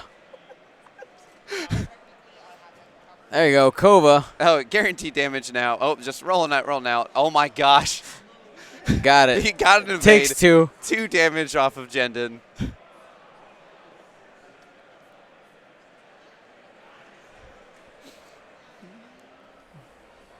Can I say, I have to take a second to say that I love both of these men very much.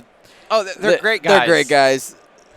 But this is a ridiculous match. You know, this is one of those games where there's definitely people who only watch the games at 2050.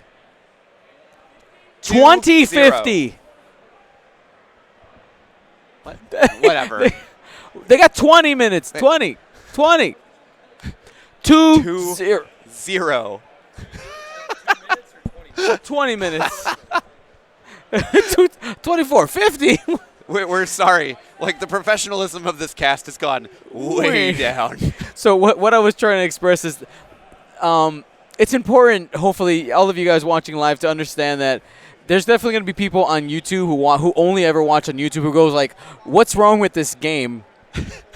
Like, the human element of X-Wing is real. Yeah. Right? When you're fresh in the mind and you're watching it with zero stress, it's real easy to judge. Yeah. But we're all human. And if you've never been so tired when you're playing X-Wing that you make mistakes, you haven't played enough X-Wing. Yeah. I still remember there was a round at Mississippi Regional, I think 2 years ago, where Steven had been playing all day. And he was like top 4, had a really good shot with Z95, range 1. He just rolled hit and 2 focus. He had a focus, and he was like, well, okay, I guess it's just 1 hit. And he literally had his hand right next to the focus token. Yeah. And then, obviously it gets dodged. And it's like, if he just did 1 damage, he would have won. Right. Like, it was so close. And then, like, after I was like, okay, whatever. It doesn't even matter now. Yeah. You had a focus, and then Steven was sad. I mean, seriously, tournament fatigue is a thing. Yes. And 7 rounds at this level of play of, like, North American championships, like, second tier underworlds, like, everyone's a good player here. Don't invoke. We don't talk about Mississippi that much. Many hearts were broken.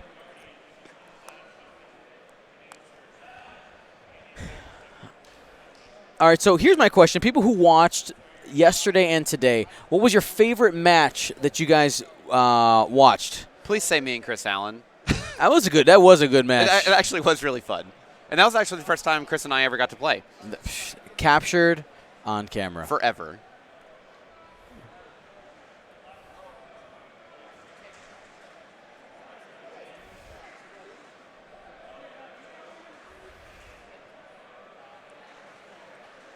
So Vinder finally grabs his lock that he's been wanting all game. Ah, yes, that one. That he should have had the turn before that.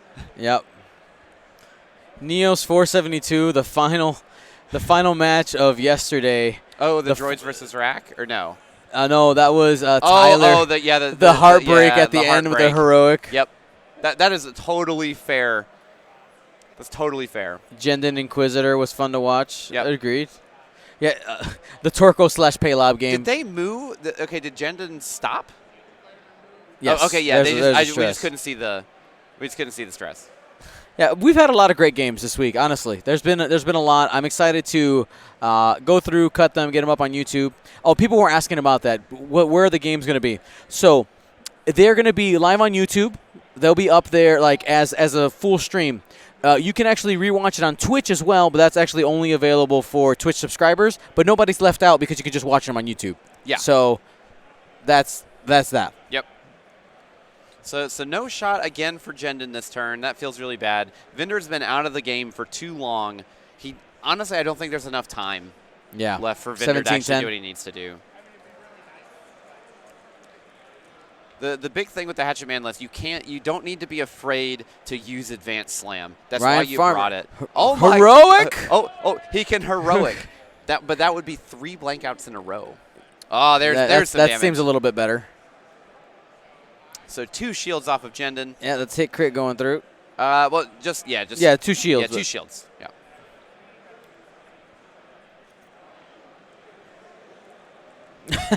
XPOV says Dion needs to move GSP to Mixer for that sweet Microsoft money. One of each, average. In the box, Gordon. Spend Palpatine. Palpatine. Kova doing it again. She stopped too. Ooh, 2 crits. 2 crits going straight into Jendon here. Loose stabilizer. Excuse me. And loose stabilizer and structural damage. No agility for you, and you must go straight. That's basically a dead Jendon next turn. Yeah. Got it. No, I heard you say it.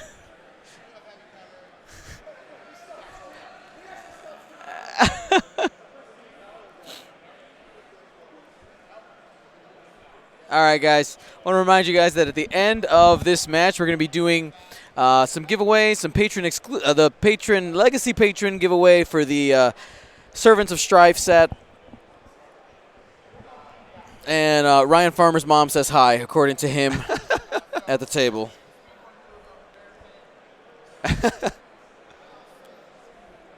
Well, Mrs. Farmer, I'd like to tell you that your son is a cool guy. And a good friend of mine. Very fun to hang out with. He's also a good X-Wing player.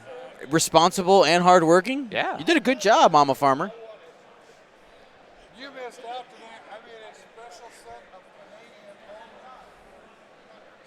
Canadian. Everybody put some emojis in the chat for some hearts. Let's give some love to Mrs. Farmer in the chat. We'll see some hearts for Mrs. Farmer. Love for for Papa Farmer too.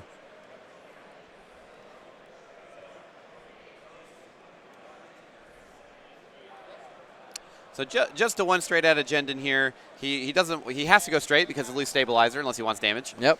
And you reinforce the butt. You try and mitigate as much as you can. That's right. You hope. Yeah, hope that it survives 1 more turn. You actually get a shot this time. Yeah. And there's the 3 hard. Oh, no. And he clips. Oh, man. You can definitely tell the tournament fatigue is kicking in. So he clips the gas cloud, doesn't get his action, so he will not be able to close the gap. Not quite enough.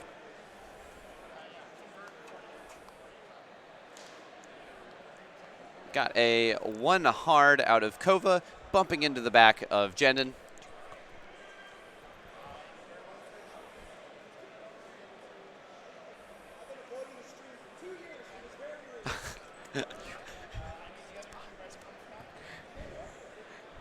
Poor Gordon. It's been a day.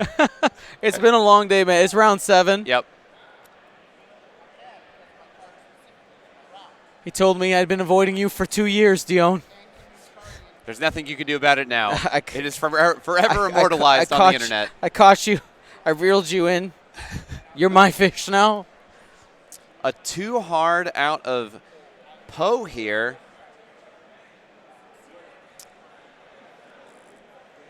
Look at, just because he did not want. There's no reason to engage, get shot there. And he still has black 1 up his sleeve. He does. So I honestly don't think that Vender's ever actually going to get to shoot again, unless he gives up on Poe and just says, "I'm just coming over here." So I know that there's been some mistakes in this game. I know you played a lot of Hatchet Man, but I just want to talk about let's go through this this attacking first.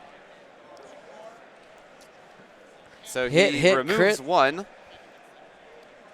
Hit and crit.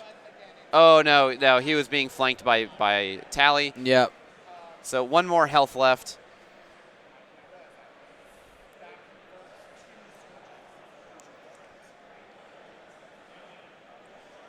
Checking to see if he has a rear shot on Poe, but I don't think he does. Oh, he does Range have a shot. 3, Jendon.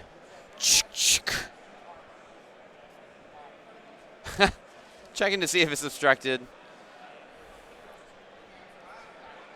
Hit crit. Hit crit. It could happen. Oh. Everything's fine. Everything's proceeded as planned. Yep.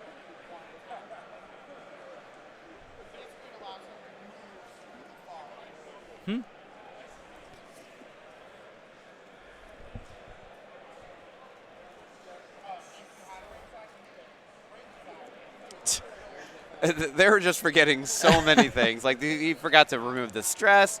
I think he forgot to take a oh, maybe he took a lock. I don't even know what he did. I don't know. Oh, he boosted. That's what he did. Getting all tangled up in our cords here.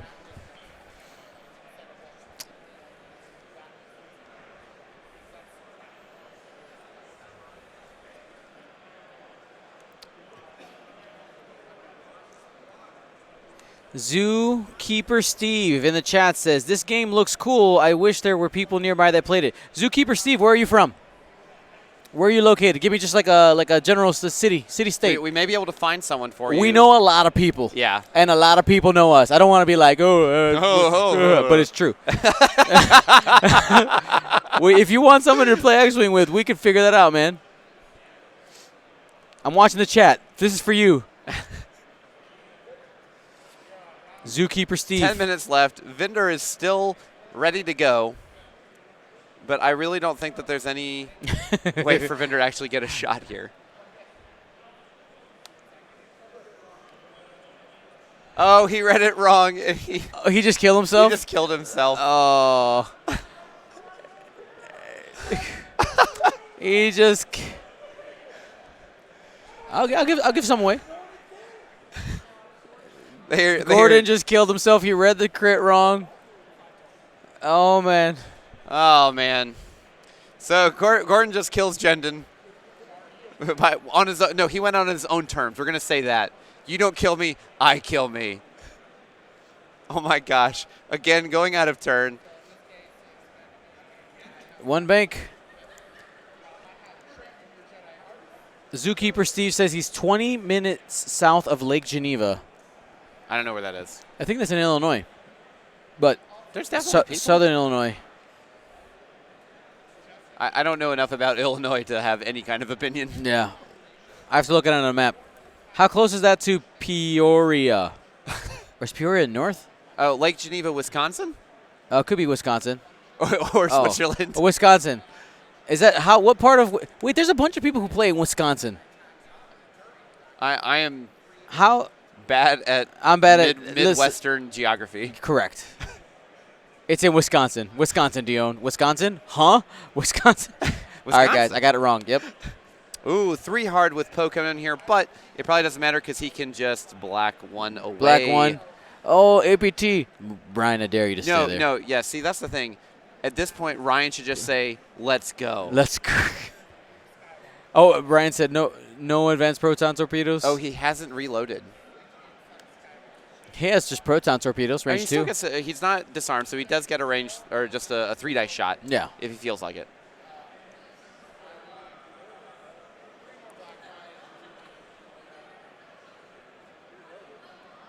Poe's just so hard to kill when he has, or catch with Vendor. Yeah. It's between Chicago and Milwaukee. Huh.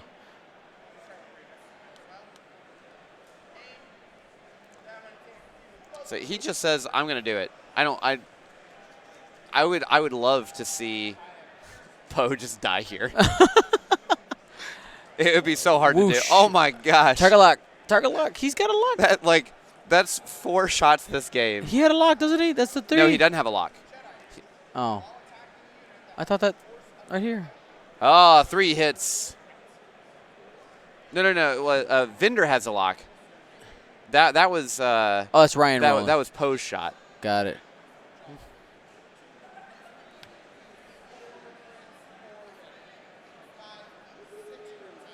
So he did a card of damage onto Poe. So that is half points. Whoop whoop. Oh my gosh. They're just missing so many activations.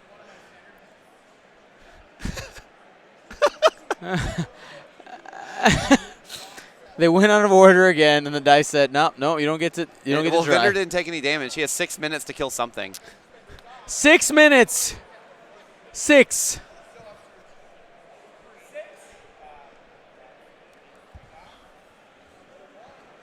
Oh, he had a crack shot too. Should have crack shotted. Are they even playing? At this point, no. Oh no, he did crack shot. Did he? He did no. Oh yeah, that's how he did. Yeah, that's how he flipped the token. Okay. Got it. He did. Yep. He did. Stream delay. They'll tell us we're wrong for a while. It's Yeah, fine. yeah, it's fine. All right. I want to stream one day from just the best internet ever. So it's like instant. So there's no stream delay. No stream delay. 4K. 4K. Yeah, I have the equipment to do 4K, but it's impractical to output or even record. It's even practical to record in 4K too. The file sizes are so huge. Okay, so I think the play here is you 3 hard slam, grab a lock on Kova, and try and get half points. You still can't win. Right. There's not enough time. But it's glory. You're going for the glory. Yeah, you got to try and bleed it as much as you can.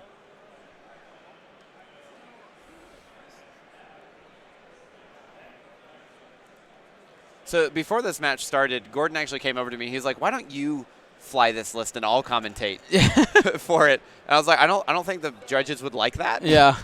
I think that's just an automatic DQ. Yeah.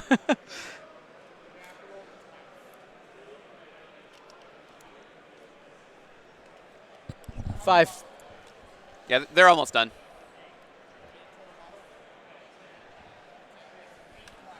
Got it. Marking Poe here, so we can do. Oh, doing it too hard. He is going to just. He's going for it. I don't know what he's doing. Maybe he's just trying to preserve points. That's right.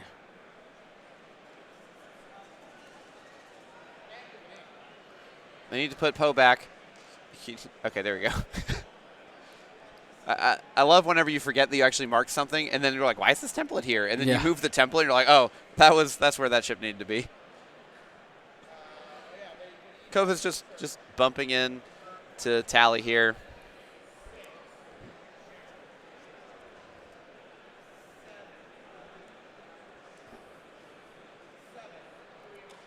A 10 gig connection for 4K. Oh my gosh. A man could dream. One day. One day. We'll get there. When we're all cyborgs, I'll just stream straight to your brains. That's how it'll work. You get a notification in the top right of your eyeball.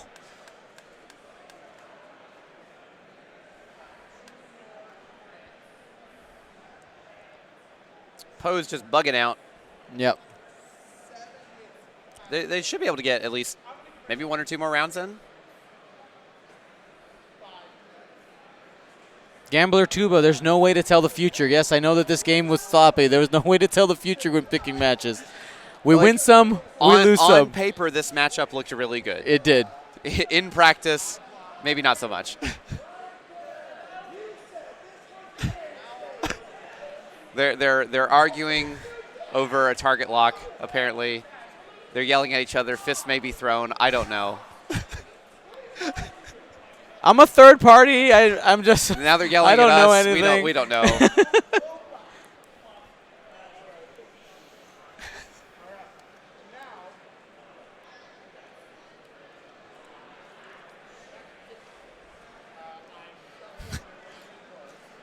Everyone's exhausted. It's the end of. Is end that of really round. them yelling? Yes, that is the.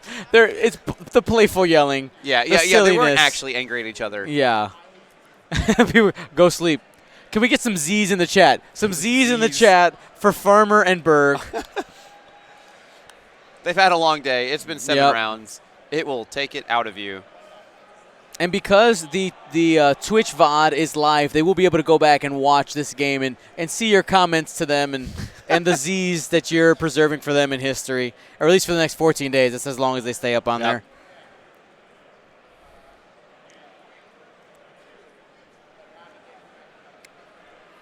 There's a 3 bank. Again, I think that's still a little bit too aggressive. Poe can just kind of get out of this. A 2 bank. He's trying to catch something in the net. Yeah. I just want something. Advanced slam. Oh my gosh. Yeah, he missed it. Yeah. He never advanced slammed this entire game. It's hard for me to not keep my mouth shut. No, I know. You played this list a bunch. You're really familiar. Well, like, I've been practicing something very similar to what Ryan has had, and it's just... Yeah, and you're just like, what are you doing? Yeah.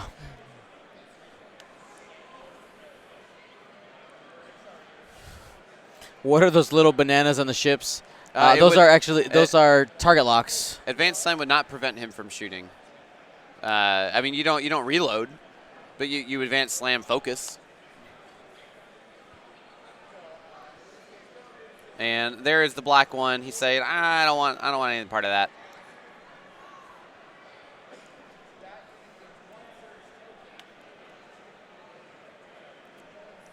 He might just not want the stress. I mean, maybe that's totally fair. Except, like, at this point in the game, you have to go. I mean, like, you have to try. Right. To try and go for points. Now, obviously, this game has already been off the rails for a while now.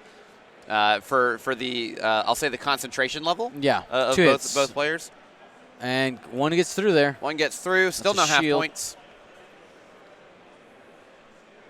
And they keep trying to have Kova shoot Vendor first.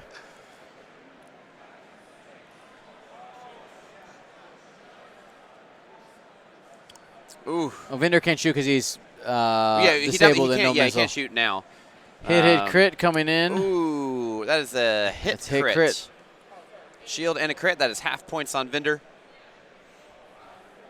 Console fire. Console fire. Not until next turn. That is time in the round. All right, and there's a handshake. There's the handshake. All right, everybody. Well, thank you so much for watching today. We got some giveaways. I want to remind you that all the wonderful rounds we've had today are brought to you by Curl Ball Creatives. Use coupon code GenCon19 for 15% off. We'll be back tomorrow with rounds sponsored by Curl Ball Creatives, and let's do our giveaways now. Yeah, let's do it. All right, giveaway time. Giveaways are your hair looks good, man. No. No, see, I'll show this in the chat. So after doing this all day, I get this nice bump. Yep.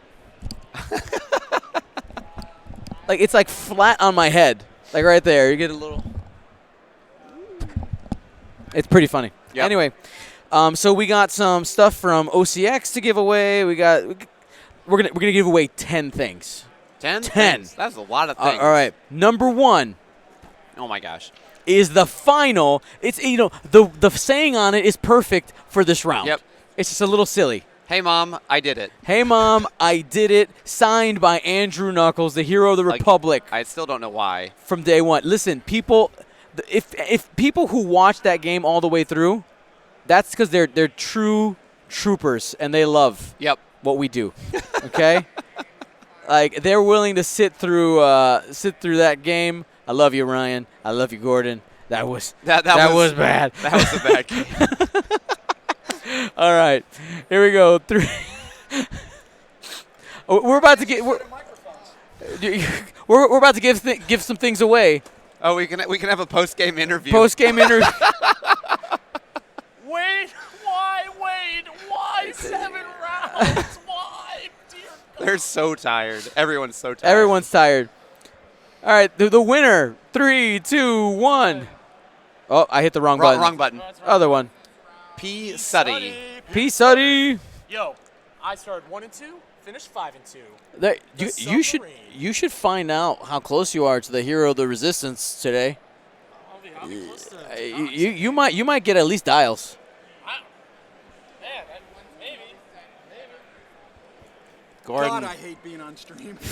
Gordon, I'm not gonna lie, that was really hard to watch. I told you I didn't know how to fly it. You know what? Though it's round 7. Mistakes were made. No. Yes, it was round 7 though. It's a fact. Oh, okay. You still won 4 matches. Like you did. Right. Let's set aside all the obvious mistakes as far as just misplay, but as strategy goes, I was totally in the dark as to what to do. Let's assume I hadn't keep making mistakes and little things here and there, but just in general making correct dial decisions. How far off was I? You were pretty far. That's what I thought. That's what I thought. That's why I've got, I had 4 games with it on Sunday. You're pretty far going, off. I have no idea what I'm supposed to do with this thing. So, all right. So let's hear it. What should I be doing? You were too fast with Vinder. You didn't bring Jendon in. You were too aggressive with Vader. You went the wrong direction with Vinder twice. You never advanced slammed. It was bad. I'm sorry. Okay. I can't wait to listen to the commentary on this one. It was bad. Okay. Good to know.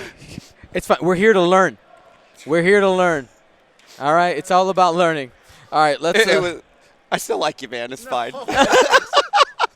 You some more cat pictures on Facebook? I would appreciate it. Yes, I can do that. Okay, All righty. So next one we have. This is from OCX Radio. This is Tarani Kolda.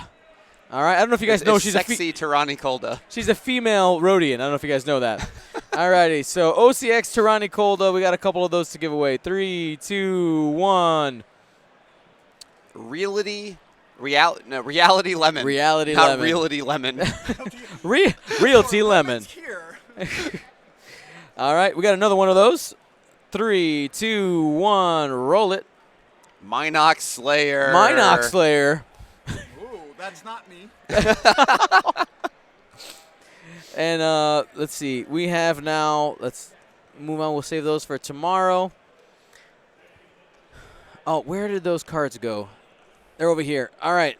So Gordon, since you're here, we probably should give this one away, right? Is that we had 2? Did Alejandro tell you?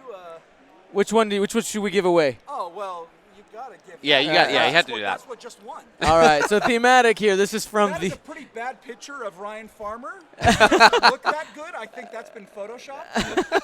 But This is GRX Resistance Poe. Here we go. 3, 2, 1, roll it. Striatic. Absolutely. Striatic. Let's see how that many sounds things. better. That's 1, 2, 3, 4. I told the people 10 things. 10. You said 10. 4. Here we go. We got 2 heroics here from the Arch Alliance. Yep.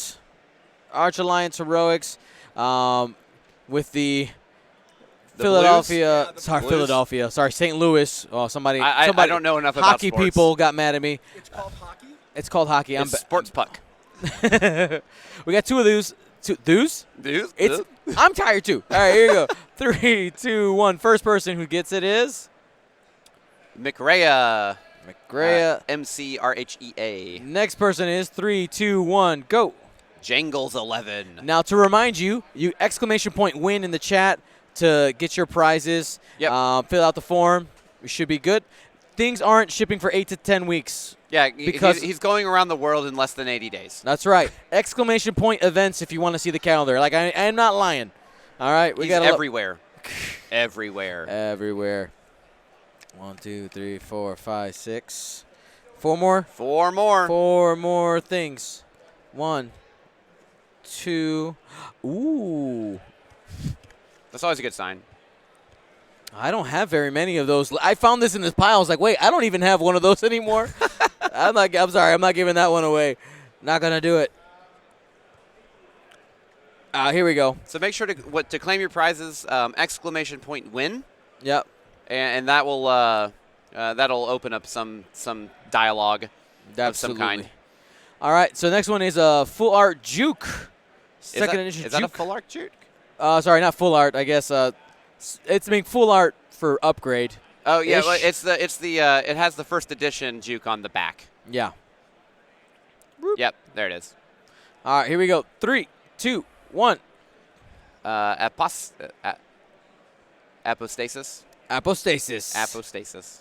I always want to say apostosaurus. Yeah. Whenever I see it, Apostosaurus. I know it's not what it is. Is it a pastasaurus, like pastas and it's never mind, it's fine. Maybe. I'm tired.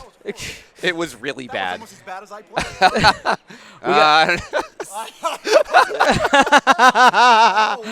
Second edition shield upgrade. 3, 2, 1, go. God's Fear 1. Scorch, double-sided blue squadron escort on the back. 3, 2, 1, go. Super Sniper Boy. All right, and then last of the cards, engine upgrade. Engine 3, 2, 1, go. Corganus 748. All right, so I have to work some magic in order to do the Patreon the one. thing that everyone has been waiting for. Yeah, the ships. I know. So we'll go to this one. I actually don't have that one keyed up, and we don't have our faces on this one. Where's the booth camera? Got it. There we are. Gosh, I should get in the Twitch chat right now. Well, you're already eligible, Gordon. Yeah, you're a this is a Patreon. patron. You're fine. This is a patron giveaway. You literally don't have to do anything, because patrons, you could just relax. Yeah, you can do Just relax. Just take a moment. I got you. Maybe I should have done that during the game. All right, so what we're going to be giving away is the Servants of Strife pack you see right here that has been repainted by Luke Harrington. Yes, you're getting 3 ships. One, the Adepticon repaint that's better than the Adepticon repaint. I can Vanna it. Yeah, please do. Another Vulture standing on a rock, grappling strut style. It has been taken apart, reassembled. It looks super cool. Yep. Super awesome. And then we have the light bulb. Yes, and then the Bellabob, painted well, like a Bulbasaur. Yep. It's super cute. It is cute. It's super cute. So let's go ahead and find out who is getting that. I got to. Yes. What? It's 6. All right, it could have been 7, and it turned 4. Yeah. Yeah. Nice. All right. Okay, All right. so there are no undefeateds today? No undefeated. Well, because so there's only 6 of them, right? Okay. Yep. So while he's doing this, we have 6 people that made it to day 2 today instead of the 8 from yesterday. No undefeateds. So we will have essentially a play, and it's top 16. But I think the top 2 will get a bye if it's structured correctly, if I understood that right. Yeah. So, and I believe we have to be here tomorrow at 9 o'clock in the morning Eastern time. Mm-hmm. So that means probably 9:30, 9:45, 10 is when we'll start. Because there's only 14 of us. Right. So yeah, it's gonna be a fun day. Lots of streaming, at least minimum of 4 rounds. Minimum of 4 rounds. But probably also a maximum of 4 rounds. Up to 4 rounds. up to 4 rounds. Something crazy could happen. You never know. You never know. Why is this not work? Okay, we're gonna pull out We're gonna do. I tried to do it and it didn't work. It didn't work that way. But we got backups. Of course, this is where the stream dramatically cuts out, right here. What? Who won the day? But no one knows. All right. You know, I got an email one time Dion, do you even actually give the things away? Are you kidding? Are you kidding? I should take. Do you know how much shipping he does? He doesn't do as much shipping as I do, but right. He does a lot.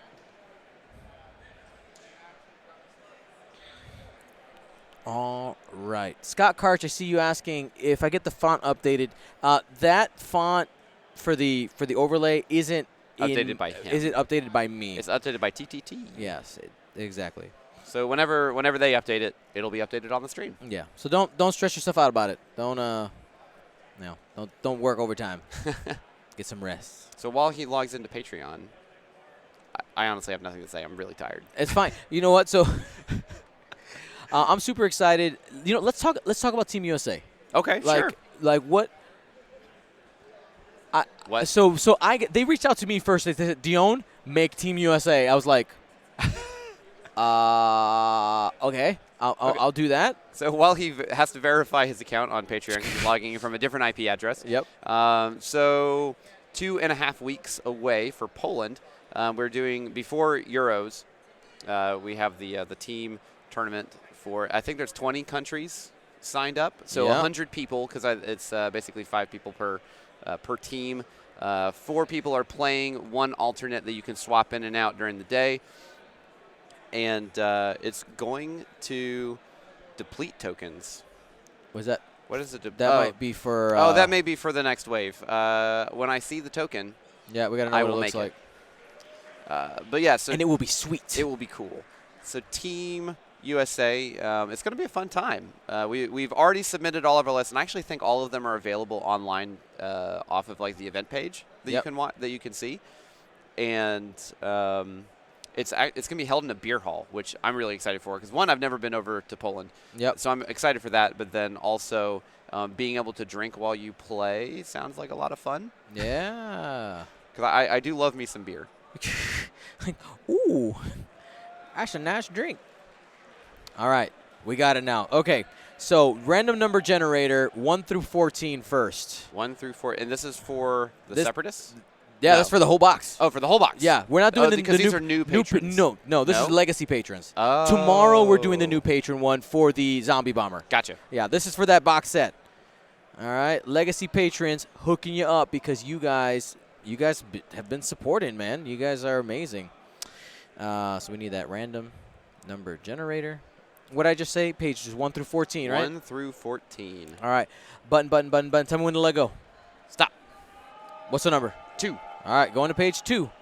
Oh, I see. Because I was like, 2 seems like, or 14 seems like a really low number. Yeah. For that. So, okay, so yeah. So now. Now 1 through 50 on this page. 1 through 50. Okay, I get it. All right, here we go. Button. 43. 43. We'll just go to the bottom. Zoop. And this is 50, 49, 48, 47, 46. Wait, in my brain. Right, this is 46? Yes. 45? Yes. 44? Yes. 43? Correct. Winner? Catherine Ari? Catherine Sturgis. Catherine Sturgis. Catherine Sturgis out of Florida. Well, congratulations for your win. You got some awesome ships. Absolutely. So we will be back tomorrow, and we'll give that away at the end of the day. We also have the awesome template tray from District Foundry. Make sure, again, if you haven't taken a look at District Foundry and Curl Paw Creatives, like I know you're joking around, we're having a good time, but seriously, it's a symbiotic relationship. We help each other out, and if you need stuff like this, you need tokens, you need template trays, check them out. Use that coupon code. It's valid until Monday, not on Tuesday. Yes. GenCon 19, and don't send emails about it. Okay. It'll still happen. Right. I know. Come on. I forgot. Don't do it. Oh, and then for Curl Paw, free shipping on orders over $35. $35. Yeah. People like free shipping. Yes. This is the time. Yeah. People do. That's domestic. Sorry, international guys. Yes. USA shipping. In honor of Team USA. It doesn't work like that. That actually sounds really confrontational. Like, no, we're not giving free shipping to anybody. It just can't do it. That's the way the things. All right, guys. We're off. Thank you so much. It's time to go eat and sleep. Yes. Gold Squadron out.